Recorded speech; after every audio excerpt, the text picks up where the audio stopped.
American League Championship Series over. Yankees win. The Yankees win.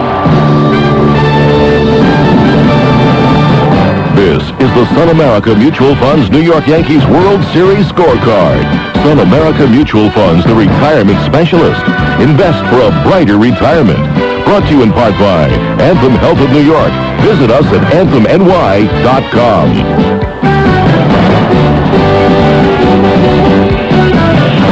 Live from Yankee Stadium, a true happening in our lifetime.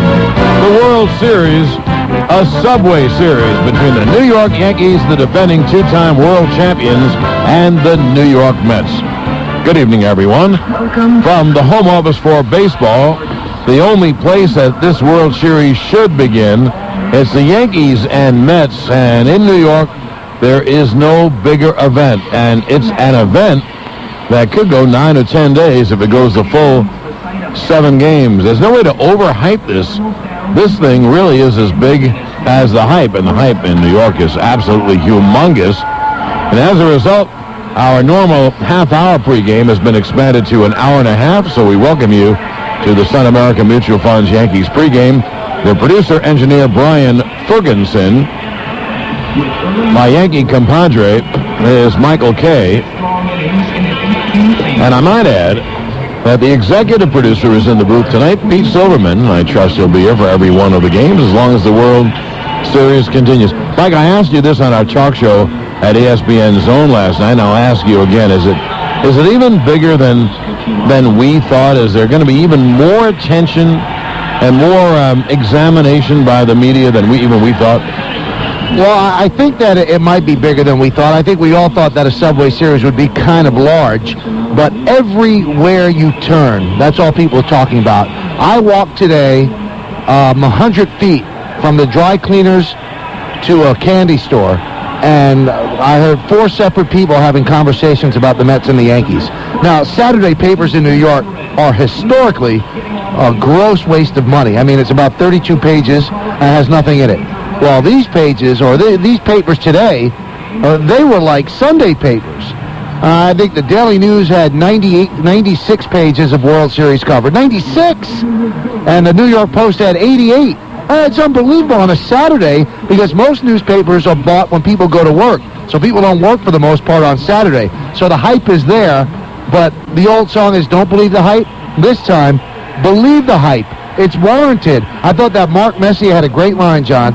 He said, when something happens in New York, it's an international incident.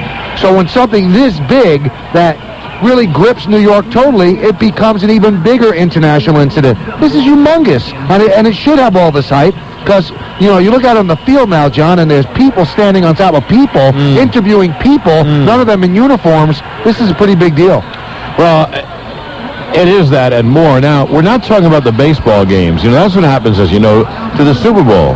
There's so much hype about the game, and then when the game is played, well, it's just a football game. And unless it's a very exciting game, it's nothing, and people hate it because they've been built up to believe, watch out, this is going to be cataclysmic. Well, it's just a football game. And if it's not a good game, and usually football games that are big games are played very conservatively, so they're not good games. But when baseball is going to be the baseball, you hope it's going to be a very tough series. It figures to be. Now we'll see if it is. But, Mike, I'm really talking more about the attendant publicity, and I've never seen anything like it. Now, they got very lucky here with the beginning of the World Series, the lead up to the World Series, because this is Indian summer, and this is Frank Sinatra singing Autumn in New York. The weather is gorgeous. It's actually warm.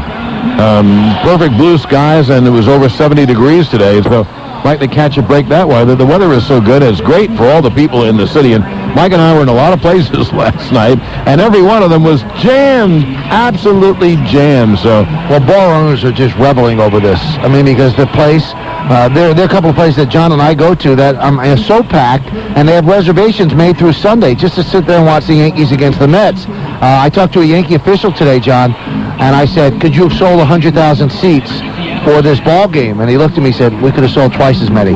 Everybody wants to be here. They're getting calls from celebrities the likes of Tom Cruise. They want to be in this ballpark. This is the place to be seen. This is the place to be. This is the hottest thing going on in this country right now. And I don't think that we're blowing it out of proportion. There have been 1,600 media credentials issued to this ballpark. And you know how many media seats there are? 600. So that means there's going to be 1,000 people with the media that will not be sitting watching the ball game. They'll be probably in the press room or sitting in the parking lot or sitting in their trailers and things like that.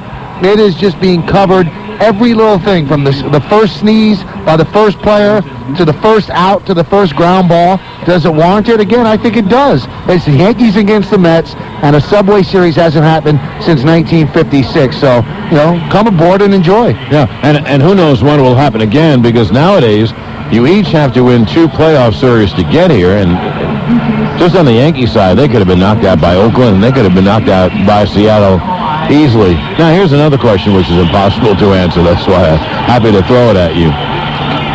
You can see what's going on here right now and what we saw in New York last night, etc.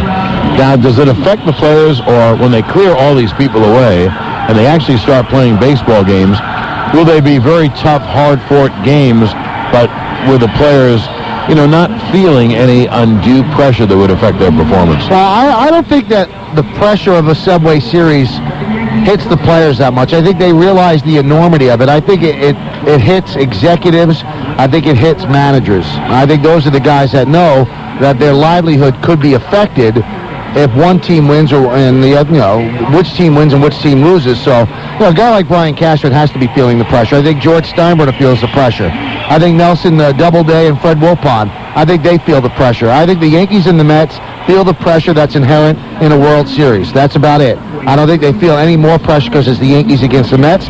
Neither team wants to be embarrassed. I think that's important. A couple of Yankees have joked to me, if we lose, we might not have to be in the city during the winter. I think it would be unlivable. I think it would be tougher for the Yankees if they lose than it would be tough for the Mets if they lost. Because I think everybody comes into this thinking the Mets are going to lose and the Yankees are expected to win. I think most people feel that because the Yankees are the 2-time champions, but I don't necessarily think that's true. Mike, I disagree with what you just said. First of all, your buddy Al Leiter, who starts for the Mets, disagreed. He thinks there's as much pressure on the Mets that they should have to win too. And if they don't take advantage of it, they may never get another opportunity. And secondly, I haven't read all the newspapers yet. I brought them to the booth. In the New York Post, they canvassed, they had their sports people.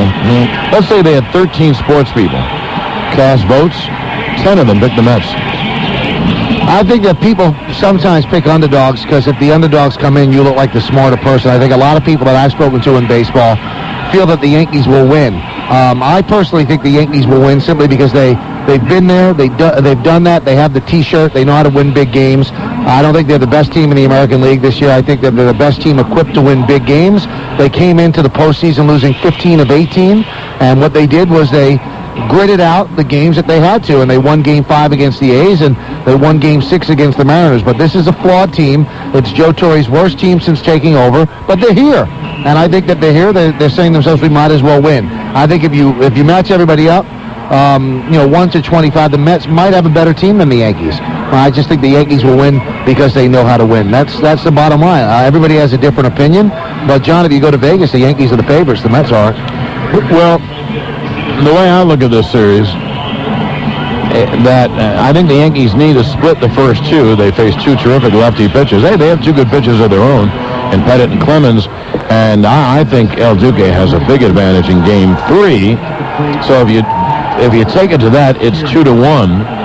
Then 4 is a crapshoot, and then you have the Game 1 and 2 matchups again. And normally when you have good teams and good pitches, normally you split, as they say in baseball, you split doubleheaders. And if it leads it to a 7th game with El Duque pitching again here at the stadium, they all have rest now. I think the Yankees then in the 7th game would have a good chance. I have no idea. Well, you like that matchup, El Duque against Rick Reed. Yeah, I have no idea what's going to happen in the games. Rick Reed's a pretty good pitcher. And a lot of people told me today, John, and a lot of big-time, high-level baseball people, that they feel that this game is the most important game of the series. Because if the Yankees win this game, well, they pretty much establish dominance again, and maybe the Mets start to think, maybe they are really good. the Yankees come out and win this game 7-0, that could really hurt the Mets, put a lot of pressure on Hampton, who's never pitched in a World Series game. I think Al Leiter, in a joke and an aside, probably showed the advantage that the Yankees have. He said, when this game starts on Saturday, I'm the only Met player with a hit in the World Series. That's big. That's big. Yeah, that's really true. Well, it should be more than fun. And the games are only baseball games, but they'll be played with great intensity. But it's what the people bring to the arena that tells you what kind of a game it'll be. And there'll be more dramatics and intensity and passion in the stands for the whole series. And with the days off and the attendant publicity, it is an enormous event. It's a New York event, and it's going to be a great event. And for people who say, well, no one outside of New York will care. Well, who cares? We're in New York. We Mike and I make our living in New York with the Yankees. And so do the Mets and their players and the writers, et cetera. So it's going to be a phenomenal event. I think the country will care, though. I think the country will care, and I also think this is the Sun America Mutual Funds Yankees pregame program. And Yankee Traffic is brought to you by the Star Ledger. The traffic ought to be beautiful. And here with that traffic report is Lori Bordenaro. Lori. Well, it looks like baseball fans are taking mass transit tonight. Inbound George Washington Bridge, just about 5 minutes now to both decks. Exiting the George, not too bad as you make your way toward Yankee Stadium, just finding some minor slowdowns there. Westbound Cross Bronx, starting to see those delays build. And southbound Major Deegan, that's where we're going to find the heaviest volume right now. As you head northbound on the FDR Drive, though, that's a bit slow. Had an earlier accident at 96th Street, but once you hit the Triborough Bridge, it's smooth sailing over the bridge. And torn between the Whitestone and the Throgs Neck. Throgs Neck is a much better bet, just minor delays. Whitestone is crawling as you make your way into the Bronx right now. And, of course, the best bet, as always, mass transit. You can take the 4 or the D to take you right to Yankee Stadium. I'm Lori Bordenaro on WABC. WABC. There's only one newspaper big enough, bold enough, and colorful enough to cover something as big as the Subway Series. And it's not from New York. It's New Jersey's Star Ledger. The real sports fans know where to find the best baseball coverage, the key stories, the smartest stats, and columnists Mike Vaccaro and Jerry Eisenberg. And tomorrow, get the second in a series of full-page, full-color posters of the players starring on both sides. Can't get enough of the Subway Series? You only need to make one stop. The Star Ledger, the voice of New Jersey, now available in New York City. Look for it. You can't wear the Yankees World Championship rings on your finger. You can't wear their robust batting averages to work or their supermodel girlfriends on your arm. But this fall, you can wear something they wear. Look for the exclusive MLB Authentic Collection label on Yankees caps, jerseys, and jackets. And wear what the players wear on the field. Available at Modell Sporting Goods or MLB.com. The MLB Authentic Collection. How close to the World Series are you? If you are a New York sports fan, listen for the single best collectible ever offered. The Yankees are playing the Mets in a Subway World Series. The 2000 Subway Series is the biggest event this town has ever seen. And now is your chance to own a piece of the history. AllAmericanCollectibles.com has for the first time ever created a commemorative baseball to capture this historic event. It is a Rawlings World Series ball featuring Rawlings MLB logo as well as a special Subway Series logo featuring the Yankees and the Mets. All three logos on one commemorative ball. The best part about this deal is the price. Each ball is only $24.95. That's right, $24.95. It is exclusively available from All American Collectibles. Just call 1-800-WOODY-64 to order your Subway Series ball for $24.95. This is the first and only time that an official MLB Subway Series ball has ever been done. Now is your chance to own a keepsake to cherish for years to come. It's a great holiday gift. The number again, 1-800-WOODY-64 or log on to allamericancollectibles.com to purchase this collector's edition ball 24 hours a day. Announcing preseason savings opportunities on select 2001 models from Lincoln. Tri-State's reigning domestic luxury brand, featuring $1,500 cash back on the unmistakable comfort of the 2001 Lincoln Town Car. This remarkable car comes with rich leather-trimmed seating surfaces, automatic climate control, and an exceptionally smooth and quiet ride. Now receive $1,500 cash back when you buy your new 2001 Lincoln Town Car, and for a very limited time, special preseason leases are also available. Luxury's most affordable time of year is right around the corner, but why wait even that long?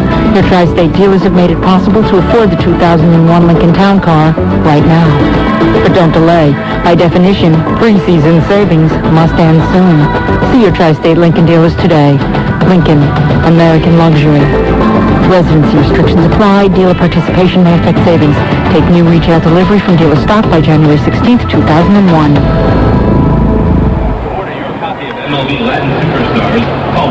Now, this portion of the Sun America Mutual Funds Yankees pregame program is brought to you by Heineken.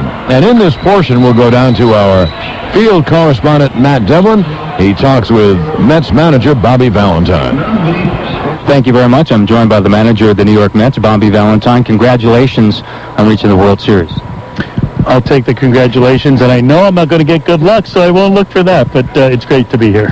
How special is it for you to be here? You know, you go back 5 years ago, you're managing in Japan, you've also managed, obviously, on the minor league level, and here you are just a short time later in the World Series. Well, it seems like a short time on a calendar, but it has been a long time, and there's been a lot of hard work. There's been a lot of great guys who have come together to make this happen, and it's great. I can't be thankful enough to the organization and the players, the fans, and even the media who have all been part of this year, and I'm glad I get to share it with so many of my friends. When you go up against a team like the New York Yankees that has won 3 of the last 4 World Series, what sort of challenges that present to you? And also, how great is it to meet that sort of foe? Well, yeah, it's the challenge of all challenges. There's no doubt about that. We respect them to the utmost, right down to from the top to the bottom. It's going to take everything we have in order to do what we want to do, but I think we'll be able to do that.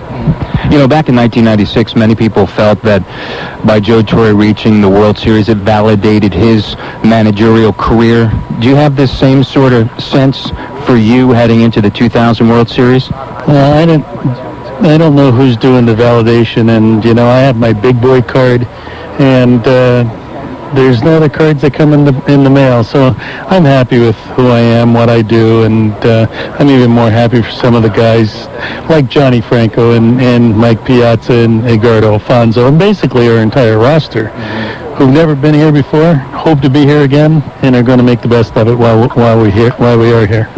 Have you spoken at all to Tommy Lasorda about his World Series experiences over the course of the last couple of days? No, not over days. I mean, I've talked to Tommy over the years, and I lived a few of those experiences with him, where I get to go to Carnegie Deli after a Yankee game, or, eat some pasta down at Rayo's, or one of the great places in town that he would hang out at. And, he had his experience, and I lived through that, and maybe from afar he'll live through this. When you take a look at Todd Pratt starting behind the plate and then Mike Piazza as a designated hitter, what went into your thoughts on deciding to do that? Oh, just that Todd Pratt's been such a major part of our team. He's such a good player that, this might be the only opportunity he has to play in this postseason. He deserves it. He's come up big every chance, every opportunity we've given him. And, I wanted to keep Mike's bat in the lineup, so I'm letting him DH for the game. Now, when you take on a team like the New York Yankees, having already played them in interleague, does that help you out at all, knowing them as well as you know them?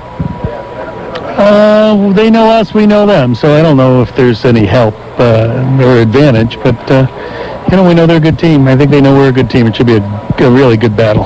When you take a look at Timo Perez, was he kind of that last piece of the puzzle to fall into place to get at the top of your lineup? Well, we won a lot of games before Tino got in there, and Derek Bell did a hell of a job while he was healthy. I'm not sure where we would be after Derek got hurt if Timo didn't, in fact, play as well as he did.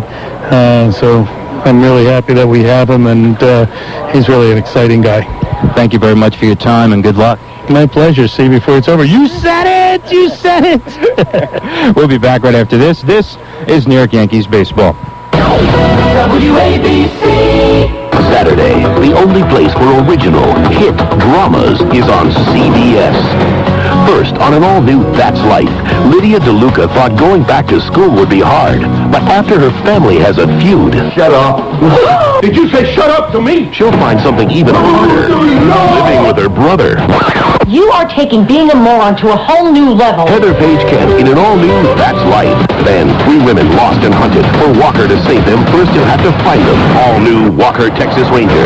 And who would be bold enough to put a police station in the middle of the worst block in the city? Jeff Mannion, DC's new cop. We will be relentless. Now, the man who said he could make crime a thing of the past is put to the test. Police have been here before. You get all this press, then you vanish. We're staying. I promise. Craig T. Nelson in the new hit drama, The District. After That's Life and Walker. 3 great dramas, 100% original. Tonight at 8 on CBS 2. Hey, baseball fan, brace yourself for the opportunity to own the most amazing baseball collector's item ever. AllAmericanCollectibles.com has created a remarkable new limited edition fine art piece devoted to the history of baseball's biggest stage, the World Series. This magnificent art piece features some of the most legendary performers in World Series history, including Reggie Jackson, Johnny Bench, Brooks Robinson, Whitey Ford, Mike Schmidt, Pete Rose, Don Clinton, Ray Knight, John Wett, Mariano Rivera, and dozens more. This amazing piece will be signed by nearly 40 of these World Series MVPs. Never before has a product like this been attempted and will only be available for a limited time and is a guaranteed sellout. Call 1-800-WOODY-64 right now to order yours. As an added bonus, if you order now, you'll be entitled to a raffle for 2 tickets to the Yankees playoff game 6 and invited to an exclusive cocktail party. You can meet and take a photograph with over 15 of these baseball legends in person. Call right now to 1-800-WOODY-64. That's 1-800-966-3964. It's a beautiful day to get out and play. Unless, of course, you're stuck inside. Working. But now there's a way out. MyHomeKey.com from Keyspan. The one-stop website for complete home repair and maintenance, appliance purchase, energy management, and more. You'll find everything you need here so you can go enjoy what's out there. MyHomeKey.com. Manage your home, live your life. And check this out. Simply register at myhomekey.com and we'll send you a free pair of tickets to one of over 25 different tri-state area attractions, including zoos, museums, and shows like the Radio City Christmas Spectacular. Supplies are limited and available on a first-come, first-served basis. Offer ends November 15th, 2000 while supplies last.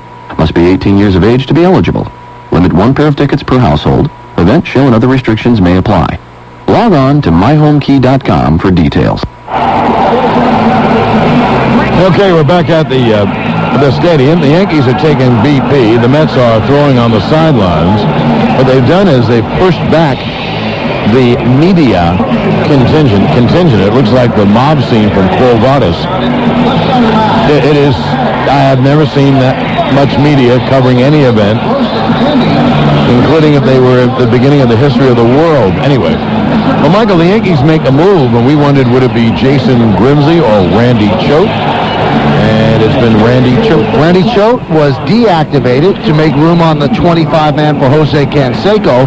Now, we know why Joe wanted to bring Canseco aboard, simply because National League cities, the pitchers hit, so you're going to have a deeper bench because you're going to have to pinch hit for some pitchers every now and then. That's why that happened. Now, by Choate getting deactivated, that would lead you to believe that David Cone will indeed start Game 4. Why do I say that?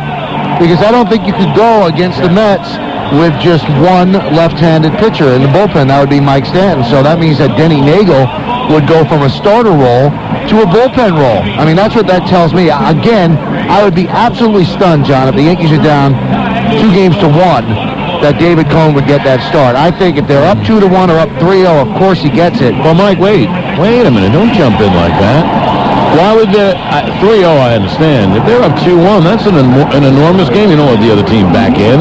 If you start David Cone, it's because you think for 4 or 5 innings he can get people out. I mean, they're not going to do that if they're up 2-1 because they like David Cone. No, I know that, but I think there's some room for error. If he has a terrible game, it's 2-2. Yeah. It's still very little, but there is. But if they're down 2-1, right, then they can't afford to have a stinker. But I mean, I would think, I swear to you, Mike, I really believe that if Joe Torre starts David Cone over Denny Nagel, he thinks it's because David Cone has a better chance doing that. Maybe it's because the Mets are a more right-hand hitting team, or maybe he thinks David Cone will fit better in World Series pressure. I agree with you. I don't think he's doing it because he's a good guy. I think he's got a little romantic in him, and maybe that could subconsciously be pushing him toward that decision. Again, we spoke about this on the talk show last night, John. You know, everybody keeps waiting for David Cone. Well, he's got the heart. You know, he's got great World Series numbers. But all I was doing, David Cone could throw 93 miles an hour. He topped out at 86. Well, it has to do with how Torrey thinks Cone is going to pitch. He also could be wrong. Man, he's been right a lot. They've played 12 playoff series under Joe, and they've won 11 of them. A sure sign would be if Nagel pitches in the first 2 games, and you know he's not going to start Game 4. Well, our Yankee pregame is brought to you by Heineken, and we're going to get back with more. We have one more hour to go, and so hang right with us. And right now, let's drop out for a moment, and we'll be talking baseball with Ed Randall.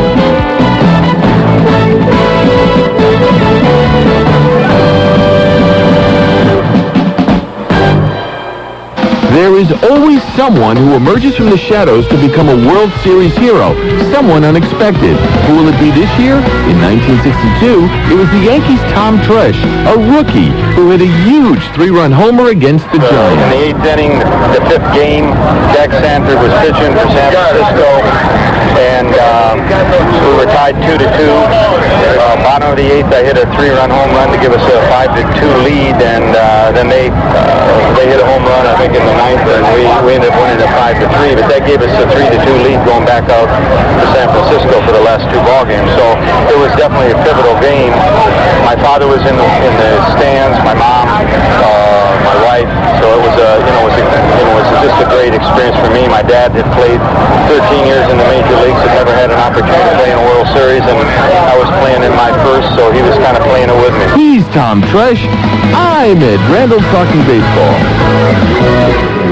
Hey, John, isn't it true that peak performance requires concentration and focus? It sure is, Mike. That's why Sun America Mutual Funds developed the Focus Portfolio. Its stunning success is a testament to their approach. 3 world-class managers, Marsigo, Sagalis, and Alger, each select their 10 favorite stocks in one fund. Visit SunAmericaFunds.com. Call 800-858-8850, extension 5660 for more information. Past performance is no guarantee of future results. For more information, including an explanation of investment risk, please read the prospectus. Funds' daily net asset value may fluctuate or not guaranteed. Funds by Bank or FDIC insured. Shares distributed by Sun America Capital Services. Every year they've got some great promotions here at the ballpark. Bat Day, Cap Day, Old Timers Day. But your local Kia dealer has a promotion that beats them all. It's the new long-haul warranty program with limited powertrain coverage for 10 years or 100,000 miles. It's one less bump in the road. Visit Betty Kia in Clifton, New Jersey, and Kia Paramus in Paramus, New Jersey today for details including specific coverages, limitations, terms, conditions, and restrictions. Visit your Kia dealer or kia.com. Buck, why would a responsible father bring his son to the Russell Racing School at Sears Point Raceway? To learn car control and have fun more than anything else. And this was a graduation present for Jack, huh? Mm-hmm. Now, did one of you bring a camera to memorialize this event? Oh, yes. Yes. We have cameras. Actually, it's my camera. Oh, it is? Okay. Do you have Kodak Max film in the camera? Actually, we do. No kidding? No wow. kidding. Hey, your old man is no fool, let me tell you. Even if he did give you racing lessons for graduation. Now, have you used Kodak Max before? We took it on a family vacation to Hawaii just recently. A lot of different lighting and everything. It worked great. I was really in other words, surprised. out on the beach, at the luau at night and everything, you got great pictures. So when Jack here passes in a blur, you'll be able to freeze that action with Kodak Max film, huh? We hope so. And Jack, by the way, a camera loaded with Kodak Max film in the car is great for insurance purposes, you know. Yeah. Unfortunately, I guess you could use it for that. Kodak Max, it's all you need to know about film. It's funny how some things you can hear better than others. Doesn't matter if I'm home. Come on, Bernie! You the man! Or on the road. Hey, Williams! You not the man! Some voices just stand out. Same is true with my Sprint PCS wireless phone. Everything is crystal clear. I take it with me on the road so I can call home and hear friendly voices whenever I want, without paying long-distance charges. Hello? Hey, man, did you see the game? Yeah, Bernie. Hey, could you give me some tickets for Saturday? Oh, man. Of course there are times when I wish things weren't so clear. Team up with Bernie Williams and Sprint PCS to make a difference in a child's life. Now through November 30th, sign up for a Sprint PCS free and clear plan of $29.99 or above via sprintpcs.com/connectwithkids. And Sprint PCS will donate $5 to children's charities. Visit the website for further details.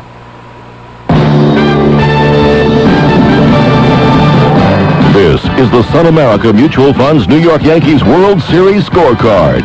Sun America Mutual Funds, the retirement specialist. Invest for a brighter retirement. Brought to you in part by Anthem Health of New York. Visit us at anthemny.com. Back here on the Sun America Mutual Funds New York Yankees World Series scorecard. Now Michael Kay along with John Sterling. Boy, we got a lot of show left before even the first pitch, because coming up a little bit later on, Phil Rizzuto is in the booth, and he's going to be talking about his Subway Series memories. But right now, down on the field live is our colleague from MSG, Roberto Clemente Jr., and he's with the Yankees starting second baseman tonight, Jose Vizcaino. So take it away, Roberto. Thanks, Mike.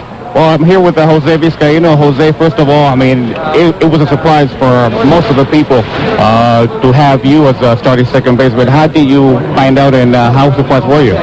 Well, I was surprised, but at the same time, I knew that that I hit him pretty good. So when they changed from Hampton to be lighted the first game, I knew that I have a chance to play, because in the past I've been successful against him, and and Joe saw those numbers, and that's why I'm here tonight. What has been the key for your success against Al Leiter? Well, I can tell you that, but just see the ball. See the ball pretty good on hand, and just don't try to swing too hard. Just try to make contact, and that's one of the reasons that I've been hitting pretty good against him. What is the approach of the Yankee team against him? You're going to be playing against two left-handed pitchers in this series. What is the approach the team is going to take against him? No, we watch video. We watch when he pitched the last game, and then we just have an idea what he's going to do, and then in the situation, it just the matter that that we get a good pitch to hit. This is the first game of the series. How big is this first game? I mean, it's a must-win to put pressure against the Mets, or how do you feel about this first game? No, they're always nice to start winning the first game. The last two postseason series against Oakland and Seattle, we lost the first game, and we got winning the series. So it's really important to win the first game. But if it's a 7-game series, it's not like a one-series game. Well, thank you, Jose. Well, I feel like right now this game is very important. How does it feel to be part of this series after 44 years? I mean, it's unbelievable that the Subway Series is here in today, the first World Series of the millennium, and you're starting second base.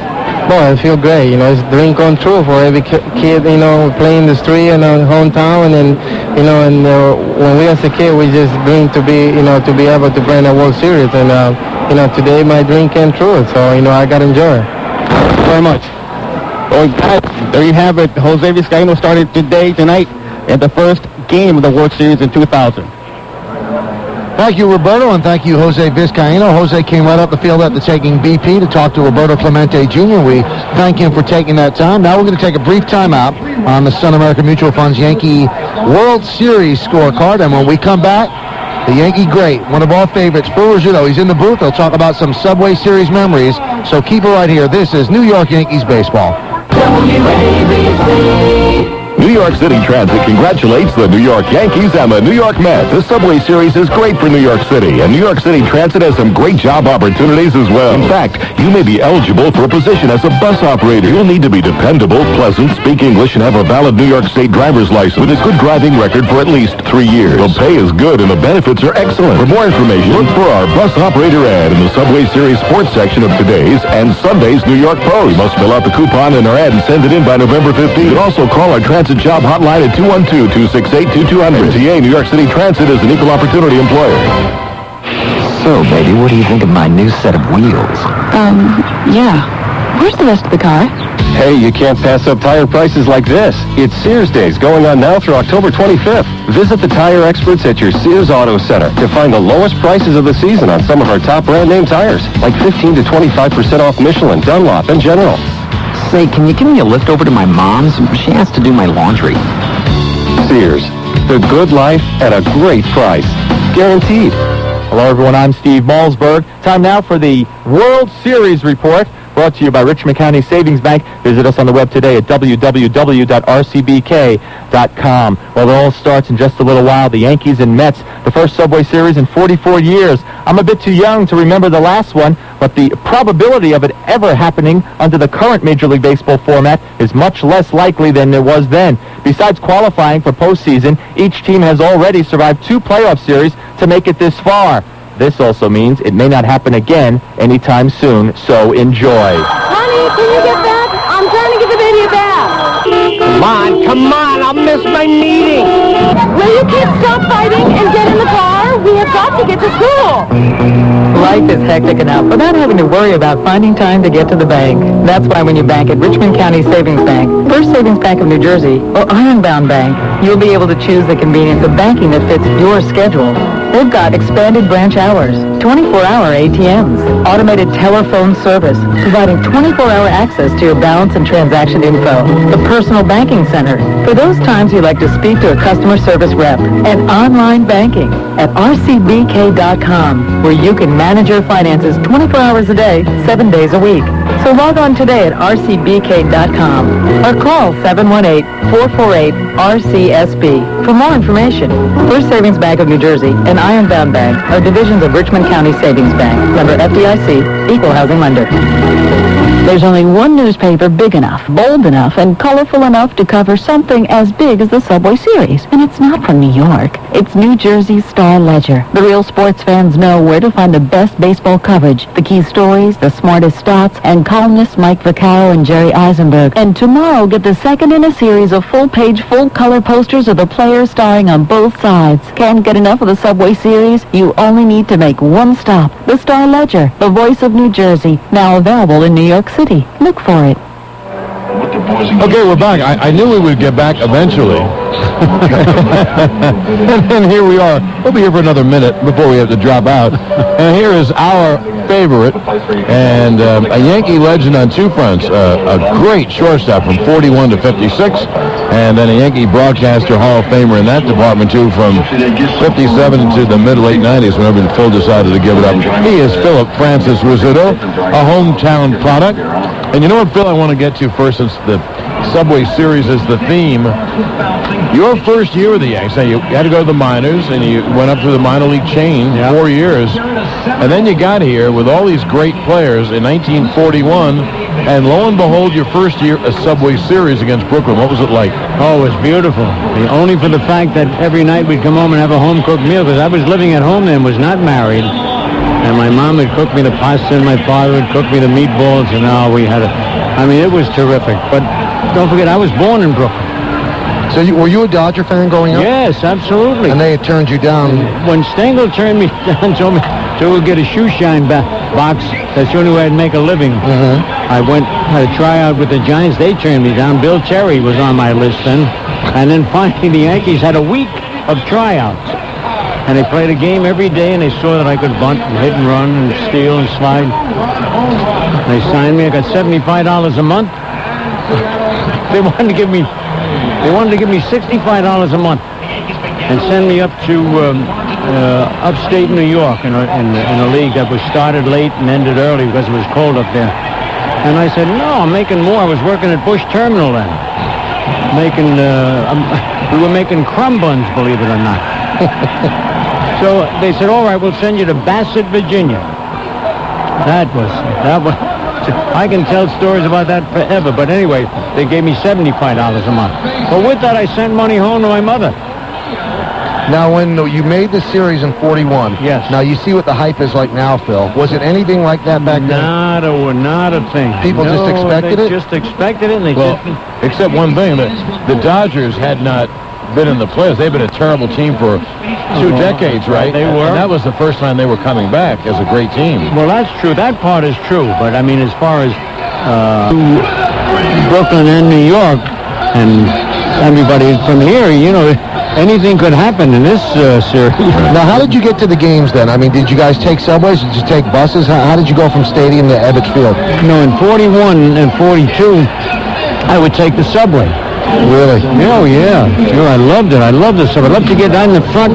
Every once in a while, if nobody was there, you could open the window, and the wind would hit you in the... Oh, I mean, it was like being on a big ship. And Did people recognize you when you were on the No, you really? kidding? Now, in 1941, one of the big events happened in baseball, and I'd like to say it was the third game, but I really don't know, when the Yankees were going to be beaten. They were down to their last strike, and Hendricks struck out. But now, obviously you were on the bench, and you saw this rally. Can you see that clearly in your eyes? Oh, absolutely, because I was on the bench with all the gloves, so somebody had to guard the gloves, and I wasn't going to hit that inning. And as soon as Tommy swung and missed, I started along with the rest of the bench and all the people jumping out of the stands. And then I saw Tommy running hard, and then I saw Mickey Owen running back for the ball.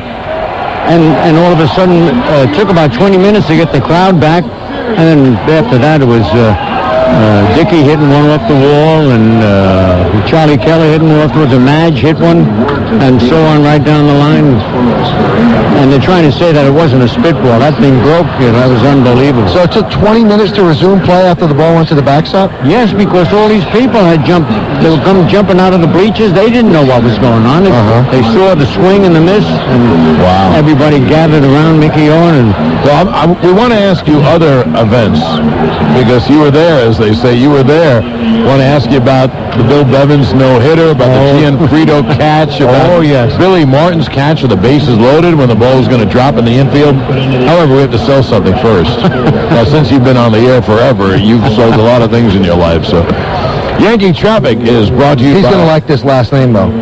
Yes, he is. Yeah. Yankee Traffic is brought to you by New York City Transit, and here with the traffic is Lori Bordenaro. Now, as we get closer to game time, guys, the delays are starting to build at the George Washington Bridge. Got about 10 minutes now to both decks, and as you exit the George, you're going to find some slowdowns as you make your way, of course, toward Yankee Stadium.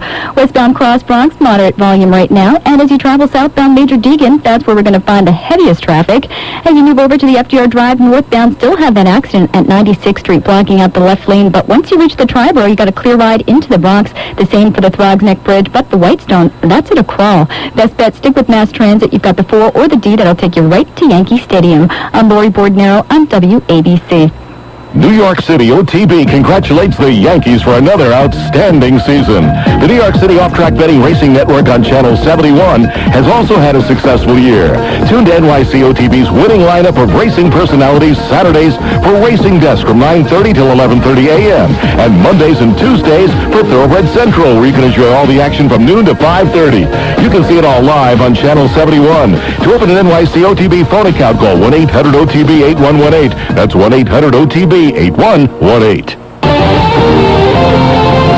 Ryan Jacks, you're the most celebrated second baseman playing. I cover a lot of ground. Yeah, well, you don't cover nearly as much territory as UPS. Huh? UPS early AM service covers twice as many zip codes as those other guys and delivers overnight as early as 8 a.m. So to recap, UPS covers the whole country. You, the right side of the infield. I'm better at double plays. You must be very proud, Ryan. Very proud. For the fastest overnight deliveries, call 1-800-PICK-UPS or visit UPS.com. Group Health Incorporated congratulates the American League champions. And like the Yankees, GHI offers a winning combination too, with a variety of innovative, affordable health insurance options. Plus, one of the largest networks of doctors and specialists in New York State. To learn more about GHI, call 1-800-444-2333 and be part of a championship healthcare team. This Saturday, it's the Kings of Polka. All your favorite polkas. Plug in. You really need to pick and choose your concerts. So don't miss the chance to win 2 seats to a private concert with Third Eye Blind from the Beck Spotlight Series. Enter where Beck's Beer is sold or at becksbeer.com. Third Eye Blind Live from Beck's. No purchase necessary. Sweepstakes ends October 31st, 2000. Must be legal U.S. resident, 21 or older to enter. Boys were prohibited. See official rules of participating Beck's retailers or at becksbeer.com. Supported by Beck's North America, Stamford, Connecticut. Your resume is certainly impressive. Could you tell me a little about why you want to join our firm? Are you kidding? 2 words. Healthcare. Healthcare? Yeah. You offer Anthem Health of New York. Anthem Health has a huge network of over 54,000 doctors and 175 hospitals.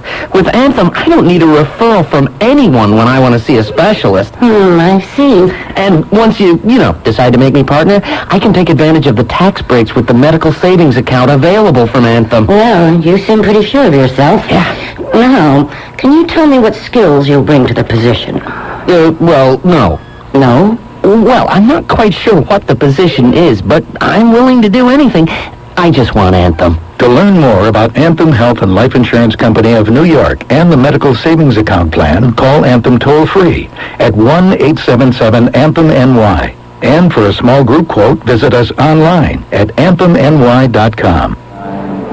Welcome back to the Sun American Mutual Fund's New York Yankee World Series scorecard. And Phil Rizzuto is with us, and Phil's appearance is made possible by Steiner Sports, which is hosting its largest online auction ever in partnership with Major League Baseball and Yahoo. This cyber auction will take place from October 16th and run through November 3rd of this season, or this year. The auction will feature over 250 lots of outstanding hand-signed collectibles. Now, Phil, your career, the Subway Series in your career, 41, 47, 49, 51, 52, 53, 55, and now the Yankees made it in 56 your last year, but they let you go in September to make room for Enos Slaughter. Yep. Now, honestly, you might be the biggest Yankee fan I've ever met, but when they released you, were you rooting for them or the Dodgers in 56? No, I tell you, I was numb for a few days when they released me.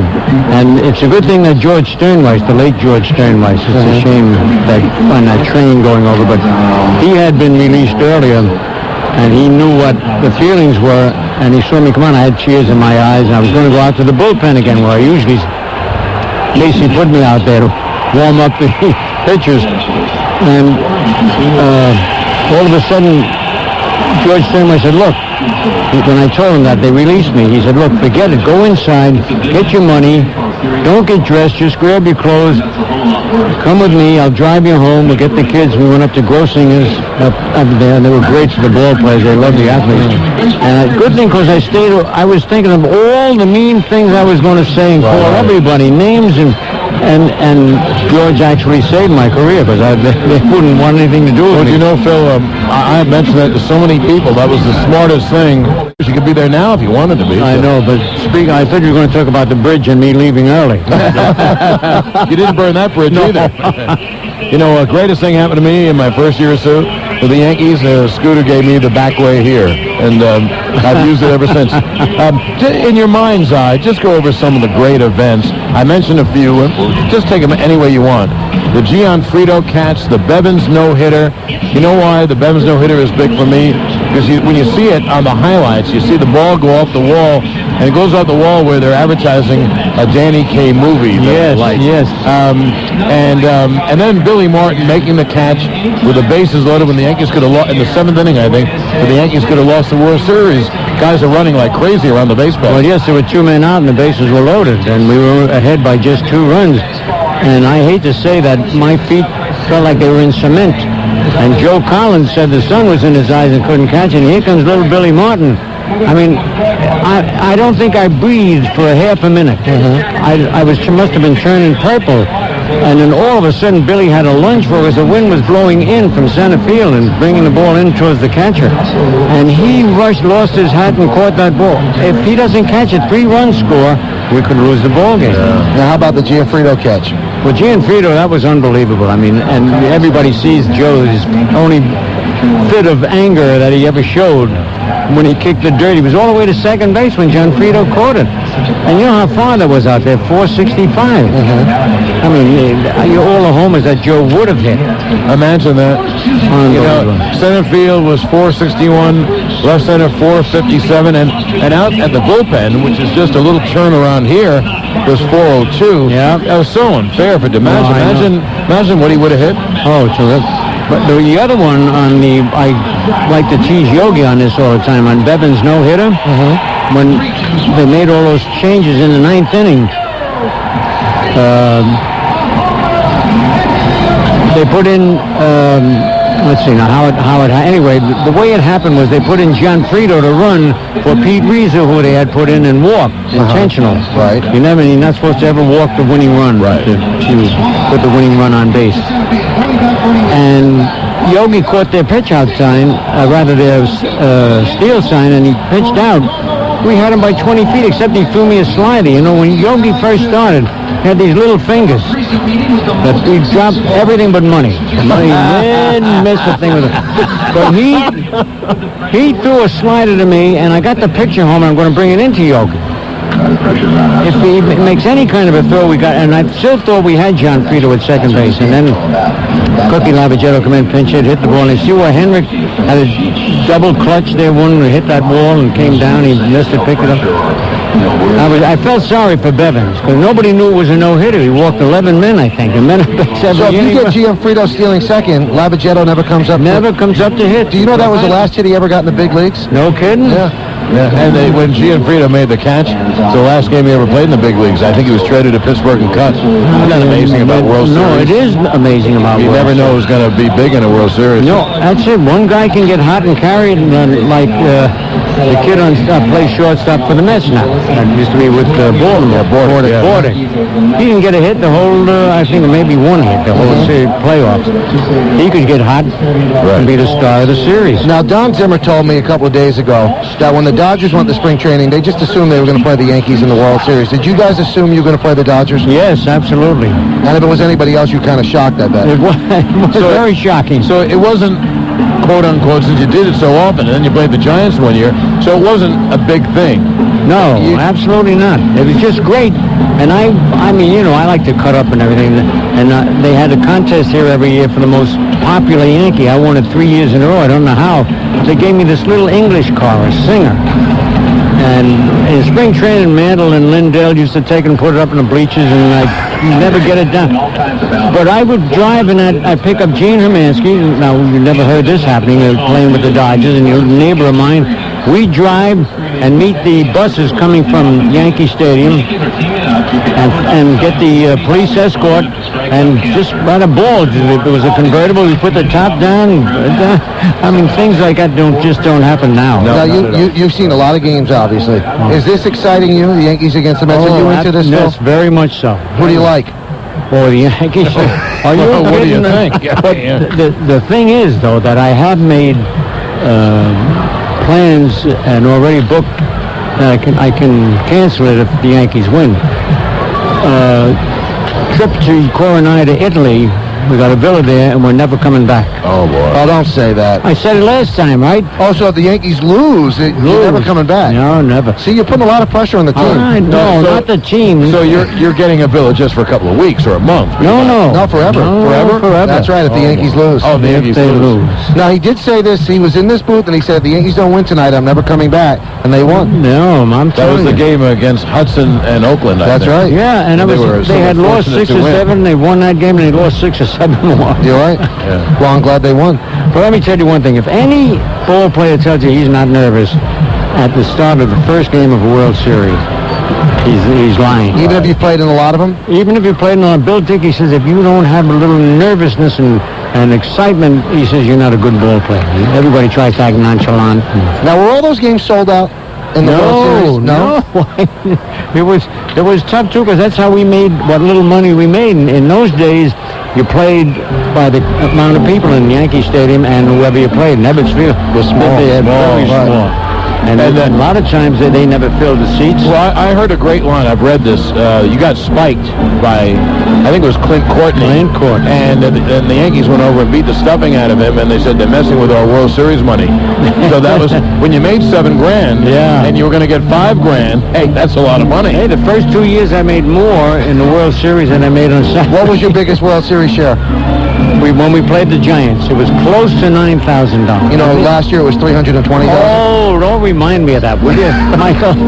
No, it is unbelievable, and I'm glad the kids get it, as long as they put something back. with the kids. Help the kids out. Bill, thank you as always. Oh, listen, you guys, this has been a big thrill for me. I haven't done this since the last time I talked with you guys. And we hear you're coming back tomorrow. That's what we hear. Well, now, yes, I'm coming back, but I doubt if I'm going to get here at all. You know what? On Sundays, the traffic out there. Yes, of course. We live here too. Yes. It's right. Thanks, Bill. It's always great seeing you. By the way, anytime. Our booth is always open to you. And you can watch the triplets if you want. Yeah. Yeah, please. We're going to get back in a moment with more of the Sun America Mutual Funds Yankees pregame program. So come on back, y'all.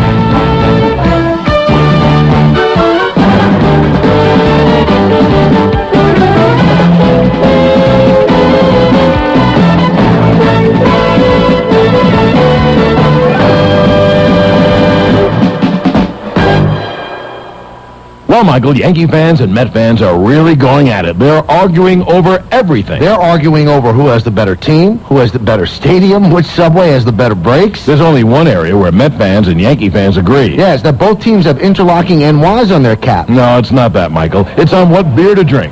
All New York baseball fans know that when watching the Subway Series, you better make it a Heineken. It's all about the beer. Hey, does Heineken have any interlocking letters? Sorry, Michael. Imported by Heineken USA, White Plains, New York. You can't wear the Yankees World Championship rings on your finger. You can't wear their robust batting averages to work or their supermodel girlfriends on your arm. But this fall, you can wear something they wear. Look for the exclusive MLB Authentic Collection label on Yankees caps, jerseys, and jackets. And wear what the players wear on the field. Available at Modell Sporting Goods or MajorLeagueBaseball.com. The MLB Authentic Collection. How close to the playoffs are you? Now, for the first time ever, New York's dream of a Yanks-Mets Subway Series has come true. Don't miss this once-in-a-lifetime opportunity. Wrap up your tickets for the 2000 World Series right now by calling 1-877-MAGIC-00.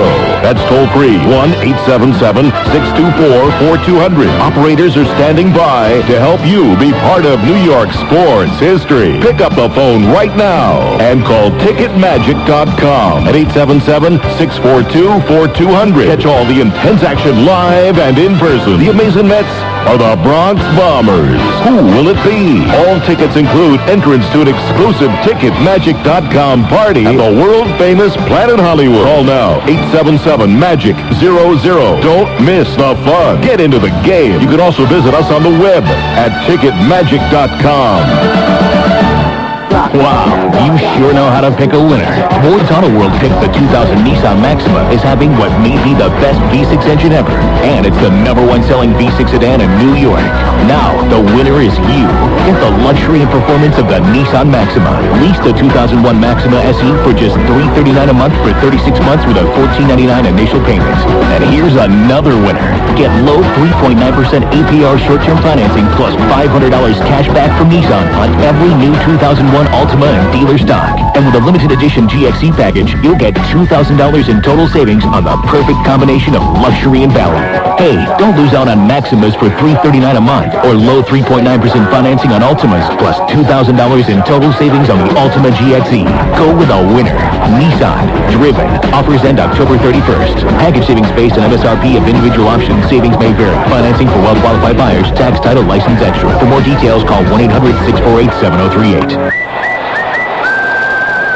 Hi, everybody. Phil Rizzuto here with Mets manager Bobby Valentine. Hey, Bobby, who's #1 in New York? Well, in Queens, we're amazing. Yeah, but what about all the tradition and history in the Bronx? Yeah, but Scooter, we're really flying high in shape. Well, remember, the house that Ruth built is rocking, too. Scooter, you know who's really the #1 home team? The Jets? The Knicks? No. P.C. Richard & Son. Holy cow! P.C. Richard & Son is New York's #1 home team. You're right. For appliances, electronics, and computers, P.C. Richard is the #1 home team for over 91 years. 91 years? That's even older than you, Scooter. You huckleberry. Right now, see, record, and replay the Subway Series action with huge savings on TVs and VCRs at all 42 family-owned and operated P.C. Richard & Son superstores.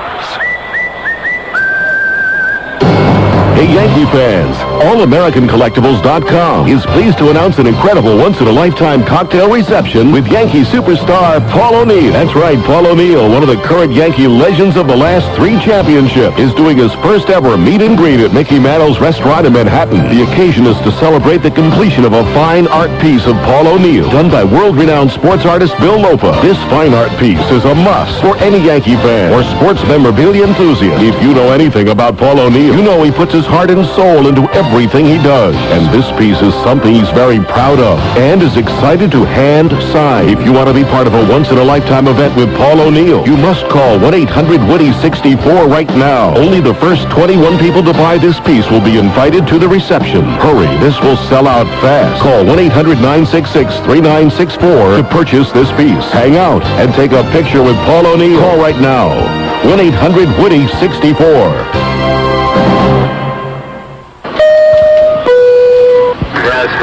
Train next stop, Yankee Stadium. Swung on a drill deep to right field. There it goes. See ya! Into the upper deck. David Justice with a 3-run home run. And the Yankees have come all the way back. They lead 6-4. Get your tokens ready. You might be boarding the subway. Queensbound 7 Express, Willis Point Shea Stadium, next stop. Jeter hustles, fields, fires, got him! Ball game over. American League Championship Series over. Yankees win. The Yankees win! This is the Sun America Mutual Funds New York Yankees World Series scorecard. Sun America Mutual Funds, the retirement specialist. Invest for a brighter retirement. Brought to you in part by Anthem Health of New York. Visit us at anthemny.com. Okay, back we are for the second hour of our Sun America Mutual Funds pregame program. The reason I'm laughing is it's just amazing what's going on. We're much too close. Don't forget, we call every pitch of every game, and this is, if you count spring training, I think this is our 184th game this year. But Mike, what's happened because of this unbelievable event, this Subway Series, Yankees and Mets, and all eyes are trained on New York City. Everyone's involved, every single area of the media, and there are a lot of very instant baseball experts. Unbelievable, and you have city-side reporters, you call them, in the newspapers and in the television stations, and they're doing offshoot stories about everything. And I think that this is a series, John, that does involve everybody and everything. The hotels make more money. The restaurants make more money. All the bars that are just local New York bars and restaurants, bars that we go to, I mean, they're jammed. People want to see these things with friends. With people, and right. be part of a group. I mean, money is changing hands like they're printing it. It's amazing, the economic impact on this area. Forget about the actual games, which is what it's all about. It's amazing how much money people are making and how much money the city and the state are making. No, you know what, though, the game's going to be played anyway, but I think, Mike, it is the impact. Now, I think this is different than how we felt against the Braves and the Padres, and that's the word, impact, the impact on this city. People have to stay in hotels, they have to go to restaurants, they have to go to bars, they have to go to the shops, and then, as far as the reporters are concerned, they have to cover everything. I mean, the game hasn't been played yet. Has there been any copy written? Have the TV, has there anything been on radio about it? As I mentioned on one of the 1 million shows I've done across the country, if there was a radio station that simply specializes in playing Lithuanian folk music, they're including sports in that now. They're doing a lot on sports. And everybody has a Yankee song, and everybody has a Met song, and we hear Gary Cohn, Bob Murphy, John Sterling, Michael Kay calls interspersed in those songs, which we never get paid for. And it's just, that's what people are revolving around. Every DJ who probably wouldn't be able to pick Derek Jeter out of a lineup, the Yankees did great. I mean, it's kind of neat, to tell you the truth, and to be a part of it. And John says sometimes maybe we're a little too close because we're right in the middle of it. But I think that even we are getting a sense of the enormity of the event because you cannot escape it. Anywhere in the city, you can't escape it. And we're just the broadcasters. Right. Can you imagine what the players, when they walk down the street? So I'm just thrilled to be part of it. First time in 44 years, and we don't know if it's ever going to happen again. Again, we said this yesterday. If you can imagine the odds and the permutations of 2 out of 30 teams meeting again, It's not easy. It's not an easy thing to have happen. The Yankees and the Mets negotiate a season, negotiate 2 rounds of playoffs, and end up here. But it has happened here in the year 2000. How jealous the city of Chicago would be. The White Sox last won the World Series in 1917, and the Cubs last won the World Series in 1908. Now, I've told the story before last year, in the Millennium Year, when everyone was making those Millennium lists, that a real snotty Chicago writer said about the White Sox and Cubs, well, they had a bad century. So here, obviously, a New York team is going to, win the World Series, and they're both going to be in it. And it is odd. First, you have to qualify, and then you have to win 2 playoff series, and it's tough to win playoff series. Especially that first one. Yeah, and then that's 3 out of 5, and as I mentioned, that's one thing that the Toro Yankees will always be able to say. They've won 11 out of 12, and even if they lost, 11 out of 13 ain't bad, but they obviously don't want to lose it. And Major League Baseball has a little promotion going on. They're handing out buttons, and it says, Pledge Your Allegiance. And the Bronx County Courthouse, if you look at the top, John, they have clearly pledged their allegiance. Up on the top of the courthouse in the blue and white sign, it says, Go Yankees. So we know who they're rooting for. Well, nighttime is falling at Yankee Stadium. It is dark. The lights are on. The weather is perfect, and we are about an hour away, I would think, from the very first pitch. And we will get back with more of the K-Corner's coming next with Al Leiter.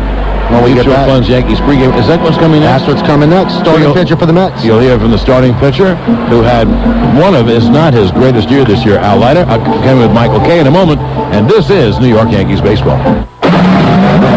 I'm here with Daredevil Blaze Magnum, who's about to attempt a jump over the Snake River Canyon in his rocket car while blindfolded and on fire. Blaze, this jump was scheduled for Tuesday. Why the delay? Oh, my car, transmission trouble, man. Why, what did you do? I took it to Lee Miles. You'd have to be some sort of fearless lunatic to trust your transmission to anyone else. Why's that? When I crushed my knee in 27 pieces, I went to a knee specialist. When I have a problem with my transmission, I go to the transmission specialist, Lee Miles. They've been repairing and replacing transmissions for over 50 years now. Gee, Blaze, you really don't take any chances. Never. Now, could you light me on fire? Listen to your car. If it's hesitating, leaking, or just doesn't sound right, it's probably your transmission saying, Get me to Lee Miles. For the independently owned and operated Lee Miles Transmission Center nearest you, check the yellow pages or call 1-800-LEE-MILES. That's 1-800-LEEMYLES.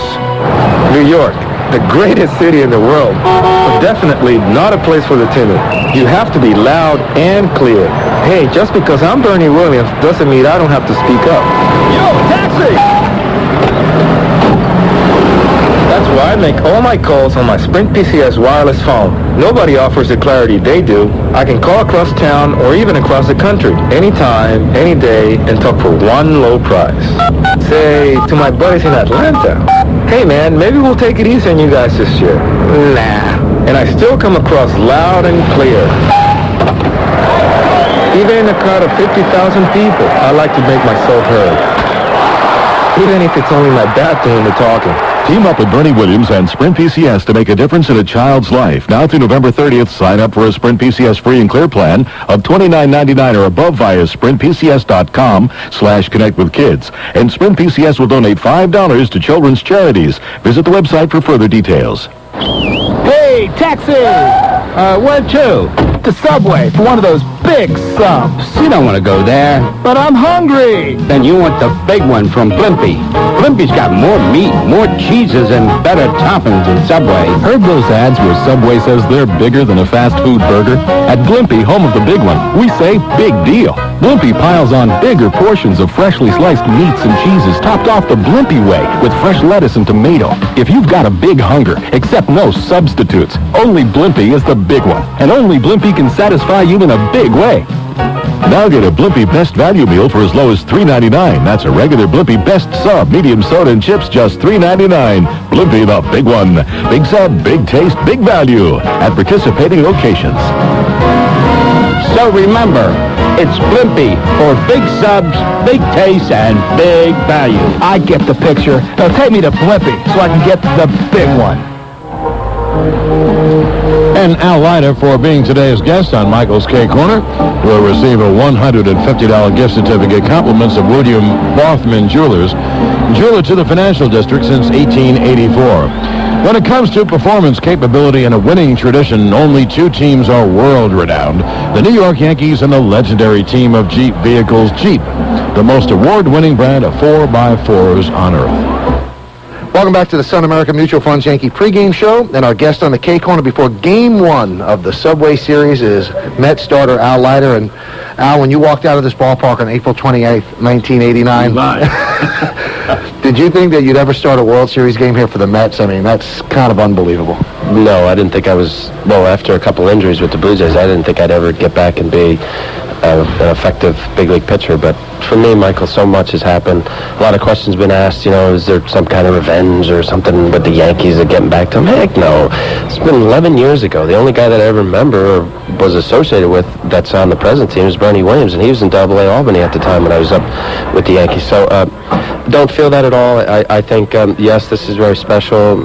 Starting Game 1, Mets and the Yankees have never met in the World Series, and for me, what I still consider a dream career, to have now pitched or going to pitch in 3 World Series is very special. You grew up in Jersey. Subway Series, is it overhyped, or you think it's as big as people are making it out to be? Is it special for you, Yankees against the Mets? Would it be just as special if it was the Mets against the Mariners? No, absolutely not. And it's difficult as a player, even though I'm very well aware of the history here, and like you said, I grew up in the area and know the distinct line between a Yankee fan and a Met fan, and it's fun for everyone, but to play in it right now, Michael, and to participate and be one in which you has to go out and pitch well tonight and know the Yankee lineup, know what Knobloch and Jeter and O'Neill and et cetera, they're trying to do. I have a job to do, and I think this is something in retrospect that I'll be able to look back on when it's all over, like most things in life, and say, wow, that was really special. Now, you pitched Game 7 in '97, which is about as pressure-packed a game as you could pitch. Does this compare at all? I mean, do you think that it's going to be just as stressful?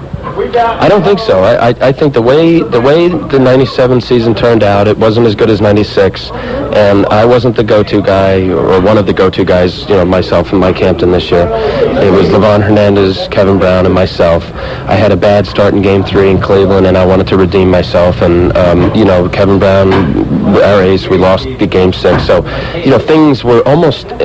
That night, I knew that most people really weren't giving us much a chance, so it was a good, satisfying feeling knowing that I went out and did my job and helped the team win a championship. Now, I know the night before, you kind of hold yourself up before Game 7. You didn't take many phone calls. I know you spoke to Dave Righetti. I think Gil Patterson might have been the other guy.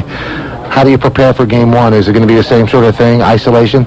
A little bit. I think, you also see what's going on with enough of the media and the beat writers and things that they're trying to stir enough garbage for us or the Yankees, and the Yankees are very professional about knowing what to say and how to keep a very generic answer. I think the advice to our club is to start doing that, because there are some things said in fun that New York papers can turn around. So with that, yes, I prefer to just really internalize a lot of things and think about the Yankee lineup and what I have to do to execute. All right, tell me what you have to do. This is a pretty tough lineup, and there's some danger spots. Who do you worry about? Who do you say, okay, I'm not going to let him beat me? I don't know right now, but I think every lineup has at least 2 guys, and I think this lineup has 3 or 4.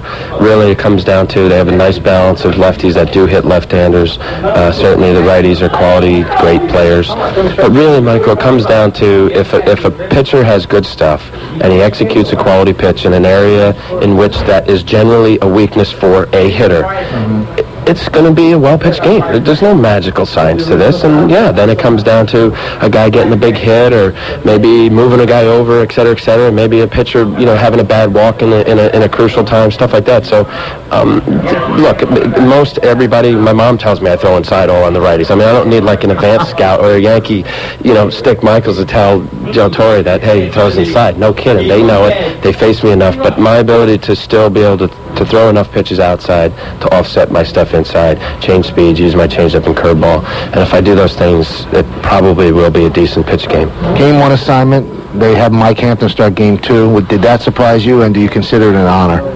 I consider it an honor because it's a World Series and it's Game 1. But to be honest with you, Mike, I see this as a nail-biting, neck-and-neck, hopefully tough, well-fought World Series, and whether I pitch 1 and 5 or 2 and 6, what the heck's the difference? We're going to need Mike Hampton, myself, Rick Reed, Bobby Jones, everybody to go out and nail their starts in order to beat a very good team in the Yankees. All right, final thing. You go back a long way on this mound. You threw 166 pitches one day against Minnesota. And, you had your disappointments, and you pitched well here as well. When you take the mound tonight and you see 56,000 people and you realize the enormity of it, is it going to be a little much? Are you going to have to take a deep breath? A lot of memories going to come flooding by? It won't be memories, but I'll tell you, just the moment, and certainly I'm very well aware of how the crowd could get, is my ability to eliminate those distractions and just really focus in on the catcher and think about getting the hitters out. Because if I do get consumed with all that and think of the memories and all the stuff, I'm not going to pitch a good game, so I have to really focus. One of the things people used to say about you all the time is that you were so excitable, you were such an excitable boy, and that you wouldn't be able to handle big situations. Now you've become a big game pitcher. How did you channel that? Was that tough?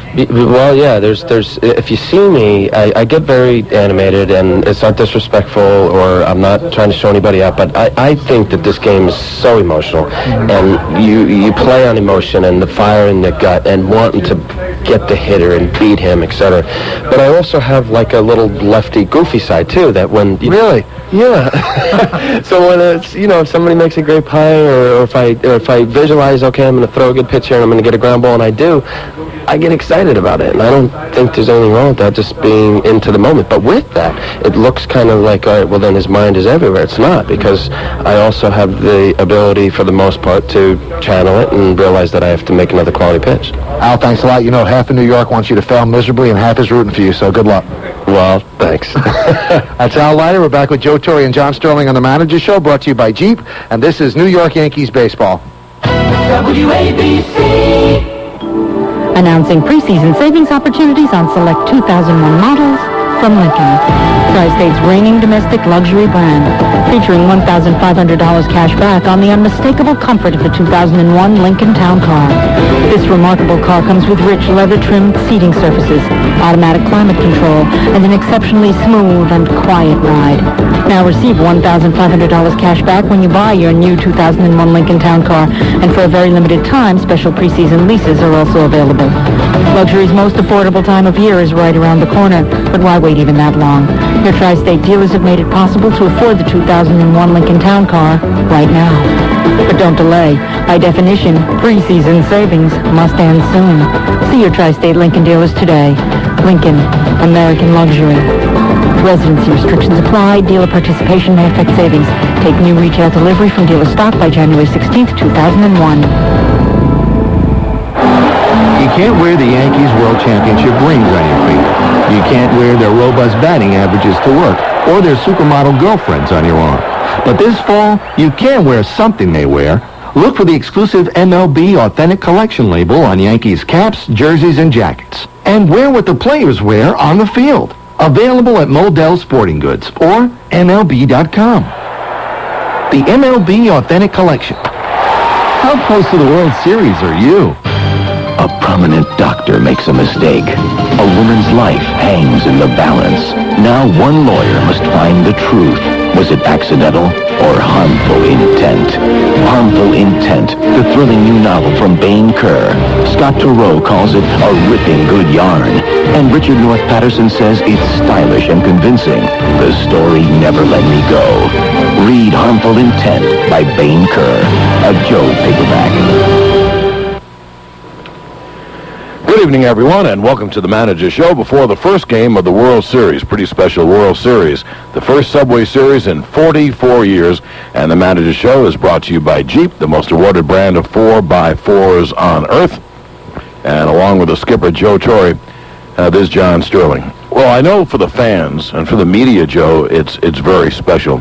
This is the Yankees' fourth trip to the World Series in 5 years. Before it begins, do you feel it is special? Does it have a special, a different feeling for you? Yeah, it's really strange, and I'm happy that finally when we play the Mets, it means something. I went through this thing for about 3 years with this interleague play, trying to poo-poo it and not make a whole lot out of it, but finally, this is something we can make a lot out of. This is pretty exciting because the city is is really pumped up. I mean, I got to the ballpark today about 2 o'clock, and you can just feel the intensity of all the fans out here in front of the ballpark. Well, Mike and I had a talk show last night, Joe, for 3 hours, and I made mention of something. I was around the city at a pep rally and on another radio station, etc., and I think maybe we were too close to it. It's much bigger than I thought. You can tell by the newspapers, by every radio and TV station. Have you gotten that feeling that it's maybe even bigger than we thought? Well, there's no question, because you want to avoid baseball talk, so you turn on different stations, and it doesn't matter where you turn. They're all talking about the Subway Series, and first time in 40-plus years, and just the excitement. Again, there was some talk that there'll be a lot going on even after the last pitch is thrown, and I believe that, because this has really stirred the city up, and it's in a good way, and hopefully it stays that way, John. Yeah, I hope it stays that way, too. Also, I was out last night. Everybody, everywhere. You can't believe the city. Now, we are lucky that we're having this marvelous Indian summer. You wish you'd have this weather all year long. Now about the matchup. Does it help both teams that they have played 6 games against each other, so you got a feel because you played them? Well, you have an idea about these players, but again, you have the advanced scouts. I mean, we had meetings yesterday that lasted a couple hours, and the day before for an hour and a half or so. So you may probably have more information than you really want at this juncture, because it's going to come down to playing the game. And I'm more a believer in executing your own stuff as opposed to trying to control somebody else. And hopefully we have Andy go out there and pitch the way he's capable of pitching. He has a good look in his eye, and I think it's going to come down to who's going to pitch the best. I think if you look at all the other series in both leagues, when Atlanta lost to St. Louis, Maddox got beat up, Glavine got beat up, and that's the reason. I mean, a pitcher can control the game, and that's what we're hoping we can do. Well, that's Joe Torre on the Manager Show. We have to say goodbye to the network. I know only one way to do it. Goodbye, network. Please join us right after the game for the postgame program. And when we get back, we'll have more on the Sun American Mutual Funds Yankees pregame program. You'll hear from Anthony McCarron of the Daily News, and we have other special features as we head to game time when we finally will play baseball. Instead of talking about it, we'll actually play it. So hang with us, and we shall get back. This is John Sterling from Yankee Stadium.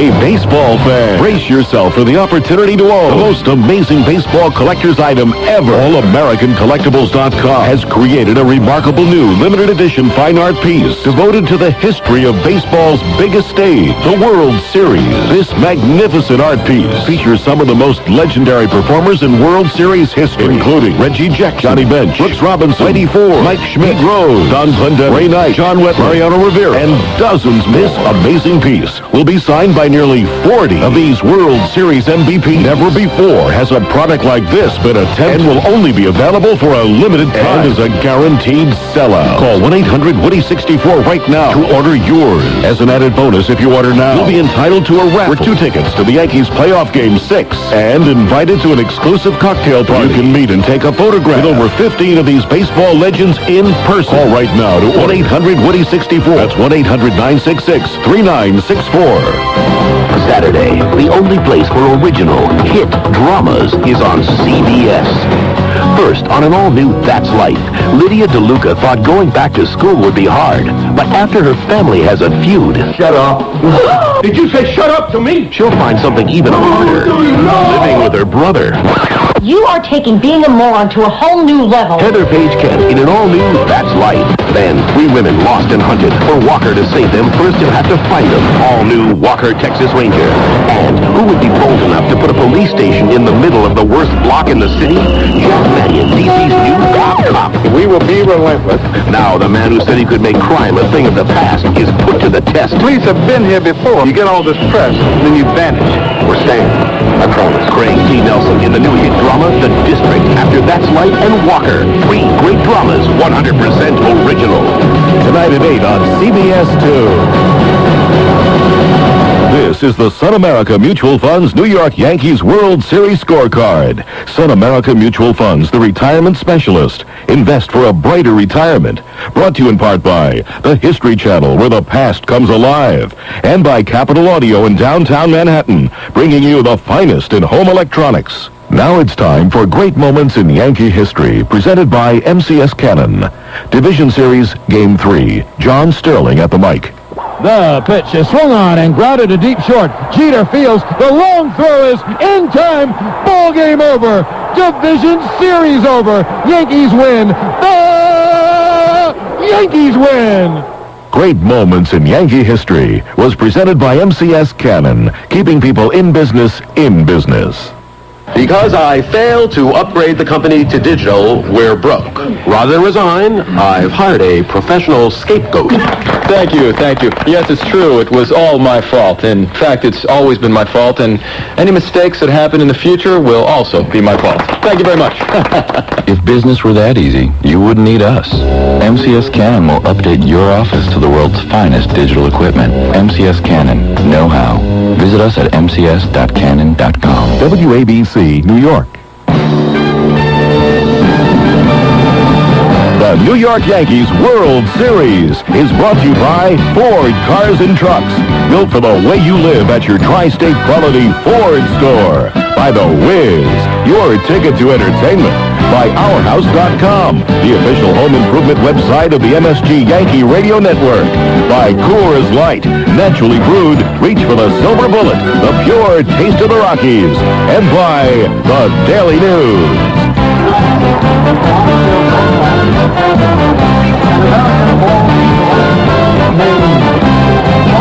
Okay, we're back on our elongated Yankees pregame, which will culminate with first pitch, which I have heard from my Fox sources at about 8:12 or so. As the pregame goes on and on. Here's Anthony McCarron of the Daily News. Anthony is with us every step of the way during the regular season as the beat writer for the Yankees for the Daily News, arguably the world's most famous newspaper. Anthony, I wonder if you agree with us that maybe because we're too close, that's even bigger than we thought. And maybe also New York has been blessed with great weather. I mean, the games are going to be the same. They're going to be baseball games. Any two teams would play baseball games. But, I mean, it's how people react to it. And the electronic media, everyone is now covering it. And as far as the Post and the News and the Ledger and the Record and all the newspapers, they can't write enough about it. So is that your overview, too? Absolutely, John.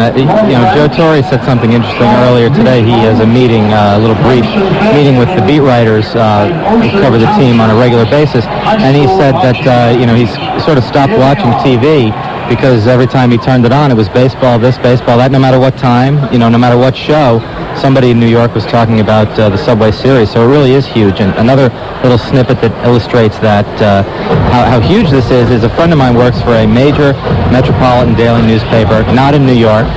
And she said to her editors, I want you to send me to the Middle East. And they said, there's some big stuff going on there. And they said to her, no, we want to send you to New York because we want you to do a story on how difficult it is to get a ticket to the Subway Series. Amazing. That's big. And we are seeing that. The newspapers are often a very great gauge of, what is going on, because they want to cover what people are going to read. I mean, Perry Como once told my dad, I want to be singing what they're buying. And, that's the point of anything in broadcasting or in newspapers. You want people to buy what you're doing. And the newspapers, forget about the back page. How about the front page? Page after page after page. Yeah, I mean, we had, the Daily News had a 96-page special section. That's like a whole nother newspaper, and it's funny, of course, speaking of that Perry Como quote, there's a newspaper variation. It seems to be, I want to be slinging what they're buying. So, it's all Subway Series for us. It's the dominant story in town and across the country, too, which is a little different. It's a little, I think people thought that maybe it wouldn't play elsewhere. But I think it is playing elsewhere just because there are a lot of people out there who don't like New York or they're even transplanted New Yorkers who have the fascination. Yeah, I would say there is the fascination. But as far as those of us who make our living in New York, it really doesn't matter what other people think. This is is so immense. Now, very often in the Super Bowl, it gets so hyped. You get ready, you get ready, and then the game is just a game, and maybe it's a conservative game, which they normally are. I don't see how baseball could be hurt that way, but would you say to be a great series, this thing's going to have to go 6 or 7? I think so, unless it's 5 unbelievably close, tense, late inning heroic type games. I think it's going to have to go 6 or 7, and I think it will. I think these two teams are good enough to make it happen that way. I think it's the most evenly matched World Series in a long time. I mean, I didn't think the Braves and the Yankees were very evenly matched last year. So I think that, and certainly the Padres and the Yankees in '98 were not evenly matched at all. So I think we've got real potential for a really amazing thing to see just on the baseball field. Okay, well, Anthony, I could go on with you forever. But unfortunately, Michael K. wants to get back on the air. So no, we have a lot of spots to get in, etc. So I thank you very much. Brian, would you like me to go to a break now? Yeah, I bet you would. So Anthony McCann there of the news. You'll read him tomorrow. Amidst the 8 billion pages written by reporters on this game, and then we'll talk to Anthony tomorrow night. We'll get back with more in a moment on Yankees pregame, and this is New York Yankees baseball.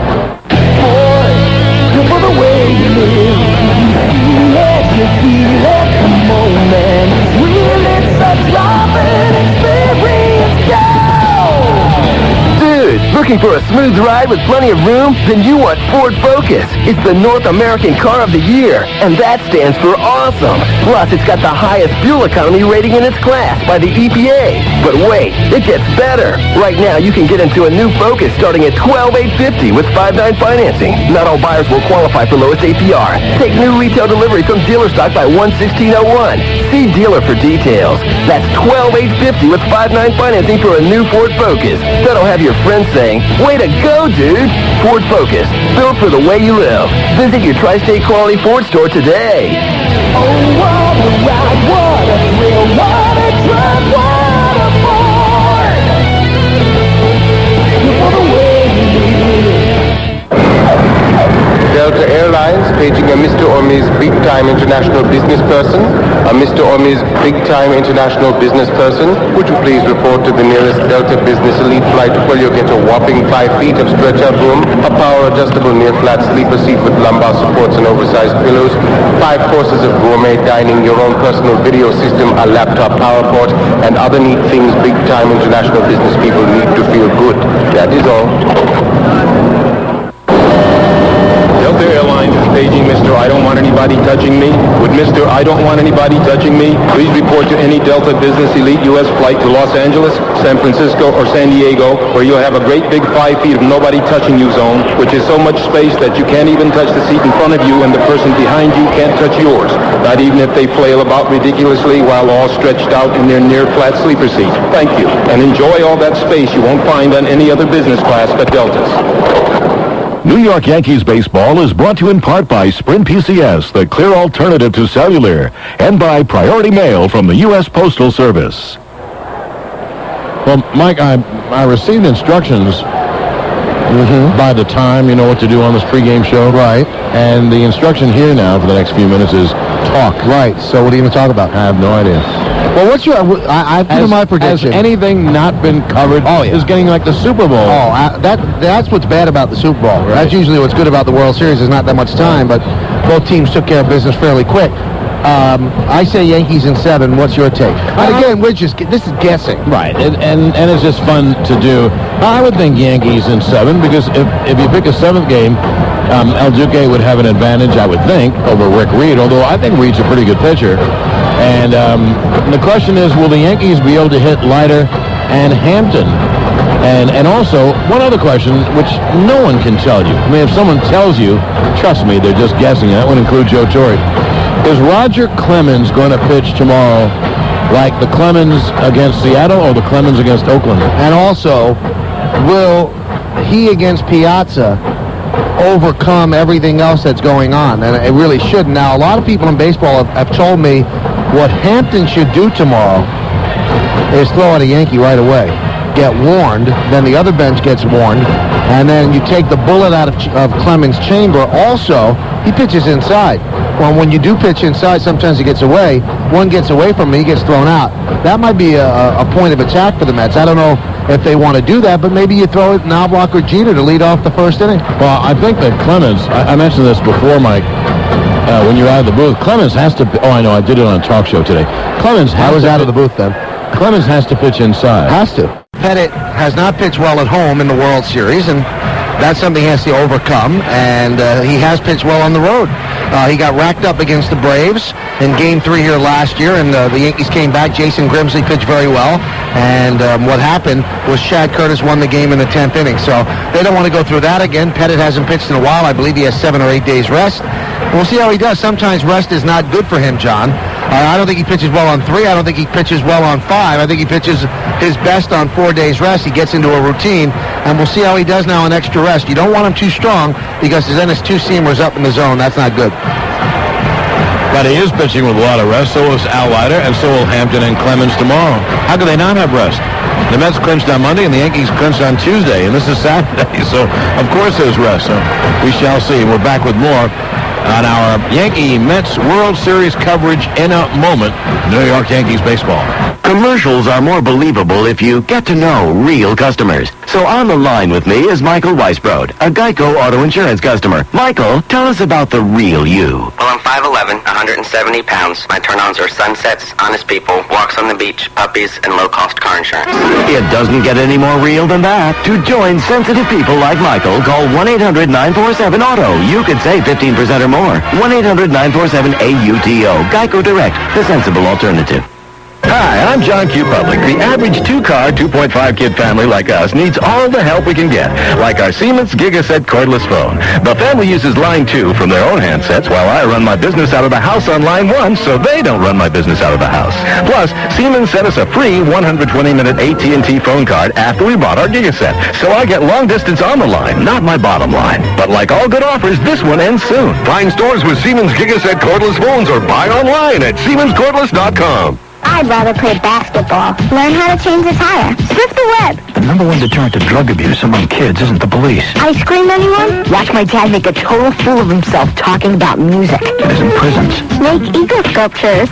The number one deterrent to drug abuse is parents. And parents can fight drug abuse in any number of small personal ways every day.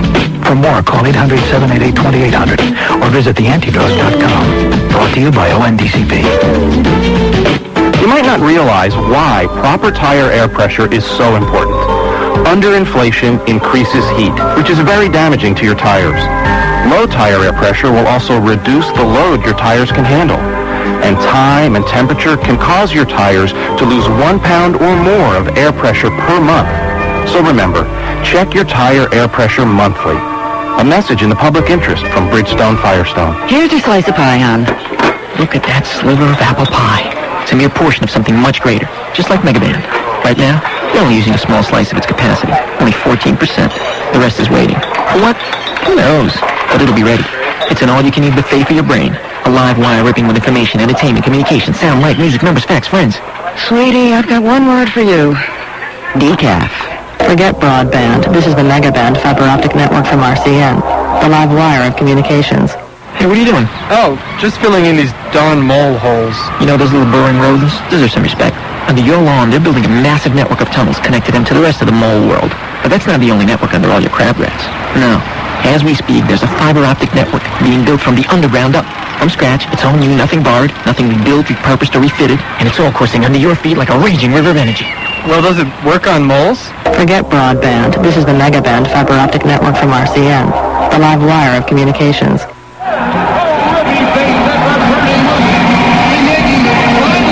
Well, back at Yankee Stadium, as the field looks as good as a field can look. They've had several days to work on this place. I mean, normally it looks great. They have blue and white World Series insignias on the field in front of each dugout. And, of course, the famed interlocking NY of the Yankees behind home plate. Obviously, every seat is taken. You know, people always call in and write in, Mike, about how unfair it is. You know, a lot of quote-unquote big people, corporation people get seats, which is true. and the regular fan can't get tickets. But how would... what is the perfect way? Because if it was just for quote-unquote fans instead of the corporation, you could sell 100,000 tickets to this game. This place only holds 55, so you still would disappoint 45,000 people. I think as many seats as there would be, you'd disappoint somebody. And we said this earlier in the show. I asked if they could have sold 100,000 tickets, and they said they probably could have sold double that. I mean, there are people throughout the city that just want to be here and desperately want to be here. And, because of people on Wall Street that have a lot of funny money, and I don't mean that in a bad way, they have a lot of money to spend because they make a lot of money. They could pay a scalper $3,000, $4,000 for a game. And so many people want to be here. John and I, all we could do is just judge by how people call us. I mean, people out of the woodwork, and the first thing they said, well, I'm willing to pay. Well, everybody pays. The players pay. Joe Torre gets tickets. He pays. Nobody gets free tickets to the World Series because the money goes into the pension fund and also the shares for the players. There just are no tickets available. Well, actually, no one gets tickets to any playoff game because the monies are shared by the leagues and the players, so everybody pays for tickets.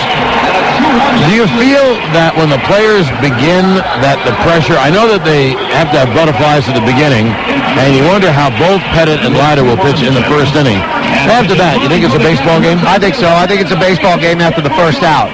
And I think the first guy who catches the first ball feels better than the other guys who are still waiting around for it. But I'd say you're right. First inning, everybody takes a deep breath and go, okay, this is just like we did when we were in the Sandlots. There are a lot more people watching, and there's a lot more at stake. But generally, it's the same game we all played in Little League, and that's why I think so many people enjoy this and get into it. And this is for all the marbles. I know that's a cliche, but this is it. You play all season.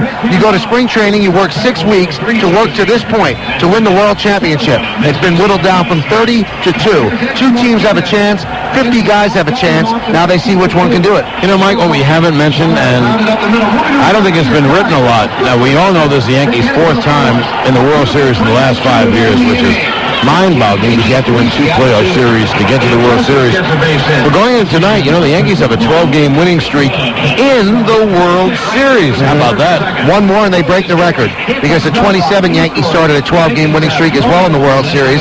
But the Yankees have one more win. If they win tonight, 13 in a row has never been done. 12 in a row is pretty amazing. The Yankees lost the first 2 games in 96, and then they won the next 4 against the Braves. They swept the Padres in 98, and they swept the Braves last year. You add it up, that's 12. And if they can beat Al Leiter tonight, they'll do something that has never been done in the history of baseball, which gives you chills when you say it, and they will win 13 in a row. Never before in this illustrious history, 96th World Series of all time. What we always like to say is if you had a stretch of games, home and away, because they'd have to be home and away to match this, and you played home and away against the Twins and the Pirates and the Devil Rays, whoever the bad teams are, and you played 13 games or 12 games in a row, you wouldn't win 12 games in a row. I mean, if you do, it'd be the high water mark of the year. And they've won 12 straight against the other best team in baseball. And we're going to meet the teams when we get back. Bob Shepard, which is, I think, the best part of the World Series, will introduce the lineups from both teams. And, boy, it'll be interesting to see how the New York Mets are received here in a World Series at Yankee Stadium. 14th Subway Series, all of that when we get back on the Sun America Yankee pregame show. So keep it right here. This is New York Yankees baseball. Lately, it seems the internet has been used to sell everything from cheeses of the world to herbal hair removers. Well, now there's something on the web that you actually need. At NapaOnline.com, just about everything you love about Napa Auto Parts stores is available online.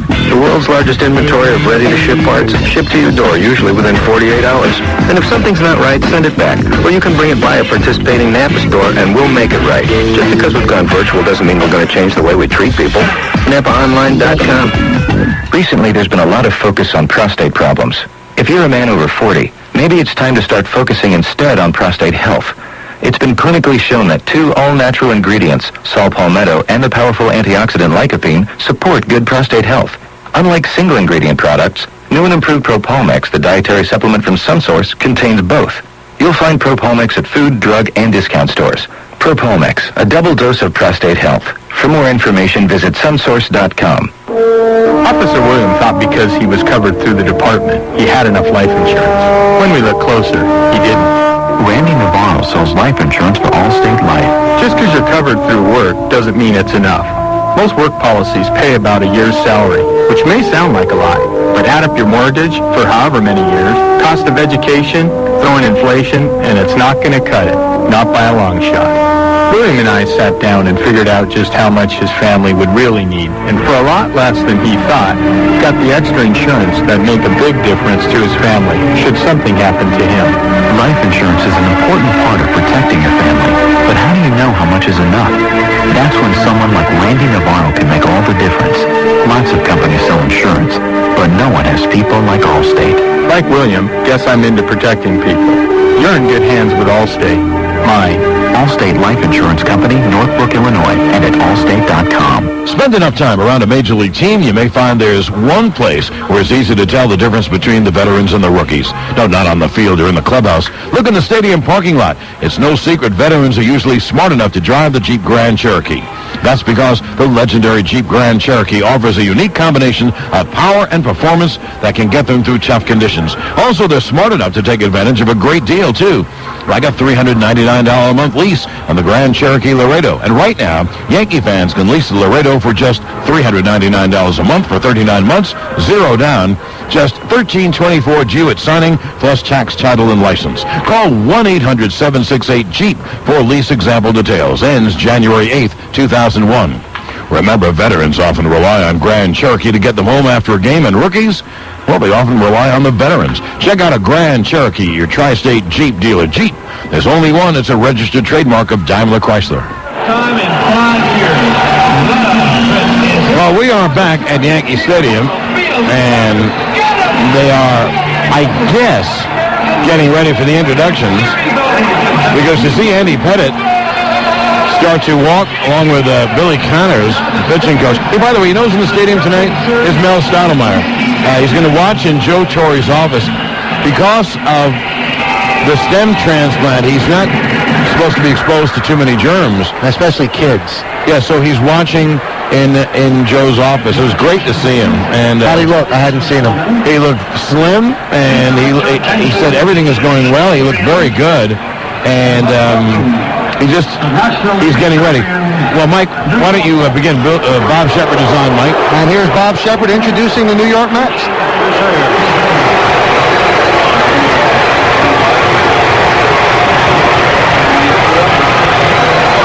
Right now, the Mets reserves are walking out, starting at the third base bag, moving toward home plate. And when they line up in numerical order, Bob Shepard will begin to introduce them, and they are met with resounding boos here at Yankee Stadium. Here's Bob again. And now, the starting lineup. But first, the manager, number 2, Bobby Valentine.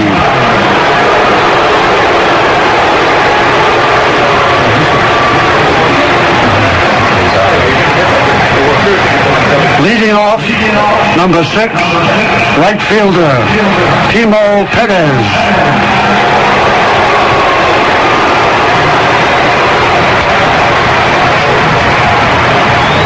Batting second, number 13, second baseman, Edgardo Alfonso.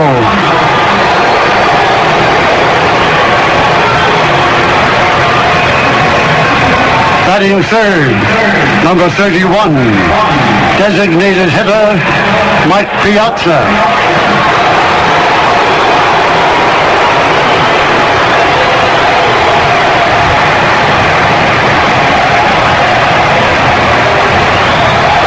Batting fourth, number 9, first baseman, Todd Zeal.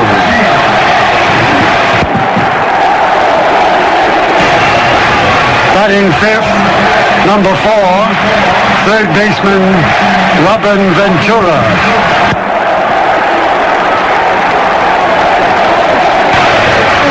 Batting sixth, number 50, the left fielder, Benny Agbayani. Batting seventh, number 44, the center fielder, Jay Payton.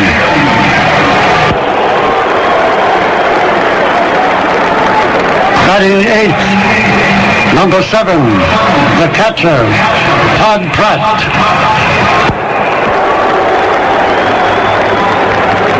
Batting ninth, number 17, the shortstop, Mike Bordick.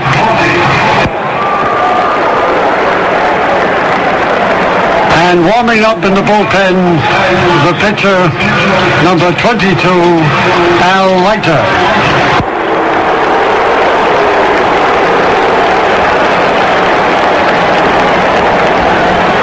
And now, ladies and gentlemen, your 2000 American League champion and defending world champion, New York Yankees.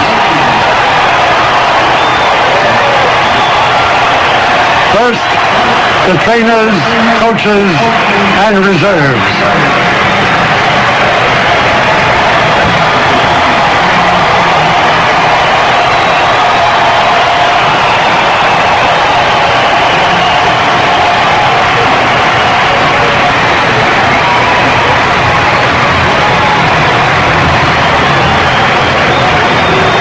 And now the starting lineup. First, the manager, number 6, Joe Torre.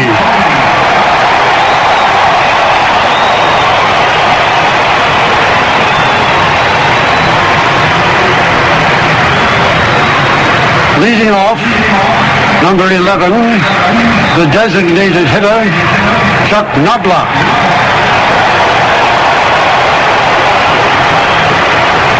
Batting second, number 2, the shortstop, Derek Jeter.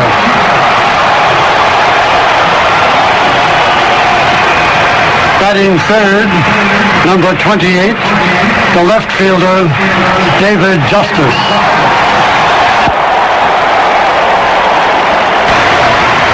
Batting fourth, number 51, the center fielder, Bernie Williams.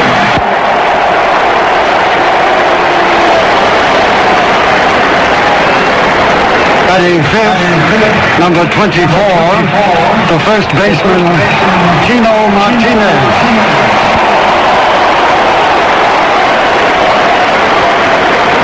Batting sixth, in the bullpen, number 20, the catcher, Jorge Posada.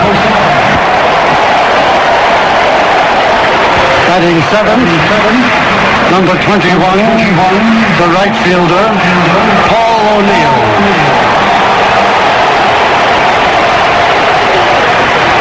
Batting eighth, number 18, the third baseman, Scott Brocious.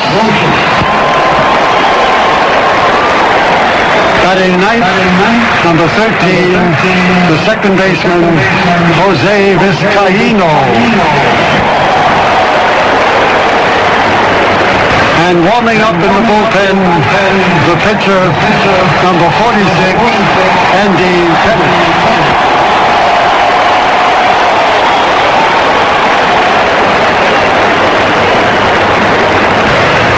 Ladies and gentlemen, please rise. Presenting the colors for this World Series game is the United States Navy Honor Guard. In the wake of the USS Cole, there is no better time for this country to truly appreciate democracy and freedom. Tonight, we remember the young men and women on board the USS Cole who lost their lives.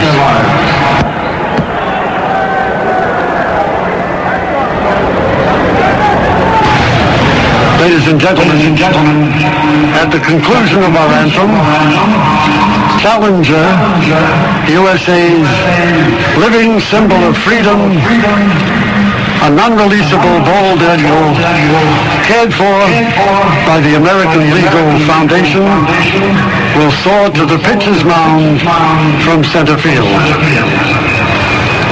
And now please direct your attention to the microphone behind home plate.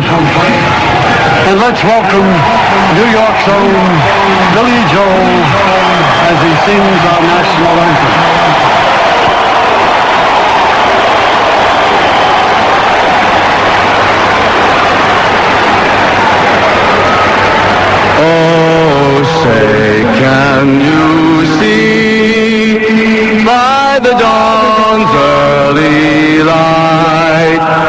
that so proudly we hailed at the twilight's last gleaming, whose broad stripes and bright stars through the perilous fight o'er the ramparts we watched were so gallantly streaming, and the rocket's red glare, the bombs bursting in air, gave proof through the night that our flag was still there.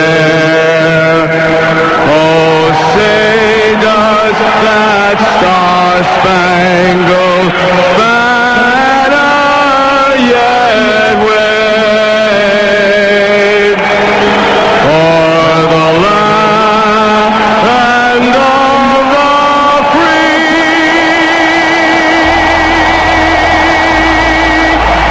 and the home of the brave.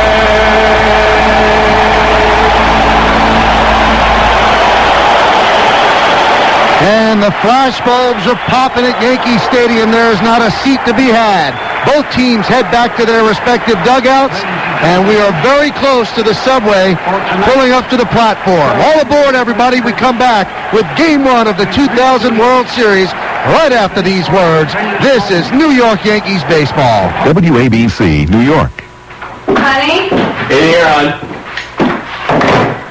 What are you doing? I fixed it. You fixed what? The garbage disposal. Get out. I'm serious. Get out. You get out. You really fixed it? What was wrong with it? I don't know. Did you even try it? Here, watch. Is that my good celery? No, just flip the switch. I won't get shocked or Just anything? flip it. Oh, wait, hold on. Someone's at the door. No, that's the garbage disposal. Flip it again. Okay, how cool is that? Hon, you said you fixed the garbage disposal. It is fixed. But, hon... Wait, don't say anything yet. Come with me to ring the doorbell.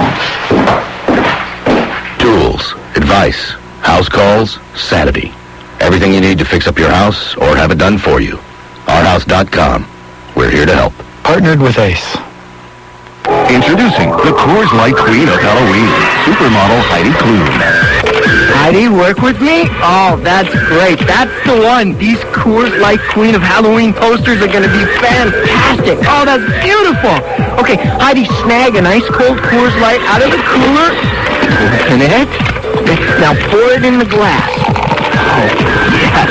I can almost taste that Coors Light. Oh, that looks refreshing. How about you set that down right here next to me? Heidi, seriously, hand me the Coors Light. Where are you going? Heidi, we're not done with the poster. That's my Coors Light. This Halloween, stock up on Coors Light and original Coors beer and pick up your free Heidi Klum Queen of Halloween poster, only while supplies last. Coors Brewing Company, Golden, Colorado. This Halloween, you can help scare away a child's worst nightmare. Pick up a pumpkin donation card wherever Coors Light is sold and help support St. Jude's Children's Research Hospital. This is a healthcare update from Hackensack University Medical Center. My guest is Dr. Jeffrey Boskamp, the Vice Chairman of the Department of Pediatrics. Hackensack University Medical Center is now officially a children's hospital. Doctor, what does that mean to the people in our audience? What If Children's Hospital has the benefit of a full-time pediatric faculty who are experts in their field. They have a residency program where there's an active teaching program. They have clinical research going on that their children may be able to benefit from. An emergency room that's open 24 hours, 7 days a week, specifically for children, and all the ancillary services that kids need in that kind of setting. For more information about the Children's Hospital at Hackensack University Medical Center, call 201-996-2020. This has been a healthcare update from Hackensack University Medical Center. We're with you for life.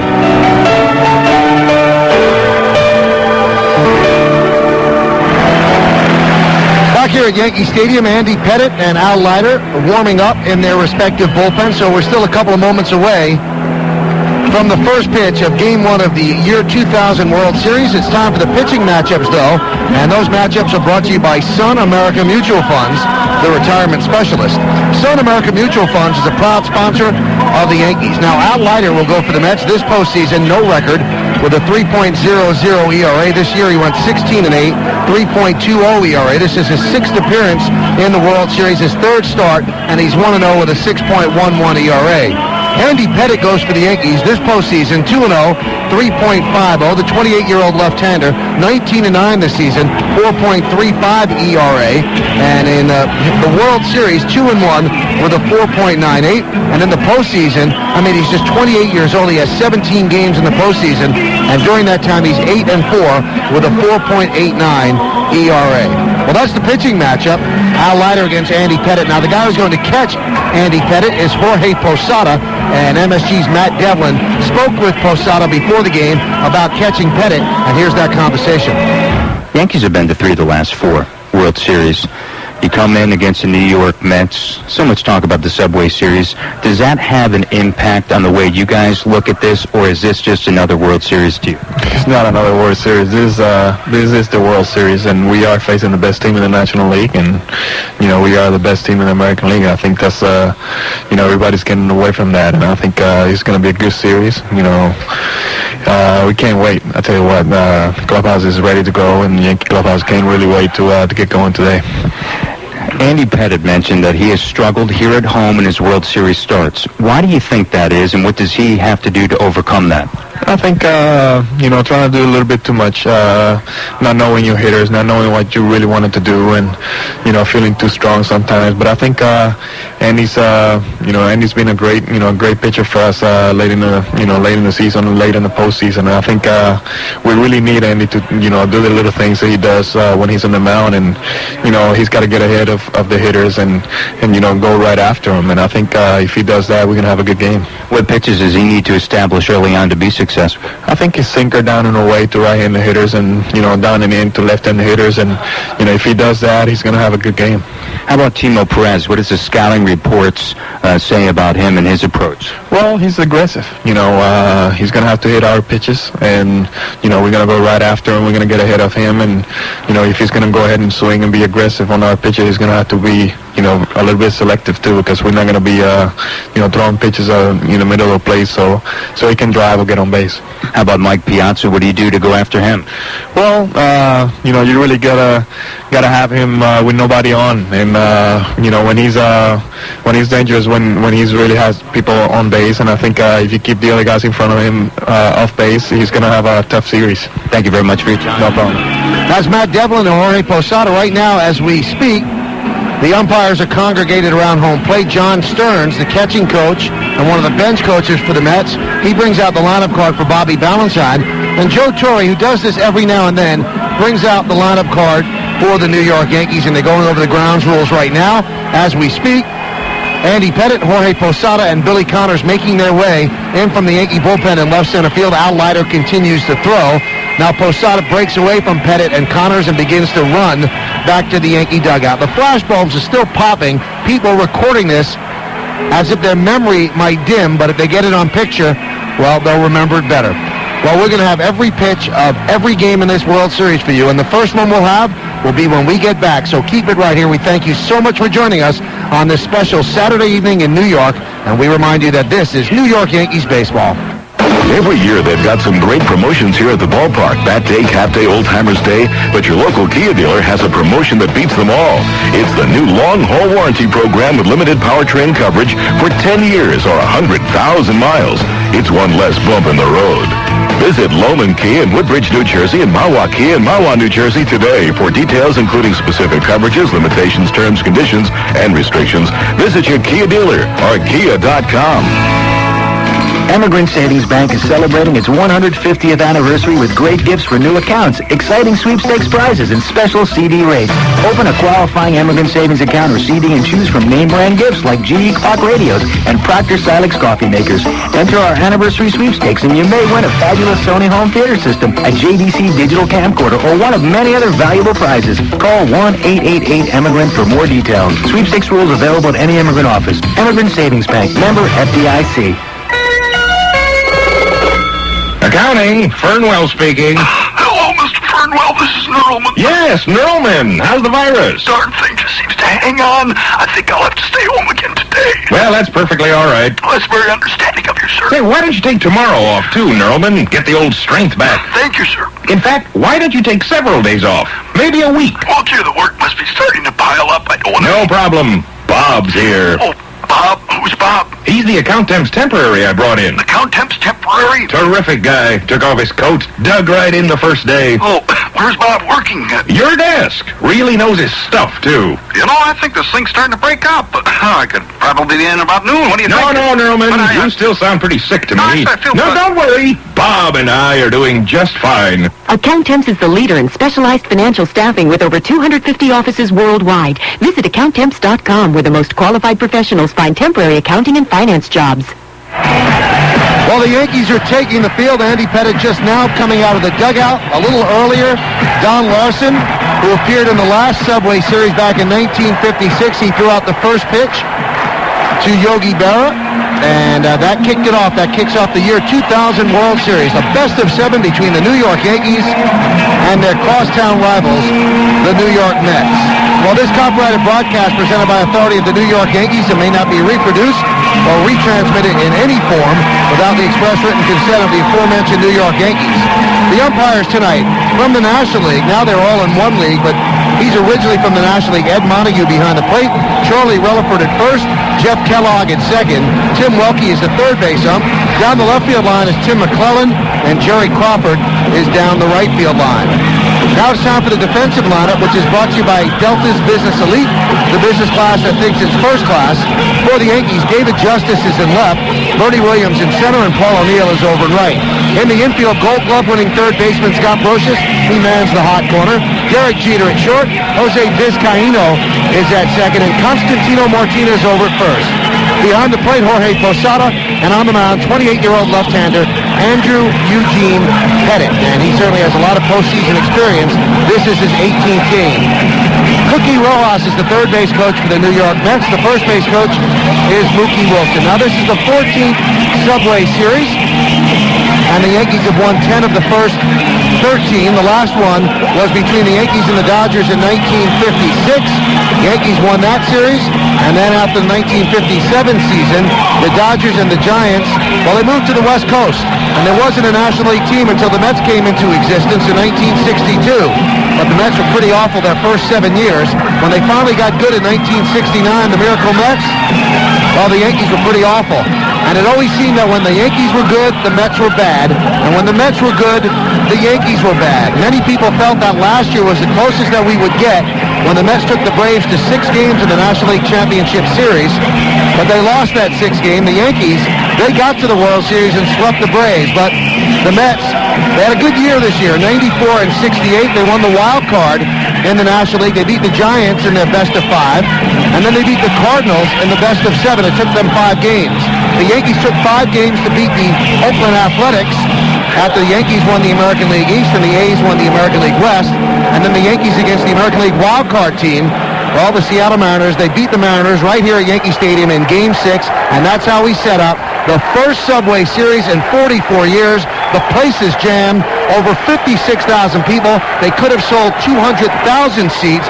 Everybody that's any kind of sports fan is riveted either to the radio or their TV set around New York City, and I'm sure the country is going to join in as well. It's an absolute thrill to be with you. It's time for the first pitch, and now I turn over the play-by-play duties to John Sterling. And a good evening, John. Let's have fun. All aboard. Well, I'm already having fun. Thank you, Michael. Good evening to you, and good evening to everyone that's listening to New York Yankees baseball tonight. And tonight, the Yankees try to make it 4 world championships in 5 years. But this is the most electric atmosphere we'll ever have as Pettitte gets ready to pitch to left-hand hitting Timo Perez. And the pitch is low, and we're underway in the first World Series of the new millennium and the first Subway Series in 44 years. Perez, a left-hand hitter, a line drive type hitter. Brocious into third to guard against the bunt. The 1-0 is low, and the count 2-0. John, every time he throws a pitch, the first 2 pitches, it looked like Christmas. It looked like the Rockefeller Center Christmas tree lighting up. Everybody seems to have a camera with a flash ball over top, and it's just like Christmas time when he throws the pitch. That adds to the atmosphere. Here's the 2-0 to Perez, and it's low 3-0. So maybe Pettit is affected by all the hoopla and all the drama and all the tension because he falls behind a little left-hand hitter, 3-0, a guy who can really run. Perez only had 40 at-bats, 49 at-bats in the regular season, and 3-0 is a strike. Now, in those 49 at-bats, he had 286, a homer, 3 RBIs. During the playoffs, he's become a regular. He's become a star. He's 12 for 40, no homers and 3 RBIs, and he has a big-time future in baseball. The 3-1 strike fastball. He has taken 5 straight pitches to count 3-2. And the Yankees book report on Timo Perez that he's the anti-Ricky Henderson. He swings at everything, and that's why Pettit threw those 3 pitches out of the strike zone. But Timo Perez has taken every pitch he's seen so far. Perez in the playoffs, 12 for 40. He has been an igniter for the Mets offense. Here's the payoff. Hit on the ground, weakly to second. This guy feels and throws him out 1 away. So Pettit came back from 3-0 down. And Mike, I've heard Joe tell me that, Pettit, why does he nibble? You know he can throw strikes because he's down 2-0 and 3-0. He throws strikes. Well, that time he really was pitching to a scouting report, and when he had to throw strikes, as you said, he threw 3 strikes in a row. So Timo Perez knew exactly what the Yankee scouting report was, and the Mets told him, don't swing because they're going to throw everything out of the strike zone. So he built the 3-0 count, but Pettit was able to throw 3 in a row. 1 away. Here's one of the best players in the business, Edgardo Alfonzo, who fouls it first base side, upper deck out of play. During the regular season, Alfonzo, a second baseman with power, hit .324, 25 homers and 94 RBIs, and he's had tremendous playoff. He's 13 for 36, a homer, 9 RBIs. Now, Alfonzo hits a curveball foul down the right field line out of play, and the count 0-2. And Mike, a big part of the Yankees' success in the playoffs would be if they keep Perez and Alfonzo off base in front of Piazza. Absolutely. You want to face Piazza without anybody on base. And that was the game plan against Alex Rodriguez and Edgar Martinez. And really, that's the game plan with a lot of 3-4 hitters. But Piazza's so dangerous, you really want him to come up with the bases empty. Well, Pettit is ahead 0-2. And he deals. Just missed outside as he tried to paint the outside corner. And the count 1-2. Andy was 19-9 in the regular year with an ERA of 4.35. Mike Piazza on deck. Only 2 lefty hitters in the lineup against Andy. The leadoff hitter, Timo Perez, and Robin Ventura, the third baseman, who bats 5th. That'll be a 1-2 to Alfonzo. The pitch, high fastball, overthrew the 4-seamer, and the count 2-2. Pettit throws the cutter inside, a cut fastball like a slider inside to right-hand hitters, and a 2-seam fastball, sinking fastball away. He also throws a curveball, slow curveball, and the last pitch, a 4-seam fastball up. Here's the 2-2, fouled away. That was a fastball that he fouled back into the seat, so the count holds at 2-2. You know, the interesting thing, John, is that the Mets are a veteran-laden club, but hardly anybody on this team has any World Series experience. This team was brought together to get to this point, and they have, and now it's going to be interesting to see how they react. A guy like Alfonzo, he's been around a while. He hasn't been here. Same thing with Zeal, same thing with Piazza. We'll see how they react to the pressure of being under the microscope. Now, again, the 2-2, fouled away, upper deck, first base side. Well, Mike, I think once the game begins and you're into the second or third inning, I think it's a baseball game, and I think the players will play it that way. If there is pressure felt, it certainly has to be felt by people who are new to it, and the Mets are new to it, and how can you have more? Look how the crowd is reacting. Nothing has happened. We're in the top of the first inning, and this crowd is as alive and electric as any crowd. The 2-2, hit on the ground, foul off third. Well, the count holds 2-2. Pettit, if he has a problem tonight, it's because he hasn't pitched in a while. He last pitched in Seattle, and that was on the Friday game. And this is Saturday, so he hasn't pitched in 8 days. And sometimes that affects him adversely. Some pitchers like rest at this time of the year, but if he's too strong, he loses command, and his pitches are up. He wants to get his pitches down and away, and the cutter low and inside. He doesn't want to be too strong. Again, the 2-2. Swung on and line to right. O'Neill toward the gap, makes the catch, and they're 2-way. And Alfonzo hit it right on the button. Alfonzo, to me, is a very young Edgar Martinez. Obviously, he can run better and play the field better. He's not as great a hitter as Edgar, but he might get there. Here's one of the great hitters in the game, Mike Piazza.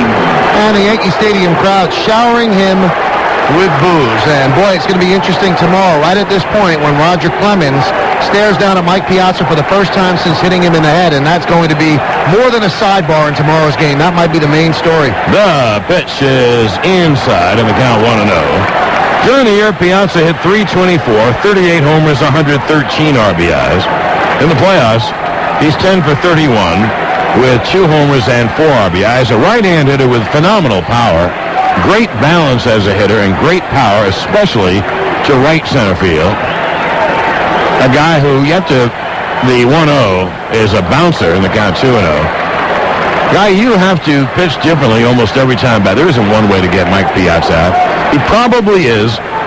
You hate to overstate these things, but he's the best hitting catcher in baseball history. There have been catchers who've hit for high average. There have been catchers who've hit for power. But there's been no catcher in baseball history to hit both for average and power. He's just simply a great, great hitter. And in 14 games against the Yankees, 14 RBIs and 4 home runs. The 2-0 fouled away late on an inside fastball. He fouled at first base side upper deck, and the count 2-1. You know, everybody tries to knock a great player. Barry Bonds gets knocked because he doesn't have great numbers in the postseason. And coming into this one, Mike Piazza didn't either, but he's finally starting to hit the postseason. In the NLCS, he was 7 for 17. That's .412. And overall in the postseason, .323. So he's done the job this year. The 2-1 way outside. And, of course, one thing about Piazza, he hurts you when he gets hits because he gets big hits. He gets booming doubles and home runs.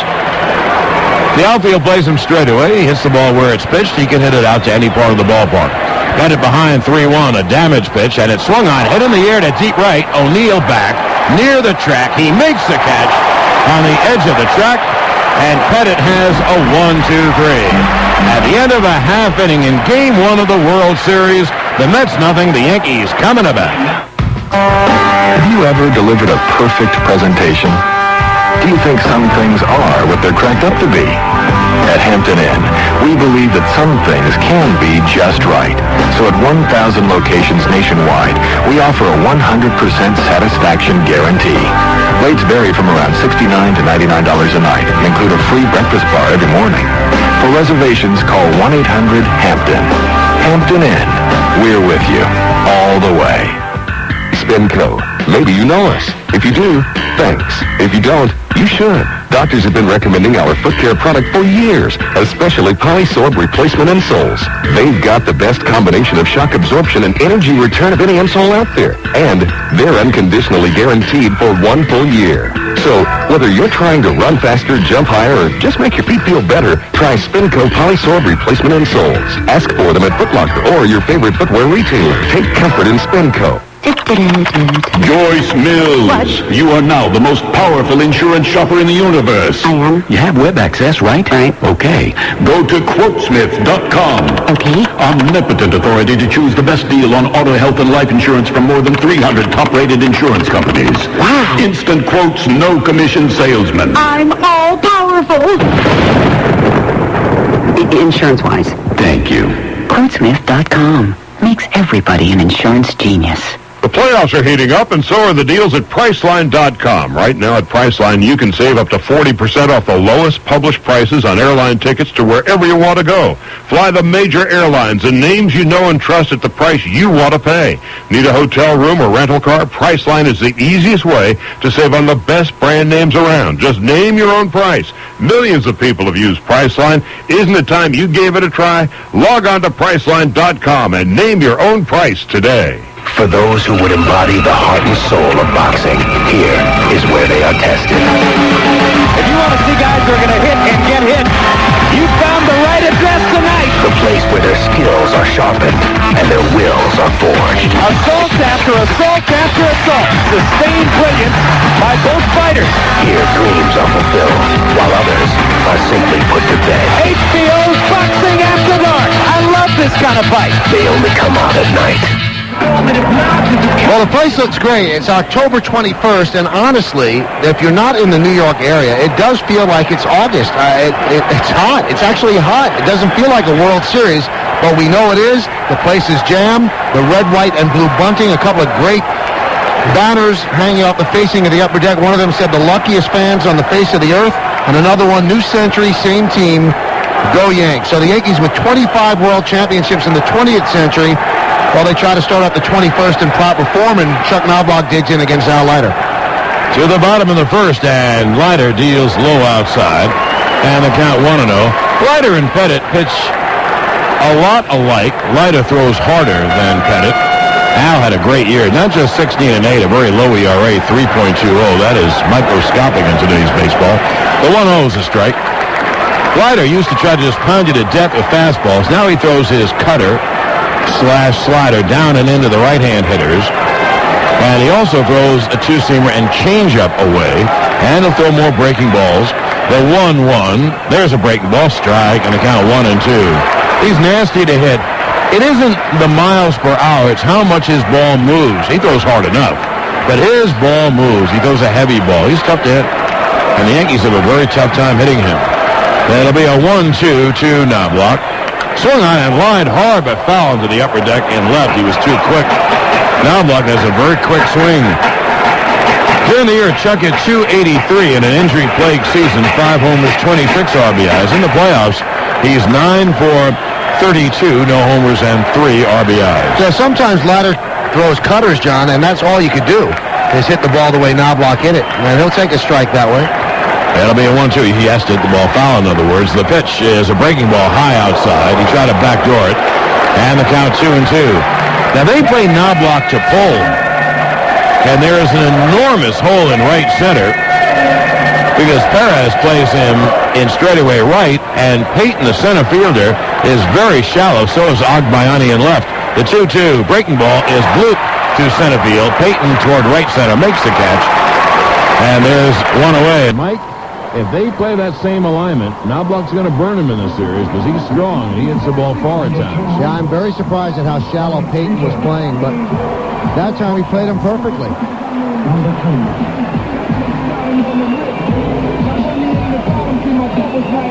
One away, here's Derek Jeter, who hit .339 during the year, 15 homers, 73 RBIs. In the postseason, 11 for 41, 2 homers, and 7 RBIs.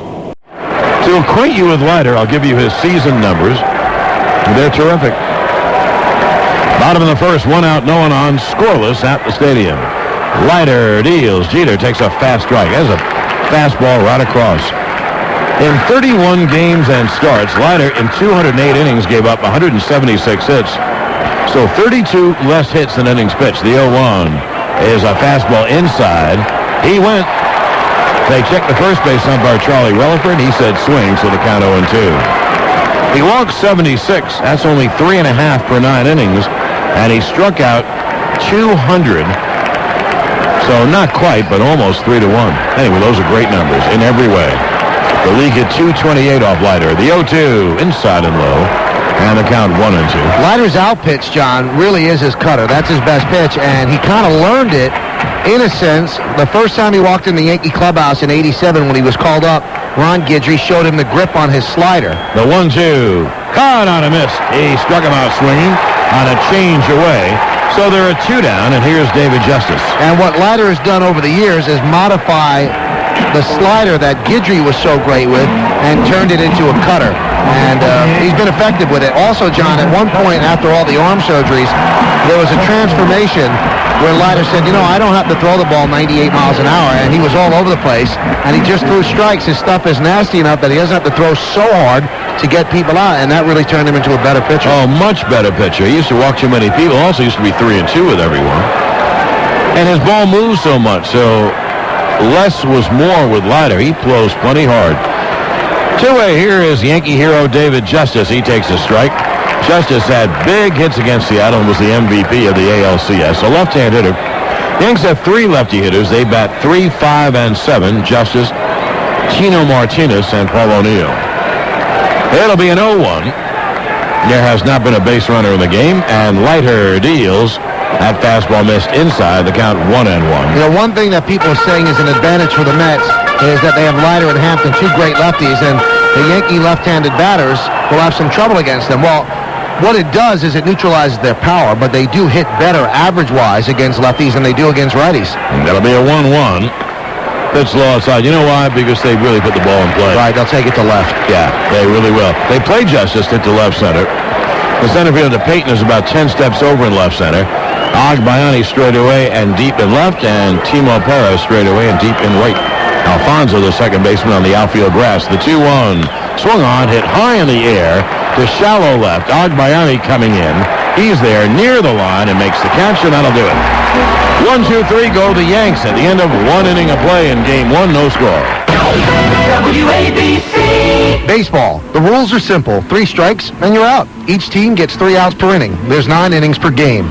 A lot of things have changed over the years, but baseball remains pretty much the same. Much like Jeep Cherokee Sport, an American original, there when you need it, genuine from the ground up.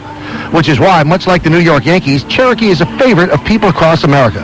And right now, much like being a Yankee fan, it's a great time to be a Cherokee fan. That's because you can lease a Cherokee Sport for just $279 a month for 39 months with 0 down and just $1104 due at signing, plus title, tax, and license. And still get air conditioning, power windows and locks, and remote keyless entry at no extra charge. Now that's a great value. I guess some things never change. For lease example details, call 1-800-768-JEEP. Ends January 8, 2001. See the Cherokee Sport at your Tri-State Jeep dealer. Jeep is a registered trademark of Daimler Chrysler. Jeep, the most award-winning brand of 4x4s on earth. Group Health Incorporated congratulates the American League champions. And like the Yankees, GHI offers a winning combination too, with a variety of innovative, affordable health insurance options. Plus, one of the largest networks of doctors and specialists in New York State.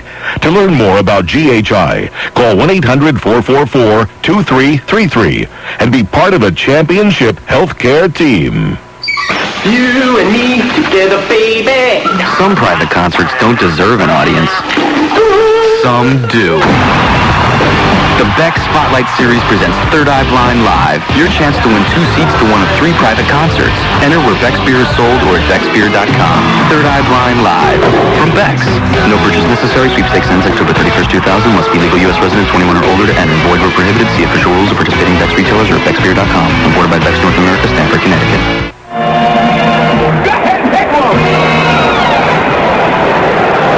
Number 9. Let's take 15 seconds station ID. This is New York Yankees baseball. The all-new Troubleshooter Show. They gotta give your money back. With Tom Martino. Guess what, Chip? It's not private when you make people miserable. Now heard weekday mornings at 9 right after Curtis and Kuby on WABC New York. Let's hit the second inning, scoreless, and there has not been a base runner. The next 2 batters have been American Leaguers, Todd Zeile and Robin Ventura. They have some history against Andy, and they've gotten a lot of base hits off him. Zeile is 7 for 20 against Pettit with a couple of homers. During the year, he had 268, 22 homers, 79 RBIs. In the playoffs, 8 for 33, a homer, 8 RBIs. Right-hand hitter with power, and the fastball is outside, and the count is 1-0. I bet, Mike, that Pettit feels better about getting through the first just because he hasn't pitched in so long and he has problems when he doesn't pitch in a long time.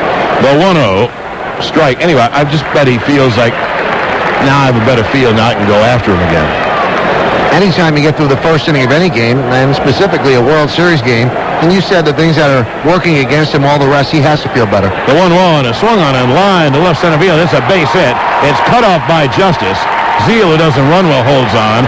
Justice throws the ball over second, and it's cut off by the first baseman, Tino Martinez. So there's the first base hit. And if Justice hadn't cut the ball well in left center, that's to the wall. That ball was really belted by Zeile. Well, that's no shot because Zeile has always hit Pettit well. 7 for 20 with 2 home runs, so now he's 8 for 21. And now he'll face Robin Ventura, who also does a good job against him.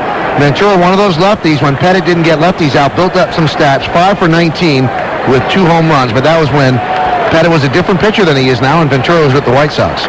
And the pitch to Robin is a breaking ball cut out of miss. That's one pitch that Pettit didn't throw well at all when Ventura was with the White Sox. Now, Ventura's been in the National League for 2 years. This year, Robin didn't hit for a high average, 232, but he had 24 homers, 84 RBIs. And during the playoffs, 5 for 28 with a homer and 7 RBIs. Does not run well. You get the ground ball, you can turn 2. The pitch, another breaking ball strike, and the count 0-2. 2 big breaking balls by Pettit. He gets that over, John. He's really tough. Because you can't look away like that on those breaking balls, and then he could bust you in with the 4-seamer up or the 2-seamer down. He's got a lot more weapons against lefties than he used to. Zeal leads, no threat to run, and Pettit deals, cut on and struck him out swinging. I think he foul tipped it into Posada's glove. Well, he's still up there for some reason. Maybe he dropped it. I guess he dropped it, and we saw him hold on the bounce. So Ventura gets a life. It's 0-2. He swung and foul tipped, and I guess Posada dropped it and caught it on a bounce. Also, Pettit has a great pickoff move, so base runners don't take advantage, and Zeal, he'll just take a couple-step lead and stay put. The 0-2 swung on and fisted foul over the third base dugout into the crowd, so the count holds at 0-2. Ventura broke the bat. A problem that Pettit had, too, against lefties when Ventura rang up those numbers, Pettit had trouble keeping the fastball in. And now he's able to throw that 2-seamer and keep it inside the lefty hitters. His arm motion going left to right would swing the ball over the middle of the plate and he'd get hurt. So those are the weapons against the lefties, the big breaking ball and the 2-seamer down and in. The 0-2 breaking ball is outside. The count 1-2. Blocked and boxed by Posada. So the count at 1-2.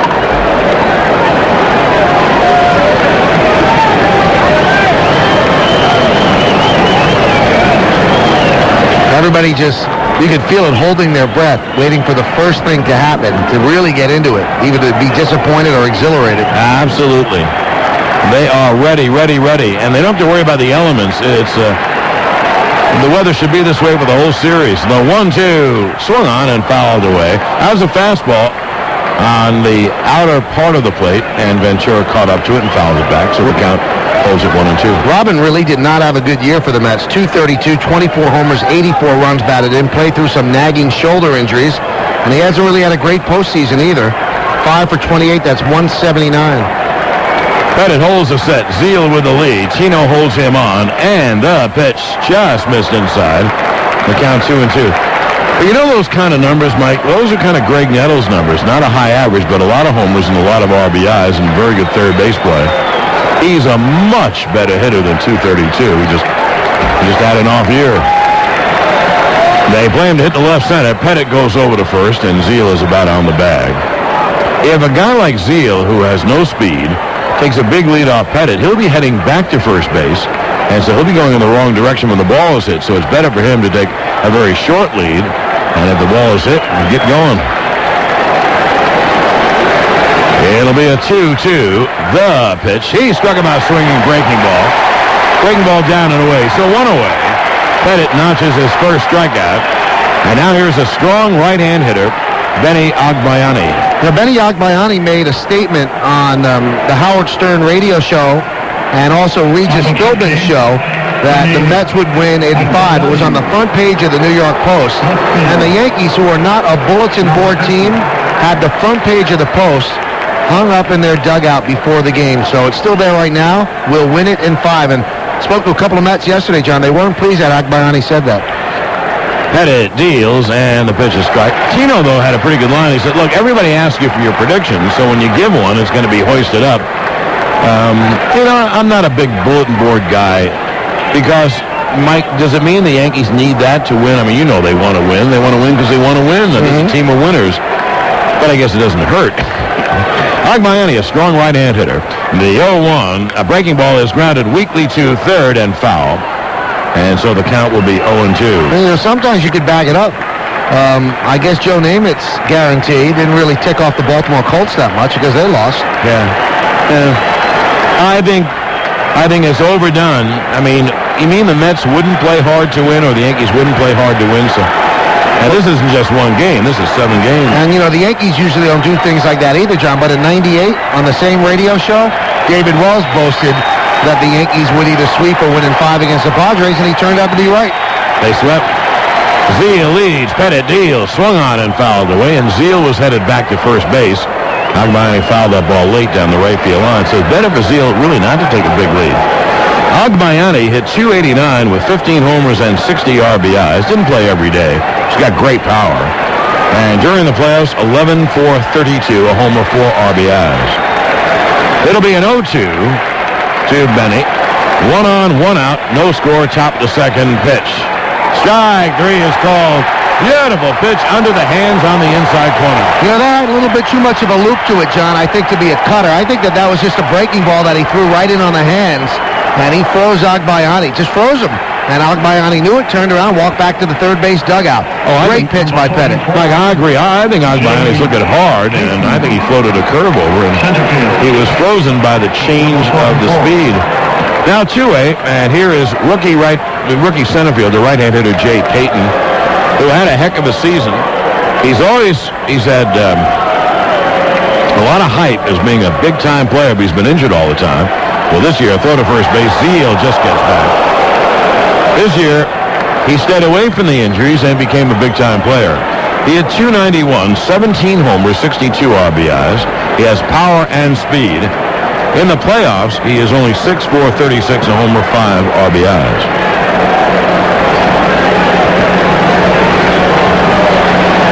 Zeal leads with 2 outs, and the pitch to Payton, a breaking ball is hit in the air to center. Bernie back, away back, in deep right center. He makes a one-hand running catch.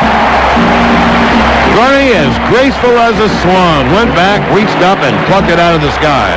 No runs, 1 hit, and 1 left. At the end of an inning and a half, no score.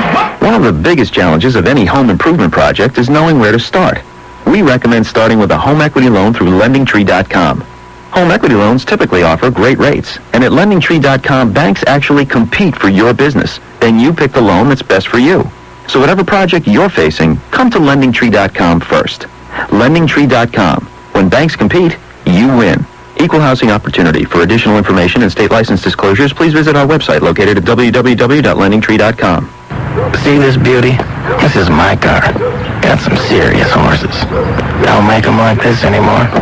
Not gonna make them like this ever again. That's why I use Chevron Supreme Motor Oil. Chevron Supreme reduces the heat and friction that can cause damage. Keeps her running smoothly and increases the life of her engine. I wouldn't trust anything else with something this important. They're not gonna make them like this again. But that's okay, because mine will last forever. Hi, I'm John Q. Public. The average 2-car, 2.5-kid family like us needs all the help we can get, like our Siemens Gigaset cordless phone. The family uses line 2 from their own handsets while I run my business out of the house on line 1, so they don't run my business out of the house. Plus, Siemens sent us a free 120-minute AT&T phone card after we bought our Gigaset, so I get long distance on the line, not my bottom line. But like all good offers, this one ends soon. Find stores with Siemens Gigaset cordless phones or buy online at SiemensCordless.com. You and me together, baby. Some private concerts don't deserve an audience. Some do. The Beck Spotlight Series presents Third Eye Blind Live. Your chance to win 2 seats to one of 3 private concerts. Enter where Beck's beer is sold or at becksbeer.com. Third Eye Blind Live. From Beck's. No purchase necessary. Sweepstakes ends October 31st, 2000. Must be legal U.S. resident, 21 or older to enter. Void where prohibited. See official rules of participating Beck's retailers or at becksbeer.com. Imported by Beck's North America, Stamford, Connecticut.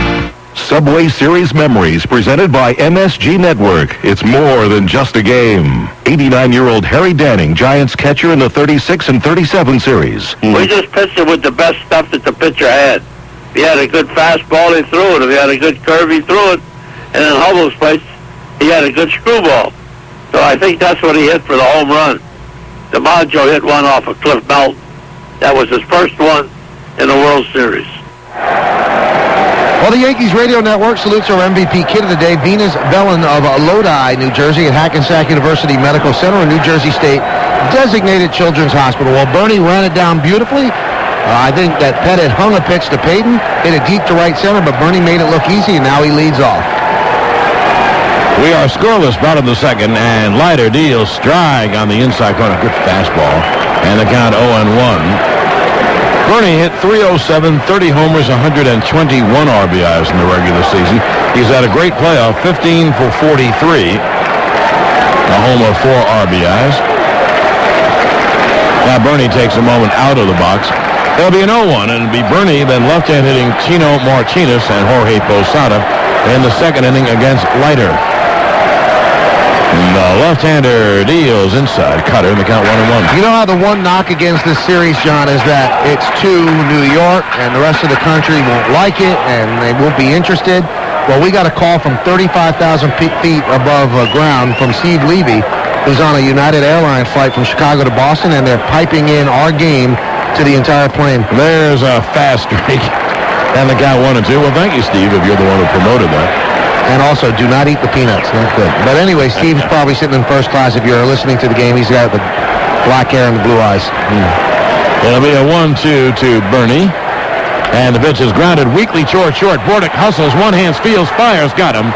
One away. Nice play by Mike Bordick. Bernie is out, 6-3. And with one away, here is left-hand hitting Tino Martinez. He had 258 during the regular year, 16 homers, 91 RBIs. He had a very poor regular season. 91 RBIs aren't bad, but he got a lot of people on base in front of him. But his home run total was way down, and his batting average is 258. But he's had a very good playoff. He's 16 for 44 with a homer and 5 RBIs. One out, no one on. The Yankees do not have a base runner off Leiter. And the left-hander deals outside in the count 1-0.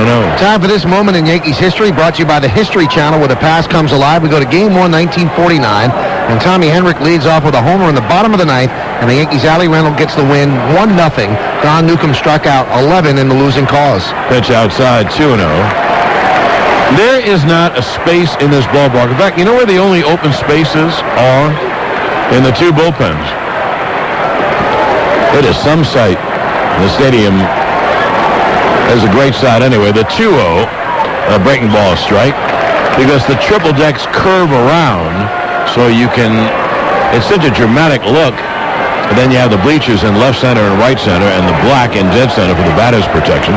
Here's the 2-1. Swung on in line. There's a base hit right center field. Toward the gap is Perez to cut it off, and Tino has a base hit as Kimo throws it in. So the Yankee left-hand hitters, Justice, O'Neill, and Martinez, hit left-hand pitching. As Mike said, it might cut down on their power, but they get a lot of big hits. They didn't cut down on Justice's power, and he took Arthur Rhodes into the upper deck to win the Seattle series. Yeah, John detailed what a struggle Tino Martinez's year was. Well, he's kind of erasing that. He has had his best postseason ever. That is his 17th hit. He's 17 for 45, and if the Yankees maybe thought, well, let's get rid of Tino, they might be reevaluating because he's had such a good postseason. That's what you could do with a postseason. Can indeed. And here's Posada, and there's a strike, a cutter on the inside corner. A cutter is like a slider. Left-hand pitcher to right-hand hitter, it moves into him. It's a fastball with movement, and you take a little bit off to throw it, and you know what? The movement of the ball is much more important than the speed. Big league hitters hit straight fastballs. The 0-1 high on the count 1-1. Posada had his biggest year. He became a full-time star this year and made the All-Star team. He had 287, 28 homers, 86 RBIs. And in the playoffs, he is 7 for 36, no homers and 4 ribbies. But his biggest hit helped save the Yankee season the other night against Seattle. 1 on, 1 out, no score. Zeal plays in front of the base runner. He shadows the base runner. Remember, Mike Piazza is not catching. You can run on Piazza, but they have a better arm behind the plate, and Todd Pratt, and Piazza DHs. Now the stretch by Leiter. And the pitch is swung on, hit on the ground to third. Ventura juggles, goes to second, 1, no throw to first. Ventura also didn't make a good throw low to Alfonso, so they took the 1 out. Posada is safe on the 5-4 force. And with 2 away, here is Paul O'Neill. Well, Ventura almost got Edgardo Alfonso hurt. He threw the ball on the inside of second base, let's say on the second base side of the bag, and Alfonso had to lean in to get it. And Tino sliding right there, but Alfonso adept enough to get out of the way. But a bad juggle there by Ventura, which blew the double play, then an even worse throw, which almost got Alfonso injured if it was a faster runner. O'Neill hit 283, 18 homers, 100 ribbies during the regular season. In the playoffs, 9 for 39, no homers, 5 RBIs. He started the ball much better, though, in the Seattle series, and the fastball is a strike on the outside corner. Posada's big hit came in the fourth inning. Yankees down 4-0. He had a 2-run double and set up a third run. And O'Neill had a couple of hits and 3 RBIs in that game. Here's the 0-1. Fastball inside. So fastball away, fastball in, and count 1-1. Well, O'Neill has never really had much success against Al Leiter. 4 hits and 21 at-bats. That's 190.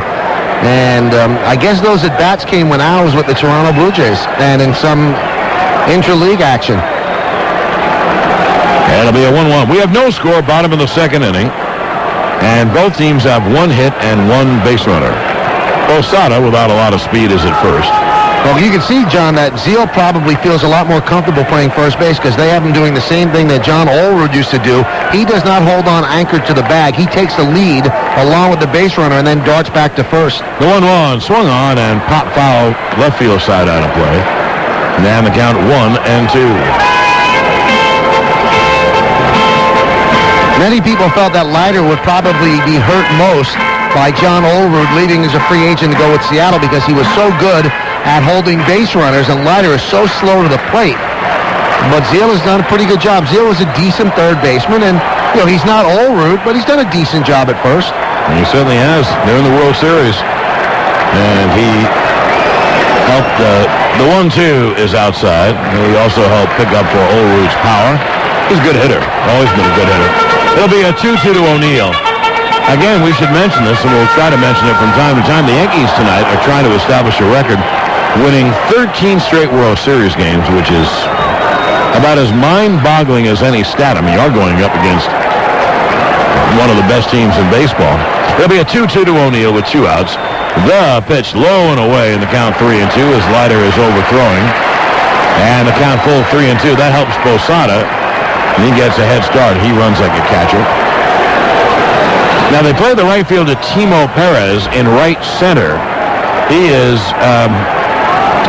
lined up about with the old Yankee bullpen, which separates the bleachers from the grandstands. There's a lot of room between Timo and the right field line. And they play the center fielder Jay Payton in left center.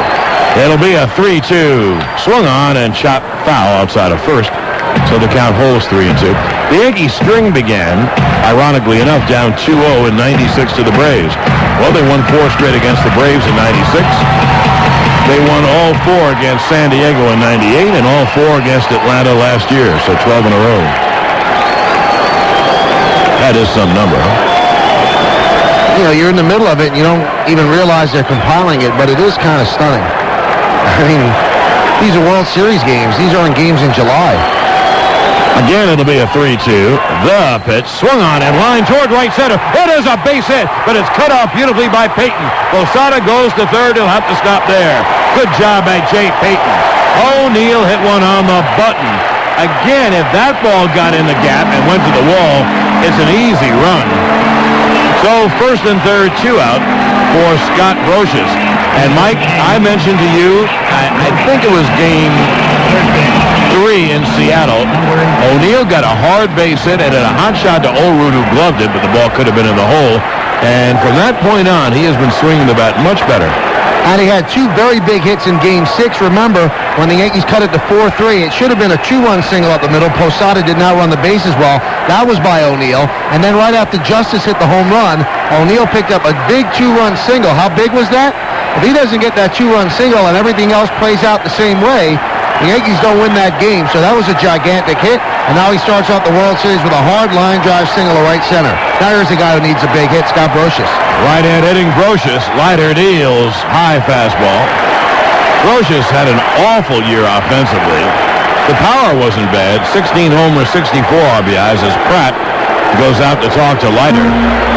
But Scotty hit only .230, and he's a much better hitter than that. During the postseason, he hasn't hit much better. Actually, he's hit worse. He's 7 for 35.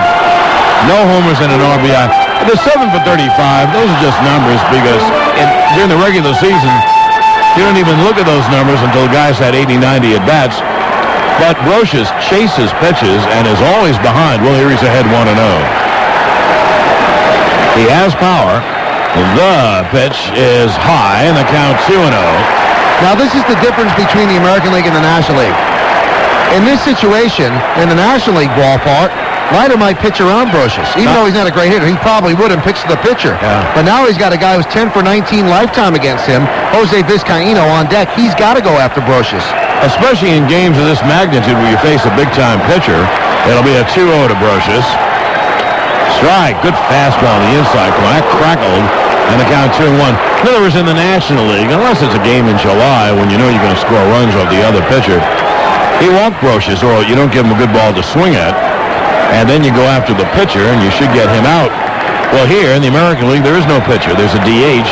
So the next hitter is Jose Vizcaíno, and he's hit Leiter very well in the past. It'll be a 2-1 to Brocious.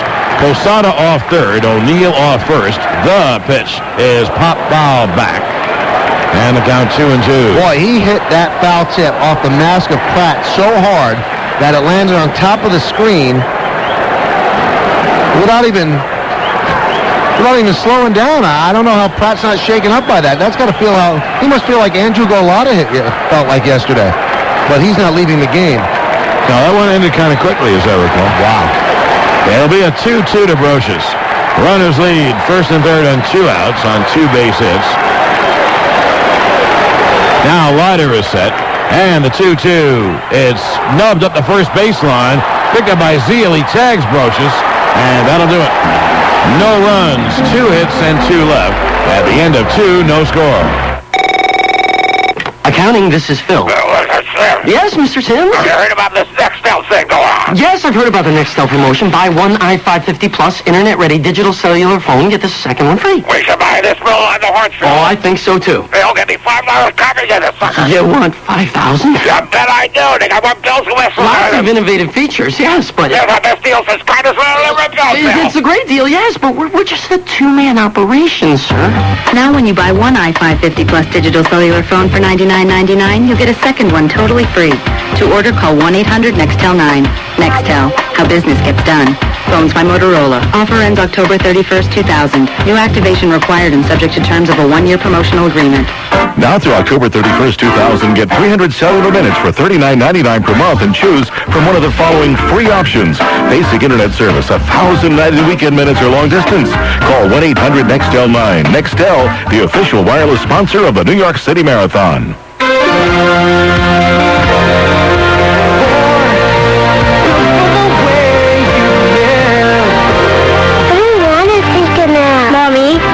Socks? Have you seen my black belt? He's looking at me. There's a knot in my shoe. Honey, where are my keys? Mommy, I'm starving. Mom, where's my backpack? Ford Taurus is designed to meet the highest safety rating ever because, heaven forbid, you should have a real problem. And now you can get a new Taurus and get 5.9% financing plus $1,000 cash back. Not all buyers will qualify for lowest APR. Take new retail delivery from dealer stock by 1/16/01. See dealer for details. That's 5.9 financing plus $1,000 cash back on Taurus with no charge leather on SES models. Only at your Tri-State Quality Ford store.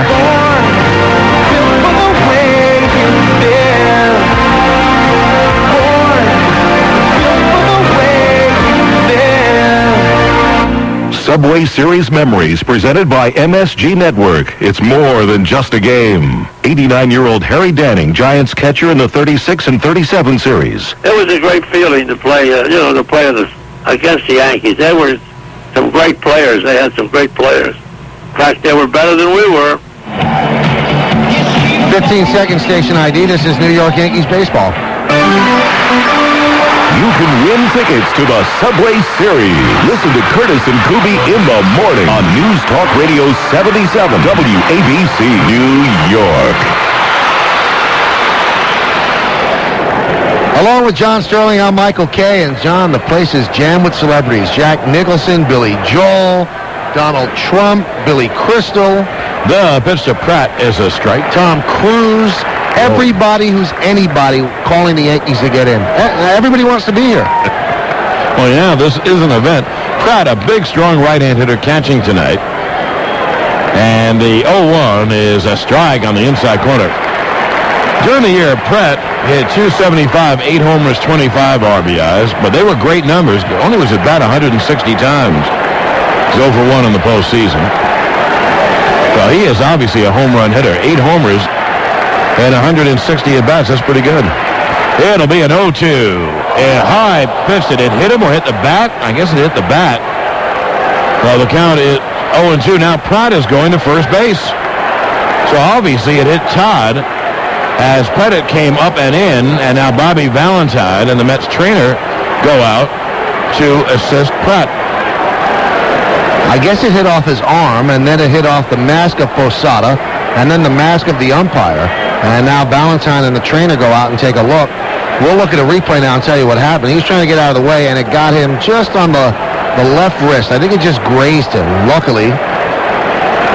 And now the trainer goes back, and so does Valentine. And the last thing Pettit wanted to do was hit him because he was 0-2. So the Mets get a leadoff runner on.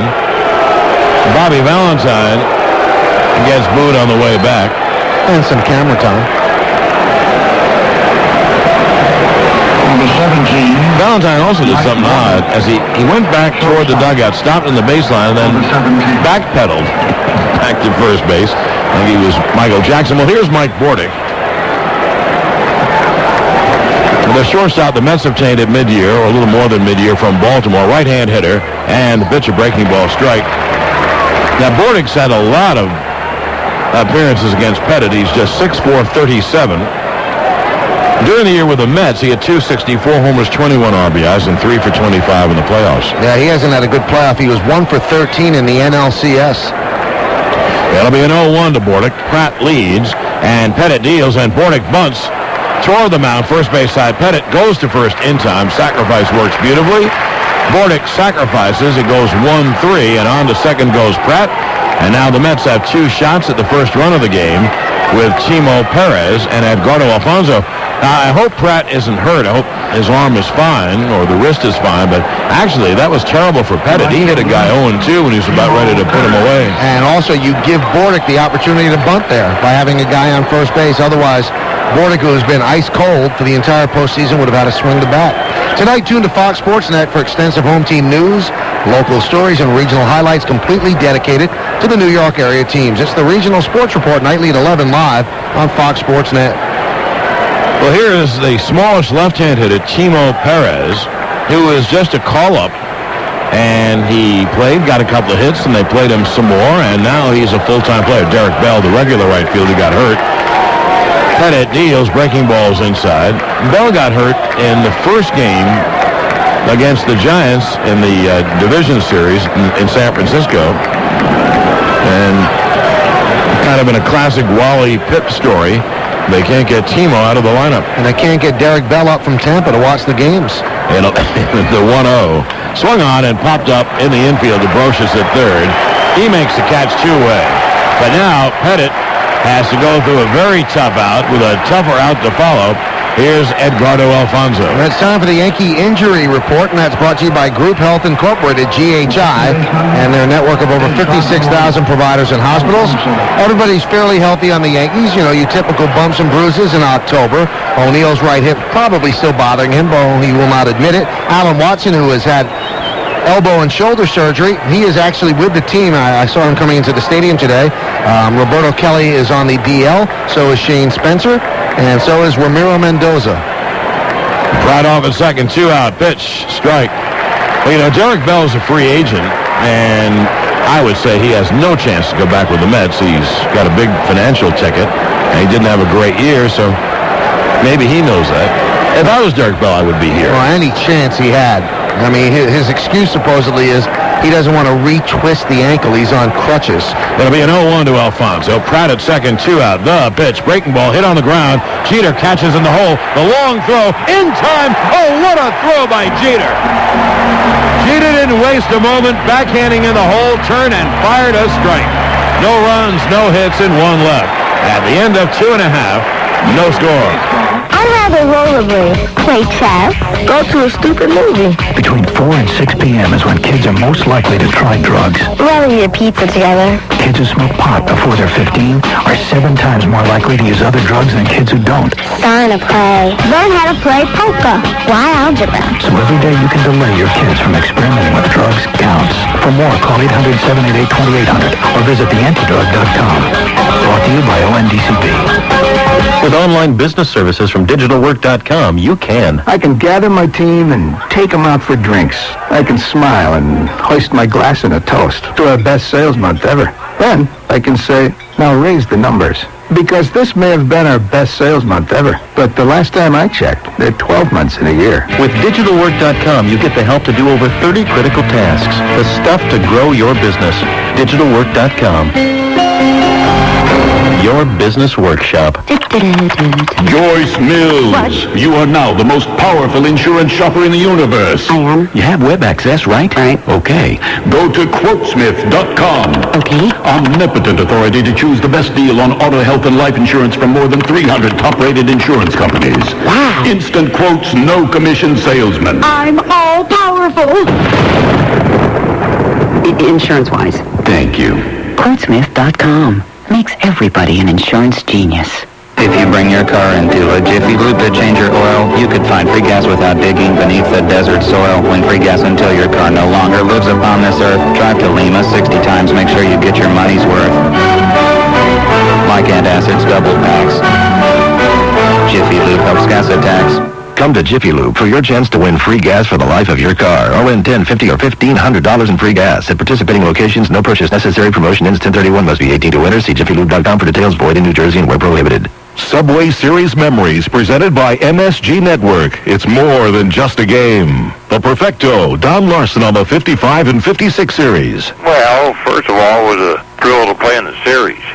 And, to play the Dodgers again, because they beat us in 55, my first year with the Yankees, so we had a chance to get even. While Mets and Yankees fans can follow their team's pursuit of glory for extensive highlights, interviews, and expert analysis, tune to the Jeep Subway Series postgame report immediately following the World Series game tonight on MSG Network and Fox Sports Net. So when the game goes off Fox Network, tune to MSG or Fox Sports Net, and we'll be there covering it. Jose Vizcaíno takes a fastball outside. Jose starting instead of Luis Sojo at second, and there's only one reason for that, and that is the great numbers that he's had, 10 for 19 off Leiter. The 1-0 strike, good fastball in the inside corner. Jose's been with a bunch of teams, mostly in the National League. He's been with the Mets and the Cubs and the Dodgers and the Giants, so he's faced Leiter a bunch of times. It'll be a 1-1, a switch hitter batting right, and there's a strike low and away. There's a great strike by Leiter. That is his two-seamer down and away, and the count 1-2. During the year, Jose hit 276, no homers, 10 RBIs. Been perfect in the postseason. He's 2 for 2, including a very big hit against Seattle. Oh boy, was that ever a big hit. An infield single that began that big 7th inning for the Yanks. It'll be a 1-2. He struck him out swinging. Cutter down and in. So 1 away, and here's Chuck Knobloch. Well, tonight's customer of the game is Sullivan's Grill in Bayside, New York. Brought to you by Beck's, a beer apart.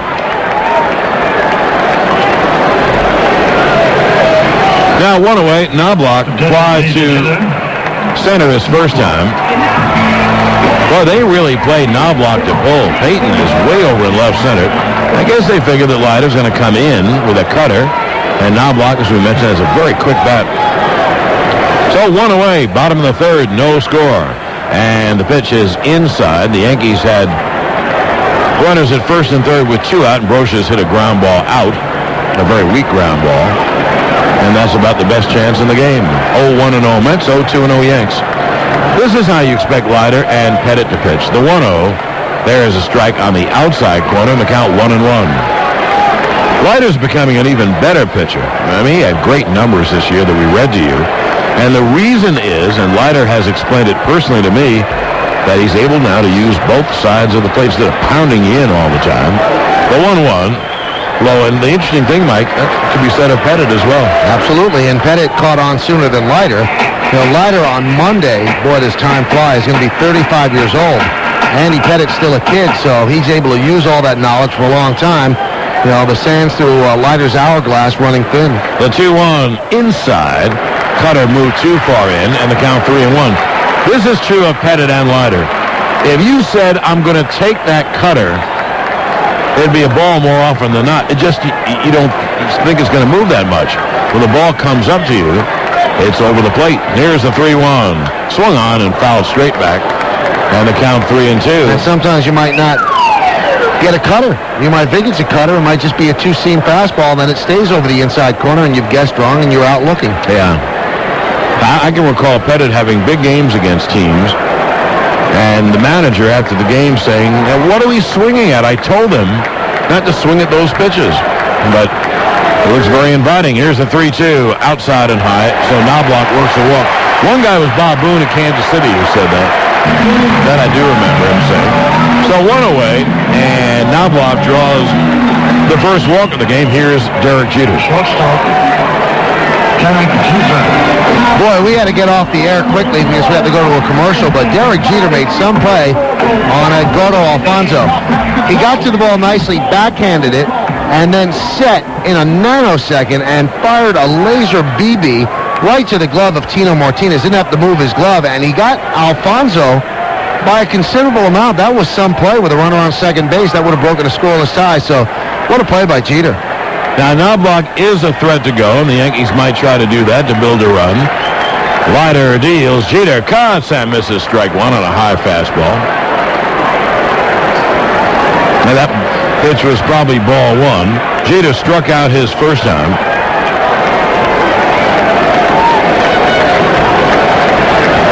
That'll be an 0-1 to Derek. They play him to pull as well. The difference here, Mike, is that Perez properly plays in right field, because Derek, with that inside-out swing, goes to right field a lot. Peyton is in left center, so there's a big hole in right center field. They pick off Knobloch. Zeal throws to second in time to get Knobloch, and he is caught stealing. 1-3-6. And Zeal and Leiter point at each other like a point guard that just gave out an assist. It wasn't a great throw by Leiter, but Zeal stepped forward to get an angle, then fired a strike to Bordick, and they got Knobloch sliding in. So Knobloch was going and got picked. But because he went toward second, it's a caught stealing instead of a pickoff. He's out. That's the important thing. They're two-way, and it'll be an 0-1 coming to Jeter. And the pitch is low and away, and the count 1-1. The joint is jumping, and more than that, it's electric. There's a hum and a buzz. I mean, really, nothing has happened yet. It'll be a 1-1. And the fastball is high and tight, and the count 2-1. Game 2 here tomorrow night, and then games 3, 4, and 5, Tuesday, Wednesday, Thursday at Shea. And if they need 6 and 7, they're back here a week from tonight and a week from tomorrow night. It'll be a 2-1 to Jeter, and it's fouled on the ground behind the plate. The count 2-2. I am simply amazed, John, that it's actually hot. Well, it's hot here. It's October 21st, and it's hot. Yeah, I mean, if you wish for something on that score, you would wish that every single night for this series is just like this. It's so great, you can wear any kind of clothes you want and be very comfortable. Yeah, they got a break. They really got a break with the weather. Hopefully it keeps up. I mean, Leiter doesn't even have the long sleeve undershirt on, which you always see during the World Series. He's pitching like it's a July night. It'll be a 2-2, 2 outs, no one on. The pitch. Curveball is grounded to deep third. One-handed by Ventura. He throws in time, just beat Jeter, and that'll do it. No runs, no hits, no errors, and no one left. And now the end of 3 innings of play, no score. WABC. Subway Series memories presented by MSG Network. It's more than just a game. The Yankees' perfect pitcher, Don Larson, on the final batter in 56. You know, I took a little break there and probably, looked upstairs and say, oh man, get me through one more. And it happened, okay. New York Yankee Baseball is brought to you in part by Blimpie, the big one. Big sub, big taste, big value. Here we go to the 4th. Scoreless. Both pitches have been terrific. 0-1-0 Mets, 0-2-0 Yanks. It'll be in the middle of the order. Piazza, Zeal, and Ventura. Zeal has the hit. Piazza flied out to deep right and swings. It's a ground ball toward short and through to center field. A base hit. Bernie Williams cuts it off in left center and fires in. So Piazza bounces a single to the glove side of Jeter and just away from his dive. And a good start for the Mets with a leadoff Piazza single. As he so often does during Yankee games and playoff games especially, here is the mayor of New York, a very happy guy named Rudy Giuliani. The ballpark, the city, is putting on its best clothes for this. World Series fever. Subway Series fever. It's unbelievable. It's just great. I came up on a subway train. Yeah, you were Dash and Dan. You were strap hanger, huh? I was there on a subway train that had pinstripes all over it. Oh, really? Yeah. Now, were regular people on it? Really? Well, regular people like Governor Pataki and me. There's a strike to Todd Zeal on the inside corner. About 10 cameras, but there were some regular people. A couple of Met fans, mostly Yankee fans. I tried to cause a little trouble. Zeal lined a single to center his first time. The outset, obviously no threat to steal, and you don't get a leadoff. Pettit has a great pickoff move. It'll be an 0-1 to Zeal, and Pettit deals outside, and the count 1-1. Now, Mike and I were out. Well, you were on by phone on our show from ESPN Zone. I was up in Chappaqua. And we were out in a few different places, and the city was going bananas last night. Oh, absolutely. Can you imagine a seventh game? It would be great. What would happen next Saturday night, getting ready for a 7th game? Oh, I'll tell you what, the whole week would be great for New York. Pickoff, they picked off Zeal. Chino runs Piazza back towards second. Jeter runs him the other way and tags him out. So Piazza is caught stealing 1-3-6. The way Knobloch was caught stealing 1-3-6. What are the odds of that happening? They just lulls you to sleep. I mean, Piazza's not going anywhere. At most, maybe they were running. But I think he was just leaning. I don't think he was going anywhere. And you could almost hear him from up here just watching the replay going, oh no. He got picked off. So, yeah, Piazza's not going to steal a base. They might have played hit and run, but I doubt it. It'd be a 1-1 to Zeal. I think he was leaning. I think he just got caught leaning. Pitch is nub foul down the third baseline. The count 1-2. I told you I watched before. Now picked up by Brocious. Throws to first in time. The ball came back fair, and Zeal didn't run it out. I picked my head up because the ball was foul, but it twisted fair, and Zeal didn't run, and so Pettit has gotten 2 somewhat fortunate outs in this inning. Well, let's see if we can explain this, because there's a dirt patch, there's a foul line, and then the grass, and what it did was it was on the foul side of the dirt, but it was rolling slowly, and Brocious let it roll. It kind of kissed the grass on foul territory, and then rolled right to the foul line. Zeal was watching it, and you know what happened? Brocious picked it up and gunned him out. Very heads-up play by Brocious. Mike, I put my head down. I'm glad that you kept your head up. I was about ready to call a foul ball. The pitch is cut on and foul back by Ventura, and the count 0-1. This is a pretty weird inning so far. It certainly has been. Anyway, I was just saying, we were out, and the city was buzzing. It's good. Unbelievable. This World Series is going to do great things for New York. I watched the highlights of the 56 World Series last night after I talked to you. It'll be an 0-1 to Ventura. Breaking balls inside in the count 1-1. That's when Yogi hit the 2 2-run home runs off Newcomb in the last game, and Johnny Cooks pitched a shutout. And Skowron hit a grand slammer. It was a blowout. 44 years ago. It'll be a 1-1 to Ventura. 2 outs, no one on. Top of the 4th, no score pitch. Got on a miss. He threw a fastball by him. Ventura struck out on a breaking ball his first time. You know, those 2 outs in this inning, those are embarrassing outs for the Mets. Piazza getting picked off, and then Zeal not running, and the Yankees being heads up enough to let the ball kick back fair. You wonder if those will have residual effect. Well, the crowd now standing on the 1-2.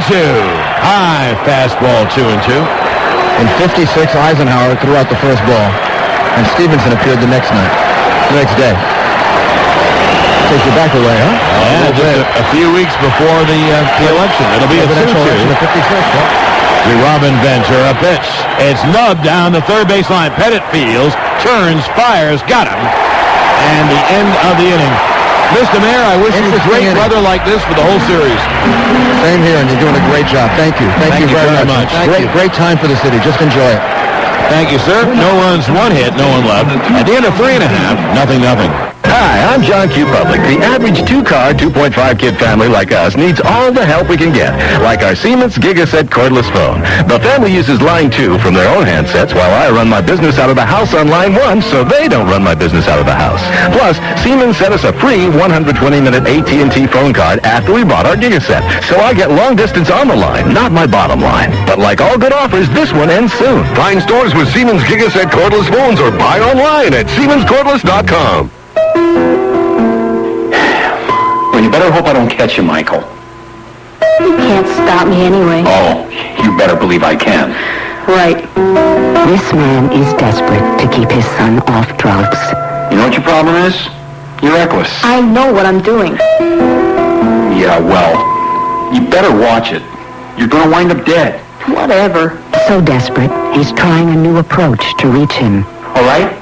Fine, then. No, Dad, He's spending more time with his son. You get sure? Yeah, don't mess with me. I get pretty... And it works. Parents who stay involved give their kids a fighting chance to stay off drugs and out of trouble. For more information, call 1-800-788-2800 or visit our website at www.drugfree.org. Sponsored by ONDCP and the Partnership for a Drug-Free America. Introducing Sharon Woody!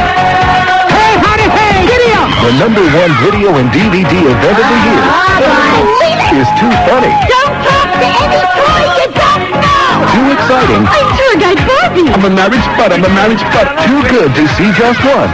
You are a toy! Oh, you had to bring that up. Bring home the toys you can count on. Disney and Pixar's Toy Story 2, now on video and Disney DVD. Rated G. Subway Series Memories, presented by MSG Network. It's more than just a game. The Yankees' perfect pitcher, Don Larson, on the Yogi Embrace. I figured Yogi was going to do something, and I wasn't surprised when he jumped on me, but my mind sort of went blank. Maybe it still is from that. Well, a very odd inning for the Mets. Piazza, who banged a base hit, gets, in effect, picked off because he's not stealing. And it is a caught stealing as he ran towards second, 1-3-6. And Zeal hits a little nub roller, plainly foul, but it twisted fair, and he didn't run, and Brocious threw him out. And then Ventura rolled out. Now here's Justice. Leiter deals inside on the count 1-0. More faces in the crowd. They're picked up by Fox TV. Mark Messier is here. Mike Wallace is here.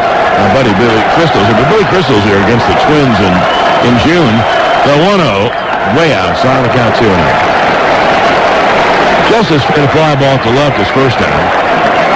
The crowd is making tremendous noise, so if anything really happens, you will really hear it. It's an electric buzz in the crowd. Here's the 2-0 to Justice. Outside 3-0. As Leiter overthrowing a bit. So he's behind David 3-0. Bernie Williams on deck. Both teams have 2 hits.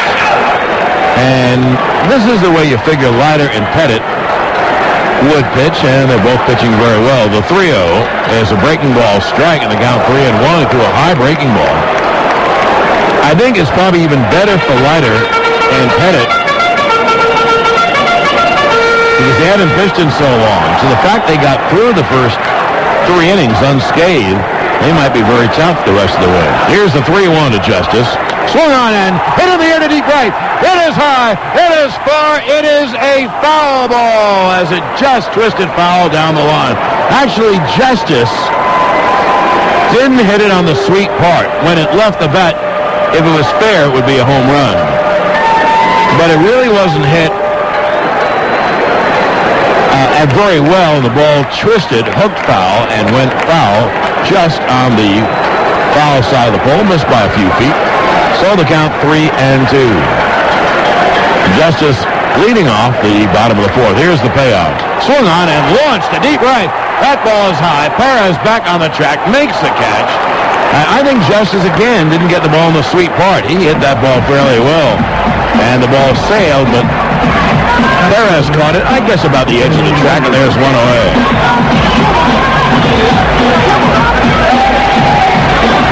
Justice has the kind of great lefty swing. I mean, he hit 41 home runs during the year.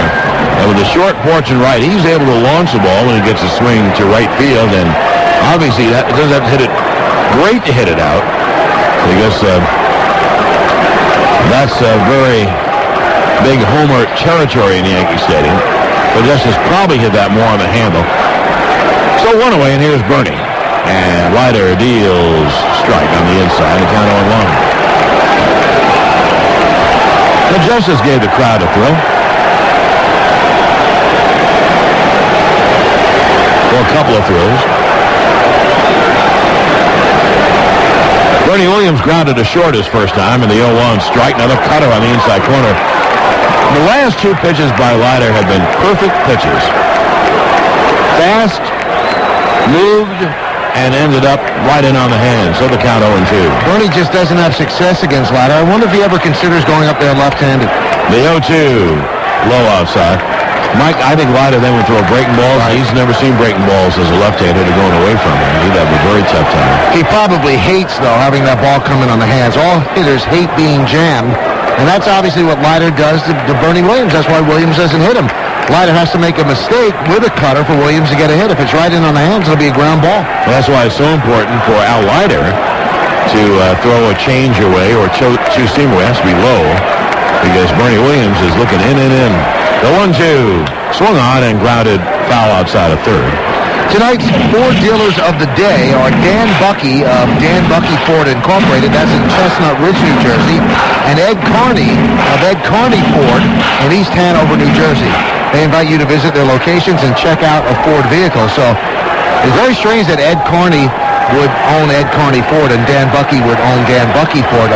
Perfect buying. I thought that Art Carney might own. I guess not. The 1-2. Swung on him. Struck him out swing on a good cutter in. And there are 2-A. Leiter picks up his third strikeout. So 2 down, and here is Chino. New York Yankees baseball is brought to you by the Claridge Casino Hotel. If you want to be a part of the action, come to the place where the excitement is all around you. The Claridge, smaller, friendlier, and so much more.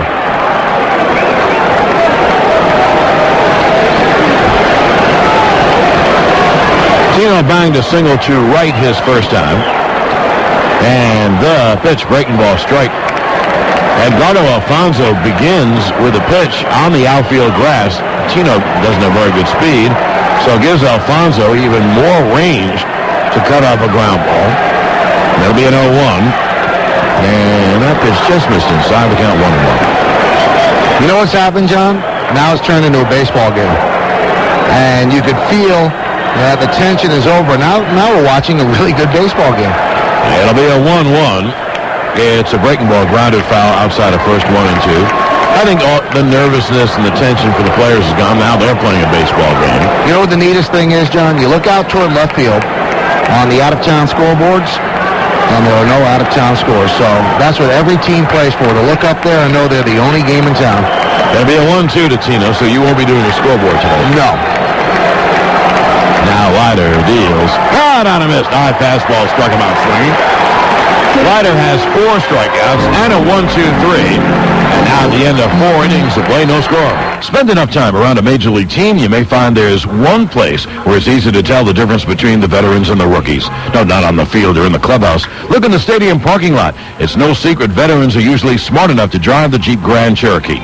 That's because the legendary Jeep Grand Cherokee offers a unique combination of power and performance that can get them through tough conditions. Also, they're smart enough to take advantage of a great deal, too. Like a $399 a month lease on the Grand Cherokee Laredo. And right now, Yankee fans can lease the Laredo for just $399 a month for 39 months, 0 down. Just $13.24 due at signing, plus tax, title, and license. Call 1-800-768-JEEP for lease example details. Ends January 8th, 2001. Remember, veterans often rely on Grand Cherokee to get them home after a game, and rookies, well, they often rely on the veterans. Check out a Grand Cherokee, your tri-state Jeep dealer. Jeep, there's only one. It's a registered trademark of Daimler Chrysler. Your attention, please. Delta Airlines is paging Mr. Ford. Mr. Back and Forth, please report to the next Delta Business Elite U.S. flight to Los Angeles, San Francisco, or San Diego, where you'll find 5 spacious feet of stretch-out, power adjustable near flat sleeper seats, and your own private video entertainment system. So next time you crisscross the country, you won't get stuck watching that movie you didn't like when you had to watch it last week on some other airline. Thank you, and have a nice multiple time zone day. May I have your attention? Delta Shuttle is paging Mrs. Right Now. Mrs. I want to leave right now. Please report to the next Delta Shuttle flight to Boston or Washington, where your plane departs when it's supposed to 97% of the time, which means 97% less waiting around. And where if you bought a seat on that Delta Shuttle, you'll have a seat on that Delta Shuttle, and that seat is so guaranteed that even if the flight's oversold and Delta has to pull another plane out of the hangar, you'll have a seat on the Delta Shuttle. Thanks. Guaranteed seat doesn't include delays caused by weather or air traffic control.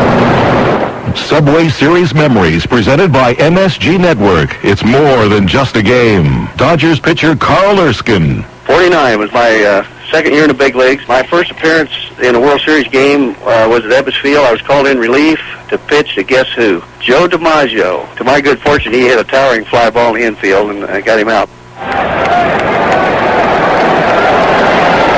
Well, we go to the top of the 5th inning, and the drama now builds in the scoreless game, first game of the World Series.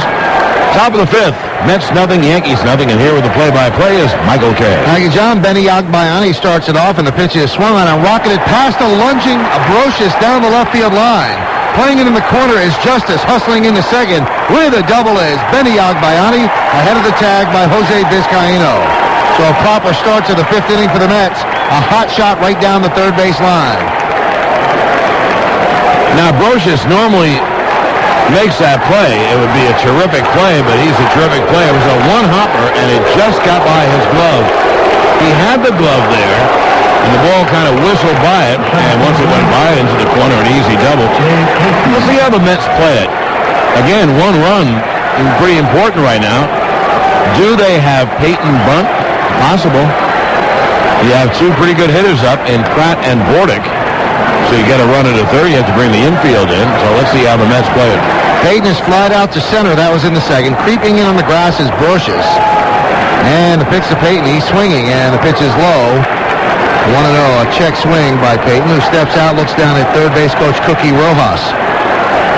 Looking at a replay, John, Brocious should have made that play, and I think Brocious thinks he should have made that play. You can see the look on his face. Well, you know he normally makes that play. It was whistled on one hop. He got his glove there, but obviously he got his glove there a fraction too late. Peyton is 6 for 37 in the postseason. Led all National League rookies with 146 hits. He had 39 multi-hit games. He's had a lot of surgeries on his right elbow and his shoulder, and been a long time coming. He was a can't-miss prospect who looked like he was going to miss. But here he is, the 1-0. Fastball high, 2-0.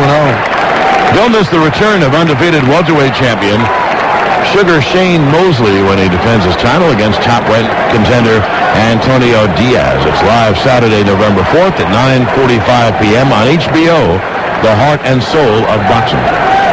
Pettit works from the stretch, staring into Posada for the sign. There's no score, top of the 5th inning, Game 1 of the year 2000 World Series. And the 2-0 is Nubb first base side, but it kicks foul, fielded in foul territory by Martinez. And the count now 2-1. Well, that ball stays fair. Why, that's better than a bunt. Give him a chance to get a base hit. That certainly sends Agbayani to third.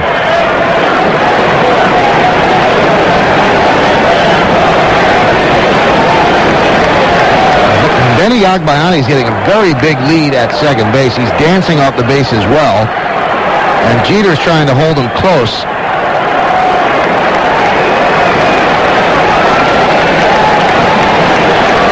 Now Brocious is backed up. He's convinced there is no bunt. And the 2-1. Swung and nubbed in front of the plate. Picked up there by Posada. And he tags Peyton, who's out. And Agbayani stays put at second. The Mets have not exactly been running the bases well. Piazza got picked off. Zeal didn't run out of the box. Neither did Peyton. And it's cost them. It really has. And Agbayani stays put at second base. Well, that ball didn't roll 2 feet in front of home plate. It did roll a little bit toward the first base line.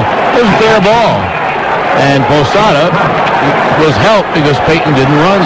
He would have made the play anyway. And Agbayani had to hold it second. So that is almost a duplicate, almost, of the ball that Bernie hit, was turned into a double play when the inside base is loaded, no one out in the Seattle series. Here's Todd Pratt. He was hit by a pitch in the third inning. Agbayani leads off second with 1 out now on the pitch. Swung and grounded foul right in front of the Met dugout, third base side, 0-1. You know, Mike, you talked about Jeter trying to hold Agbayani close to second. That was not working out very well for the Yankees. He was playing behind him, leaving the shortstop hole almost uncovered. He tried to get back there when the pitch would come. But Peyton didn't hit the ball, luckily for the Yanks. No score, top of the 5th. Agbayani is on second with 1 out. First game of the best-of-7 World Series, Subway Series, Yankees in against the Mets. The 0-1 to Pratt is grounded off the foot of Pratt all the way to Brocious deep at third, and Pratt goes down to his backside. Now he is up and limping around home plate, so the count 0-2. And you're seeing what happens with that cutter, and he has a dandy. That ball going down and in. The Baseball Hall of Fame is filled with New York Yankees. Now, if there was a Hall of Fame for SUVs, it'd be filled with Jeep vehicles. Jeep, the most award-winning brand of 4x4s on Earth. Pratt is doing deep knee bends as he tries to shake off the pain in his left foot. This is Pratt's second World Series. Now, his first World Series was as a backup catcher with the Phillies in '93, but Darren Dalton was the everyday catcher, and Pratt did not see one inning of action against the Blue Jays. That's a series the Blue Jays won. So this is his first appearance in the big World Series show. The 0-2. Strike three right down the middle. Pratt down looking. 2 away. Well, Pettit picks up his third strikeout. I guess, Mike, Pratt is looking in because of the cutter, and he took a pitch.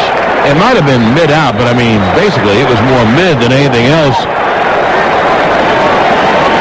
So Pratt, for whatever reason, just simply took the pitch. Or maybe he thought it was going to be a cutter and didn't cut. Here's Mike Bordick. Bordick's the type of guy that can get you a big hit. He has not had a good postseason. He laid down a sac bunt in the third. He was 1 for 13 in the NLCS, 3 for 25 overall in the postseason. That's 120. And the pitch is a strike on the inside corner, 0-1. Mets picked him up near the trade deadline from the Orioles, essentially for Melvin Moore. Ray Ordonez, a much better defensive shortstop, but Bordick is steady. Many people believe that Bordick will end up back with the Orioles. He's a free agent at the end of the year, and Ordonez will be healthy next year, and he's got 3 years left on his deal, and also the Mets will go after A-Rod. The 0-1 to Bordick is punch foul. First base side behind the plate, and the count quickly 0-2 as Pettit getting tough with a runner on second. Rod getting into it, standing up.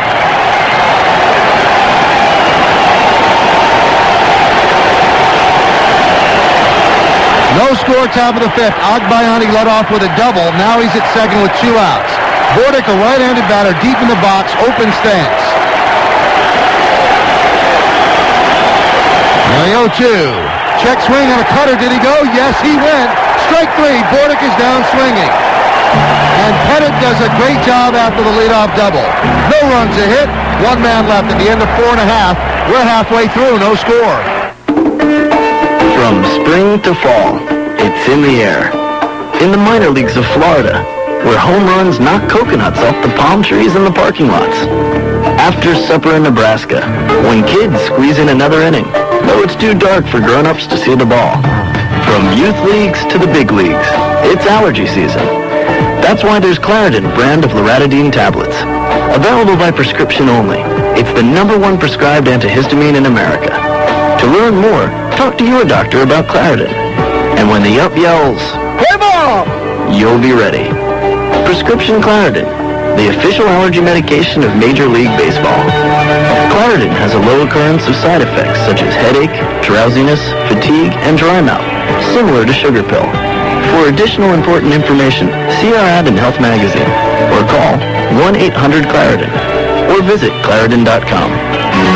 Do you think every day should be casual day? Have you ever fantasized about a 4-day work week? At Hampton Inn, our hit-the-road rates start at $50 a night, so you can at least have a weekend away. Our free breakfast bar means you'll start each morning with a full stomach. So why not hit the road this weekend? Rates not available in all locations. Call 1-800-HAMPTON and ask for our hit-the-road rates. Hampton Inn. We're with you all the way. So does it seem to you that with all the .coms and internet stuff out there that soon people won't have to leave the house anymore? Well, I don't believe it. At least not until somebody comes up with a wind in your hair on a winding country road.com. That's why we're introducing NapaOnline.com with the world's largest inventory of ready-to-ship parts and accessories, and your order shipped to your door, usually within 48 hours. But once you've got your car looking and running its best, climb in, because seeing the world from behind the wheel beats seeing it from behind a desk any day. NapaOnline.com. Subway Series Memories, presented by MSG Network. It's more than just a game. Dodgers pitcher Carl Erskine. Of course, I didn't experience anything but a Subway Series. Subway Series was unique in that we played with no travel day. We didn't have an off day to travel because we're playing in the same city. We go to the bottom of the fifth inning, no score. This almost has the feel of a heavyweight championship bout where both of the guys are just dancing around trying to feel each other out, and nobody has landed the big blow.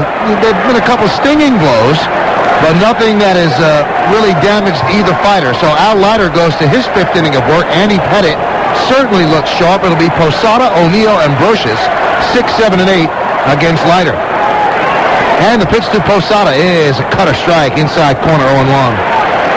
Well, remember, we tell you Posada had such a big hit against Seattle. He whipped a 2-run double up the alley in right center. Boy, he has a chance to hit one in the alley here because of the way the Mets are playing him. The 0-1 is up and in, 1-1. Posada reached on a 5-4 force in the second. Payton is way over in left center. Perez straight away right. And, you know, if you pitch him like you play him, you would think that Leiter would stay with a cutter all the way into Posada. Leiter winds, kicks, and deals the 1-1. Swung and a miss. Fastball up and away to count 1-2. Posada in the postseason is 7 for 37. He has picked up 4 ribbies, 2 big ribbies in Game 6 against Seattle. Regular season, 287, 28 homers, 86 ribbies. And the 1-2 way outside, and the count levels at 2-2.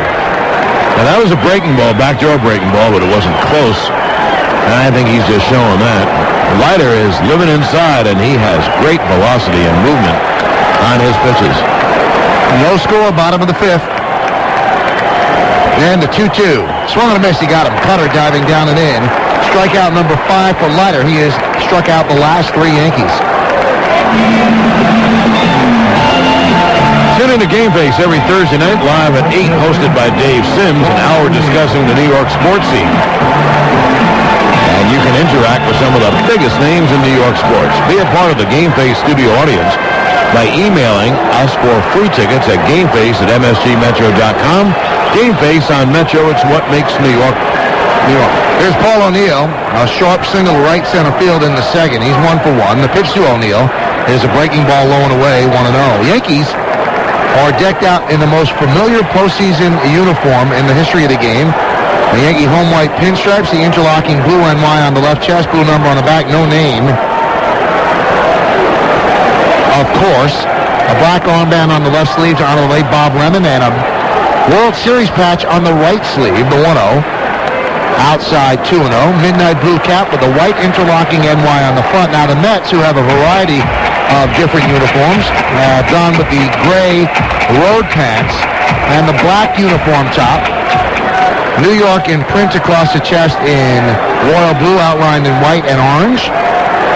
Number, name on the back, same color combo. Number on the left side of the uniform under the word York, same color combo. The 2-0 is fouled straight back here, 2-1.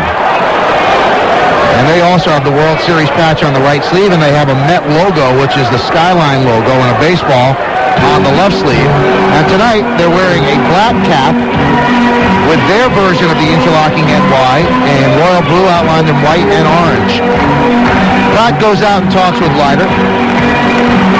The stadium is decked out in its postseason best with the red, white, and blue bunting hanging off the facing of each level. And as John mentioned before, in foul territory, first base side and third base side, the snazzy World Series logo in white, gray, and light blue and little orange thrown in. The 2-1 is a check swing and a breaking ball low and away, 3-1. And behind the plate, on the grass between home plate and the backstop, the interlocking NY in white, outlined in blue.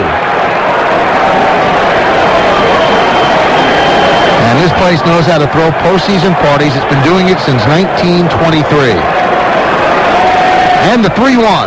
Swung on and drilled deep to left field. Giving chase, Agbayani in the corner, on the track. He makes the play right in front of the wall, down the left field line for the second out of the inning. So O'Neill gave it a ride the other way, but Agbayani ran it down. So 2-way, and that brings up Brocious.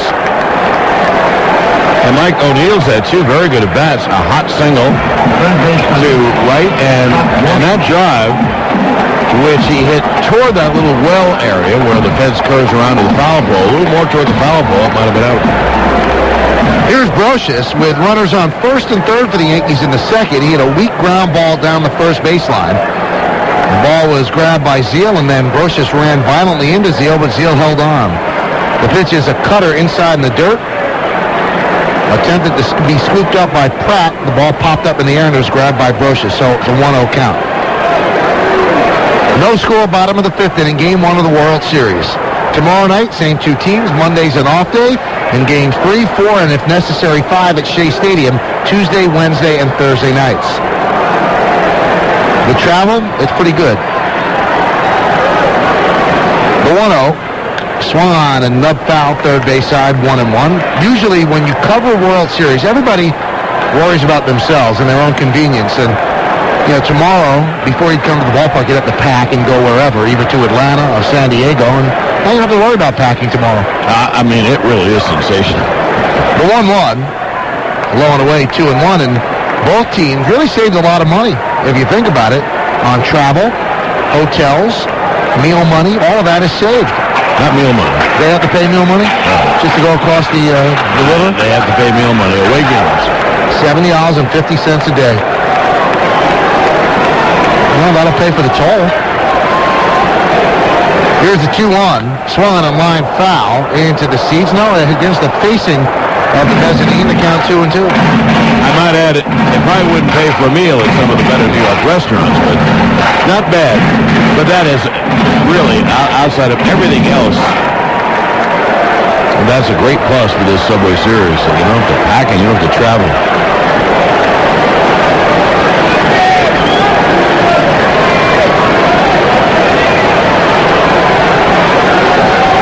Leiter deals the 2-2. Swung on and blooped over the head of Leiter. Charging is Bordick. He fields in front of second. Fires to first in the dirt, scooped up by Zeal. And that'll do it for the Yankees in the fifth. A 1-2-3 inning. 7 Yankees down in a row at the end of 5. No score. WABC. Good old-fashioned one-upmanship. Yes, outdoing your neighbor is an American tradition. When old Bob gets a weed whacker, you've got to have the turbo weed whacker. Maybe it's time the DirecTV installer made a little house call. That's right. Now that proud satellite slinger in the blue felt cap is offering free standard installation when you buy a DirecTV system and sign up for Total Choice programming, guaranteeing that you and not your neighbor has the best, nay, the ultimate in television. Imagine access to over 225 channels of digital nirvana to his analog same old, same old. Local channels, mister, you got 'em. After all, why settle for cable TV that's had to burrow through the ground like some lowly rodent when you can enjoy crystal clear television beamed to you all the way from outer space? Call 1-800-DIRECTV today to learn more about our free installation special. Hardware and programming sold separately. Programming subject to change. Offer ends 1/14/01. Other conditions apply. See retailer for details. Call 1-800-DIRECTV today. Quotesmith.com, the only place in the world where you get instant auto, health, and life insurance quotes from more than 300 top-rated companies. Quotesmith.com. Search the insurance marketplace in seconds. Sort by lowest price. Updated daily. Guaranteed accurate. Buy from the company of your choice. Quotesmith.com. Instant auto, health, and life insurance quotes. More than 300 top-rated companies. You'll never have to deal with a commission salesman. Quotesmith.com. Makes everybody an insurance genius. Talk straight and tell it like it is. That's one rule that I live by in everyday life and stick to with every one of my players. It means I don't have to mince words and don't have to back down from tough decisions. And so far, straight talk has paid off for me and paid off for the New York Yankees. Maybe that's why I like the Daily News. Guys like Anthony McCarron, Mark Kriegel, Mike Lupica, they tell it like it is. I don't always agree with what they have to say, but they sure don't mince words, and I like that.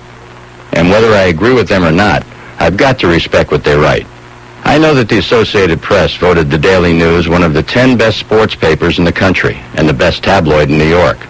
You not only get great sports coverage every day in the Daily News, you can get it online anytime just by logging on to nydailynews.com. If you're like me and appreciate honest, straight talk without the fluff, then you've got to like the Daily News, because nobody tells it like the Daily News. Well, Timo Perez will start off the 6th inning, and what a ride it's been for him. He started the season in A-ball and has jumped all the way to the leadoff batter in the World Series. Not too bad. He's 0 for 2 tonight, grounded to second and popped to third. And then the pitch. He runs the hands up the bunt, takes a breaking ball away. 1-0, trying to drag. And Mike, in a scoreless ball game, he becomes a very important batter. Not just the leadoff batter in the 6th inning, 0-0, but the leadoff batter in front of Alfonso and Piazza, easily the Mets' 2 best hitters. And the 1-0, he was running up again. The pitch was outside. 2-0. That time he looked like he was running up to try to slap the ball. So the count 2-0. He scored 8 runs in the NLCS, so the Cardinals couldn't do anything with him. He was 7 for 23 in the National League Championship Series. That's 304. And the 2-0. There's a pitch right down the middle, 2-1. So Perez has actually changed his modus operandi tonight. He usually cuts and slashes at everything, but he's taking a lot of pitches. Lefty batter, wide open stance. The 2-1 is grounded up the middle, and that is going to be through to center field for a base hit. So the leadoff runner is on. He makes a big turn at first. Bernie Williams flips the ball into Vizcaíno, and Perez sets the table for the Mets, and Alfonso comes to the plate. Sun America Mutual Funds, the retirement specialist. Sun America Mutual Funds, the official investment sponsor of New York Yankees radio. He likes to run, but Pettit can neutralize you, especially if you've never seen him before. You can look at all the tape you want, but unless you're standing on first base, you really don't get a good sense of his move. Perez, who's listed at about 5'8", looks a little bit shorter than that. He takes a big lead off first. Alfonso's 0 for 2. And the pitch by Pettit is grounded foul behind the plate all the way to the backstop, 0-1. But you would think that Perez could do some running, but when you think of it, Mike, why would you run unless, the pitcher out there has no pickoff move or has a high leg kick when you have Alfonso and Piazza? And you've got to give them a chance to line a double in the gap. That'll score Perez. No score, top of the 6th inning. Nail-biting time in game 1. Throw to first, and Perez scoots back. John and I were around the city last night, and during the World Series, they give the players new caps, and on the caps, the left side of the cap is the World Series logo. And John, it seemed like everybody in the city was wearing their designated team's World Series cap, which is about $25 a pop. Somebody's making money. The 0-1 is not made as Pettit throws the first and Perez back. Mike, I tell you one thing is amazing. You go around the city. I live in Jersey, and you see so many Yankee caps. It is amazing.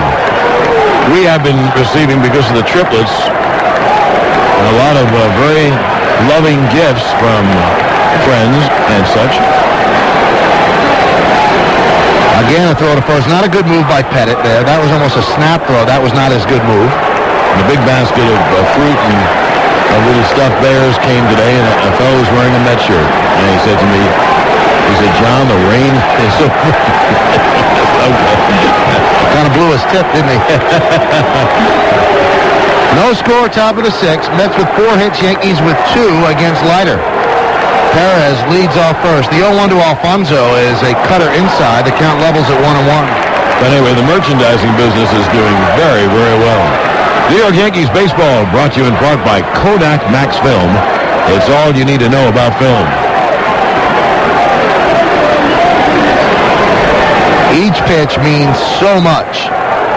Now, Alfonso had a great NLCS, 8 for 18. And the pitch is up and in, 2-1. And remember, Piazza's on deck. This game has been played so closely that the Mets began this inning, the 6th inning, with their leadoff man, and the Yankees will begin the bottom of the 6th with the 9th hitter. So Pettit and Leiter are matching serves. But Pettit is in need of a big pitch. He's 2-1 to Alfonso. Go to first, and Perez is back. Perez is not taking a big lead against Pettit, so obviously Mookie Wilson has said, listen, let these guys hit.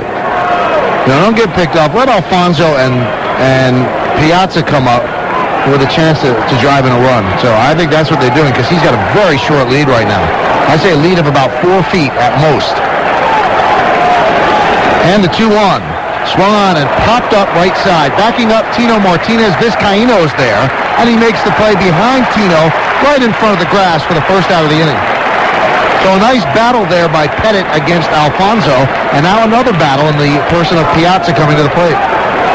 Well, certainly not to denigrate the other hitters, because Zeal and Ventura and Agbayani are all good hitters, but boy, these are the two. Alfonso and Piazza were both hit for power and also both hit, let's say, in the 330s. So this is a very big moment in the game when you have a guy like Piazza. Piazza's 1 for 2 tonight in the NLCS. He was 7 for 17. That was 412. 2 homers and 4 ribbies. Time is called.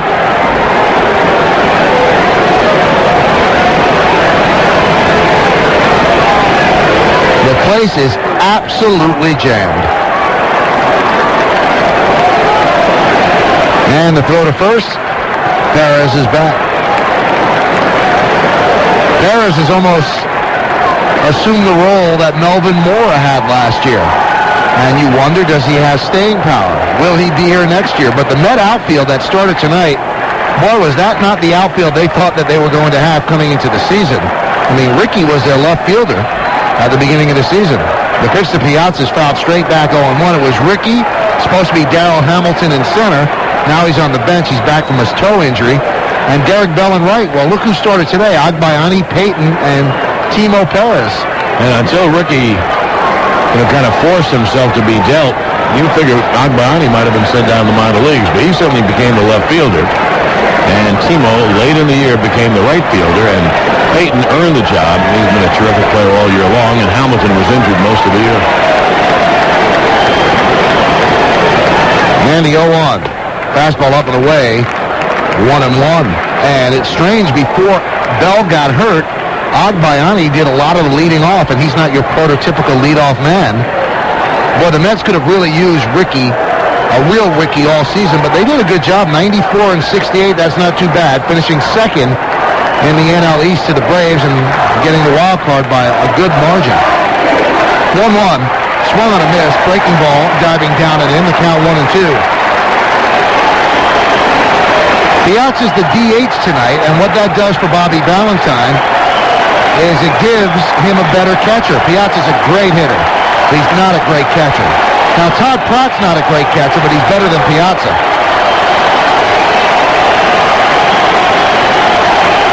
And the throw to first is not in time as Perez back standing. He has the smallest lead you could possibly imagine. Now, if Piazza makes an out, then I think you might see Perez try to go. No score, top of the 6th inning. Yankees against the Mets. The Subway Series has finally happened. First one since 1956.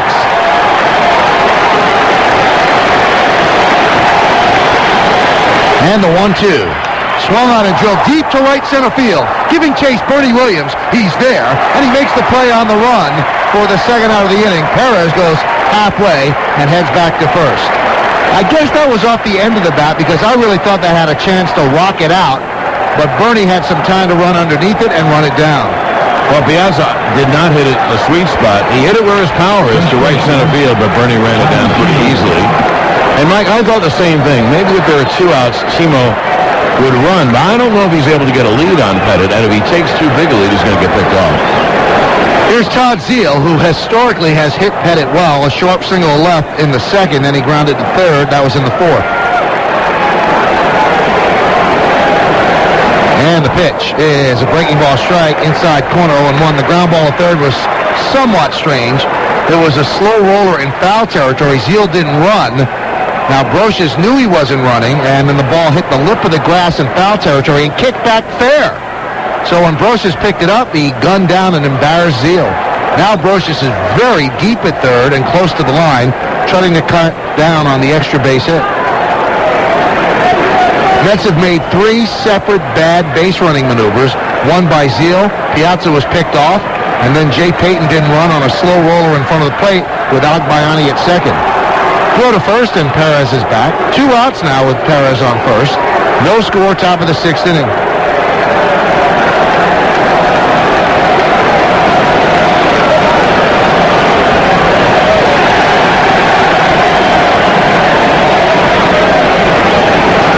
Zeal is a free agent from the Rangers and signed with the Mets to play first base. And the 0-1. Swung on a missed high fastball, chased that pitch, and the count 0-2. Zeal, his whole career changed because of Joe Torre. Zill is a catcher with the Cardinals, and Torrey moved him to third. Now Torrey sits in the Yankee dugout as the crowd here at Yankee Stadium rises to its feet. Bennett stares in under the bill of his cap, which is curved. And the 0-2. Swung on and drilled deep to left field, giving Chase his Justice. Looking up, and it's off the top of the wall. Kicks back to the field. Fielded by Justice. He fires into Jeter. Perez is coming home. Here's the throw. He is out at the plate. Oh, what a relay throw by Derek Jeter. A double up the top of the wall by Todd Zeile, and the carom played beautifully by Justice. Fired the ball into Jeter, and Jeter a one-hop throw to Piazza, or should I say Posada, and he tags out Perez, sliding in, and the game remains scoreless. Oh, what a play.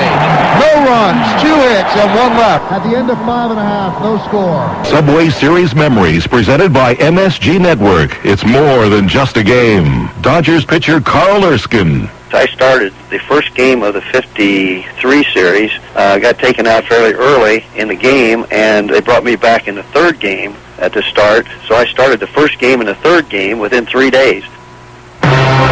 This guy's going to take New York by storm. I want my freaking money back. The all-new Troubleshooter Show with Tom Martino. Now, heard weekday mornings at 9, right after Curtis and Kuby on WABC, New York. Well, the first dramatic play of the series, controversial at best. Mike's making the call with the naked eye. I thought it was a 2-run home run that a fan reached over and dropped it. The fan did not touch it. The ball hit the very, very top of the wall. Probably Timo Perez wasn't running. I wasn't looking at him. And when Justice relayed to Jeter, Jeter threw off balance. He throws off balance in the infield and threw a one-hop strike to Posada. It was a great call by the left field umpire, Tim McClellan. Here's Jose Vizcaino. He hits a hot shot past the lunging Ventura and out the glove of Bordick. It rolls into short left. So a leadoff single for Vizcaino, and the Yankees start off the 6th in proper order. 15-second station ID. This is New York Yankees baseball. Finally, a consumer reporter with a New York attitude. The all-new Troubleshooter Show with Tom Martino. Heard weekday mornings at 9, right after Curtis and Kuby. I'm Troubleshooter Tom Martino, and this is the great 77 WABC. New York. Well, Vizcaino got a high pitch and yanked it past Ventura, who was drawn in looking for the bunt. And, you know, we're seeing a replay now of Timo Perez, and indeed he did not run hard, and that's why he was just thrown out at home. And you know what? Tim McClellan, the left field umpire, called the play exactly right. Here's Knobloch, and he bunts right back to Leiter. Leiter will fire to second. They get the force there, and Knobloch will reach it first on the fielder's choice. He bunted the ball too hard, and a good play by Leiter off the mound quickly fired a strike to Bordick. And you know, John, watching Timo Perez style, and he was moving his right hand in a circular motion as if to say home run, that's disgraceful. I mean, he should have scored without a throw. Easily. He cost him a run. And when Justice threw the ball in, Jeter fielded it and had to throw off balance. As he caught it, he was kind of heading toward the foul line, and he threw off balance the way he throws off balance at shortstop on slow-hit balls. Don Zimmer told me he does it better than anyone he's ever seen, and he made a great throw home. But the ball indeed hit the very top of the wall, and it was not touched by a fan. And the odd thing is that McClellan made a perfect call. And Timo Perez should have scored easily, and he was out 7-6-2. Knobloch bunted the ball also, Mike, not just too hard, but also right back at Leiter. Here's Jeter with Knobloch at first, and the first pitch is outside 1-0. John, a perfect reason why they have those umpires on the foul lines in the World Series, because those are big calls, and McClellan was closer to the wall than he would have been if he was a third base ump. Much closer. He made an absolute perfect call, and with the naked eye, I thought it was a 2-run home run. Jeter's 0 for 2 tonight. Throw to first by Leiter, and back is Knobloch, holding his right hand up to his right ear, as he always does. When you saw it at first blush, what did you think? I thought it was bobbled by a fan and dropped, or actually inadvertently hit off a fan's hand. But the fans behaved beautifully there. They leaned back and let the ball hit the top of the wall. The 1-0 is way inside 2-0. So the Mets have an opportunity to go up 1-0, and they are Mike, that's the fourth base running mistake by the Mets in this game. That was a run. Timo Perez can run with anyone, and Zeal hit the ball off the wall. Forget about the relay. They were good relays, but they weren't good enough to stop Timo Perez from scoring. Yeah, he went into a jog right around second and between second and third and then picked it up. Too late. Throw to first and back is Knobloch. We get on umpires and they don't make the call. That's a heck of a call by Tim McClellan. Also, why would a guy at second style? He didn't hit the ball. Just put your head down and run. Or at first. He was styling from first to the middle of second and third. That was a tremendous mistake, and it cost the Mets the first run of the game. Throw to first, and Knobloch scampers back. And Zeal continues to hit Pettit hard. That was his second hit of the night. And that ball, if it's an inch or two higher, and I mean an inch or two, it's a home run. He hit the absolute top of the wall. Couldn't go any higher without it being a home run. Damage pitch for Jeter. Again, a throw to first by Leiter, and Knobloch is back. Rev up a Rolex for someone you love. Our friends at William Barthman Jewelers, your official Rolex jeweler, remind you that an elegant Rolex timepiece makes a perfect gift for that special someone. So the first bit of controversy, but the umpires were upheld on that play. Knobloch was caught stealing in the third after walking 1-3-6, essentially picked off.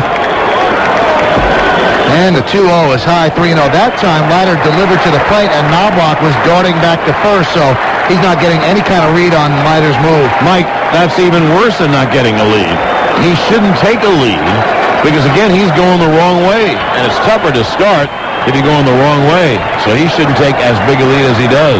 3-0 taking, and the pitch is outside. The Yankees have runners on first and second with one out, and David Justice comes to the plate. Well, the Yankees, in effect, had their best chance. They had 2 men on, but they had 2 outs. That was in the second inning on 2 hard singles. And then Brocious rolled out down the first baseline. Here they have first and second, 1 out. And they have 2 big-time hitters coming up, David Justice and Bernie Williams. And one more thing, both guys can really run. Knobloch at second and Jeter at first. Justice is 0 for 2.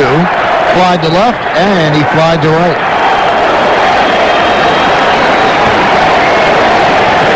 Everyone knows he went down in Yankee lore with that home run in Game 6 of the ALCS. Got the Subway on track. First and second, 1 out. And the pitch to Justice. Breaking ball strike, 0-1.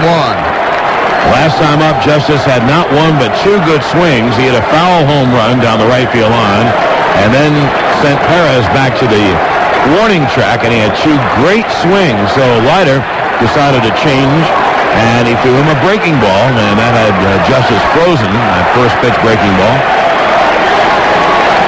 And the 0-1. Way inside. Justice jackknifes out of the way of a fastball to count 1-1. No score, bottom of the 6th inning. Yankees threatening. Knobloch's at second, and Jeter is at first. Both runners looking at third base coach Willie Randolph. Lee Mazzilli just had a word in the ear of Derek Jeter.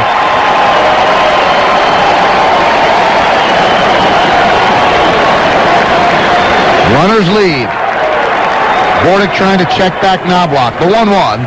Swung on and drilled to left center field. Giving chase is Payton on the run. He cannot get there. It goes to the wall. Scoring is Knobloch. Here comes Jeter. He'll score. Standing on second with a 2-run double. David Justice. The Yankees lead 2-0. The first runs of the 2000 Subway Series go to the Yankees. Michael, when the ball was hit, it was way over the head of Payton. And Payton, as we told you, plays too shallow, and he got burned. I don't think he had a chance anyway, because the ball was hit so deep in left center field, but he didn't have any chance. The pitch was maybe a cutter, and it stayed over the plate. It was down, and Justice drove it in the gap. Justice is to left center a lot. He takes left-handers to left center. So a 2-run double. Knobloch and Jeter could run. They knew the ball was in. They scored easily, and now the way Joe manages this game takes a big turn. Now it's 2 runs as late as the 6th, and Nelson, Stanton, and Mariano will be on call. Pettit really only has to pitch another good inning, and they will be on call. While Bobby Valentine had to jump a couple steps out of the dugout to hold up 4 fingers, they will intentionally walk Bernie Williams, and they'll take their chance with Tino Martinez. So first base is open, and there's ball 1. Warming up for the Mets, I believe, is Turk Wendell. Right-hander. There's ball 2. It gets away from Leiter. The return throw by Pratt, but Leiter scrambles after it.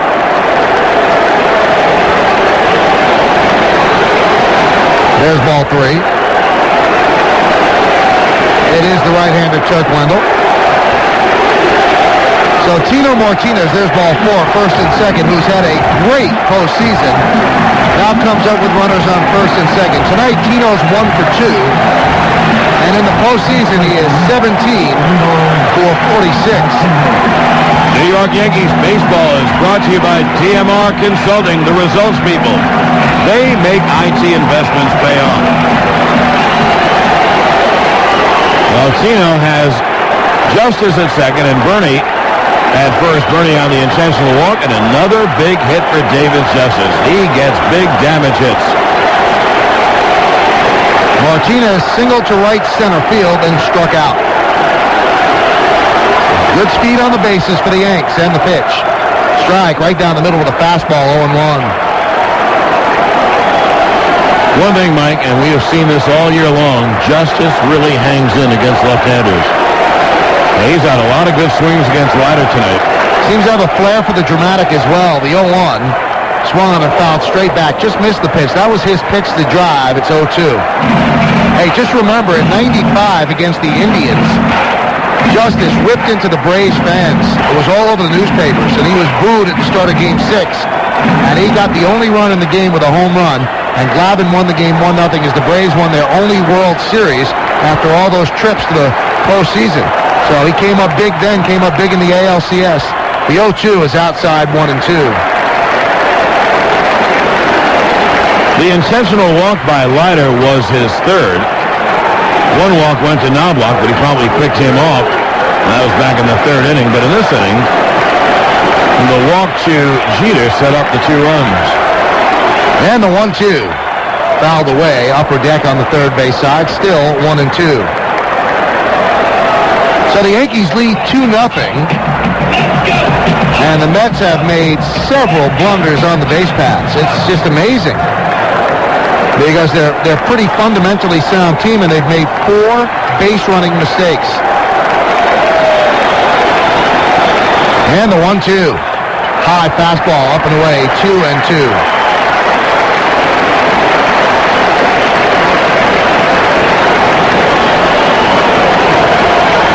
Tomorrow the fun continues with Roger Clemens against Mike Hampton. There's still a long way to go here in Game 1. And the 2-2. Check swing, slow roller toward first base. Fielded by Zeal. He will tag Tino on the way by. Justice moves to third. Bernie moves to second. And now there are 2 outs, and that brings up Posada. Let's see if they walk him to have Leiter face the lefty O'Neill. Well, it's a very big moment in the game because if you walk Posada, you have to throw O'Neill strikes. And if you don't walk Posada, and Dave Wallace, the pitching coach, will go out to talk about just that, if you don't walk him, Mike, and then you have to get Posada, you know, this is very doable, 2-0. That's the old bloop and a blast. But if Posada gets a single, as much as a little old bloop single, and it's 4-0, then you need a big-time rally, and you're going to have to get it against Pettit, who's been superb, and then the Troika. They won't go to anyone else but the Troika and Pettit. So Wallace goes back. Well, by going through 6, John, Pettit kind of negotiated the area where the Yankees really don't have anybody to go to. No question. Oh, no question about it. Absolutely.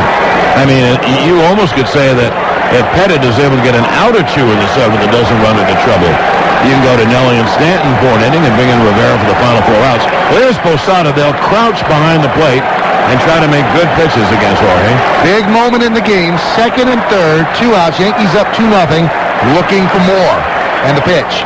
Swung on and drilled to center field. Payton is right there, and he puts it away in dead center for the final out of the inning. But the Yankees get the lead. 2 runs on 2 hits, and they lead 2 at the end of 6 full. Yankees 2, Mets nothing. WABC, for the way you live. Let you feel it, come on, man. We'll let the drop and experience go. Oh, what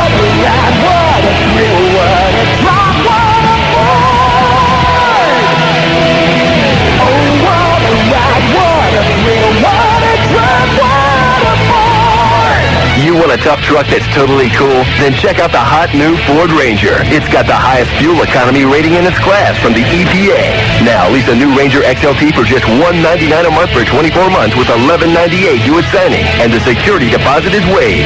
Excludes taxes and registration fees. That's $199 a month on the fun, tough Ford Ranger. For complete lease details, call 1-888-556-FORD. So show up and show off in a tough new Ford Ranger. Built for the way you live. Visit your Tri-State Quality Ford store today. Accounting, this is Phil.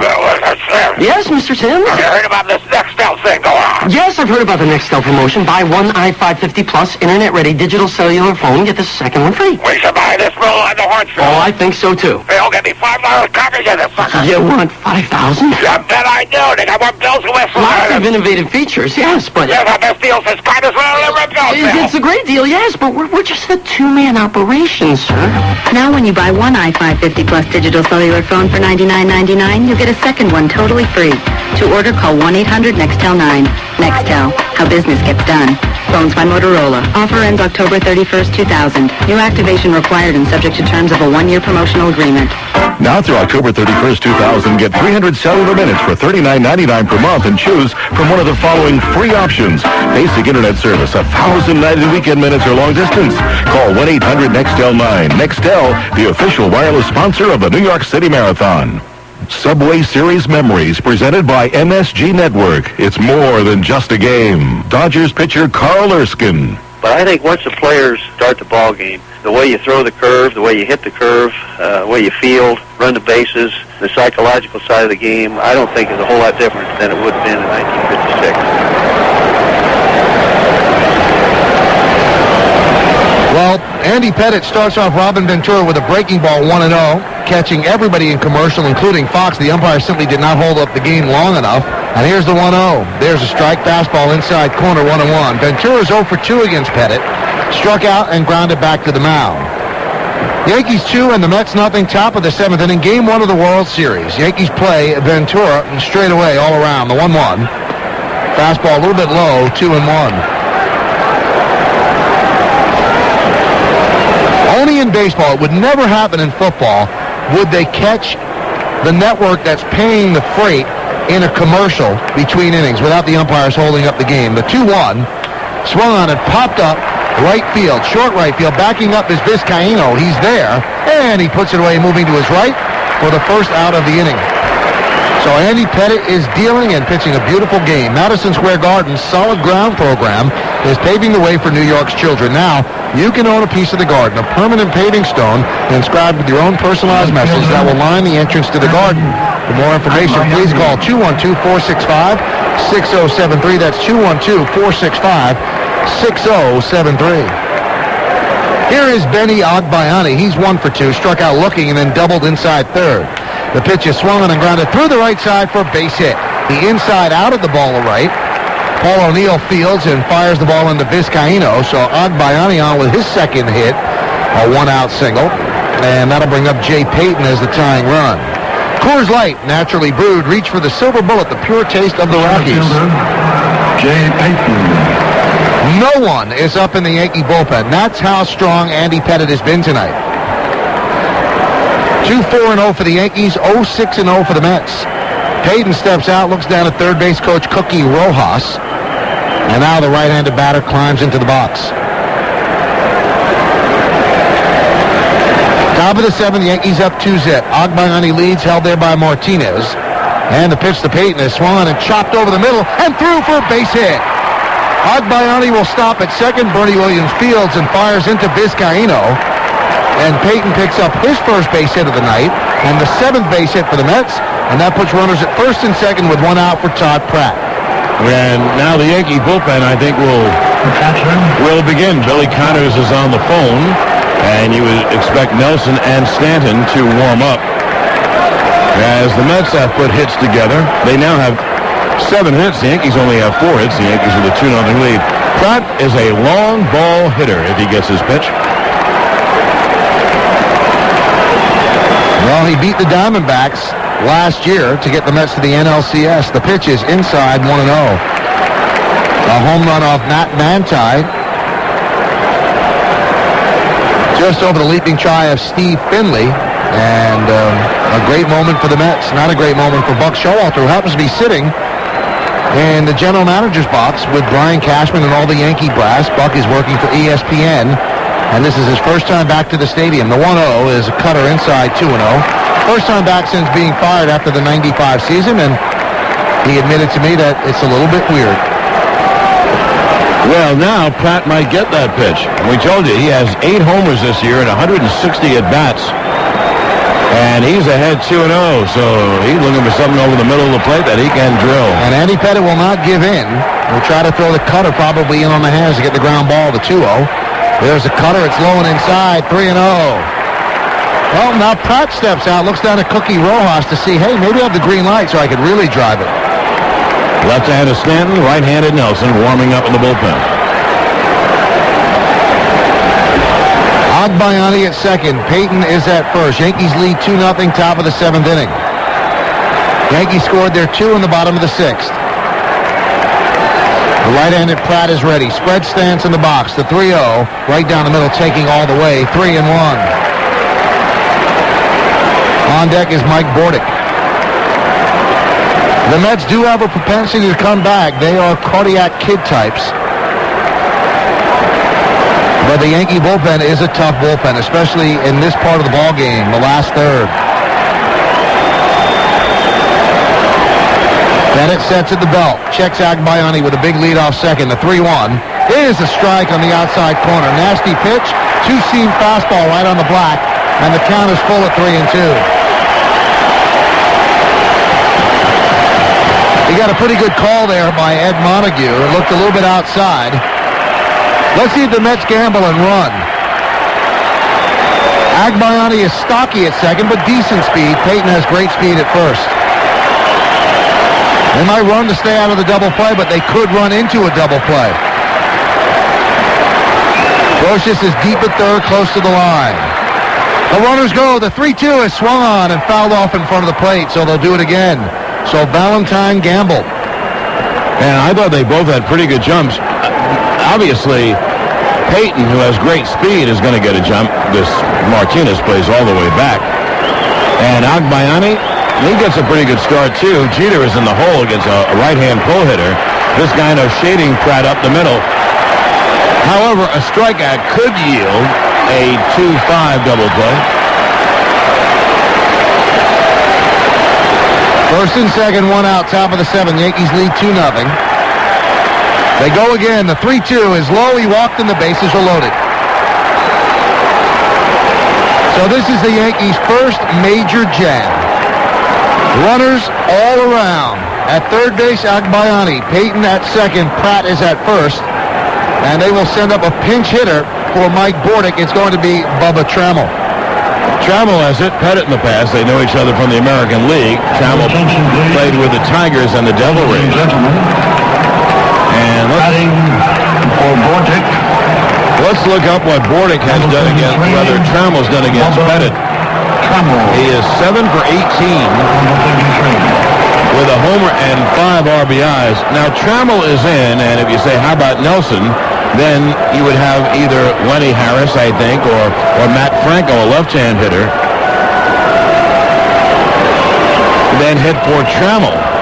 And then you'd have another left-handed hitter up, Timo Perez.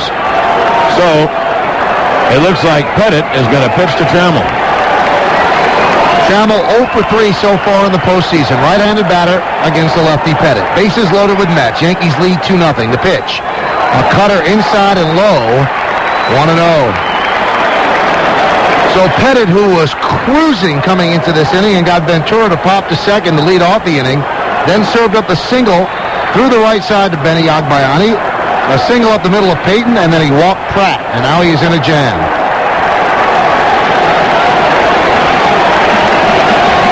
Works from the stretch, the 1-0. Check swing on a cutter. Did he go? Did he go? They checked with the first base umpire. Said, yes, he did. Charlie Relaford brings him up, and that is big. Really turns around the count. 2-0 is so much better for Trammell than 1-1. And I have seen a lot worse called check swings. He did not look like he went around.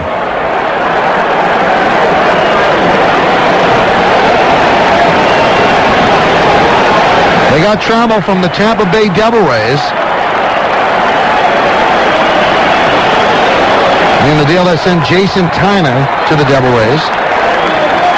Now Pettit steps off. Pettit could elect to go from the full windup, but obviously he's feeling fairly comfortable working out of the stretch.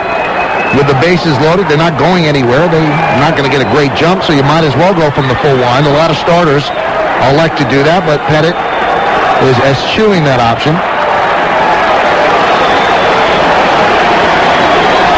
And the 1-1 to Trammell. Swung on line drive, base hit to left field. That should tie it up. Agbayani scores. Here comes Payton. He'll score.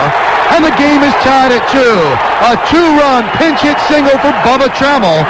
And the Mets have tied the game at 2. Well, Trammell got a 1-1 pitch, and he hit it hard. That was a bullet single to left. So the Mets get off the deck down 2, and with 1 out and no one on, singles by Agbayani and Payton, a walk to Pratt that really set it up, and then a bullet single to left by the pinch-hitting Trammell. Now here's Timo Perez, and as he comes up and Pettit stays in, I think this is Pettit's last batter.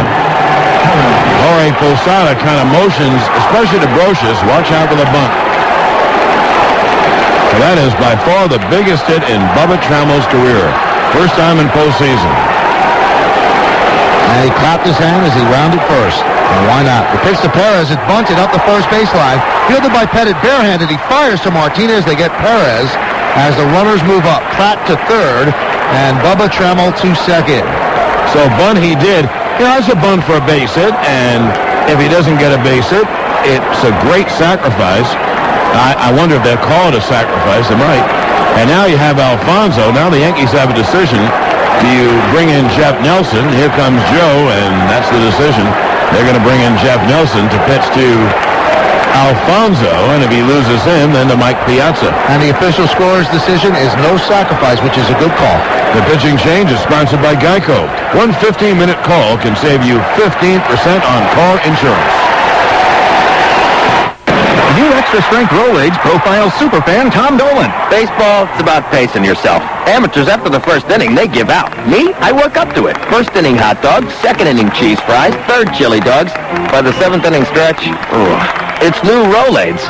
Extra Strength. New Extra Strength Rolaids with even more acid-neutralizing power to wipe out heartburn fast. New Extra Strength Rolaids starts working in less than 10 seconds. ROLAIDS spells relief. Use as directed. 8th inning? The only shirt you could buy was one color, one style from one store. Here, it's pink with a Nehru collar. Yeah, but I was looking for... No buts, that's it. That's how most web insurance sites treat you. Quotes from just 1 or 2 companies. But Quotesmith.com gives you auto, health, and life insurance quotes from more than 300 top-rated companies. Search the insurance marketplace in seconds. Sort by lowest price. And don't settle for this. Have blue? Pink. It's pink. Okay. Go to Quotesmith.com. Makes everybody an insurance genius. If you have a car to sell, here's some really big news from Car Buyers Market. Introducing Car Buyers Market Power Ads. Now you can use the power of the internet without even being online, plus the power of print with ads that have been working for people in Car Buyers Market for years. Power Ads. The power of the internet. When you call 1-800-288-4226 with information about what you're selling, almost immediately your ad appears on the internet. People from all over the Northeast will be able to see it. And you can begin getting calls about what you're selling that night. Power Ads. The power of print. When you call 1-800-288-4226, in addition to your ad appearing on the internet, it will also be printed in the next edition of Car Buyers Market, available at newsstands all over Greater New York. So remember, when you have something to sell and you need immediate results, call 1-800-288-4226 for the power of Car Buyers Market Power Ads. Babe Ruth hit his 600th home run in a... Elevator, a new invention patented today by... Mary, Queen of Scots, arrived in France with... Flying monkeys at the premiere of...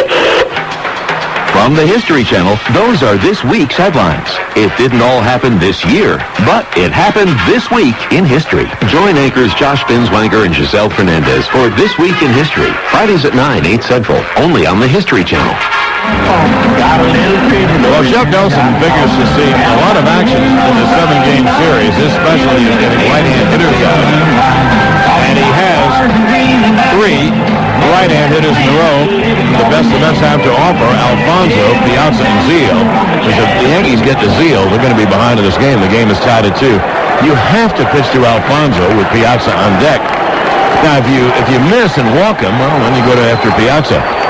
Alfonso 0 for 2 against Nelly, and Piazza 0 for 1. The game is tied at 2, with runners at second and third and 2 out here in the top of the 7th inning. The only thing, Mike, that might help Nelson is the unfamiliarity of that nasty slider, because Alfonso has had just 2 at-bats and Piazza 1. He's 0 for 3 tonight, and the pitch is swung on a miss. There's the slider diving down and away, and Alfonso was pulling off, so the count 0-1. Well, the game is tied, and the Mets have the go-ahead runs on base. Todd Pratt at third. Then Bubba Trammell, who got a huge pinch hit 2-run single, he's at second. Top of the 7th inning, 2 outs. Nelson works from the stretch. Pratt dances down the line. The 0-1 is a slider outside. The count levels at 1-1. Now, Ed Montague, from my recollection, John, has not umpired a Yankee game this year, and he's unfamiliar also with the slider by Nelson. And sometimes you could deke out an umpire as well.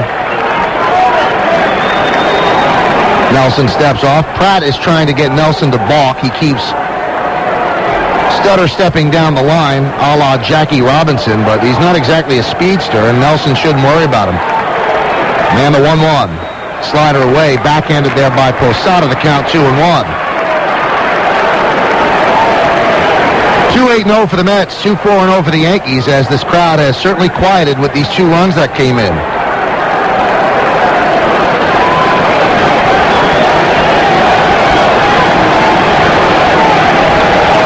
Nelson deals the 2-1 to Alfonso. Is a slider strike on the outside corner. Just whispered across the block, and the count is level at 2-2 as this sellout crowd gets to its feet.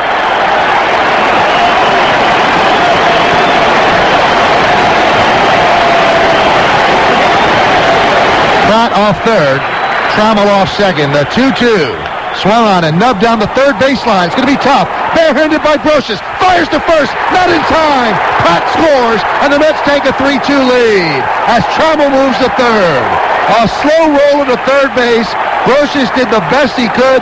Barehanded, fired to first, but Alfonso beat the throw. Well, you can't blame Nelson. He made a good pitch, and Fonzie topped it, and it rolled slowly to third, but it rolled just too slowly, and although Brocious made a very good play, Fonzie beat it out easily. Well, not easily, but he was plainly safe. So the go-ahead run comes in from third, and that is Pratt. On to third goes Trammell, and the Yankees still aren't out of the woods because here is Piazza. So the Mets rally for 3 and take a 3-2 lead. Piazza's 1 for 3 tonight. Nelson sets and deals to Piazza.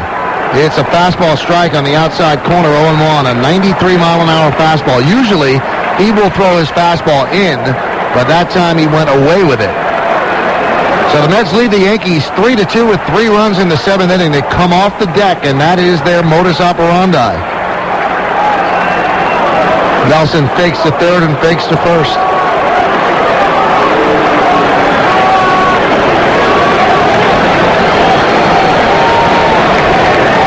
Game 1 of the World Series, and it's been a good one. And the 0-1. Swung and missed on the slider, and the count 0-2. Trammell also darting off third, trying to distract Nelson. And Alfonso leads off first, held there by Martinez. Alfonso, slow roller, the 9th base hit for the Mets. And the 0-2. Swung on and blooped to short center field. Coming on Bernie Williams. On the run, he makes the play for the final out of the inning. But not before. The Mets get 3 runs on 4 hits, and they lead 2. At the end of 6 1/2, Get up and stretch. Mets 3, the Yankees 2.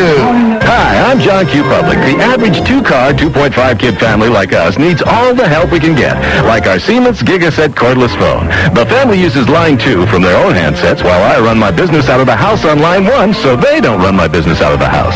Plus, Siemens sent us a free 120-minute AT&T phone card after we bought our Gigaset, so I get long distance on the line, not my bottom line. But like all good offers, this one ends soon. Find stores with Siemens Gigaset cordless phones or buy online at SiemensCordless.com. Yeah, my car is leaking something brown. No leak. What do you mean, no leak? I just said it's leaking. No leak. Yes, leak. Look, see? No leak. What does it take? What do I have to do? What is that? No leak. No Leak Premium Engine Sealer. Safely stops leaks, avoids costly repairs. Guaranteed. I get it. No leak. No Leak Premium Sealers. For engines, transmissions, power steering, and cooling systems. You want no leak? Get No Leak. The playoffs are heating up, and so are the deals at Priceline.com. Right now at Priceline, you can save up to 40% off the lowest published prices on airline tickets to wherever you want to go. Fly the major airlines and names you know and trust at the price you want to pay. Need a hotel room or rental car? Priceline is the easiest way to save on the best brand names around. Just name your own price. Millions of people have used Priceline. Isn't it time you gave it a try? Log on to Priceline.com and name your own price today. Now that Napa Auto Parts are available online, are we suddenly hipper? Well, maybe a little. Take a second to click on NapaOnline.com. We've got the world's largest inventory of ready-to-ship parts and accessories and can ship them to your door usually within 48 hours. And if something's not right, ship it back. Or with 6,000 locations, you can bring it by the participating Napa store near you and we'll make it right. So, just about everything people love about Napa Auto Parts stores is available online. And actually, that is pretty hip. NapaOnline.com.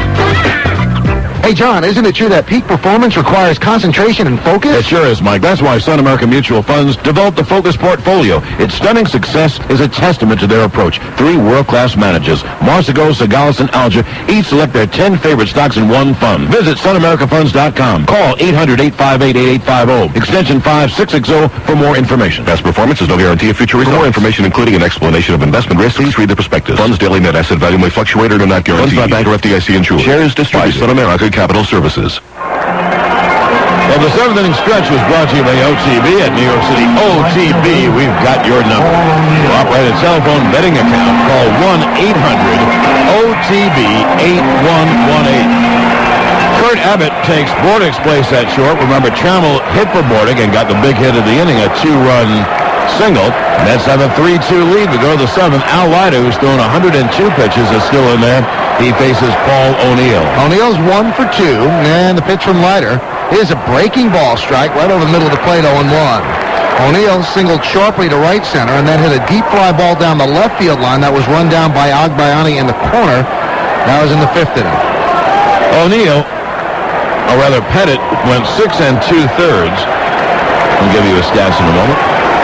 The 0-1 to O'Neill is outside, 1-1. Nobody warming in the Met bullpen. Yeah, I thought that he would pitch to O'Neill, lefty to lefty, and then they might go to Wendell. 3 runs, 8 hits, 4 walks, 4 strikeouts, and 1 walk. And the odd thing is, the ironic thing, that walk, the only walk he gave up, really set up the 2 runs. 1-1 to O'Neill. Foul back. He just missed the fastball. He's angry at himself. They count 1-2. So the Mets lead 3-2. Yankees scored 2 in the 6th. The Mets come back with 3 in the 7th, and that's where we stand right now as we start off the bottom of the 7th inning. O'Neill, Brocious, and Vizcaíno, 7, 8, 9, bottom third of the order, against Alois Terry Leiter, who will celebrate his 35th birthday on Monday. Drafted as a Yankee out of New Jersey. The 1-2 pitch is popped up foul. Third base side upper deck out of play, and the count still 1-2.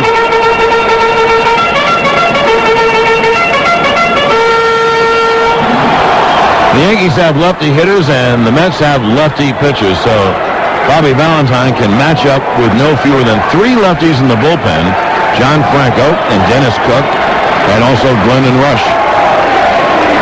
Leiter working quickly, deals the 1-2 to O'Neill. Slice foul, third base side into the seats, still 1-2. O'Neill a little bit late. O'Neill so far in the postseason, 10 hits and 41 at-bats. And he has 5 runs batted in. All 5 of the RBIs came in the ALCS. Mets 3, Yankees 2, bottom of the 7th, game 1 of the Subway World Series.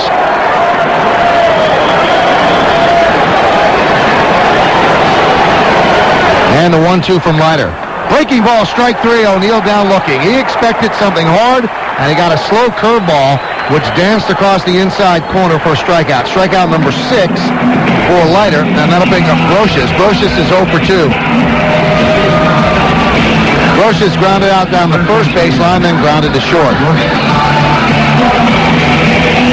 3-9-0 for the Mets, 2-4-0 for the Yankees.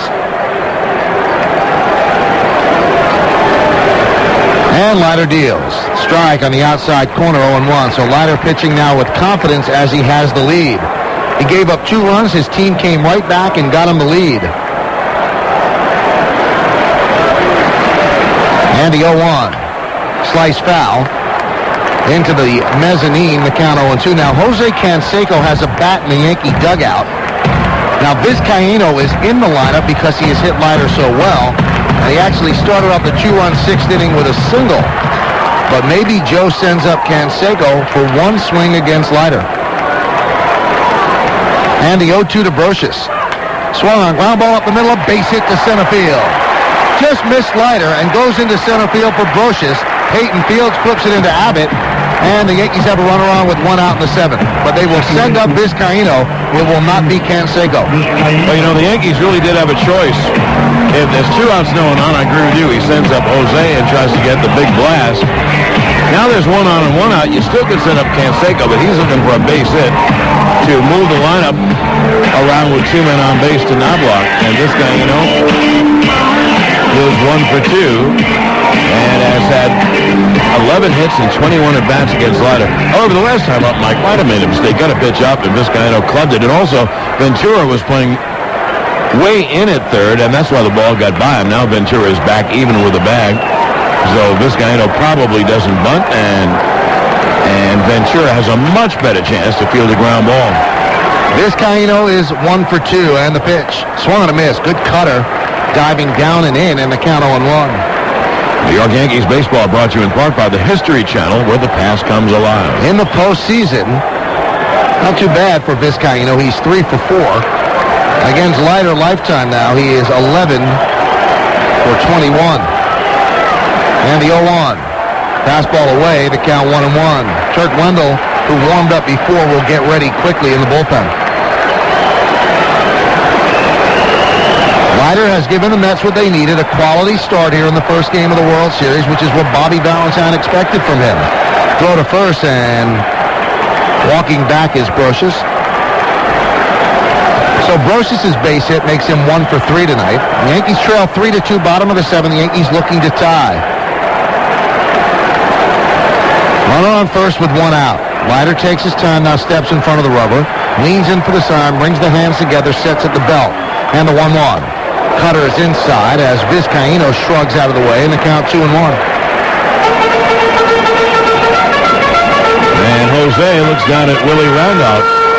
2-1, especially with a weak hitter like Vizcaíno, is a very good pitch to hit and run, because Leiter certainly doesn't want to fall behind Vizcaíno. 3-1, so you figure they don't pitch out. Peyton extremely shallow in center field. Vizcaíno has some power.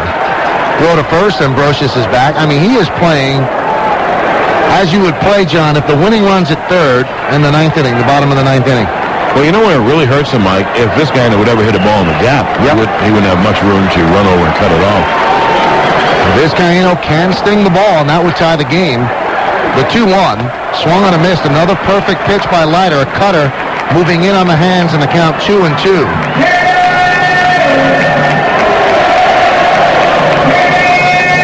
On deck is Chuck Knobloch. Mets 3, Yankees 2, bottom of the 7th inning. Brocious leads off first with 1 out. And the 2-2. Swung on a nubbed in front of the plate, fielded by Pratt, but foul at the third base side. The count's still 2-2. On those little bouncers, you really have to wait for the ball to go on the fair side of either foul line. Now, the foul lines only stop at the batter's box. That ball was the back of the batter's box. So It wasn't foul ball.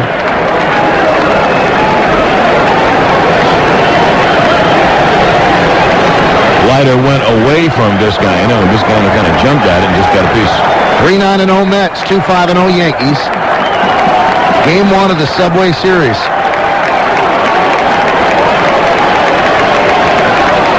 And the 2-2. Just missed outside with a backdoor breaking ball. Leiter wanted that and had both hands on both knees, staring into Montague. Now let's see, John. Do you send Brocious? Well, I think they will. Again, Vizcaino could be blown away, and Brocious then would be probably thrown out at second. He doesn't have great speed, but I think they put Brocious in motion. Oh, what a gamble. Let's see. He goes. The 3-2 is fouled off in front of the plate, then rolls behind near the Met on deck circle. Still 3-2. You got a cutter in, up, and I think if Vizcaino lays off it, it's 12-4. Tell you one thing that I noticed on that, John. He better make contact because Brocious is not getting a jump. He has been mesmerized by Leiter's move, so what it is just starting the runner to stay out of the double play, but if Vizcaino swings through, it's a strike him out, throw him out double play. Leiter goes to first, scampering back is Brocious. Crowd got very quiet when the Mets picked up the 3 runs in the 7th. Slight breeze blowing, the flags flipping from left to right, but not anything that's going to do anything to any baseball in the air. Runner goes. The 3-2 is swung on, grounded shortly to third, fielded by Ventura, and he fires across the diamond, pulling Zeal out the bag, but Zeal tags Vizcaino on the way by as Brocious moves to second. The Mets were playing close to the line and saved themselves an extra base hit right there. Nice play by Ventura. You know, when the ball was hit, Mike, I thought that ball was going to be down the line, but Ventura was there. He was playing down the line. He was giving up a lot to the glove side, and obviously starting Brocious advanced the runner. That's why you start runners. Now, by starting the runner, not that it would have been a double play, but they would have had the force at second, and now Knobloch has a chance to tie the game with a base hit. And if Knobloch hits one, it's going to do damage because Payton and Agbayani are unbelievably shallow in center and left, especially Payton in center. Now Leiter calls out Pratt, wants to talk to him. Oh, Mike, I didn't mean if he hits a home run. He hits a home run, it doesn't matter where they're playing, unless they're playing in the stands. But, I mean, if he hits a deep drive to left center or right center, you got to be over their heads. Chuck Knobloch has a flair for the dramatic in the postseason. Against San Diego, right here in Game 1, 7th inning, he hit a huge home run, which preceded Tino Martinez's grand slam. And Knobloch really got them rolling. I believe Knobloch's was a 3-run shot. And the Yankees scored 7 runs in that 7th inning. And now here we are again in the bottom of the 7th inning with the tying run at second base with 2 outs. And the pitch to Knobloch is way inside. He jumps out of the way to count 1-0. It was headed right to his ankles. He kind of skipped rope. Brocious, a very good base runner. And obviously with 2 outs, he's running on anything. Mets 3, Yankees 2. And the 1-0. There's a cutter strike on the inside corner. Beautiful pitch by Leiter, and the count levels at 1-1. This postseason, Knobloch is 3 for 6 with runners in scoring position. On deck is Derek Jeter. First base is open, but you don't want Knobloch to pitch to Derek Jeter. Knobloch's 0 for 2 with a run scored and a walk. Tried to bunt in the 6th, but bunted too hard back to Leiter. A 1-1, way outside, scooped up nicely on the backhand by Pratt, and the count 2-1. Knobloch flied to center to open up the first inning for the Yankees. He walked and then was picked off / caught stealing by Leiter, 1-3-6. That was in the 3rd. And then with Vizcaino leading off the 6th inning with a single, he tried to sacrifice him the 2nd, but bunted back to Leiter, and Leiter got the force with a throw to Bordick.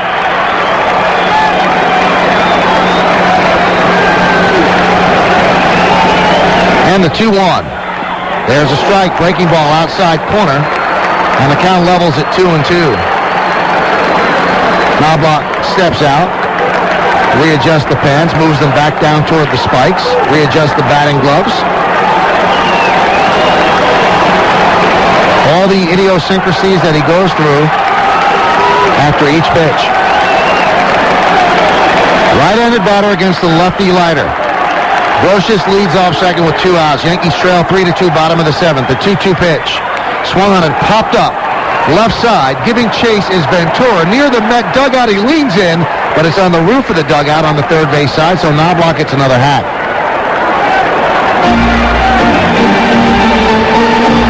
Yankees scored 2 runs in the 6th. The Mets came back with 3 in the 7th, knocking Pettit out of the game. Right now, Nelson is in. Pettit's the pitcher of record, as is Leiter.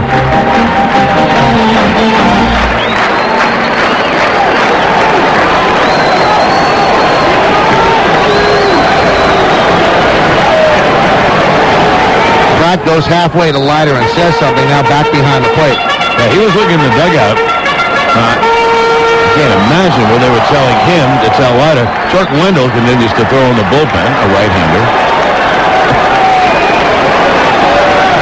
Knobloch just needs a single. Ventura very close to the line again at third.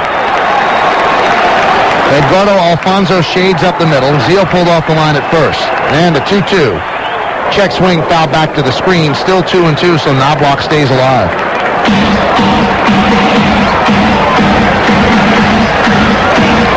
Each pitch means so much.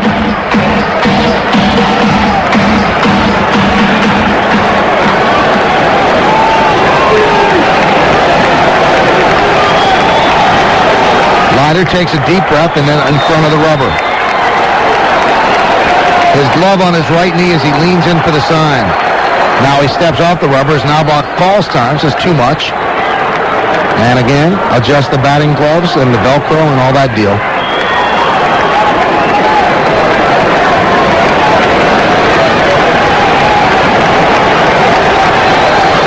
Brocious is at second with 2 outs. A 2-2 count on Knobloch. And the pitch. Swung and a miss. He struck him out. So Knobloch leaves a runner at second base. No runs, a hit, and 1 man left at the end of 7. We've got a good one. Mets 3, Yankees 2. Introducing the Coors Light Queen of Halloween, Supermodel Heidi Klum.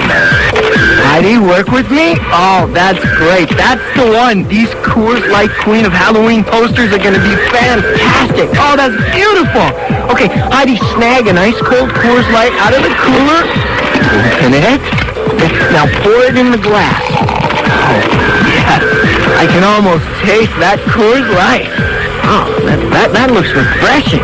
How about you set that down right here next to me? Heidi, seriously, hand me the Coors Light. Where are you going? Heidi, we're not done with the poster. That's my Coors Light. This Halloween, stock up on Coors Light and original Coors beer and pick up your free Heidi Klum Queen of Halloween poster, only while supplies last. Coors Brewing Company, Golden, Colorado. This Halloween, you can help scare away a child's worst nightmare. Pick up a pumpkin donation card wherever Coors Light is sold and help support St. Jude's Children's Research Hospital. During the lull in the action, let me tell you about a place where the action never stops, and I mean never. At the Claridge Casino Hotel in Atlantic City, you just can't help getting swept up in the excitement. Maybe it's the smaller, friendlier atmosphere. Maybe it's the people who work there and play there. But at the Claridge, you just don't watch the fun. You're part of it, and the fun never stops. No matter what you like, you'll find it at the Claridge. From classic rock to comedy, magic, musical reviews, nostalgia, and more. And the shows at the Claridge are the best there is. And in the smaller, friendlier showrooms, you can practically reach out and touch the stars. Right now, audiences at the Claridge are being dazzled by an extravaganza that combines magic, comedy, drama, and grand illusion. Abracadazzle stars the incredible Jeff McBride, named Magician of the Year. So there really is magic at the Claridge Casino Hotel. Smaller, friendlier, and so much more. Subway Series Memories, presented by MSG Network. It's more than just a game. Dodgers pitcher Carl Erskine struck out 14 Yankees. I won 2 games in the series, one in 52, which went 11 innings, got the win, and then in 53, after I'd had a bad first game, I came back in the 3rd game and won the ball game against the Yankees and set the strikeout record of 14 at the time.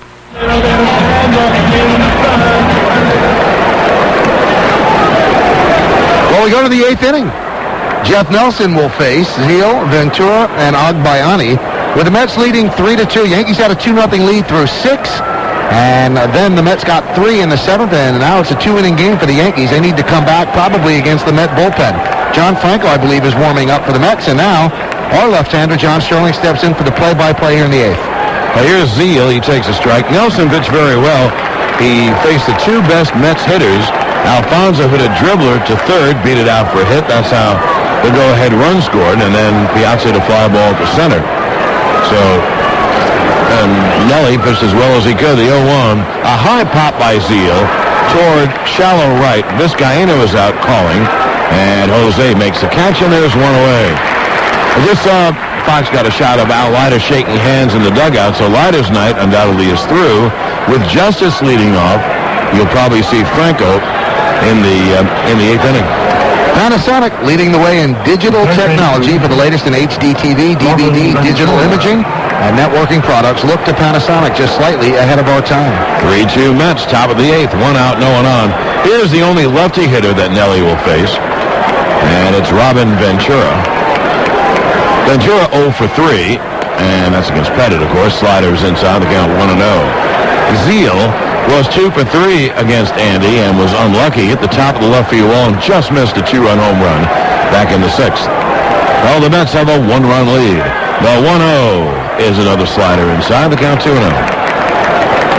On deck, the right-hand hitting Benny Agbayani. If Franco does come in, and I imagine he will, he's the only one warming up, the first 3 hitters nears Nelson's 2-0. A high pop foul, but to make the seats on the third base side over the Mets dugout. And the count 2-1. That was a fastball. Franco would face the lefty Justice, the switch hitter Bernie Williams, and the lefty hitter Tino Martinez. And Mike, it could be that Franco will pitch until he's in trouble, and then if there's 1 or 2 outs, then you might have the closer Benitez come on. You know, since 1966, John, or 1996, the Yankees are 27-1. The 2-1, cut on him, miss. When leading after 6 innings in the postseason. So what has happened at this point, and they haven't lost the game, obviously, but if it holds up, very rare. It'll be a 2-2. The pitch just missed. I was wrong. I saw Franco warming up, and I should have known that Knobloch struck out, so obviously Jeter leads off, so he'd have to face a right-hand hitter, and then Justice and Bernie Williams. It'll be a 3-2 on Ventura, and Nelson Deal swung on and popped foul third base side, out of play. And the count holds 3-2. When you look over the inning, Pettit got Ventura, and then gave up singles to Agbayani and Payton, and then really the turning point of the inning came when he walked John Pratt. Right. And the odd thing is, that's the only walk Andy gave up tonight. And he really made just one bad pitch because Agbayani was a ground ball through the right side. Payton was a chopper up the middle. Yeah, he walked Pratt, which is a mistake, but he left the pitch out over the plate to Bubba Trammell. He was trying to get the cutter in. That was his mistake. Here's the 3-2. A high pop behind the plate. Posada throws the mask away, coming back near the screen, and he makes the catch. And they're 2 away. 15-second station ID. This is New York Yankees baseball. You can win tickets to the Subway Series. Listen to Curtis and Kuby in the morning on News Talk Radio 77 WABC, New York. Along with John Sterling, I'm Michael Kay. You're listening to Game 1 of the World Series on this Saturday evening. We thank you for that. And Monday at 8, the debate is on, the Subway Series debate. Hear from the New York baseball experts and take a nostalgic look back at Subway Series past. Find out on the Chevrolet Ultimate Subway Series Show, a live 1-hour special only on MSG Network. Plus, you'll have a chance to call in live the Chevrolet Ultimate Subway Series Show Monday at 8 on the MSG Network. Now, 2-way, here is Agbayani. Benny is 2 for 3 on the night and takes a fastball inside on the count 1-0. Agbayani began the 3-run rally with a 1-out single in the 7th. 3-9-0 Mets, 2-5-0 Yanks has been a terrific first World Series game. If you get 7 of them like this, you're going to have an unforgettable series. The 1-0 is hit in the air to right center. O'Neill going back toward right center, and he's there to make the catch in fairly deep right center. And Nelson has a 1-2 Nelson pitched very well. We go to the bottom of the 8th. The Mets have a 3-2 lead.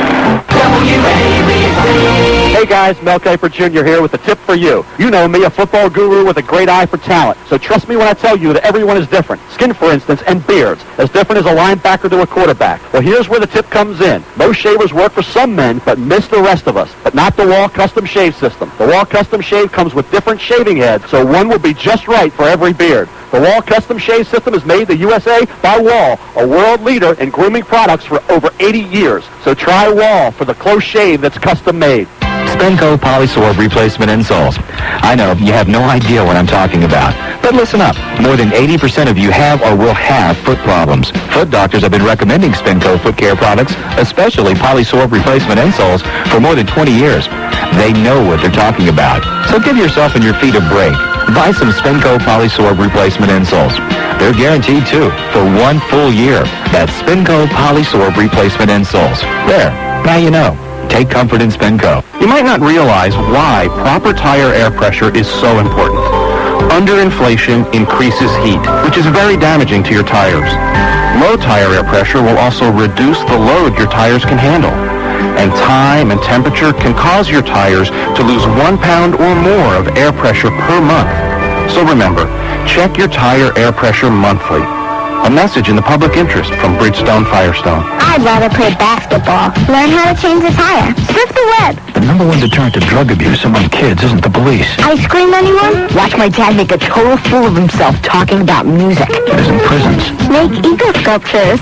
The number one deterrent to drug abuse is parents. And parents can fight drug abuse in any number of small personal ways every day. For more, call 800-788-2800 or visit theantidote.com. Brought to you by ONDCP. New York Yankees baseball is brought to you in part by the Chase Manhattan Bank, the leading bank for business. Chase, the right relationship is everything. Al Leiter goes 7. He can win it. He cannot lose it. He gives up 2 runs, 5 hits. He strikes out 7 and walks 3, one of those intentionally.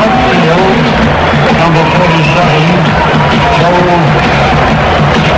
Now, Joe McEwing, for defensive purposes, goes to left to replace Agbayani. And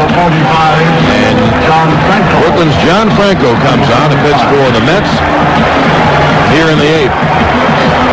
Franco 5-4 this year with an ERA of 3.40. So McEwing is in left, and Payton and Timo Perez remain in center and right. Ventura at third, Kurt Abbott replacing Mike Bornick is at short, Alfonso at second, Zeal at first, and Pratt behind the plate to catch Franco. It's been a very long wait for John Franco, John. 17 years to get to the World Series, and here he finally is. And boy, he breaks in with a World Series. That's a classic. A Subway Series. He's a 29th player, 40 or over, to appear in a World Series. And you know his heart must be thumping right now. And he lost his dad early in his career, who really paid a lot of attention to his baseball skills when he was young. And he said, I know that when I take the mound for the first time, my dad's going to be watching from overhead. Well, here's Johnny Franco against Jeter. Jeter, Justice, Bernie Williams in the 8th. And the pitch is inside. Jeter squared a bunt, bluff bunt really, and took a fastball in. Right-hander Rick White is warming up in the Mets bullpen. And Mariano is warming up in the Yankees bullpen. It's 3-2 Mets, bottom of the 8th. Jeter leads off. Jeter is 0 for 2 with a walk. The 1-0 is low, the count 2-0. Franco will pitch off the plate, and if you don't swing, well, then he'll come over. He throws kind of a Scroogey change and a fastball and a breaking ball. He's behind Jeter 2-0. Now the left-hander deals strike, came in with a fastball. Good pitch on the inside part of the plate, the count 2-1. Jay Payton plays about a step over in right center. The left fielder, the new left fielder, Joe McEwing, is in straightaway left. And Perez in straightaway right. John Franco has faced one batter in his career at Yankee Stadium. That's it. That's the only time he's even pitched there in the Subway Series. The 2-1 grounded foul off third, so now the count even on Jeter 2-2. Justice on deck, then Bernie Williams. No, the prevailing thought when you watch John Franco pitch, John, is take pitches. Because John Franco doesn't like to throw strikes. He wants you to chase. He wants you to take that little changeup, that kind of like on the outside corner. He wants you to swing at that. And a lot of people do, and they pull it or they swing and miss. But if you take it, it's out of the strike zone. That's why he went behind 2-0. He can throw strikes when he wants to. He's a guy who pitches off the plate. Doesn't have overpowering speed. Well, he's even with Jeter 2-2, leading off the bottom of the 8th. And the left-handed deal's way inside in the count 3-2. Franco didn't want to throw that pitch there. He wanted to come down and in, and he came too far in. He doesn't want to walk Jeter, who's such a great base runner. Also, that's walking the tying run to lead off the inning. So the crowd rises to get in back of Jeter and try to disconcert Franco. And Derek will see a 3-2. Does he throw a 3-2 change? The pitch is swung on in line. There's a base hit center field. Peyton fields and throws in. I think it was a fastball. It was in the middle part of the plate, and Jeter smacked it to center. You know what he did? He did a good move, I thought. I'm not walking Derek Jeter. I'll throw a pitch over the plate, and I'll let my fielders do the job. Because we always say this, even in batting practice, people make outs. They hit the ball to people. So that's what he was hoping for, and Jeter lined the ball up the middle. But Franco said to himself, I am not putting the leadoff runner on with a walk. He's going to have to earn it, and he did. Well, you know what was a bad pitch on that sequence, Mike? Was the 2-2. You know he's going to pitch off the plate, but the 2-2 missed so badly that Jeter, who's a very aggressive hitter, was able to have a fastball probably in the middle part of the plate, and he smacked it to center field. Well, Jeter's the tying run, and now here's the go-ahead run, David Justice, and Justice, the reason the Yankees have 2. He had a long 2-run double to left center field. And Peyton goes to left center. They leave right center open. The pitch. Strike. Fastball. Let's see what Justice is against Franco. Just 4 at-bats. He's 1 for 4. And the Yankee batter that has the best numbers against him, want to guess? Well, it had to be a National League. Glenn Allen Hill, 6 for 12. 3 home runs. That'll be an 0-1 to David. Franco holds the set now, throws to first, and Jeter hustles back. So the count 0-1.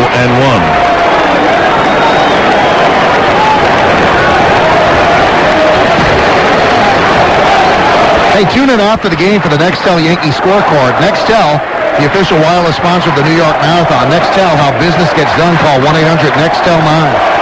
It'll be an 0-1. Jeter leads, and Franco deals strike. Another fastball in the outside corner. Now Justice, behind 0-2, is going to have to look at pitches off the plate. And you know, Justice, I'm just guessing, of course, but I think Justice was guessing because he saw 2 pitches that he should swing at. 2 fastballs that were mid-out. He likes the ball away. You can extend the arms and hit the ball to left and left center, and Justice does just that. That's where his 2-run double went. Justice 1 for 3 on the night. Jeter leads. It'll be an 0-2. The pitch is outside. Great pitch by Franco. You want to miss on that, and he just missed, and Justice took it. You can't guess when you have 2 strikes on you, because if you guess wrong, you're in trouble, especially in this critical part of the game. But, boy, Mike, you would think that Franco would throw a curveball down and away. I would think. And maybe that's what Justice is thinking. And maybe Franco thinks that's what Justice is thinking. He tries to bust him in with a fastball. That's why this is so fascinating. What a chess game. It'll be a 1-2. Jeter has a healthy lead, and now Zeal goes back, so Jeter goes back and takes the throw. This time, Peyton is playing ultra deep. Of course, it's in the stage of the game. You want to cut off an extra base hit. You don't want to run the score. And Peyton is very deep in center field, in left center field, and he is playing, I would say, 10 or 15 steps over in left center. It'll be a 1-2. Curveball is swung on into the air to center, not deep. Peyton racing in. He's there. Makes the catch, and there's 1 away. So there was the breaking ball. And Justice got only a piece of it. So 1 down with 1 on, and here's Bernie Williams. Hayden really came a long way for that. As John said, he was playing very deep. He got a good jump off the ball and really made the catch on the dead run. He really had to hustle and hauled it in. But he hauled it in about chest high, so it wasn't as difficult to catch as you thought it would be. A center fielder who's not that fast, he would have trouble coming from that far to make that catch. Now Justice is having some words with Tino Martinez and telling him what Franco's throwing. And Tino is leaning over the railing right near the batting cage or the bat rack, and Justice is having a couple of words with him. Bernie Williams 0 for 2. He's walked. It was an intentional walk. 1 on, 1 out. A throw to first. Jeter is back.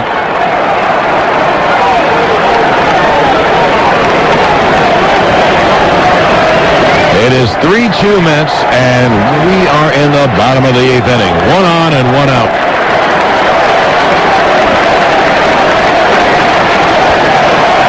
Now Franco set, and again he throws to first, and Jeter scampers back. And if you're wondering the history, Bernie Williams has had 1 at-bat against Johnny.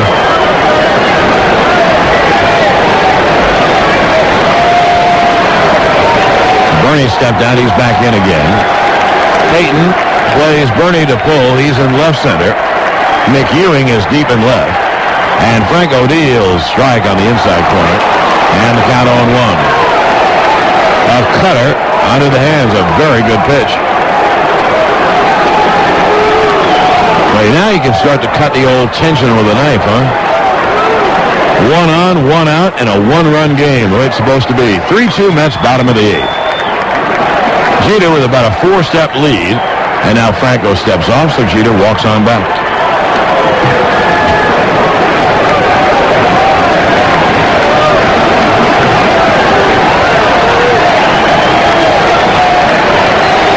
Franco just staring in. Now he's ready, and he throws to first again, and Jeter is back. Those pickoffs are only meant to keep Jeter near first base. He's not trying to pick him off. I mean, love it if it happened.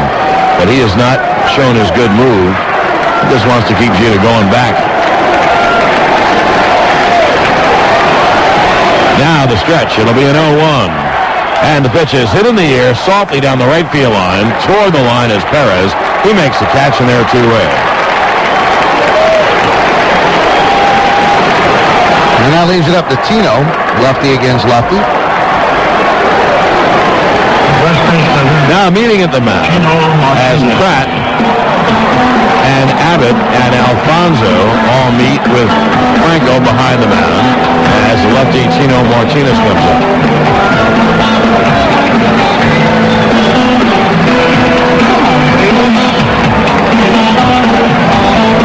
Mets with a 3-2 lead as Tino, who is 1-4-3, stands in. Jeter had an inning-opening base hit, and he has been marooned at first base as Justice and Bernie Williams hit very soft flies to shallow center and right.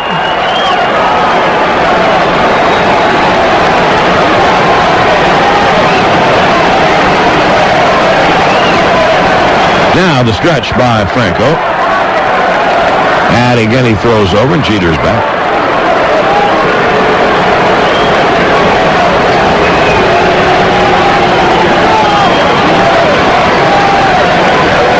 Martinez has had 1 at-bat against Franco. He had 1 hit. Not much history there. Now the left-handed deals low outside. Fastball, the count 1-0. As switch hitters on deck, Jorge Posada. There's no one warming up in the Mets bullpen, so not until further notice, the 8th inning is Franco's.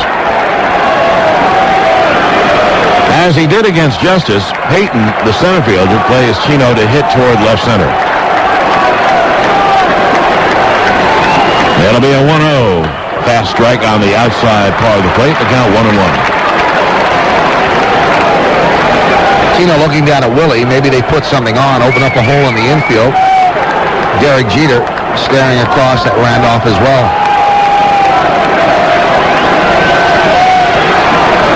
Franco staying away from the left-hand hitters and a throw to first. And that's a smart thing, because if you come in and miss, then the left-hand hitter can pull the ball to the short part of the ballpark and hit it out. Now, if you pitch him away, you might get a base hit, but it'll be in left center field. Jeter with the lead. And again, a throw to first base.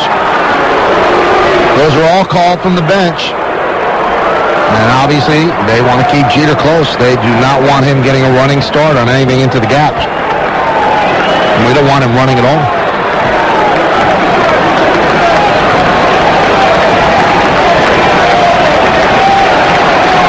That'll be a 1-1 to Tino. Again, a throw over. And the way they call it from the bench is Pratt looks over. So does Zeal.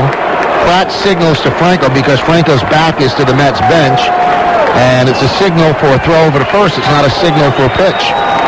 And that's why Zeal knows when to dart back to first base. It's not a guessing game. It's called. That'll be a 1-1. And Franco deals, swung on, and hit in the air to center field. Peyton back, away back. He's there in center field. Makes the catch, end of inning. 2 runs, 1 hit, and 1 left.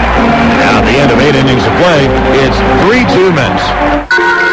With 2 outs and the bases loaded in the final frame, the skipper had one last at-bat to finally win the game. From the bench, he checked the scores upon the wireless internet. Now just a half game out, he'd need a bat the pitcher never met. Bumpy Backman got up from the bench to live a batter's dream. But batting a tepid .206, the skip said, "Take one for the team." Bumpy marched up to the plate to take one in the back. But to his surprise and the skipper's, he took a mighty hack. He cracked a hanging curve and tore the cover off the ball. He cleared the bases as it sailed right past the right field wall. As Bumpy crossed the plate, the skip said, "Bumpy, you saved the day. Now pull a stunt like that again, and I'll send you back to AAA." Get the latest scores and news with AT&T Digital Pocket Net and your internet-ready phone. Free and unlimited access to the wireless internet. Call 1-800-IMAGINE for your nearest AT&T store or authorized dealer. Wireless from AT&T. Your world close at hand. Compatible phone calling required. Available for purchase in most areas. Annual term required. Other conditions apply. Kenny, why are you riding that lawn tractor in the office? It saves energy, sir. I go from my computer to the printer, over to the copier, and stick it in reverse for the mailroom. Well, that is forward thinking. How about a lift to accounting? Hop on. If business were that easy, you wouldn't need us. MCS Canon can provide on-site support and business outsourcing services designed to accommodate the demands of any size organization. MCS Canon. Know how. Call 1-800-MCS-COPY. Hey, John, where's that money you owe me? Did I lose a bet? No. Last night I got us a couple of Heineken, and you cut out before you had to buy the next round. Michael, I had to leave. You know that. You always have to leave. You have to meet somebody, walk your dog. It's always something. I'm sorry. I feel terrible. Tonight, the Heineken's on me. Okay. Great. Well, wait. I can't make it tonight. How about tomorrow? Can't. I'm getting a haircut. My saga continues. Heineken. It's all about the beer. Imported by Heineken USA, White Plains, New York. Today's game is brought to you by OurHouse.com. They can tell you what sort of wood to use, how to keep the grass green, and how to construct a sturdy fence. In case you're thinking of starting a baseball club of your own, OurHouse.com. Everything your house desires. Well, we go to the 9th inning, and the Yankees bring in Mariano Rivera. Obviously not a save situation, but what Joe's thinking is Mariano hasn't pitched since Tuesday when the Yankees wrapped up the ALCS, so he gives him an inning here, bottom third of the order, and obviously this isn't a throwaway inning. He wants to hold it at 3-2 and then give the Yankees a chance in the 9th inning. And in the 9th inning, it'll be Posada, O'Neill, and Brocious. But in the top of the 9th inning, it'll be Peyton, Pratt, and Kurt Abbott. Also, I think he wants to get Rivera an inning, and I don't think he wanted to overuse Nelson. He may have to use Nelson in every game in the series. It's such a right-hand hitting team. And boy, Nelly pitched great. He pitched 1 1/3, no runs, 1 hit. And the hit that put the Mets ahead was a 2-out dribbler down the third baseline. And he retired everyone else. He retired the other 5 guys. So it'll be Peyton, Pratt, and Abbott, 3 right-hand hitters in the 9th. And Rivera deals a high pop foul behind the plate, out of play. Benitez is already warming up in the bullpen. And he will face the lefty hitter Posada, the lefty hitter O'Neill. Then we'll see about Brocious. Brocious had pretty good numbers against Benitez. But I think, well, it depends what happens in the inning. You might see Polonia, a left-hand hitter, for Brocious, and then you'd have Canseco or Hill to hit for Vizcaíno. That'll be an 0-1. And the pitch is grounded foul. And if there are 2 outs and no one on, you just might see Canseco or Hill to try to hit one out.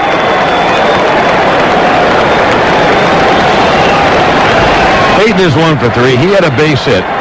The Yankees had a 2-0 lead top of the 7th, and Ventura made out, popped out. And then Albayani singled, Peyton singled, and in the big play of the inning, a walk to Todd Pratt. That loaded the bases. And Bubba Trammell pinch hit and a 2-run single to left field to tie the game. And after Timo Perez bunted and was thrown out, the runners moved to second and third. Nelson came on, and Alfonso hit the dribbler down the third baseline. He just beat Grosh's throw, and that's how the go-ahead run scored. 3-2 Mets here in the ninth. Rivera deal, swung on and hit in the air to right field. O'Neill trots over, and he makes the grab, one away. Peyton didn't get great hacks at Mariano Rivera, but he's enjoying the club. Nobody really gets great hacks at him. Well, 1 down, and here is Pratt. Rivera lost his scoreless streak. He gave up a run when McLemore hit a ground ball down the first baseline, hit the bag, and carried him into right field. And Mariano's ERA went all the way up to 0.47. And that's the best in postseason history. 1 away, and here's Pratt. And the pitch is strike. It was down to 0.33. Shame. Pratt has been hit by a pitch, struck out, and walked, and that was a very eventful walk. That'll be an 0-1, and the pitch hit him again. He swung at it. The ball hit him instead of the bat as it was bearing in on him, and Pratt will go to first base. So Pratt, who almost never plays, has gotten beaten up tonight. He got hit twice, and he fouled the pitch off his foot. Well, I wonder if the sound we heard was the bat or his arm, because if it was his arm, I wouldn't be shocked if it was broken. I mean, that really was bearing in on him. Mariano doesn't throw at people. And he tries to get in on the hands of right-handed batters because he learned early this season the cutter just doesn't do the trick. I'm looking at a replay right now. And that got him square on the right forearm, and that sounded like the bat from up here. Yeah, that was ball on bone. The ball went past the bat. He started to swing, went past the bat, and hit him on the elbow. He's kind of got a smile on his face at first, so I guess there's no broken bones. So he's gotten so beaten up in just one game. Here's Kurt Abbott, who as a part-timer hit .217 with 6 home runs, got some pop. A right-hand hitter. Yankees have faced him before in the American League. Rivera deal, strike, and the count 0-1. Brown was ready to swing at that. As he came around with the bat, the ball was bearing in on him, and he held the bat up, and the ball went past the bat and banged him right on the back elbow. It'll be an 0-1. And Rivera deal, swung on and line to right. O'Neill going back near the wall, leaps, and it's off the wall and bounding back toward the infield. O'Neill fields and fires in. They hold Pratt at third. So Abbott lines a drive over O'Neill's head and off the wall. And Pratt, who doesn't run well, can only get to third. The Yankees got fortunate again. First of all, the ball could have been out. And secondly, if Pratt was running, he would have scored easily. Well, O'Neill turned the wrong way. First he turned and his body was facing the foul line. Then he had to turn and his body faced center field. And all those twists and turns didn't get him back in time. So he did not go back on the ball very well. It was hit very hard. It's a legitimate double. But one that O'Neill would catch, I'd say 7 out of 10 times. That was one of the 3 times he didn't catch it. Well, the infield is in.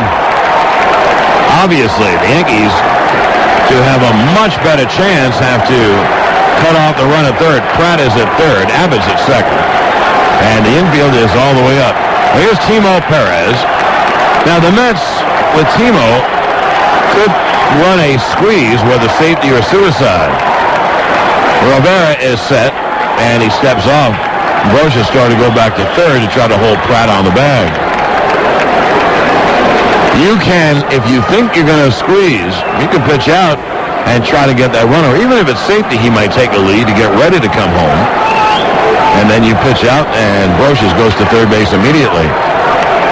So Pratt off third, and the pitch swinging takes high 1-0. The chance you take on a suicide squeeze like this is that Rivera is hard to bunt.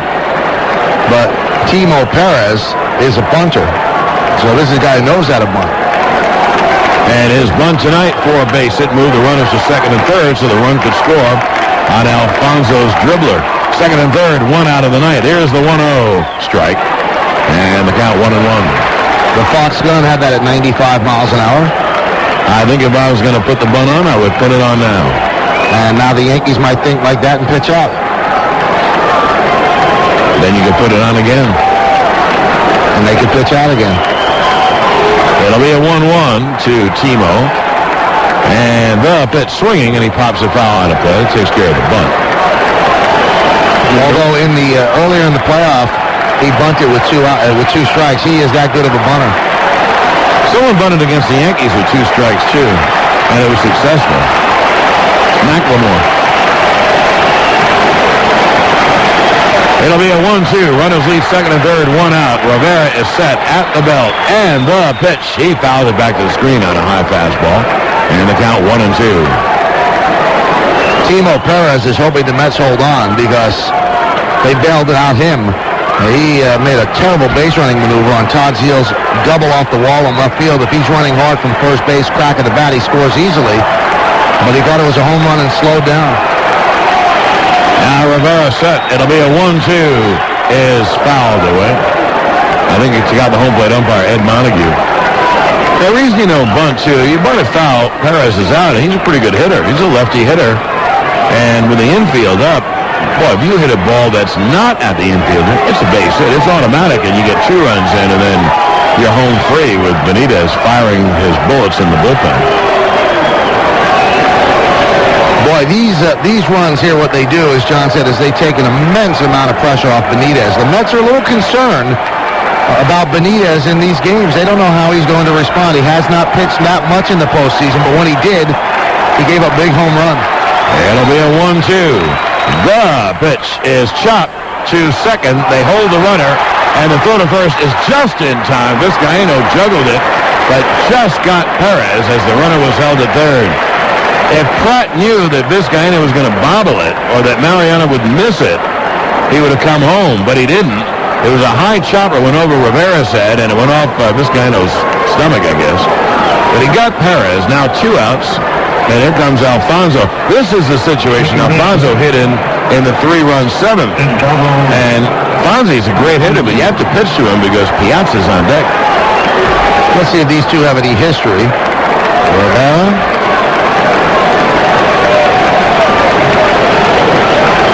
Alfonso's 2 for 5 against him.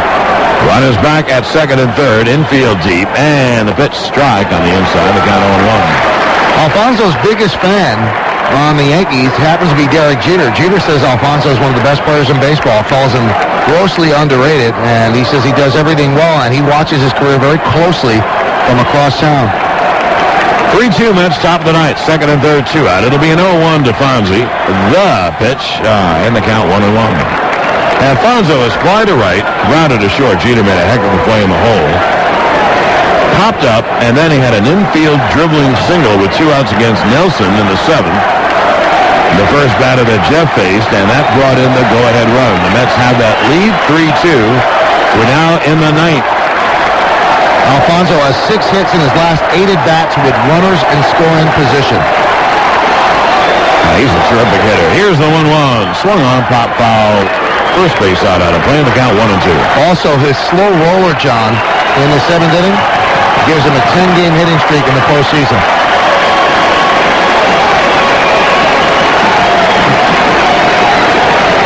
Benitez standing and watching in the Mets bullpen. He's ready. And he will pitch the bottom of the 9th against Posada, O'Neill, and Brocious, the first 3 scheduled.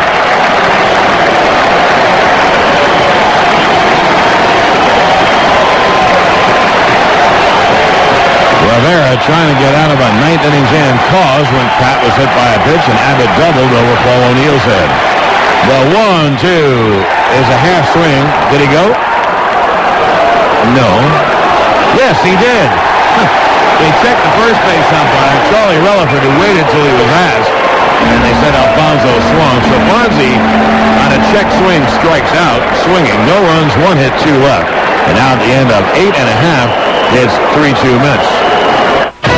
WABC. Hi, I'm John Q. Public. The average two-car, 2.5-kid family like us needs all the help we can get, like our Siemens Gigaset cordless phone. The family uses line 2 from their own handsets while I run my business out of the house on line 1, so they don't run my business out of the house. Plus, Siemens sent us a free 120-minute AT&T phone card after we bought our Gigaset, so I get long distance on the line, not my bottom line. But like all good offers, this one ends soon. Find stores with Siemens Gigaset cordless phones or buy online at SiemensCordless.com. New extra strength Rolaids profiles superfan Tom Dolan. Baseball, it's about pacing yourself. Amateurs, after the first inning, they give out. Me, I work up to it. First inning hot dogs, second inning cheese fries, third chili dogs. By the seventh inning stretch, it's new Rolaids. Extra strength. New extra strength Rolaids with even more acid neutralizing power to wipe out heartburn fast. New extra strength Rolaids starts working in less than 10 seconds. ROLAIDS spells relief. Use as directed. Eighth inning, bratwurst. There's only one way to shop for the best auto, health, and life insurance policies from the highest-rated companies at the lowest prices. Quotesmith.com. Other web insurance sites represent from 1 to 15 companies. At Quotesmith.com, you'll search rates from more than 300 leading insurance companies in seconds, all sorted by lowest price. Quotesmith.com updates rates every day. All quotes are guaranteed accurate, and you never have to deal with a commissioned salesman. Quotesmith.com makes everybody an insurance genius. Now that Napa Auto Parts are available online, are we suddenly hipper? Well, maybe a little. Take a second to click on NapaOnline.com. We've got the world's largest inventory of ready-to-ship parts and accessories and can ship them to your door usually within 48 hours. And if something's not right, ship it back. Or with 6,000 locations, you can bring it by the participating Napa store near you and we'll make it right. So, just about everything people love about Napa Auto Parts stores is available online. And actually, that is pretty hip. NapaOnline.com. New York Yankee baseball is brought to you by AT&T Wireless and by Kia. Everybody needs a well-made car. Well, the Mets bring in Armando Benitez, right-hander warming up. We take 15-second station ID. This is New York Yankees baseball. The all-new Troubleshooter Show. They gotta give you money back. With Tom Martino. Guess what, Chip? It's not private when you make people miserable. Now, heard weekday mornings at 9 right after Curtis and Kuby on WABC New York. Well, Armando Benitez has been in 5 games in the postseason, 1-0, 3.00, 6 innings, 7 hits, 4 runs, 2 of them earned.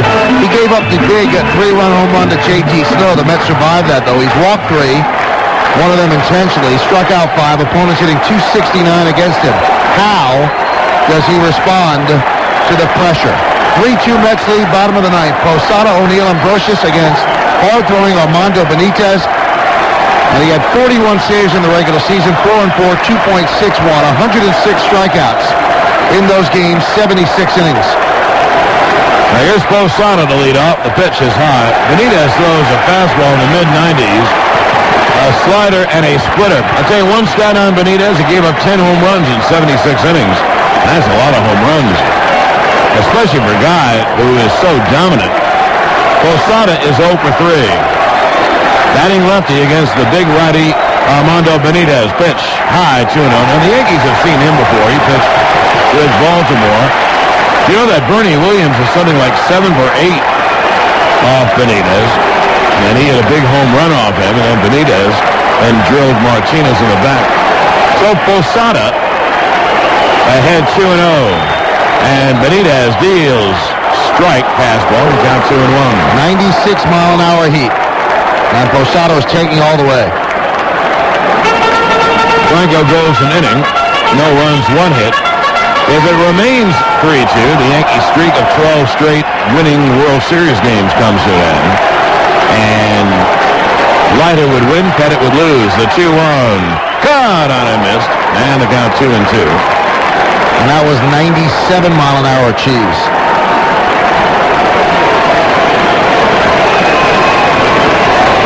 Now, Posada might very well see the Benitez splitter, and he has a nasty one. It'll be a 2-2. The pitch is swung on and popped foul, third base out of play. McEwing in left, Payton in center, Perez in right. Ventura at third, Abbott at short, Alfonso at second, Zeal at first, and Pratt catching Benitez. Paul O'Neill awaits on deck.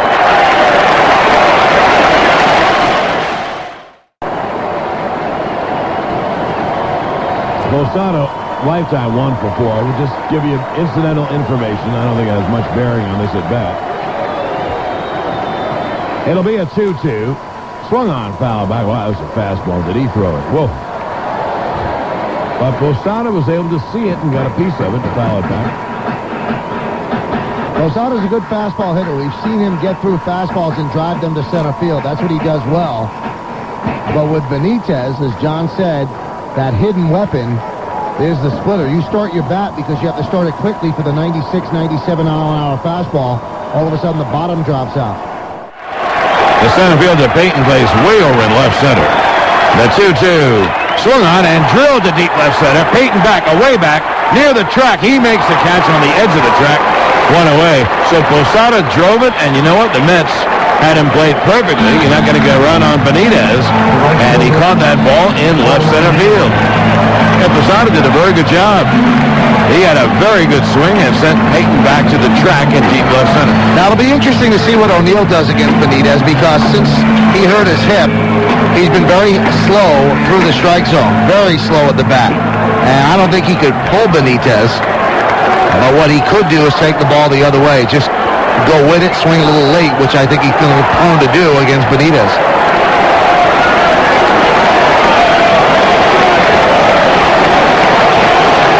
O'Neill's 1 for 3. The pitch is low.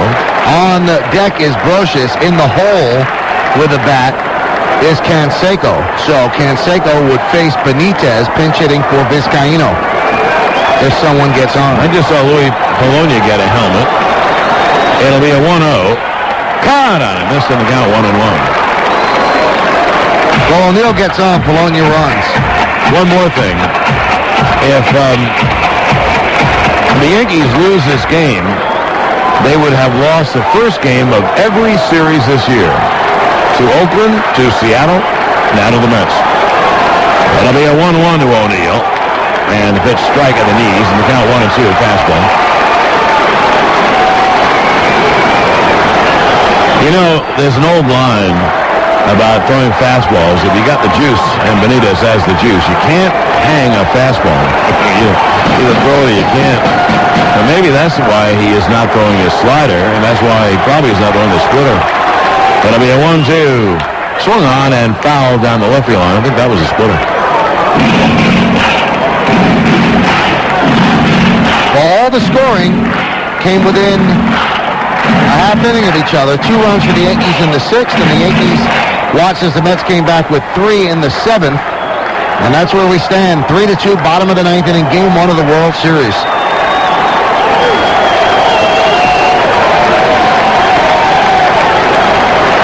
Benitez staring in for a sign. 1 out, no one on, bottom of the 9th. It's a 1-2 to O'Neill. A high pop off third. Ventura to the seats, and he leans in but can't make the catch. The ball was maybe a couple of rows in. So O'Neill gets a life. Barely. You know, the last Yankee World Series loss, John, was exactly 5 years ago. October 21st, 1996, right here at Yankee Stadium. Game 2? I guess that would be 5 seasons ago, 4 years ago.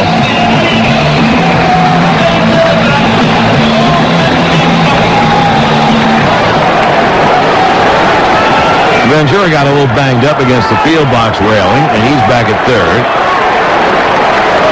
Alfonso trots back to second, and we're about set to go. 1 out, no one on. 3-2 Mets, bottom of the 9th. O'Neill. Brocious on deck.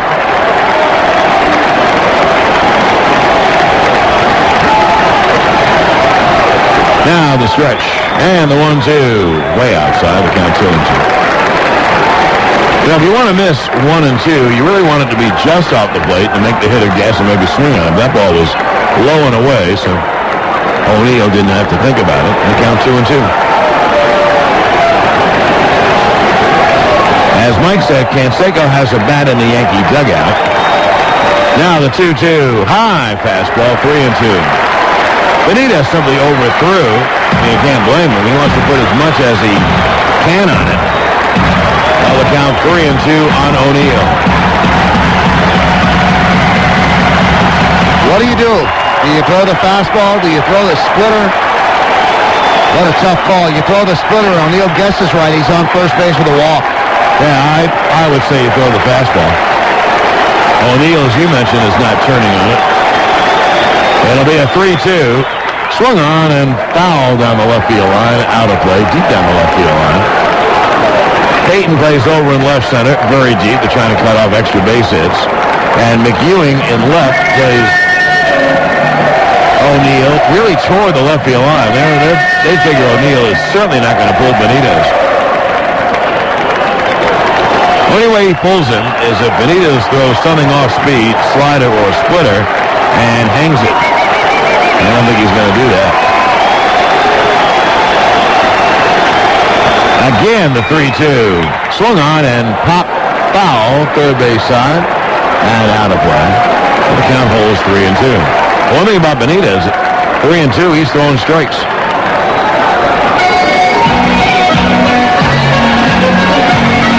It could be that if O'Neill would draw a walk, that Polonia would run for him. And then you might take Brocious back and take two cracks at it with Canseco and Hill. Well, first of all, O'Neill has to draw that walk. And the other school of thought would be let him hit the double. The 3-2, outside ball 4. And what I meant by that, John, was Brocious can hit a double to tie up the game, so they don't need the home run. And now they do call him back. He was headed to home plate, you're right, and the bat boy had to go get him. And you know what they're going to do? They're going to send up Polonia to pinch hit for Brocious. And let's take a look at the matchups here. There must be numbers that... Well, Posada has a hit or two. Let's see. Polonia he's 1 for 2. That's not enough. No. That's not enough history. And also Brocious is 2 for 5. However, that was Brocious at a much better time. You know what I remember about Posada, and I know you remembered as well. I said Posada, excuse me, I mean Polonia. Polonia is a good hitter. He's an erratic hitter. But you know what you remember? The best at-bat of his life, most important at-bat, against Wetland. Yep. And Wetland couldn't throw the fastball by him, and Polonia finally drilled it. Now, do you find it somewhat curious not pinch running for O'Neill? Well, the only one who could run for him, Bellinger, would be Bellinger. Yeah. Can O'Neill score on a ball in the gap? Don't know. I don't think so. Unless it's a slow one in the gap, it's going to be tough since they're deep in the outfield. Well, here's Louis. And Benitez deals low. Want to know one more thing? Joe likes Louis for another reason, because he's a small target up there. So Benitez, if he's a little wild, might walk him, and then you got two cracks at a single time again. And I think you hit it on nose, though. He loves the fastball. The 1-0. Swung on and line. There's a base hit right field. O'Neill holds that second. Well, the Yankees have two cracks at it. So Polonia is a good hitter. We mentioned this before. Polonia, he can hit. There's a guy who I really would think about carrying next year. So Polonia, who could hit the fastball, went down and got a low fastball, and now there's 2 on and 1 out, and here is Vizcaíno, and now you don't use Canseco or Hill. Now you go with Jose and Knobloch, and you hope you get a single to tie the game. And Vizcaíno has been up one time against Benitez and worked a walk. So Dave Wallace, the pitching coach, goes out and talks with Benitez. Now, here's what the Yankees wanted to do, and here's the scouting report, John, on Benitez. Get him nervous. Make him think about the enormity of the situation. Make it a tough save. Don't let him go 1, 2, 3. Make him work out of the stretch, because when he works out of the stretch, he doesn't throw as hard. And the Yankees have exactly what they need. They got him in a situation where the tying run is at second base, and he certainly does have to think about it. And now he's going to face a guy who will put the bat on the ball. And that's what he does well. Again, O'Neill is not being pinch run for at second base, which would lead me to believe that Joe thinks he's extremely healthy and will be able to score on a single. Now, the Mets shorten up in the outfield against Vizcaíno, so a single is no guarantee to tie the game. This guy turns around and back from the left side. O'Neill, the tying run.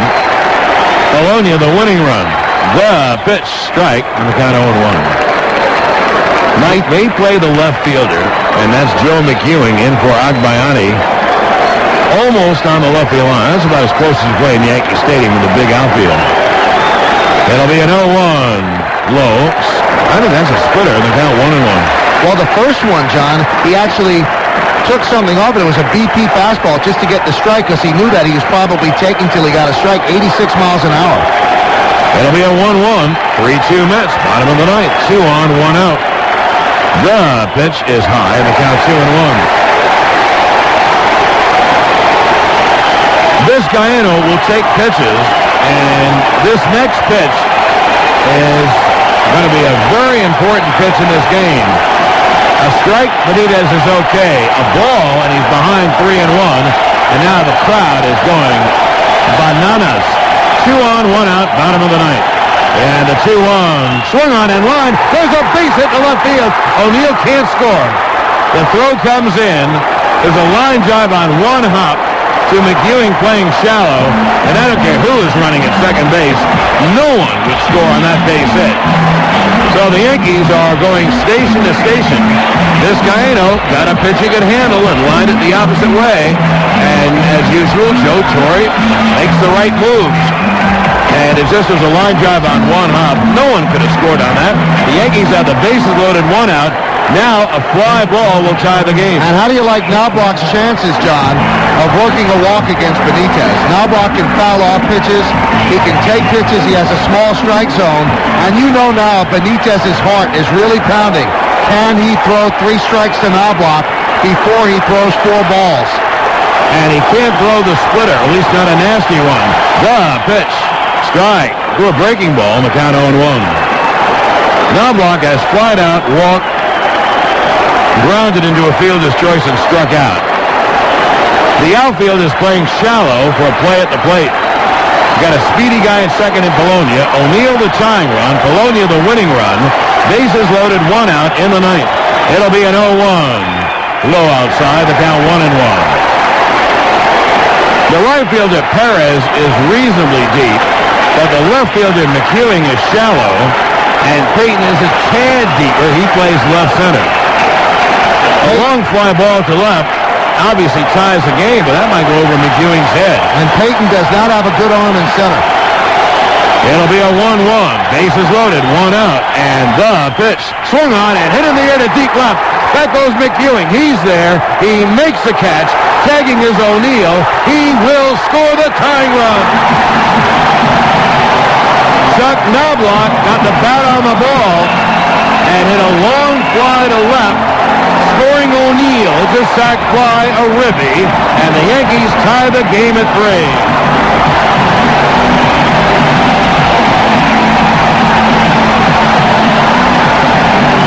And this was the Mets' worst nightmare, is having Benitez come in and blow a save. Because now what do you have out of Benitez the rest of the series? And now it's up to Derek Jeter. Luis Polonia has great speed at second.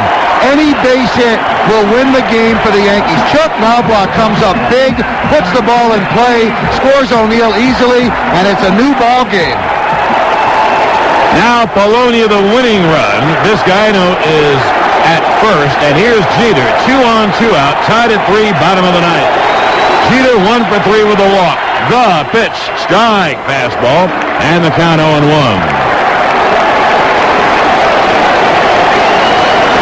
No one warming in the Yankee bullpen. If there's a 10th inning, it will be Rivera. Polonia at second base. He's the winning run. It'll be an 0-1 to Derek. The pitch, inside, called a strike, and the count 0-2. Derek didn't like that call. That really put him in a hole. That looked low and inside. On the count 0-2. Polonia, who's so speedy, scores on a base hit to the outfield because with 2 outs you run. You can't get doubled up, obviously. So it'll be an 0-2. And Benitez deals outside. Just missed in the count 1-2. That pitch was as near to the plate as the pitch that was called a strike. Well, Leiter and Pettit are off the hooks, and the 2 closers Those are the guys that are the pitcher of records right now. The stretch by Benitez. The 1-2. He struck him out swinging a breaking ball down and away. So the Yankees scramble for a run to get 1 run on 2 hits, 2 left at the end of 9 innings of play. The Mets 3, the Yankees 3. Hello from Husqvarna. Today we're standing in the middle of the Autobahn where there is no speed limit to see if the lightweight Husqvarna 346 XP is the world's fastest chainsaw. This saw has professional features like air injection and a magnesium crankcase. Look, 14,700 RPM. Oh, the Husqvarna 346 XP. You can try this at home. Husqvarna, tough name, tough equipment. To locate the Husqvarna dealer near you, dial 1-800-HUSKY-62. From spring to fall, it's in the air. In the minor leagues of Florida, where home runs knock coconuts off the palm trees in the parking lots. After supper in Nebraska, when kids squeeze in another inning, though it's too dark for grown-ups to see the ball. From youth leagues to the big leagues, it's allergy season. That's why there's Claritin brand of loratadine tablets. Available by prescription only. It's the #1 prescribed antihistamine in America. To learn more, talk to your doctor about Claritin. And when the ump yells, "Play ball!" you'll be ready. Prescription Claritin, the official allergy medication of Major League Baseball. Claritin has a low occurrence of side effects such as headache, drowsiness, fatigue, and dry mouth, similar to sugar pill. For additional important information, see our ad in Health Magazine or call 1-800-CLARITIN or visit Claritin.com. Becky, talk to me, baby. My boyfriend wants to kiss all the time. What up for that? Darling, a man can't control himself when it comes to those sweet cinnamon big red kisses. How'd you know it's your big red? Come on, baby, it's Clyde. So dump that 0, then give old Clyde a call. Stay on the phone for my number at home.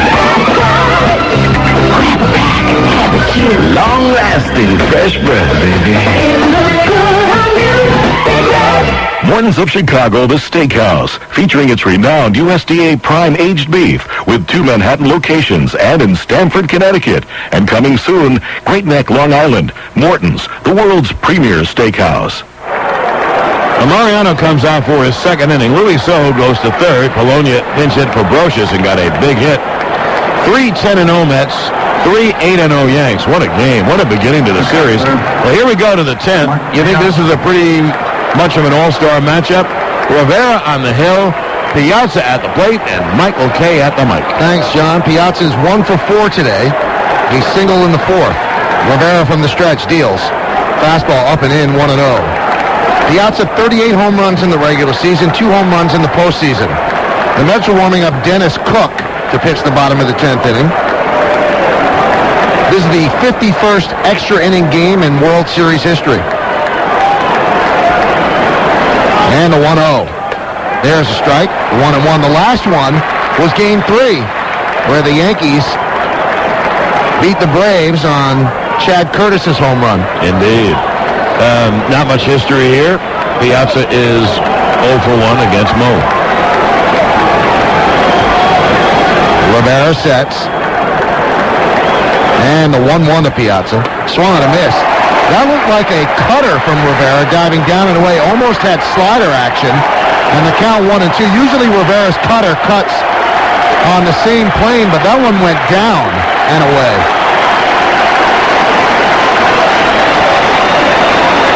Piazza, the number 3 hitter for the Mets.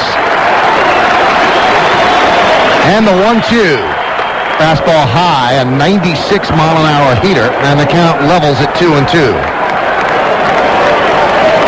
Top of the 10th inning, 3-3. What a start to the Subway Series.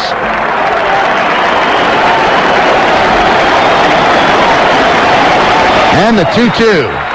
Foul back to the screen. Still 2-2. Piazza so far in October is 11 for 35 with 2 homers and 4 runs batted in. Fly to right, single to center, fly to center, and fly to center. That was tonight. He was also caught stealing, a pickoff by Pettit. The 2-2. Strike 3, inside corner, Piazza down looking. He doesn't like the call, And he tells Ed Montague as much and walks slowly back to the dugout. Well, Rivera threw a fastball. He went in and out on Piazza, in and out, and he finally threw a fastball that was on the inside corner. That was a strike. We just saw the replay of it. I think Piazza thought it was too high, but that is the strike zone. It was just under the belt. Now, most umpires don't call that, but Montague did. Todd Zeile has had good numbers. Remember, he played for Texas and Baltimore. He's 3 for 8 off Rivera. And he's 2 for 4 tonight. And the pitch is a strike. Fastball right over the middle of the plate, 0-1. Rivera in his second inning of work. It's 3-3.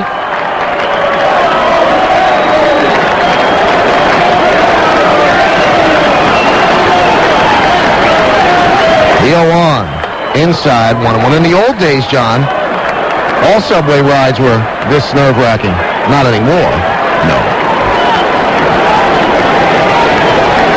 This is an unbelievable score. I guess you can believe the hype. Yankees guarding the line at first and third. The 1-1 is popped up. First base foul territory. Behind the plate is Posada drifting near the seats, leans in, but it hits the roof of the Yankee dugout. Out of play in the count 1-2. You know, I never mentioned it before, Mike. I'm sure you agree with me. One part of the game that's never talked about with Posada, he is deaf on pop-ups. He tracks them very well and hangs on under the most difficult circumstances. Well, he started as a second baseman, John, so he still has those sensibilities.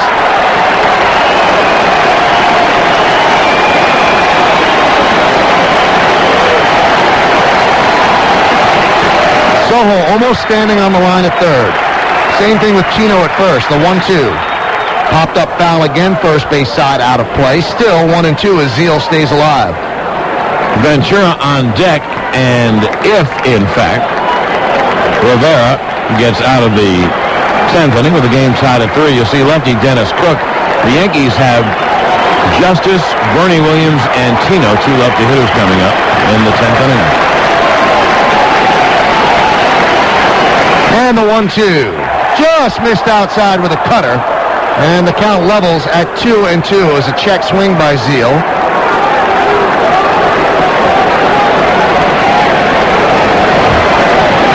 Legitimate ball call there by Montague. The pitch was low and away.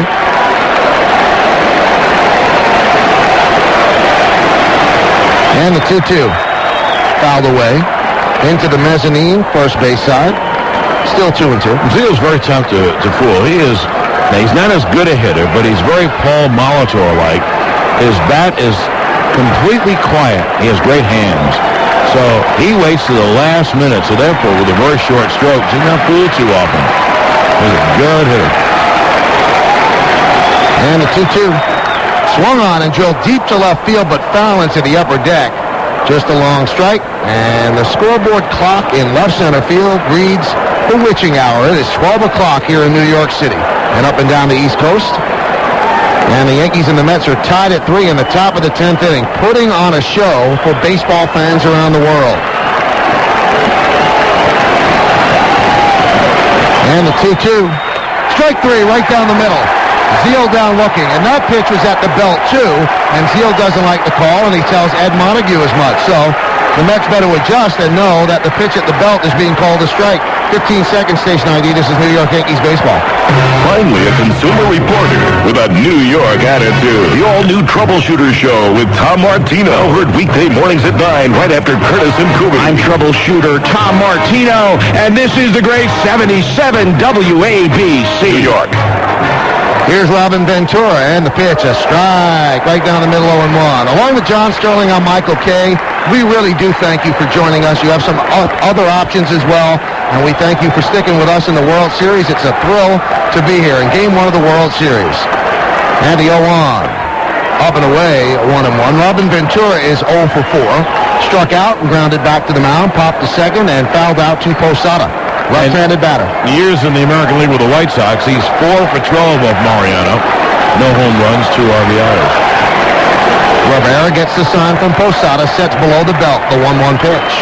Swung on and drilled deep to center field, giving chase Bernie Williams on the run. He's there, makes the catch for the final out of the inning. A 1-2-3 inning from Mariano Rivera and the Yankees. And at the end of 9 1/2, Yankees 3 and the Mets 3. WABC. Coors Light presents Dear Coors Light, a continuing forum on the subject of cold. Today's letter is from a Mr. Tom McKechnie of New York, New York. Tom writes, Dear Coors Light, I've always known your beer to be uniquely cold. And at a party I hosted last week, I got even further proof. You see, as friends arrived and started enjoying their frosty Coors Light, the sound of Rocky Mountain refreshment began to fill the air. Then this beautiful little cold town became not so little. In fact, it grew to the majestic size of the Rocky Mountains themselves. And then you know what happened next? All right, people, we need to lower our voices now. Great letter, Tom. And yes, the frost-brewed refreshment of Coors Light is a joy that's hard to contain. But why hold it in? We say when you get refreshed by a Coors Light, let the world know. Or at least the neighbors downstairs. Coors Brewing Company, Golden, Colorado. Coors Light is frost brewed to capture a cold, refreshing taste. Pick up Coors Light wherever you buy beer and tap the Rockies. Group Health Incorporated congratulates the American League champions. And like the Yankees, GHI offers a winning combination too, with a variety of innovative, affordable health insurance options. Plus, one of the largest networks of doctors and specialists in New York State. To learn more about GHI, call 1-800-444-2333 and be part of a championship healthcare team. The playoffs are heating up, and so are the deals at Priceline.com. Right now at Priceline, you can save up to 40% off the lowest published prices on airline tickets to wherever you want to go. Fly the major airlines and names you know and trust at the price you want to pay. Need a hotel room or rental car? Priceline is the easiest way to save on the best brand names around. Just name your own price. Millions of people have used Priceline. Isn't it time you gave it a try? Log on to Priceline.com and name your own price today. Well, Benitez goes just one inning, and the Yankees get a run off Armando on 2 hits. You know what began it? Like it always does, a walk. After Posada flied to deep left center, he walked O'Neill on a 3-2. Then Polonia pinch hit a single. This guy had no signal to load him up, and Knobloch scored the run with a sac fly. He struck out Jeter to end the inning. So 1 run, 2 hits. And a very important walk and a strikeout. And at the bottom of the 10th, the Mets turned the game over to lefty Dennis Cook. Cook has faced the Yankees before in the American League with Texas. And he will face lefty Justice, righty Bernie Williams, and lefty Tino Martinez. Meanwhile, in the Yankee bullpen, they are warming up Stanton and Grimsley. All right-hand hitters coming up for the Mets in the 11th. If we go that far, the Yankees obviously would like to end it here. Cook this year, 6-3, an ERA 5.34. In 59 innings, 63 hits. He walked 31, and that's about 4 men per 9 innings. Gave up 8 home runs in 59 innings. Now, Mike, Dennis Cook, I know you know this from watching that game. Dennis Cook is another guy who's commanding if you're rooting for him because he does not want to throw a strike. He's very good. That's good stuff. But he also pitches off the plate. You have to take pitches with him.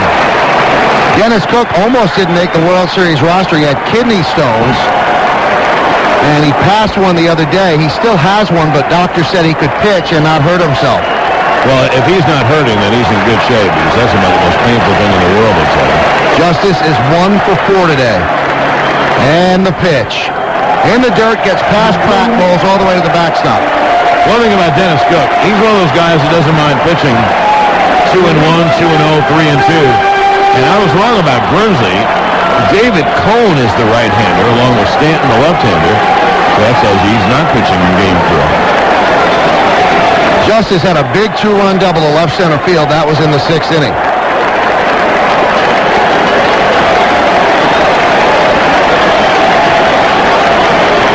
From the stretch, the 1-0. Swung and a miss. Big, healthy cut for Justice. Going for the downs, and the count levels at 1-1. Justice flied to left, flied to right, double to left center field to drive in the 2 runs, and then flied to center. Yankees had a 2-0 lead. Mets took it back 3-2 in the 7th. The Yankees tied it up in the bottom of the 9th against Armando Benitez.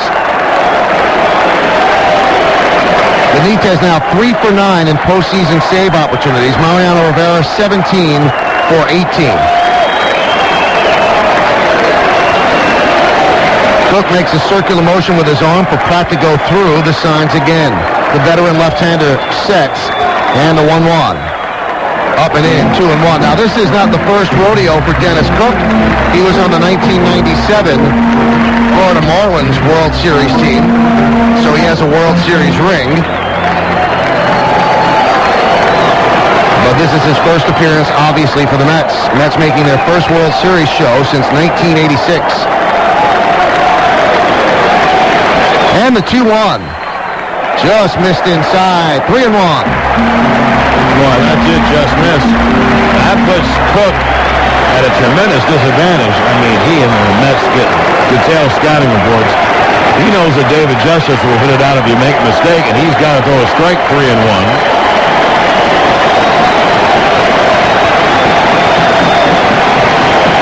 He sets, and the 3-1. Low, David Justice starts off the bottom of the 10th inning with a walk. And that brings up Bernie Williams. Joe Torre does not believe in bunting, and I can understand why. Here's his best right-hand hitter, so you don't bunt and bring up a lefty against a lefty. So throw the bunt out of your mind. You know what he wants Bernie to do. Hang on over the wall. Now, Bernie, here's the bad news for Yankee fans. He's only 3 for 15. But the good news off Cook. But the good news, 2 of the 3 hits are home runs and 4 RBIs. Well, tonight, Bernie's 0 for 3 and was intentionally walked.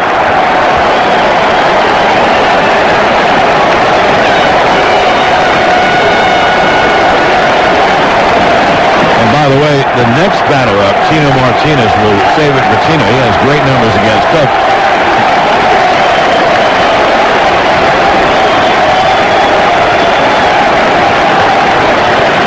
And the pitch to Bernie is not made. Throw to first, and back is Justice. Left-handed Glendon Rush is up in the Mets bullpen. The Mets have a lot of lefties.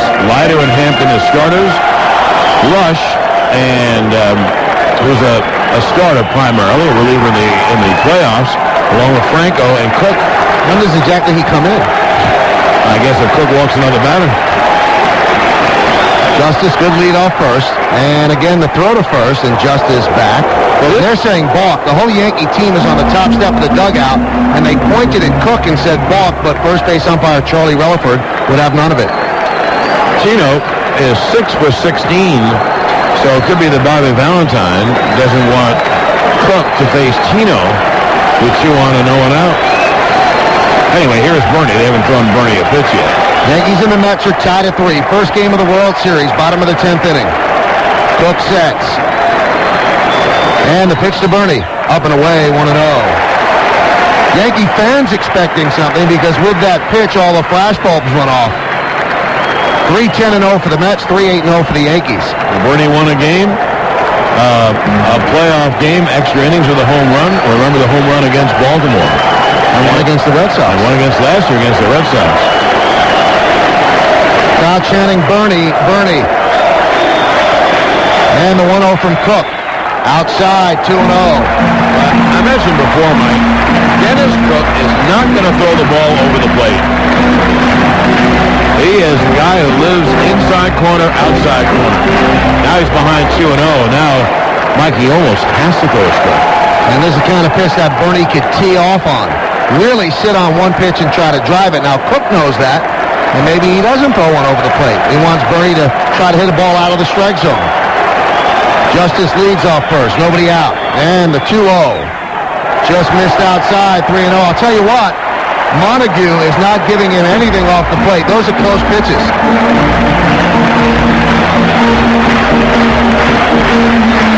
John, if that was John Hirschbeck behind the plate, Justice and Williams would have struck out. Well, that one, then Hirschbeck would have a very wide strike zone. That was about 3 inches outside. Let's see if they green light Bernie. Would you, John? Yes. So would I. Let's see. And the 3-0. Up and away. Walked him first and second for the Yankees. Nobody out in the bottom of the 10th. Mike, he wasn't close. Now, that's not not having a wide strike zone. Cook just missed badly. Now, what do you do? What do you do? I told you that Tino has great numbers. He is 6 for 16. No homers, 3 RBIs. That's wrong, excuse me, no homers. And they're going to go to the bullpen. So they are not going to use Cook against Tino. And we're going to discuss strategy when we get back. This pitching change is brought to you by Geico. One 15-minute call can save you 15% on car insurance. This is New York Yankees baseball. Commercials are more believable if you get to know real customers. So on the line with me is Michael Weisbrod, a Geico auto insurance customer. Michael, tell us about the real you. Well, I'm 5'11", 170 pounds. My turn-ons are sunsets, honest people, walks on the beach, puppies, and low-cost car insurance. It doesn't get any more real than that. To join sensitive people like Michael, call 1-800-947-AUTO. You could save 15% or more. 1-800-947-AUTO. Geico Direct, the sensible alternative. Hi, I'm John Q. Public. The average 2-car, 2.5-kid family like us needs all the help we can get, like our Siemens Gigaset cordless phone. The family uses line 2 from their own handsets while I run my business out of the house on line 1, so they don't run my business out of the house. Plus, Siemens sent us a free 120-minute AT&T phone card after we bought our Gigaset, so I get long distance on the line, not my bottom line. But like all good offers, this one ends soon. Find stores with Siemens Gigaset cordless phones or buy online at SiemensCordless.com. Canon Know-How introduces Yankee fans to another advanced photo revolution, the BJC 8200 Color Bubble Jet Photo Printer, the only printer designed for professional photo output. Imagine printing lab-quality photos right from your desktop on a Mac or PC. The 8200 delivers spectacular 6-color 1200 by 1200 DPI results with ease and finesse. Canon's breakthrough technology has you printing crisp, high-resolution photos on one of the most advanced printers in the world. Easy to use and economical too. Canon's Think Tank system uses large individual ink tanks for each color, and an optical sensor notifies you when a color is running low. No wasted ink, no wasted paper, and no wasted time. The USB port means easy connections to any USB-equipped Mac or PC. Lab-quality photos from a desktop printer. The BJC 8200. It's the photo printer you'd expect from Canon. For the year 2000, Capital Audio congratulates the American League Eastern Division champions, the New York Yankees. Capital. But Clay Bellinger's gone in to run for David Justice. Here's Tino, who is 6 for 19 of Glendon Rush. Glendon used to pitch for Kansas City. I doubt they bunt. The winning run is Bellinger at second. Bernie Williams is at first. No one out. Bottom of the 10 tied at 3. Michael. Tino digs in. He's 1 for 4. Had an excellent postseason. And the pitch. Strike. Inside part of the plate. Fastball 0-1. Now, before people, baseball purists say you have to bunt. If he bunts and is successful, the guy never bunts. But if he bunts and he's successful and you have second and third, 1 out, then they walk Posada. And then you go after the lefty O'Neill with the lefty. So they're having Tino swing away. And the 0-1. In the dirt, gets away from Pratt, rolls up the third baseline. There goes Bellinger, slides in head first, and Bernie goes into second. A wild pitch, and now the Mets have to bring the infield in. Great base running by Bellinger. Yes, he was ready to go, and when the ball bounced and went off Pratt and then rolled away, he was off, and Pratt had to run the ball down. Mike, now it's the Yankees game. You don't have to look at numbers and stats. You have to put the bat on the ball. The infield comes in. Lefty to lefty, they might go after Tino and then walk Posada and then try to get the double play. Now the infield is in, the outfield is in, and what Tino has to do is put the bat on the ball, and the Yankees will win the game. And the 1-1 is popped up to short left field. Coming out is McEwing, and he makes the play. And the Yankees have to stay put. He made that play about 10 feet from the infield dirt. A good jump on the ball, and it was fisted out to left field by Tino, but the Yankees still have another one-out opportunity with the infield in. Now, I would walk, and they are going to Posada. So the outfield plays in, because obviously a long fly wins the game, and that's how McEwing caught the pop-up. The infield is in, so they can't catch the pop-up. The pop-up was caught no more than 5 feet or so on the outfield grass. But Tino did the right thing. He swung at a pitch and wanted to hit a fly ball and just popped it up. So Posada is walked, and that means bases loaded, 1 out for O'Neill. And O'Neill puts the bat on the ball even against lefties. So even though you have Hill and Canseco, I think I would keep up O'Neill and hope that O'Neill hits a hot ground ball through the infield or a fly ball to left center. And against Rush, O'Neill obviously sees the ball. He is 4 for 15 with a home run. Well, I don't think he'll pinch hit for him, John, because in Game 6 he told him, if I ever call you back, don't listen. Just go up. I will never pinch hit for you again. Well, and don't you agree that he might put the bat on the ball better than Canseco or Hill? One thing I will say, Mike, O'Neill, I gave you all the numbers. Let me give you a negative number. He has 5 strikeouts against Rush. The Yankees cannot pass it up. O'Neill, or rather Tino, just couldn't get the bat head on the ball. He got hit him on the fist and he popped it up. Now O'Neill, with the infield playing halfway, they'll try to get the double play or come home, and the outfield, though, is all the way up. They got to cut off the line drive. O'Neill worked a huge walk against Benitez with 1 out in the 9th inning. That started that 1-1 rally. We're in the 10th. The base is loaded. The winning run is at third, Clay Bellinger. And the pitch to O'Neill. Swung on and grounded up the middle. Fielded there by Alfonso. He flips to Abbott 1. Back to first, double play. And the Mets get out of a jam. And Glendon Rush pumps his left fist. Paul O'Neill slams his helmet to the ground. And the Mets have a life as we go to the 11th inning. No runs, no hits, and 2 men left at the end of 10 full. Mets 3, Yankees 3. Your attention, please. Delta Airlines is paging Mr. Forth, Mr. Back and Forth. Please report to the next Delta Business Elite U.S. flight to Los Angeles, San Francisco, or San Diego, where you will find 5 spacious feet of stretch-out, hour adjustable near flat sleeper seats, and your own private video entertainment system. So next time you crisscross the country, you won't get stuck watching that movie you didn't like when you had to watch it last week on some other airline. Thank you, and have a nice multiple time zone day.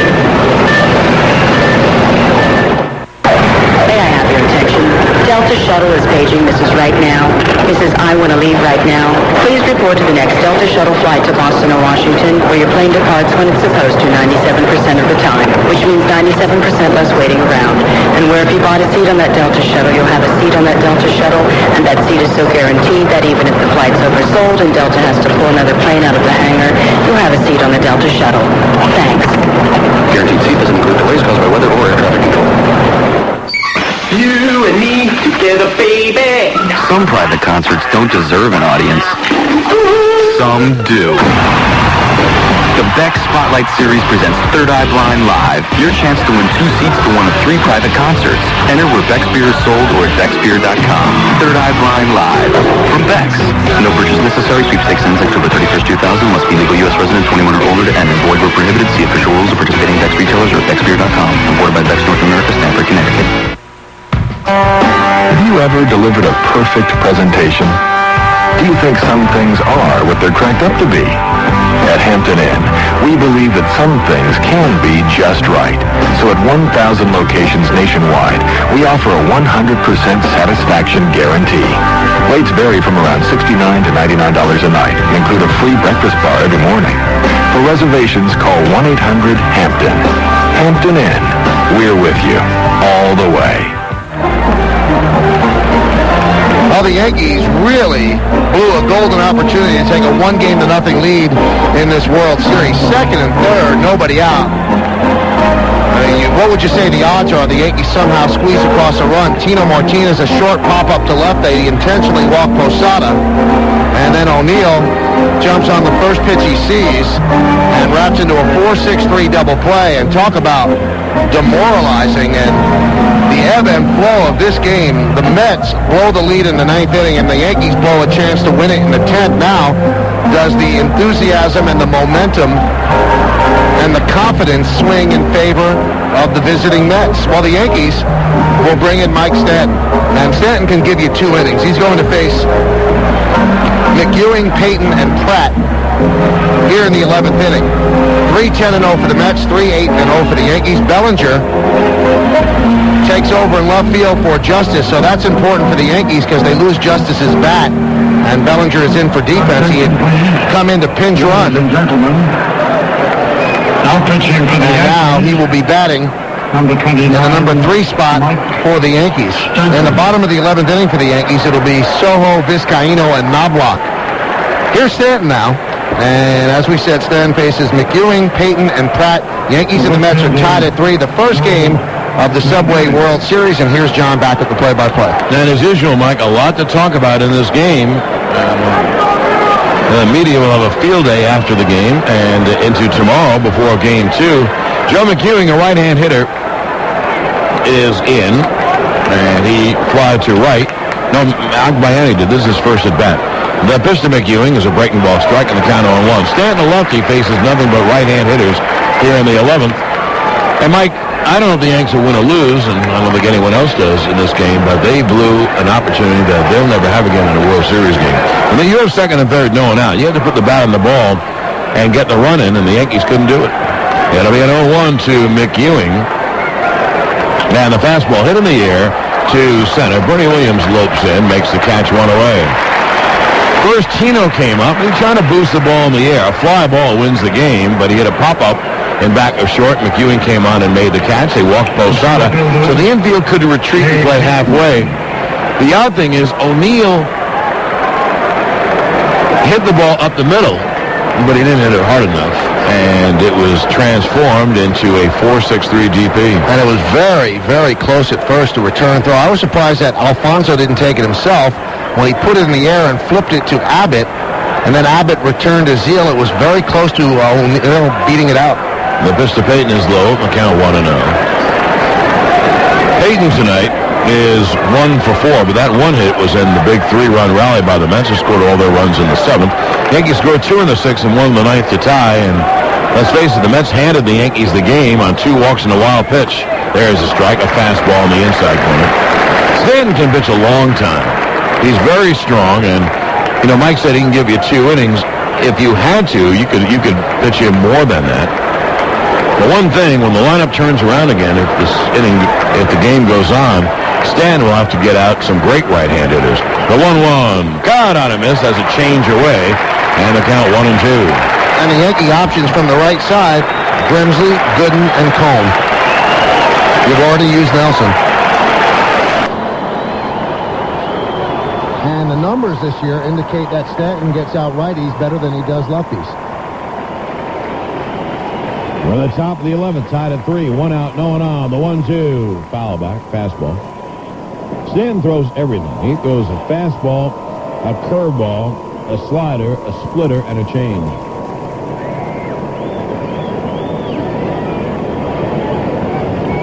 Boy, you got to tip your cap to Glendon Rush. He got 2 big soft outs on left-hand hitters, Tino Martinez and Paul O'Neill, both of whom had success against Rush in the past when he pitched with Kansas City. Here's the 1-2. It's hit on the ground to third. Soho fields and throws to first in time to get the speedy Payton 2 away. What a way to break into the World Series for Glendon Rush. He will never forget that. And the way he was pumping his fist as he walked off the mound, Johnny had to feel like $10 million. I mean, what a feeling for him. Indeed. Now here's Todd Pratt. And the one thing about Pratt, and after all, that was the big walk by Andy, walking Pratt in that 3-run 7th. Pratt can hit the ball out. He is a home run hitter. Remember the division series he won against Arizona with a home run to dead center last year at Shea. Now he faces the left-hander Stanton. And the pitch, cut out of missed. He threw it by him in the count 0-1. 93-mile-an-hour fastball for Stanton. Stanton throws hard. Pratt's had a painful night. 2 hit by pitches and a walk. And I think on another at-bat, he hit one right off his foot. Right. Foul ball. It's been a doozy, and this is just the first of the World Series. We're in the 11th inning, tied at 3. That'll be an 0-1. Fastball crackles high and outside, the count 1-1.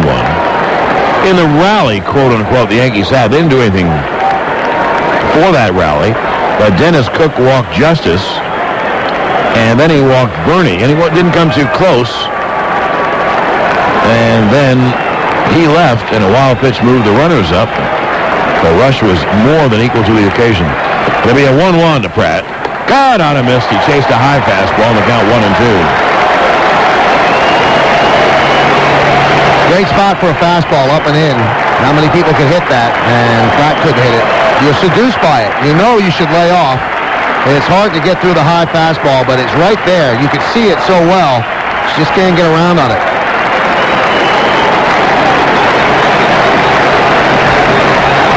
Two outs, no one on. Top of the 11th. Stanton is a strike away from getting out of the top of the inning. The 1-2. He struck him out swinging. Fastball up. Well, the Yankee bullpen has been fabulous tonight. 3 up, 3 down at the end of 10 and a half. We're tied at 3. WABC. Baseball. The rules are simple. 3 strikes, and you're out. Each team gets 3 outs per inning. There's 9 innings per game. A lot of things have changed over the years, but baseball remains pretty much the same. Much like Jeep Cherokee Sport, an American original, there when you need it, genuine from the ground up. Which is why, much like the New York Yankees, Cherokee is a favorite of people across America. And right now, much like being a Yankee fan, it's a great time to be a Cherokee fan. That's because you can lease a Cherokee Sport for just $279 a month for 39 months with 0 down and just $11.04 due at signing, plus title, tax, and license. And still get air conditioning, power windows and locks, and remote keyless entry at no extra charge. Now that's a great value. I guess some things never change. For lease example details, call 1-800-768-JEEP.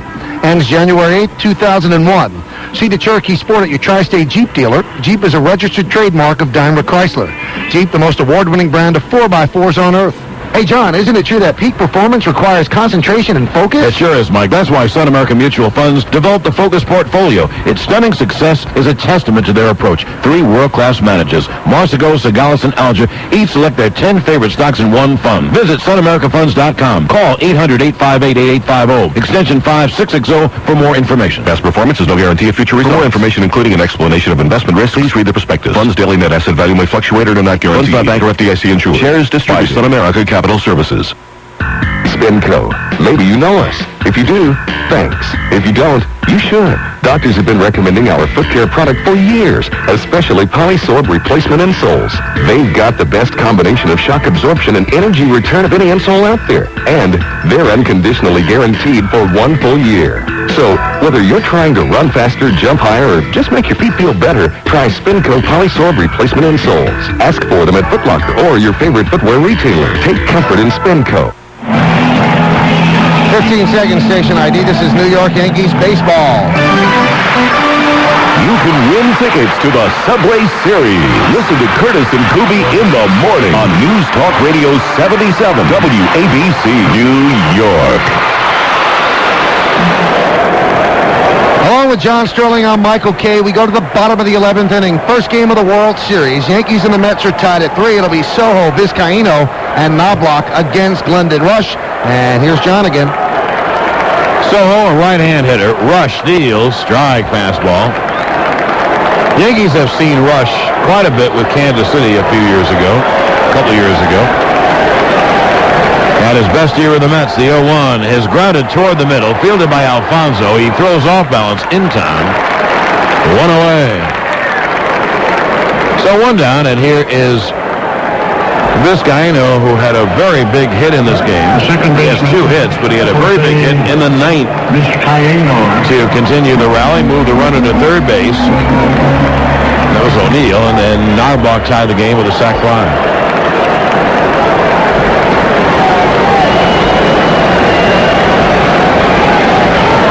Vizcaíno 2 for 4 on the night. Now Rush deals, and there's a bunt toward third, and Pratt lets it go foul.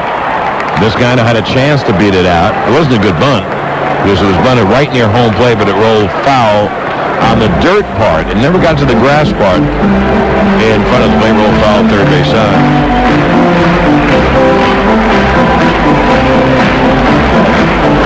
This game is approximate. I don't know what the first pitch. What was the first pitch time? 8:13. Well, this game is 4 hours and 18 minutes old. Chuck Knobloch awaits on deck as Rush deals 0-1. Swung on and line toward the gap in right center field. That is a base hit. It is cut off in the gap, and Vizcaíno has to hold up as a throw comes in. A terrible throw The throw back to first. Vizcaíno is safe.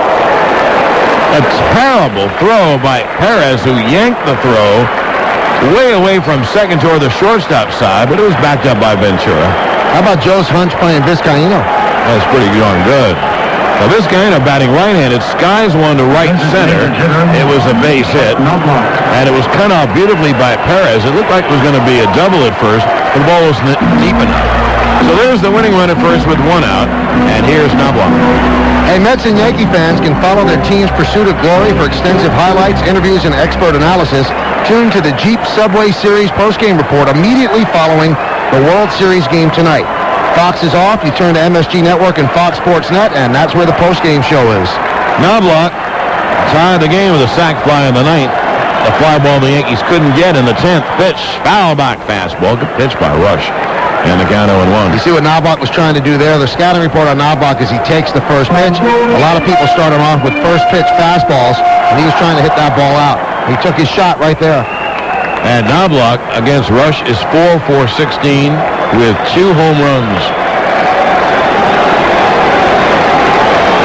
It'll be an 0-1 to Knobloch. Vizcaíno, the winning run, leads off first and draws the throw. We are tied at 3, bottom of the 11th. I'll tell you what, Vizcaíno has a great chance to play again tomorrow night. You don't know. You never know what he's going to do, but he certainly earned it with his 3 hits. It'll be an 0-1 to Knobloch. The pitch is outside. The count 1-1. So just for kicks.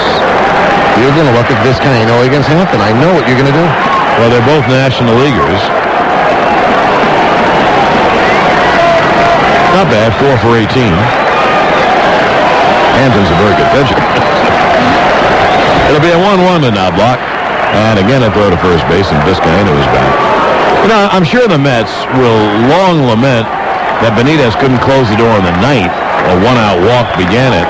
And the Yankees will certainly lament second and third and no one out in the 11th. They couldn't get a fly ball or ground ball through the infield.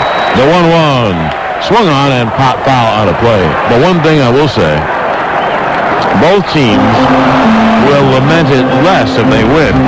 In fact, they won't even think about it if they win. I mean, the Yankees not scoring there in the 10th really is inconceivable. Inconceivable in that situation. The pressure on the pitcher, a kid, 25 years old, making his first World Series appearance, and somehow he got out of it. I mean, unbelievable. He made good pitches, got a pop-up, and a ground ball double play. It'll be a 1-2, and again a throw to first. I think the Mets throw over to first more than any team I've ever seen. Definitely more than any team in the American League. Let's go from the bench.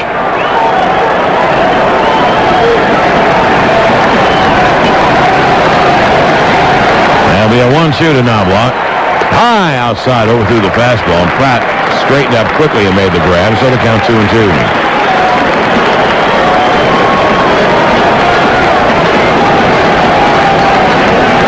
Right-handed Chuck Wendell is up in the bullpen. Jeter is the on-deck hitter. He's pitched the game out there. Now the 2-2 fouled away.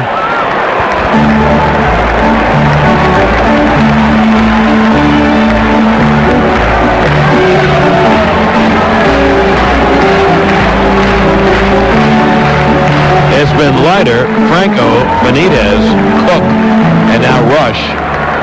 And so Wendell and Rick White, 2 right-handers, throw over, have not been used. They have no lefties left.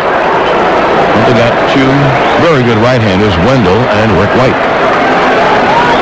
That'll be a 2-2 to Knobloch. Vizcaíno, the winning run, leads off first with 1 out. The pitch, foul back. Got a piece of the fastball. Now, the reason why they can use Wendell right away is you have Jeter, a right-hand hitter, and then you have Clay Bellinger, a right-hand hitter, and the Yankees have really no one to bat for Bellinger.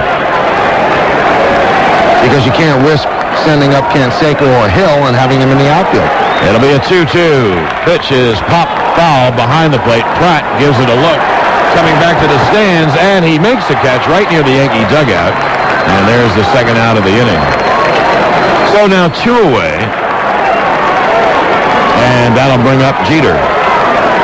Well, Jeter had a chance to win it in the 9th inning. First and second, 2 outs, but he struck out against Armando Benitez. If I'm the Mets, I would absolutely not give Jeter anything good to swing at.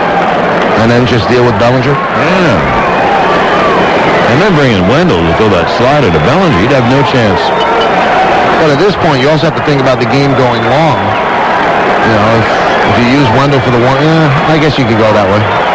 The outfield plays unbelievably deep to stop the extra base hit. Jeter swings and misses strike one.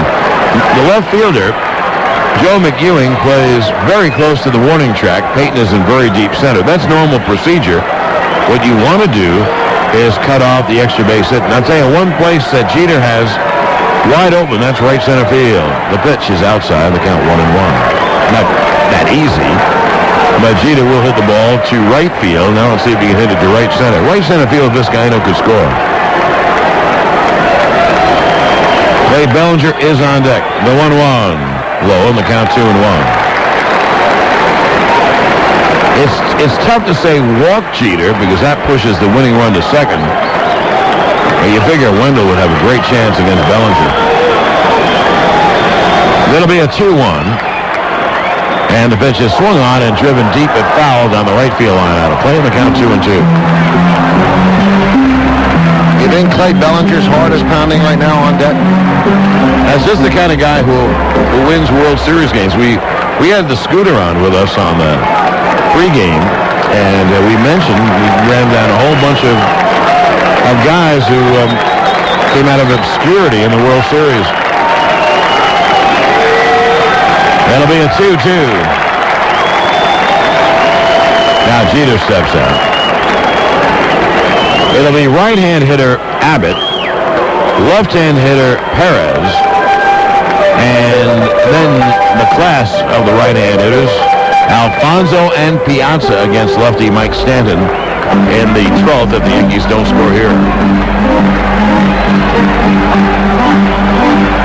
And for the Yankees to score here, Jeter's going to have to get an extra base hit or hit one over the wall. This guy knows the runner at first. He's the winning run. It'll be a 2-2 to Derek. The pitch outside 3-2. Well, the chances of him hitting one over the head of anybody without going over the wall, I would say, are nil. And their backs are almost pressed against the wall. It'll be a 3-2. This goes by this guy into a running start. And that means he could score on a single.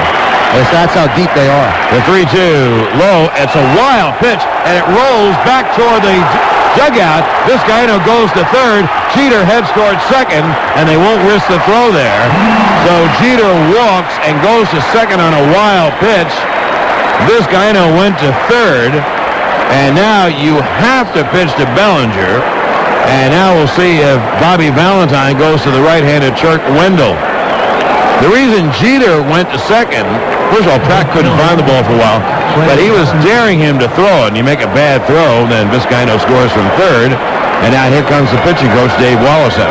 And he usually makes the pitching maneuvers. He makes the changes for Bobby Valentine. He walks slowly out to the mound, and that's it. He signals for Wendell, Chuck Wendell, to face Clay Bellinger. Clay Bellinger has a chance to be a hero, and we'll come back with Wendell against Bellinger. With this pitching change, which is sponsored by Geico, one 15-minute call can save you 15% on car insurance. This is New York Yankees baseball. New extra-strength Rolaids profiles superfan Tom Dolan. Baseball, it's about pacing yourself. Amateurs, after the first inning, they give out. Me, I work up to it. First inning hot dogs, second inning cheese fries, third chili dogs. By the seventh inning stretch, it's new Rolaids. Extra strength.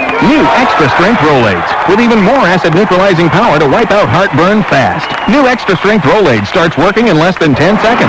ROLAIDS spells relief. Use as directed. Eighth inning bratwurst. What if the only shirt you could buy was one color, one style from one store?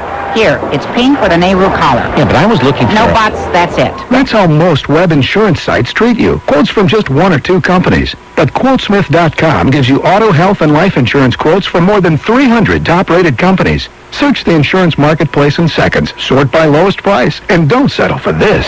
Have blue? Pink, it's pink. Okay. Go to Quotesmith.com. Makes everybody an insurance genius. Everywhere you travel, morning, noon, or night, when your transmission needs some fixing, it's best to do it right. Getting someone to trust you, really trust you, doesn't happen overnight. In fact, it can take a long time.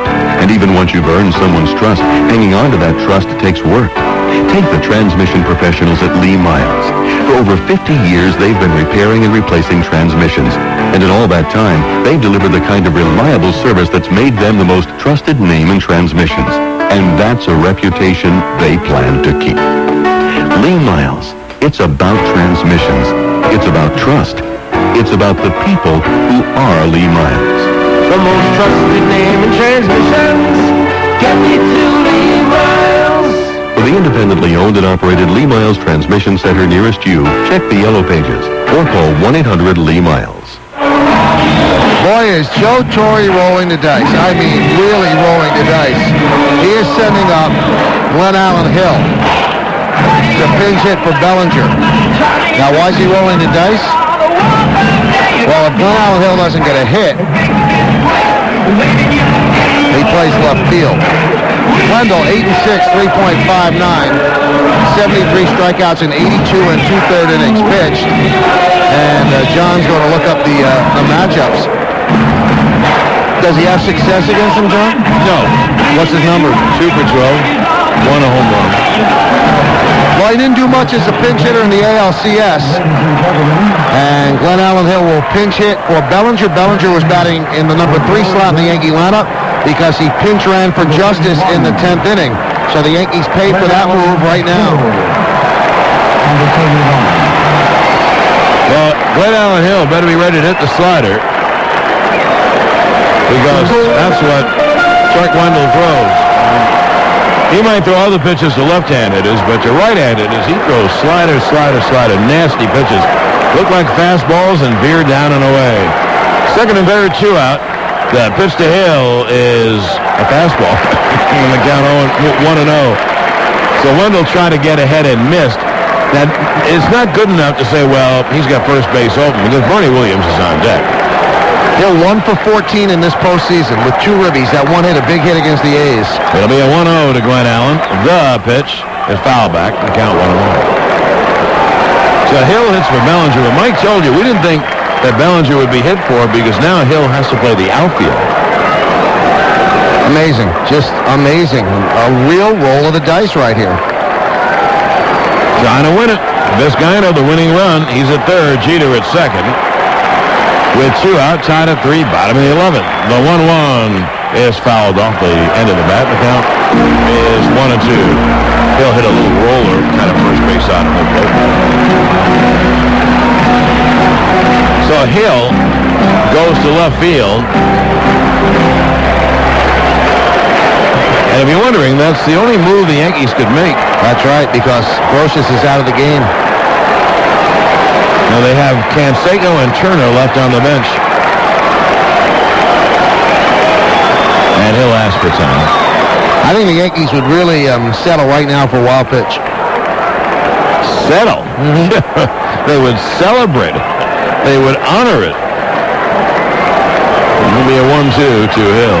Vizcaino singled, and with 2 outs, Jeter walked, and on the last pitch, there'll be a 1-2. Swung on, hit high in the air to shallow right center. Out goes Alfonso. In comes Perez. Perez makes the catch, and we go to the 12th inning. So Hill pops out. And for the Yankees, no runs, 1 hit, and 2 left. And now at the end of 11 innings of play, we're tied at 3. WABC. Joyce Mills. What? You are now the most powerful insurance shopper in the universe. I am. You have web access, right? Right. Okay. Go to quotesmith.com. Okay. Omnipotent authority to choose the best deal on auto, health, and life insurance from more than 300 top-rated insurance companies. Wow. Instant quotes, no commission salesman. I'm all powerful. Insurance-wise. Thank you. Quotesmith.com makes everybody an insurance genius. For those who would embody the heart and soul of boxing, here is where they are tested. If you want to see guys who are going to hit and get hit, you found the right address tonight. The place where their skills are sharpened and their wills are forged. Assault after assault after assault. Sustained brilliance by both fighters. Here dreams are fulfilled, while others are simply put to bed. HBO's Boxing After Dark. I love this kind of fight. They only come on at night. Group Health Incorporated congratulates the American League champions. And like the Yankees, GHI offers a winning combination too, with a variety of innovative, affordable health insurance options. Plus, one of the largest networks of doctors and specialists in New York State. To learn more about GHI, call 1-800-444-2333 and be part of a championship healthcare team. You and me together, baby. Some private concerts don't deserve an audience. Some do. The Beck Spotlight Series presents Third Eye Blind Live. Your chance to win 2 seats to one of 3 private concerts. Enter where Beck's beer is sold or at becksbeer.com. Third Eye Blind Live. From Beck's. No purchase necessary. Sweepstakes ends October 31st, 2000. Must be legal U.S. resident, 21 or older to enter. Void where prohibited. See official rules of participating Beck's retailers or at becksbeer.com. Imported by Beck's North America, Stamford, Connecticut. Well, Mike Stanton is in his second inning. The Yankees have used Pettit, Nelson, Rivera, Stanton. Nelson, Rivera, and Stanton, 2 1/3, have pitched 4 1/3 innings, and they have given up no runs, 2 hits. Stanton faces Kurt Abbott, and then a left-handed Timo Perez. But then it gets kind of interesting. Then he has to face Alfonso and Piazza. And to that end, Doc Gooden is now up in the bullpen. So he might be there for the 2 right-hand hitters. So Kurt Abbott leads up. Hill has to go to left, as we mentioned, no other way. So Hill, who is a very poor outfielder, is playing left field. And Stanton in his second inning is getting ready. And here's Mike. Thank you, John. Kirk Abbott, he doubled to right against Rivera in the ninth. He's 1 for 6 in the postseason, is Abbott. Trammell pinch hit for Bordick in the 7th, got a 2-run single that tied the game, and then Kurt Abbott took over at shortstop. Soho almost standing on the bag at third. The pitch to Abbott is a breaking ball outside, 1-0. Well, 2 things, Mike. You almost have to stay with Stanton. The Yankees, unless they use Denny Nagel in relief, have no other left-hander. And the Mets have 3 players left on the bench, all left-hand hitters. And the 1-0. Swung and a miss. Blew a fastball by him. Now, Fox has a gun on its score box, which is in the upper left-hand corner of your television screen, if you're watching along with us. And the pitch that Stanton struck out Pratt on the high fastball was a 96-mile-an-hour fastball. Now, Stanton can throw really hard, so that means he's feeling pretty good tonight. He's had a long rest, obviously. The 1-1 to Abbott. Swung on and drilled deep to center field. Bernie Williams is there, though. In his tracks, he puts it away for the first out of the inning, so that's the same way Stanton started off the 11th inning. That time, McEwing flied out to center. This time, Abbott flies out to center. Mike, here's a question about this inning. If Stanton gets Timo, there's 2 outs, no one on. I would let him pitch to Alfonso. I think his stuff is great, and I might even let him pitch to Piazza. I think Gooden might be up for next inning. It takes him a while to warm up. I can't see them turning this over to Gooden. Here's Timo Perez, who is 1 for 5. From the stretch, Stanton deals a breaking ball strike as Perez was running up to chop the ball to count 0-1. Soho is in on the grass at third. Tino Martinez about even with the bag at first. I'd say about 4 feet off the line. He also was ducking out of the way. I think he'd have to get a couple more breaking balls. Speedy lefty batter. And the 0-1. Breaking ball ducking again, and a strike on the inside corner, 0-2. So Timo Perez doesn't seem like he likes the deuce. I would say you could waste the fastball somewhere, and then you have to throw more curves. And that wasn't a very good curveball because that was up and on the inside part. But Timo was ducking out of the way. And the 0-2 pitch. Fastball swung on and fouled back, trying to sneak the fastball by him. But Perez just got a piece, so the count's still 0-2. Perez played in Japan for a while. That's where the Mets scouted him. He's out of the Dominican Republic. And he started the season in A-ball for the Mets. And when they called up Jason Tyner from Norfolk, AAA, the Mets then moved Perez up to Norfolk. And here he is. The 0-2. Swung and a miss. He struck him out. Fastball low and away. Great pitch by Stanton. So he didn't want to waste any against Perez. So 2 down. And now Perez, the leadoff batter, is 1 for 6, and that'll bring up Edgardo Alfonzo. Alfonzo 1 for 5. His only base hit, a slow roll of the third that drove in what was then the go-ahead run and give the Mets a 3-2 lead in the 7th. Stanton has electric stuff tonight. Now let's see if he can get a terrific right-hand hitter like Alfonso. You really want to get Alfonso out because Piazza is up next. And then the Yankees against Wendell. And again, the Mets have no lefties left. The Yankees will have 4 straight lefty hitters. Top of the 12th, Yankees and the Mets are tied at 3. To go after Wendell. And the pitch to Alfonso is outside. A breaking ball, the count 1-0. Stanton walks off the front of the mound, licks his fingers on his left hand. Now back in front of the rubber. Alfonso steps out, takes a practice swing. He's a dangerous right-handed hitter with good power. 25 home runs in the regular season. 1 home run in the postseason, the 1-0. Swung and a miss, blew a fastball by him upstairs, the count 1-1. Because of the Indian summer-type weather, the umpires are not allowing the pitchers to blow on their hand on the mound or go to the mouth, so that's why Stanton is walking off the front of the pitcher's mound to go to his mouth. That fastball was registered at 90. Soho almost standing on the third baseline, the 1-1. Is a breaking ball inside, or a cut fastball, check that, and the count 2-1. There is no way, and you never see the Yankees play to this extreme on the corners, there's no way you could double a ground ball inside third or inside first. That's how close Soho and Martinez are respectively to their lines. The outfield dead straight away. Alfonso goes foul line to foul line, a right-handed batter. And a 2-1. Swung and a miss. That's a changeup on the outside corner. A good pitch by Stanton, and the count 2-2. Stanton has a lot of pitches to throw, and the crowd gets up.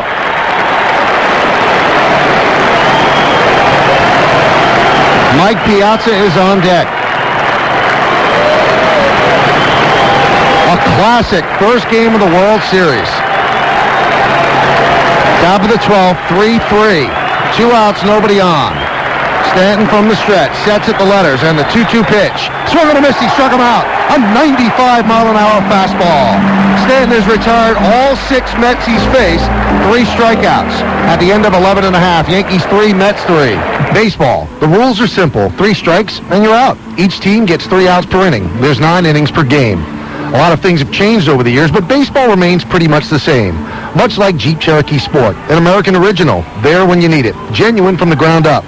Which is why, much like the New York Yankees, Cherokee is a favorite of people across America. And right now, much like being a Yankee fan, it's a great time to be a Cherokee fan. That's because you can lease a Cherokee Sport for just $279 a month for 39 months with 0 down and just $11.04 due at signing, plus title, tax, and license. And still get air conditioning, power windows and locks, and remote keyless entry at no extra charge. Now that's a great value. I guess some things never change. For lease example details, call 1-800-768-JEEP. Ends January 8th, 2001. See the Cherokee Sport at your Tri-State Jeep dealer. Jeep is a registered trademark of Daimler Chrysler. Jeep, the most award-winning brand of 4x4s on earth. One of the biggest challenges of any home improvement project is knowing where to start. We recommend starting with a home equity loan through LendingTree.com. Home equity loans typically offer great rates, and at LendingTree.com, banks actually compete for your business. Then you pick the loan that's best for you. So whatever project you're facing, come to LendingTree.com first. LendingTree.com. When banks compete, you win. Equal housing opportunity. For additional information and state license disclosures, please visit our website located at www.lendingtree.com. See this beauty? This is my car. Got some serious horses. Don't make them like this anymore. Not gonna make them like this ever again. That's why I use Chevron Supreme Motor Oil. Chevron Supreme reduces the heat and friction that can cause damage. Keeps it running smoothly and increases the life of our engine. I wouldn't trust anything else with something this important. They're not gonna make them like this again. But that's okay, because mine will last forever. Well, we told you the stars are out tonight in New York City. Tom Cruise is here. Mark Messier is here. Matthew Broderick. Jack Nicholson. Sarah Jessica Parker. Callista Flockhart. Anybody who's anybody is here. And Bernie Williams digs in. This place is jammed with celebrities. This is the place to be, and they are watching a World Series Classic. Bottom of the 12th inning, Yankees, and the Mets are tied at 3, and it's the heart of the Yankee order. 4, 5, and 6. Williams, Martinez, and Posada. 3 left-handed batters against Turk Wendell. And O'Neill, so they have 4 straight good lefty hitters. Wendell will work from the full windup. And the pitch to Williams is a fastball high, 1-0. Williams is 0 for 3 with an intentional walk and then a non-intentional walk. And Wendell has problems with lefty hitters because basically what he does is get right-hand hitters out with sliders. Got good stuff. And the 1-0. There's a strike on the outside part of the plate. 1-1, a breaking ball, like a slider, a backdoor slider. That's what he throws.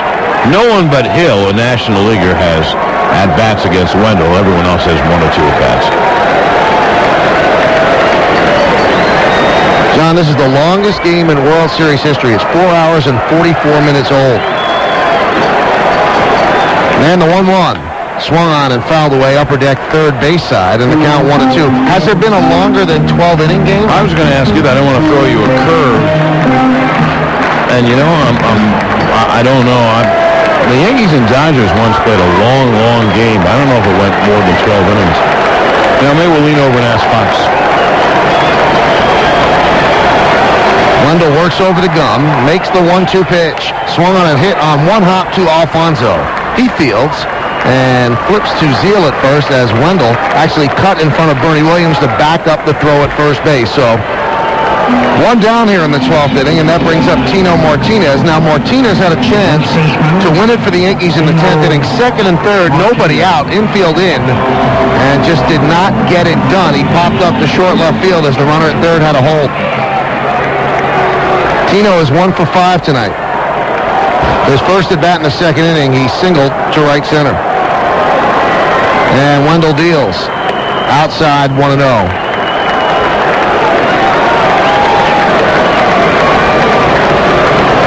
He has a home run this postseason, hitting .347 with 5 runs batted in. The 1-0. Swung on and popped up, left side, foul territory. Pratt giving it a look near the Met dugout, but it lands on the roof of the Met dugout, third base side.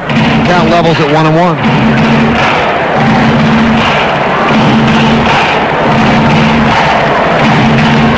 Our executive producer, Pete Silverman, finds that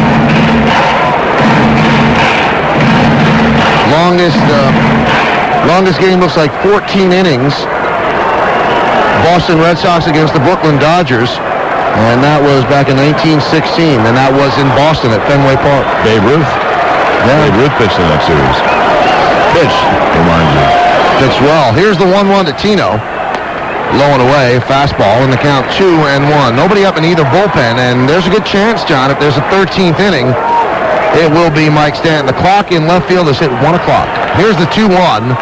Swung on line drive, base hit to right center field for Martinez. Cutting over is Timo Perez. He fields in the gap and flips it into Alfonso. So Tino Martinez picks up his second base hit of the night. Yankees have a runner on with 1 out for Posada. Mike, I wouldn't take out Stanton the way he's pitching. You know Stan's strong as a bull. Obviously he hasn't pitched since forever. He has great stuff. It's a very cool night. It's a lovely night. So stamina's not a problem. And the one batter that you are worried about, obviously, is Piazza. I guess Zeal as well. Then you have a left-handed Ventura.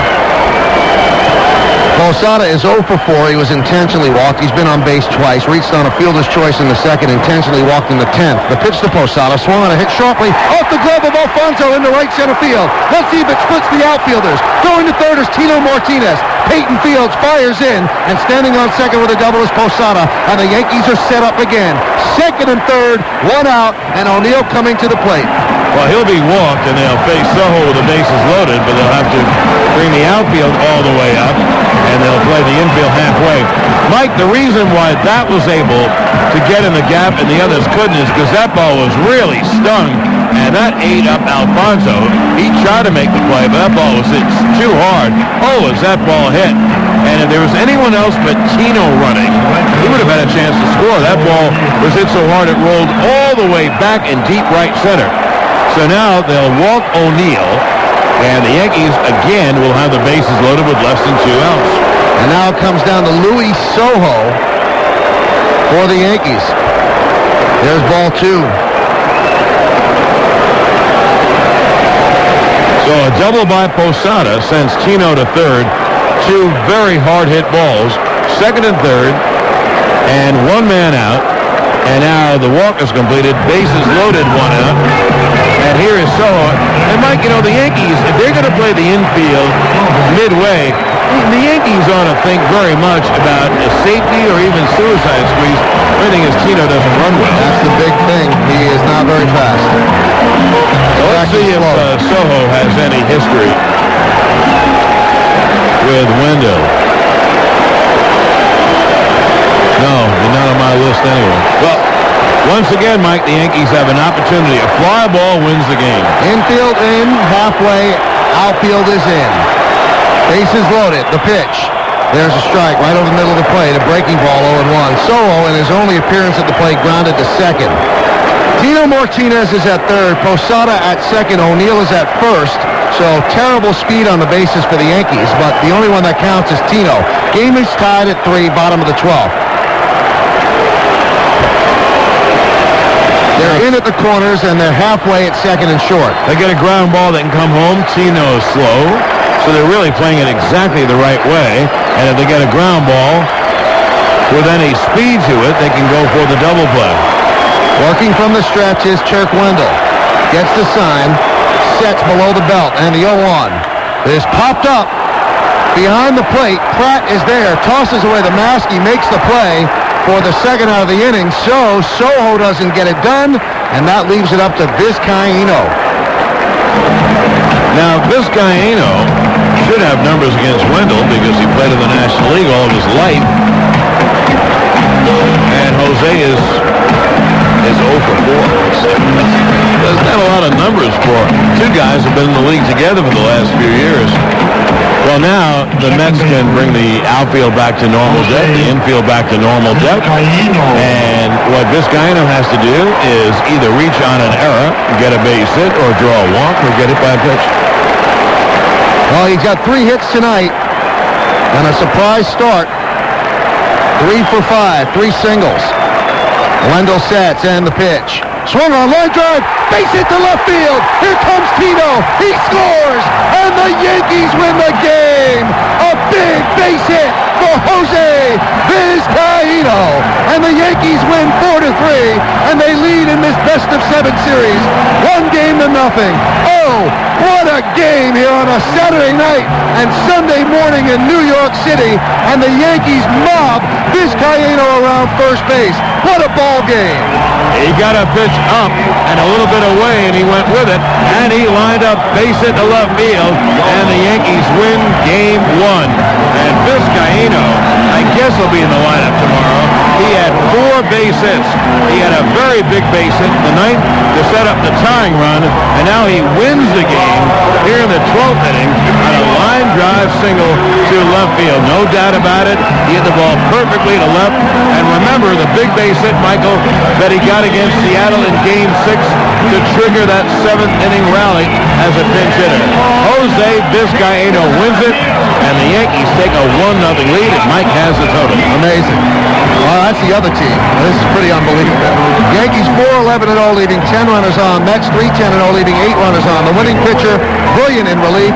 is Mike Stanton. The loser is Chuck Wendell. The attendance here at the stadium, 55,913.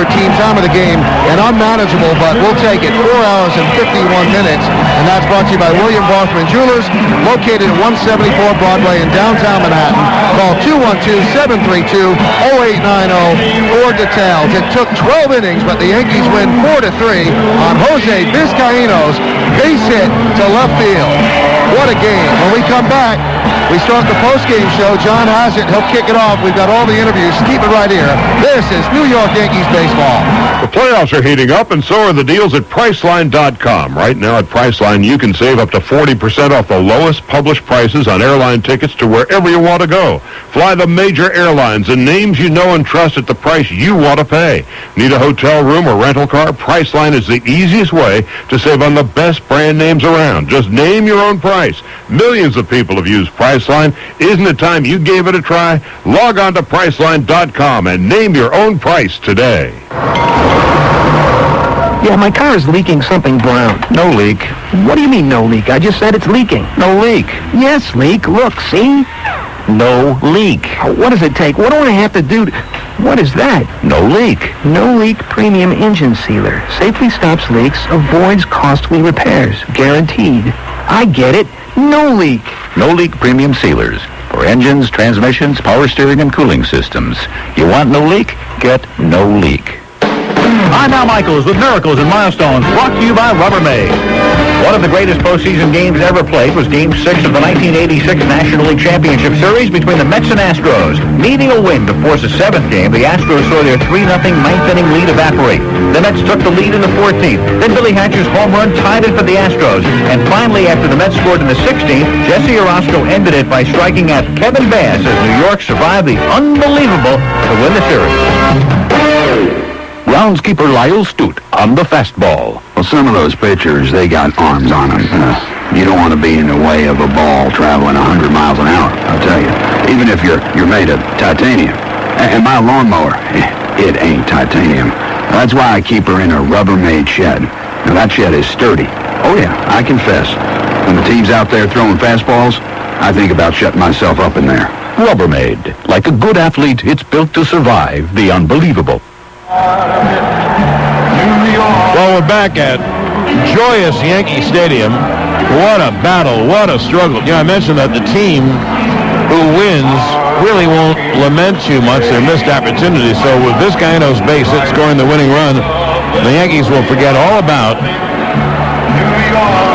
their problems in the 10th inning when they had second and third and no one out, and the bases loaded and one out. Here they have the bases loaded and one out. And a pop-up all about a gave the Mets a second out and a great chance to get out of another jam, and Jose Vizcaíno got the base hit to win it. But isn't it something? Who would have thought Jose Vizcaíno, with all the stars on the field, would have 4 hits and be the star of the game? And he is the flat-out star of the game. I mean, the Yankee bullpen was great now. Nelson, Rivera, and Stanton pitched a total of 5 1/3 innings. And 5 1/3, 8, 9, 10, yes, 5 1/3 innings, and gave up no runs and 2 hits. No one was better than Stanton. He was 6 for 6 and had 3 strikeouts. But Mo went 2 innings, and he gave up no runs on a hit and had 3 strikeouts. And Nelly gave up 1 hit, and that was an infield dribble by Alfonso that actually gave the Mets the lead, but Benitez couldn't hold it in the 9th, and the Yankees challenged every inning against the Mets bullpen. A lot has been written about how one difference is that the Mets bullpen is so much deeper. Before I go on with my thoughts, and there are many of them, we have a long show to do. Let's go down on the field where our field correspondent, Matt Devlin, has the true star of this game, and he is Jose Vizcaíno. Well, thank you very much, John Shirley. I'm joined by Jose Vizcaíno. Jose, the surprise start at second base, and then you come up 4 for 6 in the game-winning hit. How do you describe this day for you in Game 1 of the World Series? I would never forget this day. You know, I was surprised yesterday when Joe told the line on the meeting, but at the same time, I was really happy because he realized that in the past I've been hitting lighter pretty good. So, I was 10 for 19 against him, and he's giving me a chance to play. So I was really happy that they got an opportunity to play today, and he's been trusting me the whole year. I've been using him pretty good. So, I'm just so glad that I came in the clutch. You not only hit lighter, but also at the end you hit Wendell. What did you get to hit there? Well, I was just trying to hit the ball at the middle. I wasn't trying to pull the ball because he was been pitching outside in the first throw the pitch that he made anybody. So I was looking for a pitch middle away, and he threw it. So that's why I took advantage.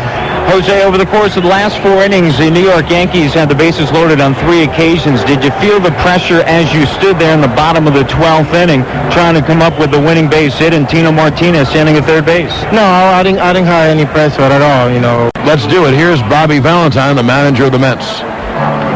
Well, I think he thought the pitcher had a shot at the ball, so he hesitated right there. And once he got by the pitcher, he's not the fastest guy in the world, and stayed at third. Yeah.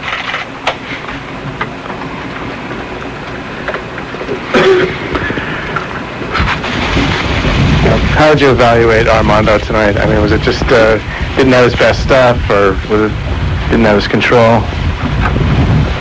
Well, I thought he had his control. He did a decent job of hitting. He just missed getting O'Neill out, and then they got a couple singles. They did a good job of hitting Bologna and Vizcaíno. Okay, we'll take a last one from Bobby. Bobby, what happens to the overall strategy, your strategy, having used so many players tonight? Well, we came in with very little World Series experience, and we got a lot of it in one night. So now we're doing a good job in the experience category. Okay. Did it hurt, Bobby, that a National League player like Vizcaíno got 4 hits against you? This guy you know pretty well. Well, I guess,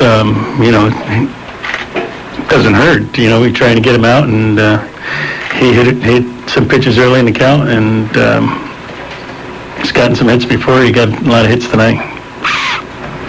Okay, thank you, Bobby. Okay. That's Bobby Valentine.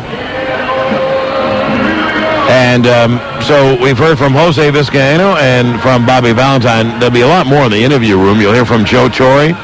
I'm sure you'll hear from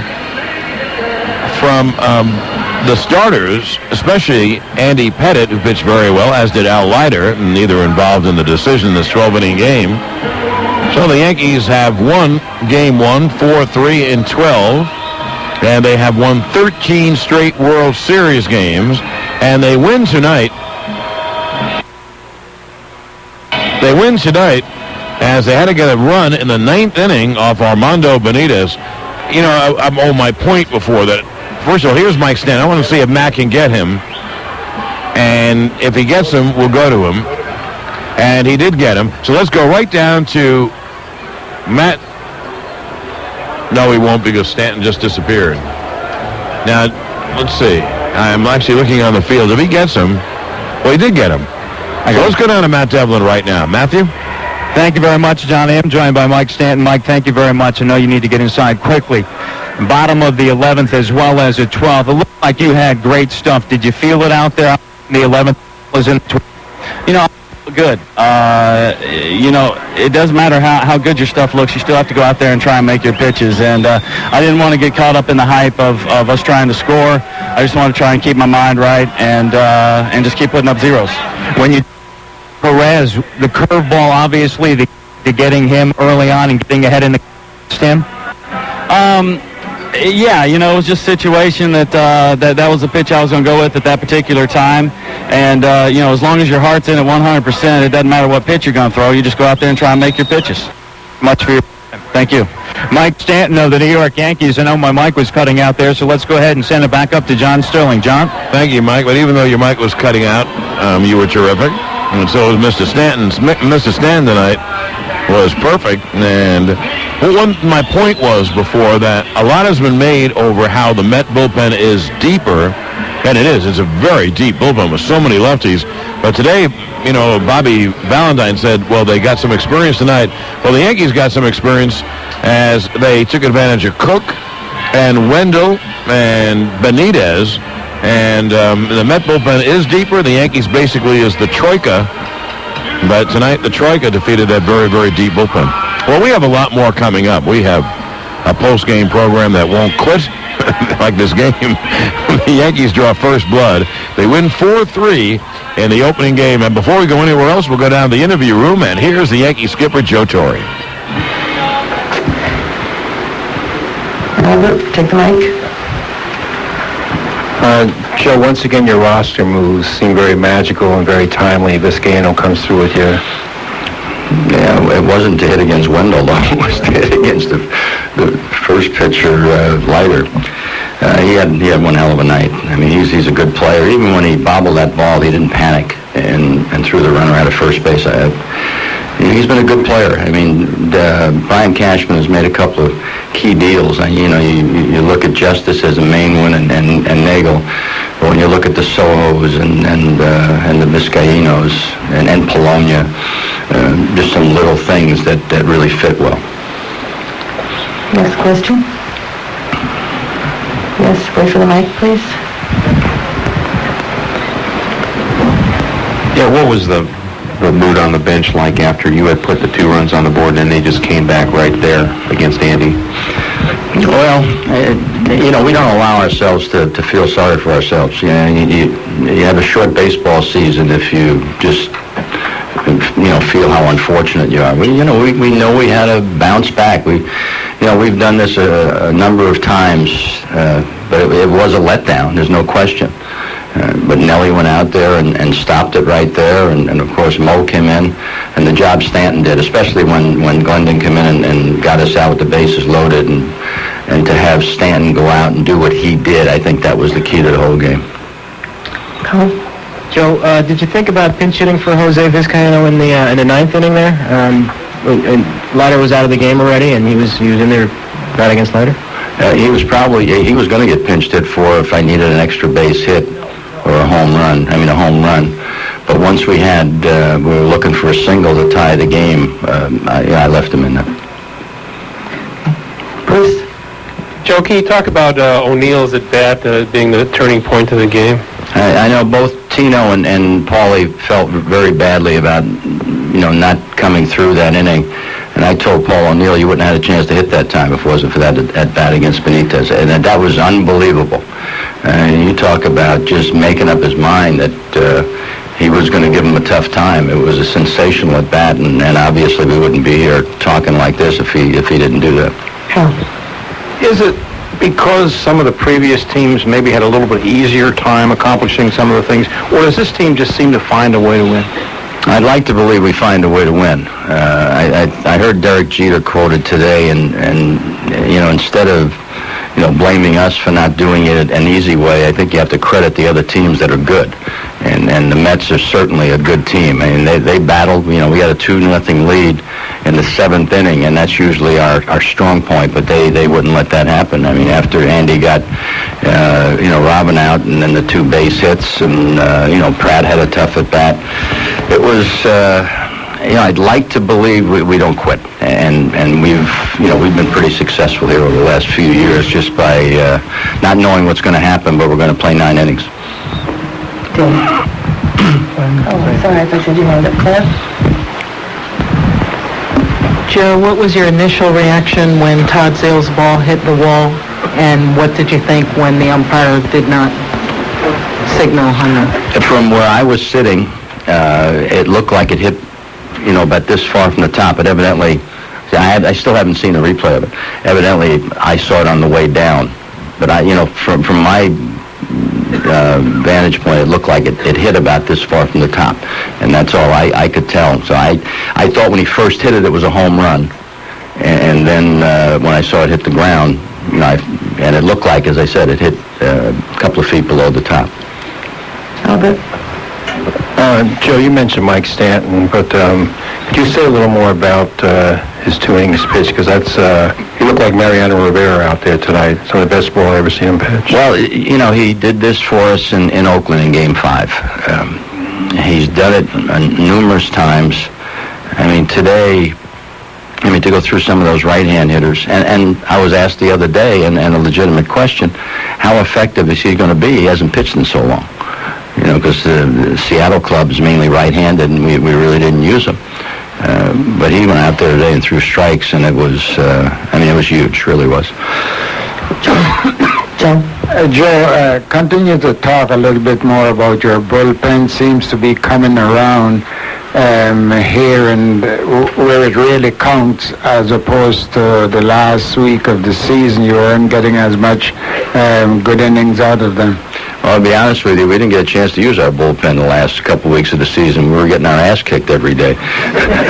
You know, we were down by 6, 7, 8 runs, and we really didn't get a chance to get to Mo, and we didn't get a chance to get to those other guys. But these guys have been here before. I think that's important. They've been here before. Not that it guarantees we're going to win, but we're able to focus, and I think that was big for us tonight. Thanks, Joe. Jose's outside. We'll let him come in. That was Joe Torre.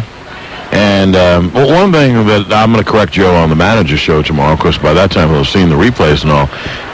The ball that Zeal hit, it didn't hit a couple feet from the top of the wall. It hit the top of the wall. I mean, it hit as much of the top of the wall as you can get. It didn't come down on top, but it hit the top going up a line drive. Just didn't, another inch or two, it's over the wall for a 2-run home run. But Tim McClellan made the right non-call. It falls off the wall.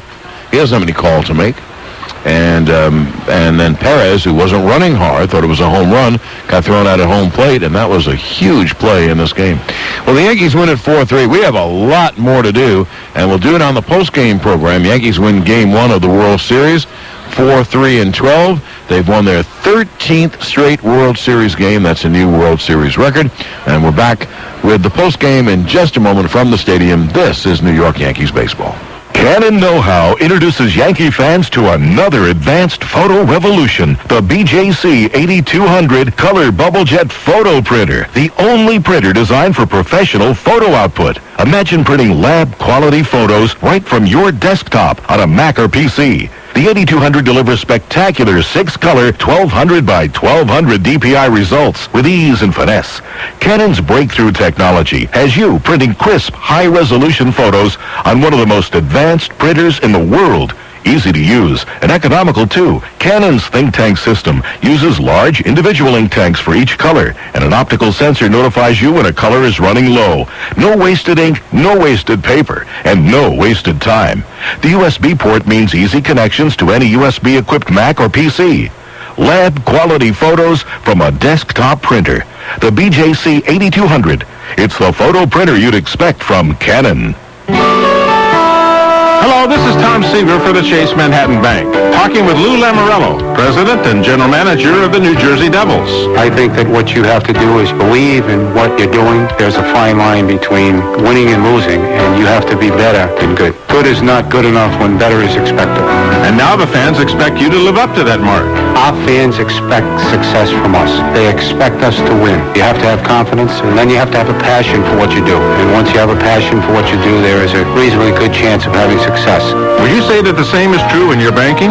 Using Chase has been nothing but a positive experience, and the reason that it was positive is that we had results. It sounds like the people at Chase understand your goals and how to help you make them. Yes, they do. They've been able to work with us to help us attain our goals. Chase is definitely part of our team.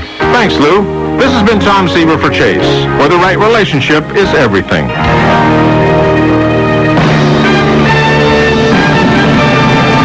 The New York Yankees World Series has been brought to you by Coors Light.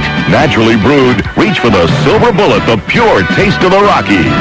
By The Wiz, your ticket to entertainment.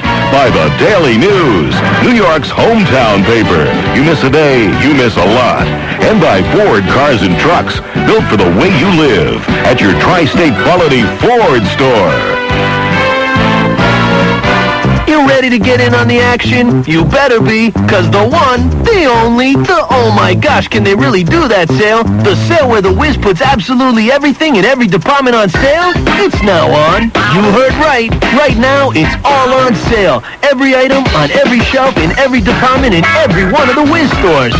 Think every projection TV, every camcorder, every TV from 2-inch to 70-inch, every DVD player, every HD TV, every computer, digital phone, sound system, and laptop. For 2 days days only, every branch. Hey, what you...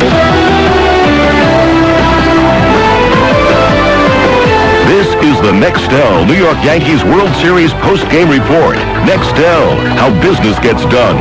Call 1-800-NEXTEL-9. Brought to you in part by Emigrant Savings Bank. You do better at Emigrant. Now this is, as they say, live on tape. Matt Devlin was able to catch Turk Wendell, and Matt began by asking Turk about the pitch to Vizcaino.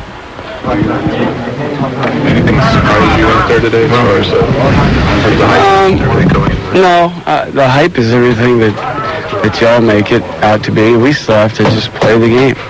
And that's the bottom line. We just have to play the game and go out, execute. And tonight we failed to do some execution, getting guys over and stuff like that, which cost us some runs.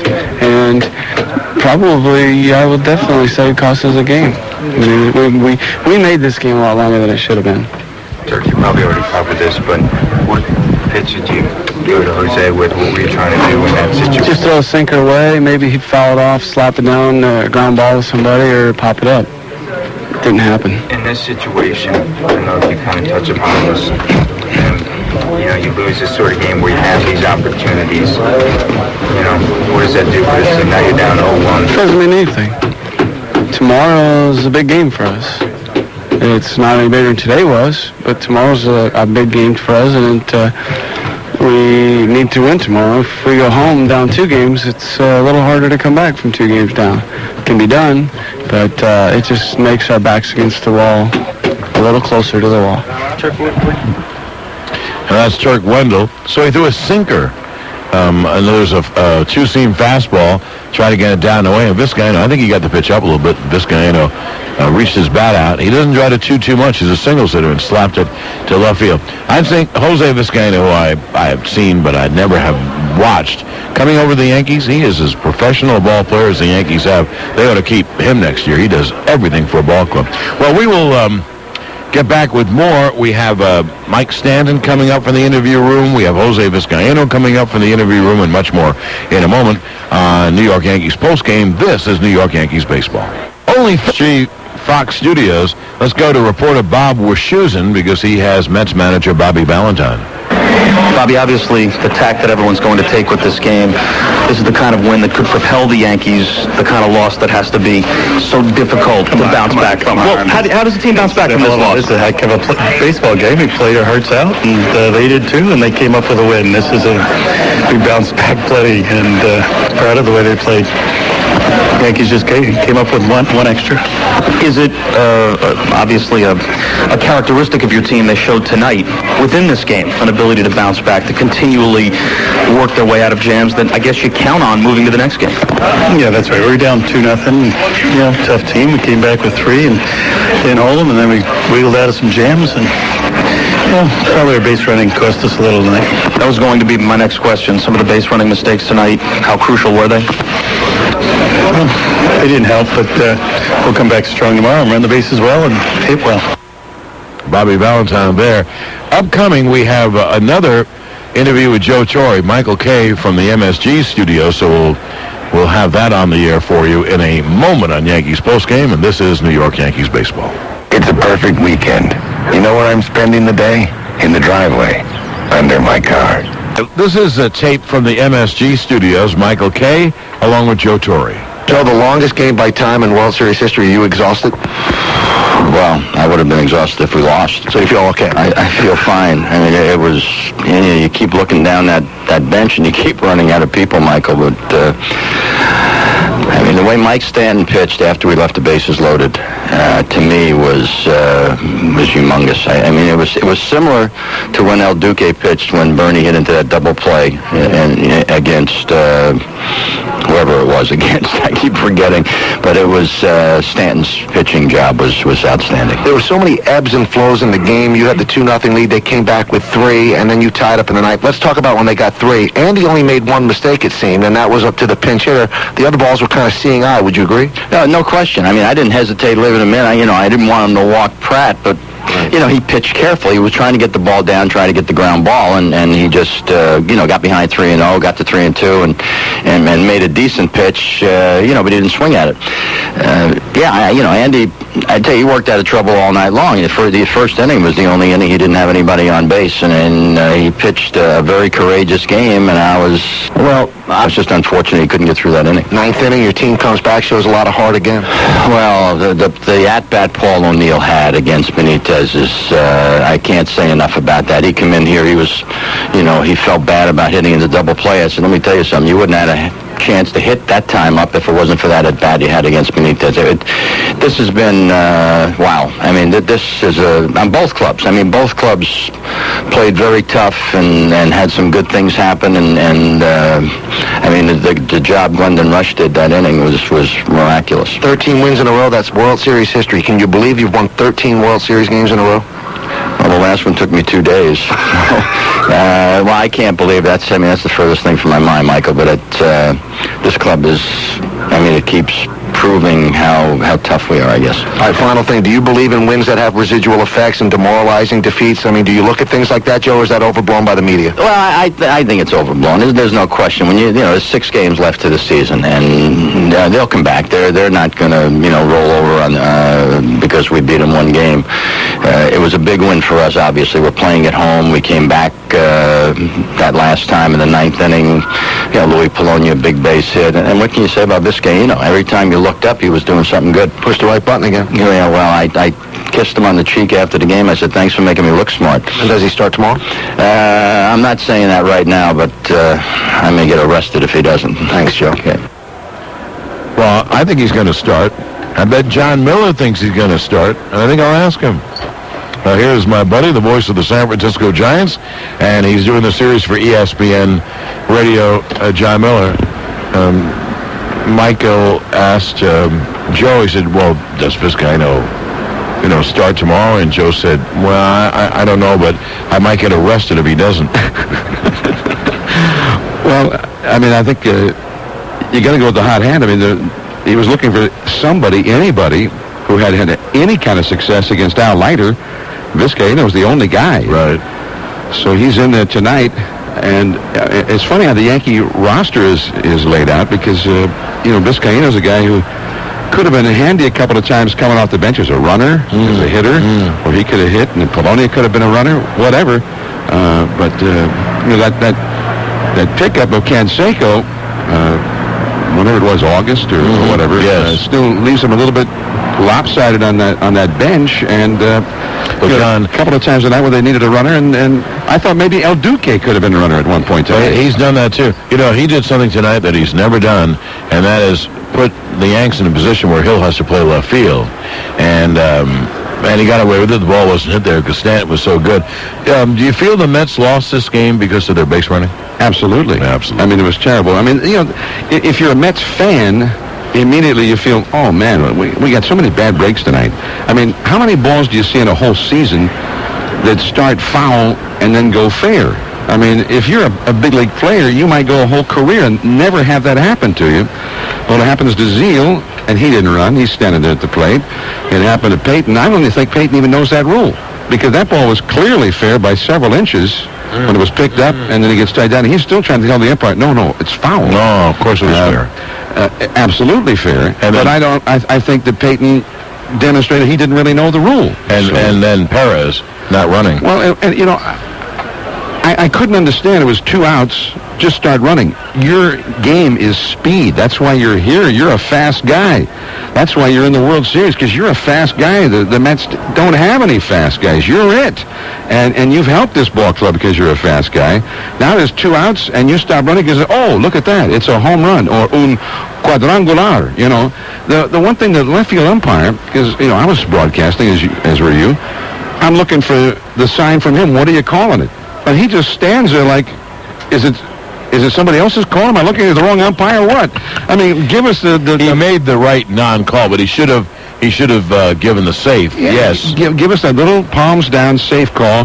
But that doesn't excuse Perez. Run. And that that play, that's going to be a stigma for him now. Oh, that just like very Lonnie clearly Smith. Yeah. Costing the game. There were other interesting things, though. We're talking about some of the positions where, the Yankees could have used a pinch runner. Their best pinch runner was Polonia, but they wanted to use him as a hitter, and he came up in a big spot, and he came through. The ninth inning where the Mets would like to have added a bit of insurance. Pratt gets hit by the pitch. The next batter, Abbott, hits the double to right field. What about running for Pratt? They had some fast guys on the bench they could have used. But if he had done that, then Piazza goes in to catch in the bottom of the ninth, and the pitcher's got to be inserted in the batting order. Now, I've seen managers in the American League do that many times. That late in a game, figuring it probably won't come up anyway. And if he comes up, you have 2 more pinch hitters left. Absolutely. But look what happened. Pratt's at third. Now, he might have scored had he been a faster runner than Pratt. Had they put in the pinch runner at first base, might have scored on the Abbott double. Number one, because remember, O'Neill got caught in deep, and the ball shot back toward the infield. John, absolutely. Yes, he would have scored. No question. But let's say, okay, that he wouldn't have scored because it looked like O'Neill thought he was going to catch the ball. He kind of squared up under it. So let's say he had stopped at third, but he's still a fast runner. With the infield in at that point, with a fast runner over there, faster than Pratt, I think Bobby Valentine puts the contact play on. So when that ball is bounced over the head of Rivera, that faster runner at third breaks for the plate, and with a possible play from Vizcaino, except Vizcaino doesn't catch the ball cleanly. So that could have been that little bit of insurance, and Valentine did not use the pinch runner there. Well, you put them all together, the base running was terrible. Now, one more question for you, and I'll let you go. It's been a long night for you, too. One of the areas that the Mets probably are superior is a deeper bullpen. I don't think they can match up with the Troika, but I see the Troika all the time, but they certainly have a deeper bullpen. They think the Yankees might feel a little better about things because they had a little bit of success against most of their bullpen tonight. Yeah. Whereas Nelson, Stanton, and Rivera were great. Well, that was another thing that came up. Remember, the Mets had this little dilemma about should Dennis Cook be on the roster or not? And he had passed a kidney stone, I guess, a couple of nights ago. He still has another kidney stone that's in his body. Ray Knight used to have some problems with that, and he said it's the most excruciating pain you could ever go through. I've heard that, too. Yeah. I've heard it's the worst. Well, he came into the game. He assured Bobby Valentine and Dave Wallace that he would be fine to pitch. The worst was over. He passed the kidney stone. Well, he comes in. The very first pitch that he threw that bounced 5 feet in front of the plate, skipped to the backstop, and just his body language said, he doesn't look right. And what does he do? He walks the first 2 guys. Now, Dennis Cook is a strike-throwing machine. I've never seen him walk two guys consecutively, much less the first 2 in an inning in a tight ball game. So, the last couple of years, Kevin Brown in '98, he had the bout with the flu. He was weakened. Then he gets hit in the shin. It was a regular day. Hits him with a liner in the shin. Then he has to leave the game. He's got a big knot on the shin. That game turns around once San Diego goes to the bullpen. '99, again, Glavine was supposed to go in the first game. He's weakened by the flu. He doesn't come back till game 3. Maddox did a lot more throwing the day before game 1 than he would have if he was pitching the next day. He kind of faded in the 8th inning. Glavine faded in the 8th inning. When he had the lead, Knobloch hits the home run, so on and so forth. And now tonight, Dennis Cook. Suddenly there's Glendon Rush, and he's a 6-inning pitcher. And if they get 5-6 innings and hit one of his starts, Valentine's very happy and goes right to that deep bullpen. All of a sudden, there's Glendon Rush with the game on the line in extra innings because Dennis Cook didn't get the job done. They don't want Glendon Rush had never been in a spot like that in his whole life, much less in a World Series game. And he gets it done. He was great. I agree that Dennis Cook, who normally does not mind pitching behind batters because he can always throw a strike, but he wasn't close tonight. No, his pitches were off the plate. I'd say he just wasn't right. So anyway, all these little things, but to me, the Mets have their own problems with. They didn't run, and so on and so forth, things that could have been. But it all came down for the Yankees to Paul O'Neill's at-bat with 1 out. And, that was one of the great at-bats. It was the 10-11 pitch at-bat, and he finally coaxes the walk, and that's the way they get it started. Single, sack fly. Tomorrow night's, but it's enough to chew on in this game.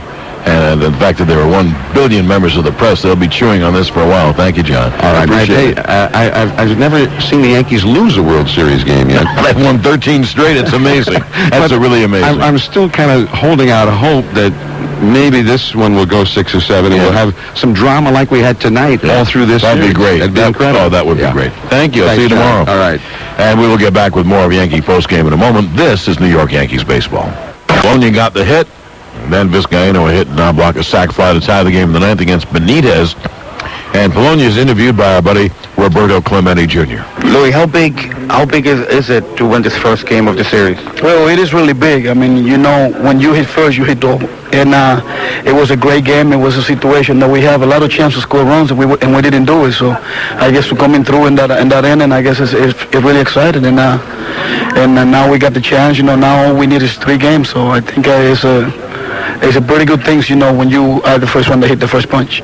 Well, the approach that you took towards Benitez, what were you thinking about going towards the plate? Well, I knew I was going to get a fastball from 95 and 99, so I knew what I had to do is just make contact, and the rest will come, and I just try to be patient, try to get a good pitch to hit, and he left a fastball over the plate, and I connect.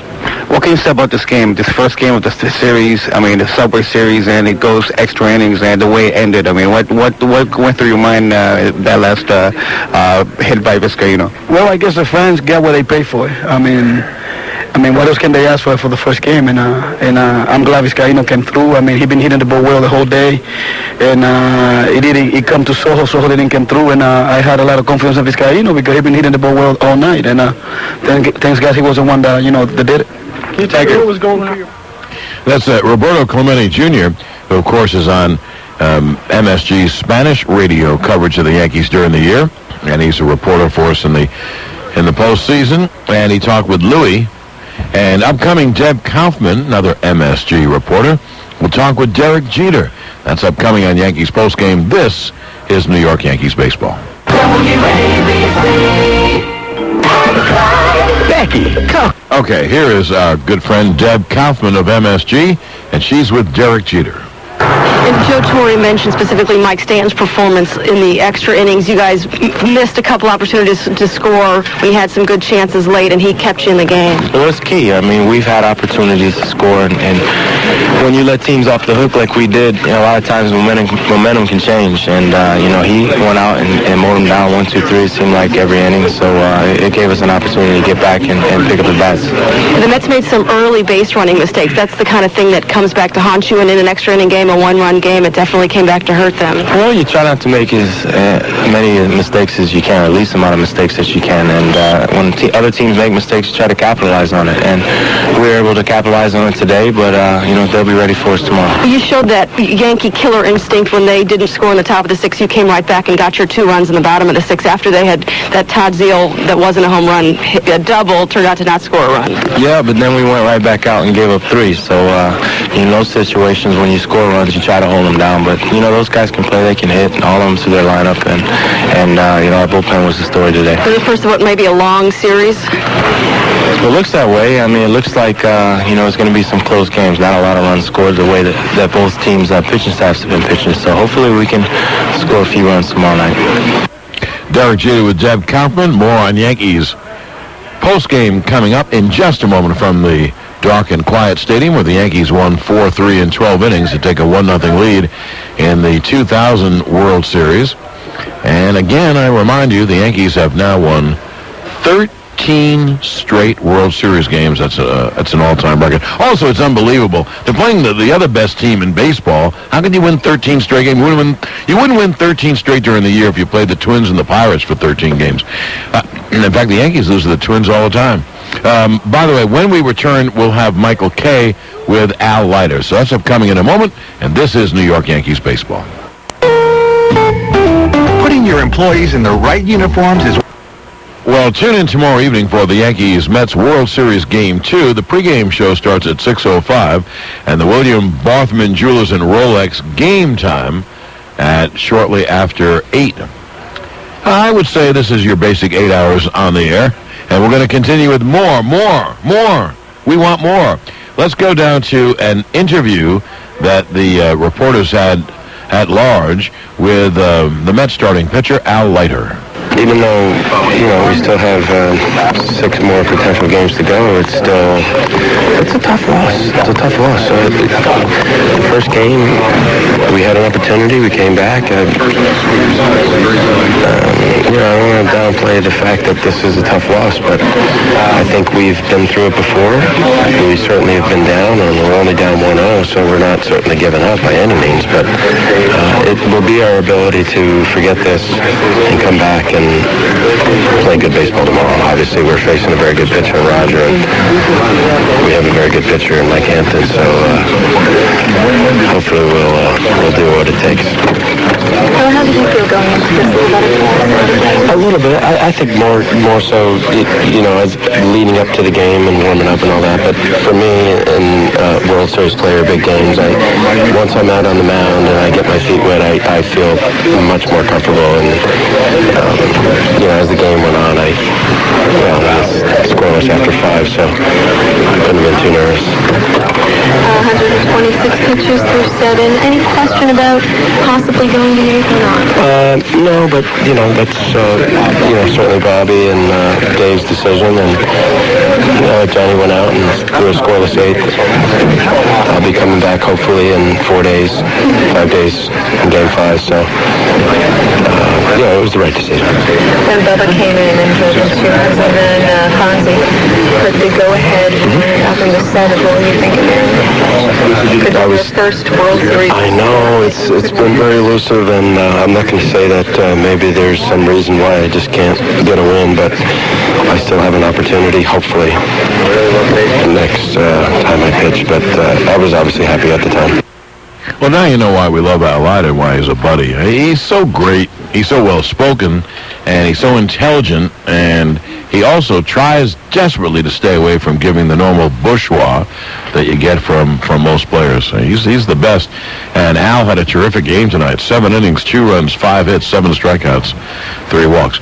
Let's pause. 15 seconds, station ID. This is New York Yankees baseball. Running on that Todd Zeile double and was thrown out at the plate. Here's what's... You can win tickets to the Subway Series. Listen to Curtis and Kuby in the morning on News Talk Radio 77 WABC, New York.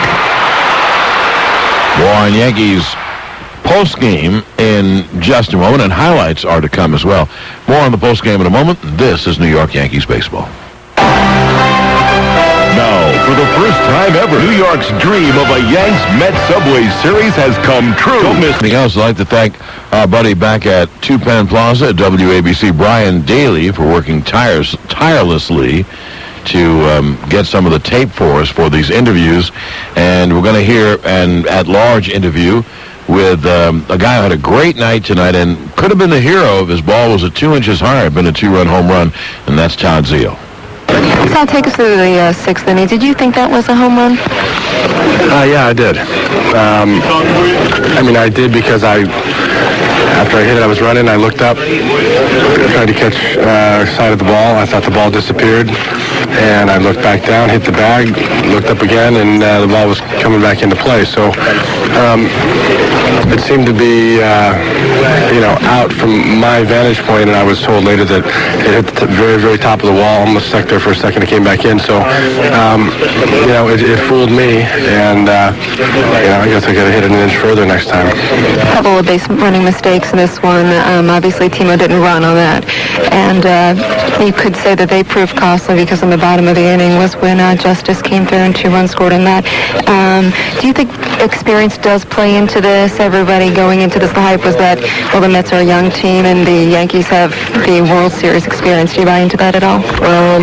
I don't think this particular series has a lot to do with that. Maybe in a 13-inning game, it's, Stanton comes in and does a great job, and maybe his experience gave him a little bit of an edge through those innings. But, that was a strange thing to happen on the ball that I hit, for example. And, Pettis got a great move to pick Mike off. It's not like there was rookie mistakes. It's just things that happened in this game that were a little bit peculiar. And I did, too, I didn't see Timo. I know that his reaction was that he thought it was a home run. He was, elated that it was a home run, and it was to his surprise that the ball was coming back into play, too. So it obviously looked like it went out, but early on the replay, it didn't. No, that was the right call. The ball hit the very top of the wall. The only thing is, with 2 outs, Timo just should have been running. I mean, he's very, very fast. I mean, that's his whole game. And he should have scored easily on that. And because he took it easy going from first toward second and then halfway toward third, then he put on the Jets and got thrown out. That was a big play in the game. It takes a great team like the Yankees to consistently win on the road, but there's only one team that can consistently win on and off-road. The legendary team of Jeep vehicles. Jeep, the most award-winning brand of 4x4s on Earth. We have a lot more to do on Yankees postgame. In fact, we have the highlights. And we have other interviews as well. Don't miss the return of undefeated welterweight champion Sugar Shane Mosley when he defends his title against top-ranked contender Antonio Diaz. Live Saturday, November 4th at 9:45 p.m. on HBO, the heart and soul of boxing. More on Yankees postgame in a moment. This is New York Yankees baseball. WABC. Want to know what really turns me on? Running my hands through a man's thick head of hair. If hair loss is a problem for you, let me tell you how to stop it in its tracks and help you get back all the hair you've lost, guaranteed. Introducing FolliGuard, the simple, effective answer to embarrassing hair loss. FolliGuard uses a simple 3-step system that will replace your lost hair in less than 3 minutes a day, guaranteed, or your money back. If you've been experiencing hair loss for 1, 2, even 10 years or more, no problem. FolliGuard stops the problem where it starts, allowing your body to once again produce healthy hairs that once replaced will continue to grow for years. And with FolliGuard, there are no sexual side effects that some other replacement systems can cause. Imagine looking in the mirror and once again seeing a full head of thick, sexy hair. Sound good? I think so. Call FolliGuard now. Toll free 1-800-957-4762. Get your hair and your confidence back guaranteed. 1-800-957-4762.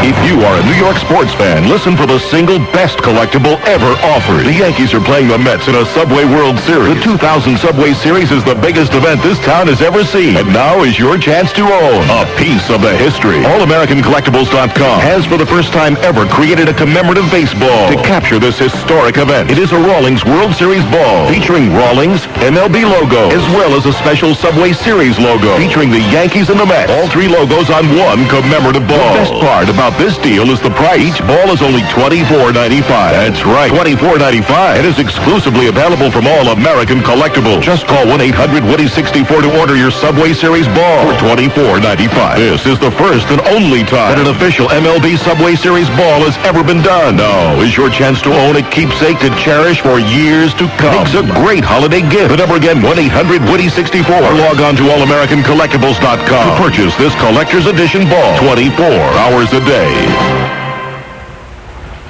Well, let's go to the highlights. This strange game, and this first strange play, really strange play, came in the top of the 6th. Here's what happened. Timo Perez led off with a bouncing single up the middle. This is against Andy. And then Alfonso popped up, and Piazza flied out to center field. 2 outs, a runner at first, and the batter is Todd Zeile. Here's Michael Kay. And the 0-2. Swung on and drilled deep to left field, giving Chase his justice. Looking up, and it's off the top of the wall. Kicks back to the field. Fielded by Justice. He fires into Jeter. Perez is coming home. Here's the throw. He is out at the plate. Oh, what a relay throw by Derek Jeter. Now, the reason why Perez, who can really run, and there's 2 outs, you run on contact, obviously, but he didn't run hard. He thought it was a home run. We all thought it was a home run. Even with the naked eye, you thought it was a home run. But the ball really did hit the top of the wall. It came back. And Jeter made a great off-balance throw on one hop to Posada to get the runner. Now, in the bottom of the 6th inning, the Yankees got their first big hit of the game. In the 6th inning, Vizcaino got the first of his 4 hits. This one off Leiter. He was forced by Knobloch. Jeter walked. So there's 1 out, 2 on, and here is David Justice. Runners lead. Bordick trying to check back Knobloch. The 1-1. Swung on and drilled to left center field. Giving chases Payton on the run. He cannot get there. It goes to the wall. Scoring is Knobloch. Here comes Jeter. He'll score. Standing on second with a 2-run double. David Justice. The Yankees lead 2-0. Now, Bernie Williams was walked intentionally. Tino grounded out, and the runners moved to second and third. And then Leiter got a big out. He got Posada on a fly ball to center field. Well, the Mets tied it and went ahead in the top of the seventh inning with 1 out and no one on. Agbayani rolled a ground ball single. And then Payton hit a chopping ground ball up the middle, 2 on and 1 out. And then the next 2 batters were the 2 big batters that hurt Pettit. Todd Pratt drew a walk. Pettit had to do it over again. He would not have walked Pratt. Bases loaded, 1 out. Bubba Trammell came up to hit for Mike Bordick. And the 1-1 to Trammell. Swung on line drive, base hit to left field. That should tie it up. Agbayani scores. Here comes Payton. He'll score. And the game is tied at 2. A 2-run pinch hit single for Bubba Trammell. And the Mets have tied the game at 2. Now, after Perez bunted for a hit and was thrown out, the runners moved to second and third. They brought in Jeff Nelson. And Nelson was great tonight, but he did give up this hit that put the Mets ahead. It wasn't much of a hit, but, man, it was a big run. Let's listen. Pratt off third. Trammell off second. The 2-2. Swung on and nubbed down the third baseline. It's going to be tough. Barehanded by Brocious. Fires to first. Not in time. Pratt scores, and the Mets take a 3-2 lead. So it was 3-2, and then Nelson pitched a great 8th. Rivera pitched the 9th. Franco pitched the 8th for the Mets. Now Benitez came in to close it and to give the Mets a win in the 9th inning, and the Yankees staged a gutty kind of a rally against the overpowering Benitez. Posada took Benitez to deep left center. Payton made the catch of his long drive, 1 away. And then the at-bat that will be talked about for a long time, Paul O'Neill battled Benitez, battled him to 3-2, foul pitches off, fouled him off, and then drew a walk. The next batter was Luis Polonia, and he lined a single to right field immediately, hitting for Brocious. There were 2 on and 1 out. And then Vizcaino came up. He lined a single to left field off Benitez, and that loaded the bases with 1 out, and it brought up Chuck Knobloch. It'll be a 1-1. Bases loaded, 1 out, and the pitch swung on and hit in the air to deep left. Back goes McEwing. He's there. He makes the catch. Tagging is O'Neill. He will score the tying run. So the game was tied at 3, and the Yanks had a chance to win the ball game then, but Jeter struck out. In the 10th inning, Rivera pitched brilliantly, and the Yankee bullpen, which is really what won the game for them, Nelson, Rivera, and Stanton pitched 5 1/3 innings, or more than half a game, and gave up no runs and 2 hits and struck out 6. Anyway, in the bottom of the 10th inning, the Yankees had what an opportunity to win the ball game. Dennis Cook came on, and he couldn't throw a strike. He walked Justice and Bernie Williams back-to-back. And when Bernie Williams was being walked, a wild pitch was thrown to put runners at second and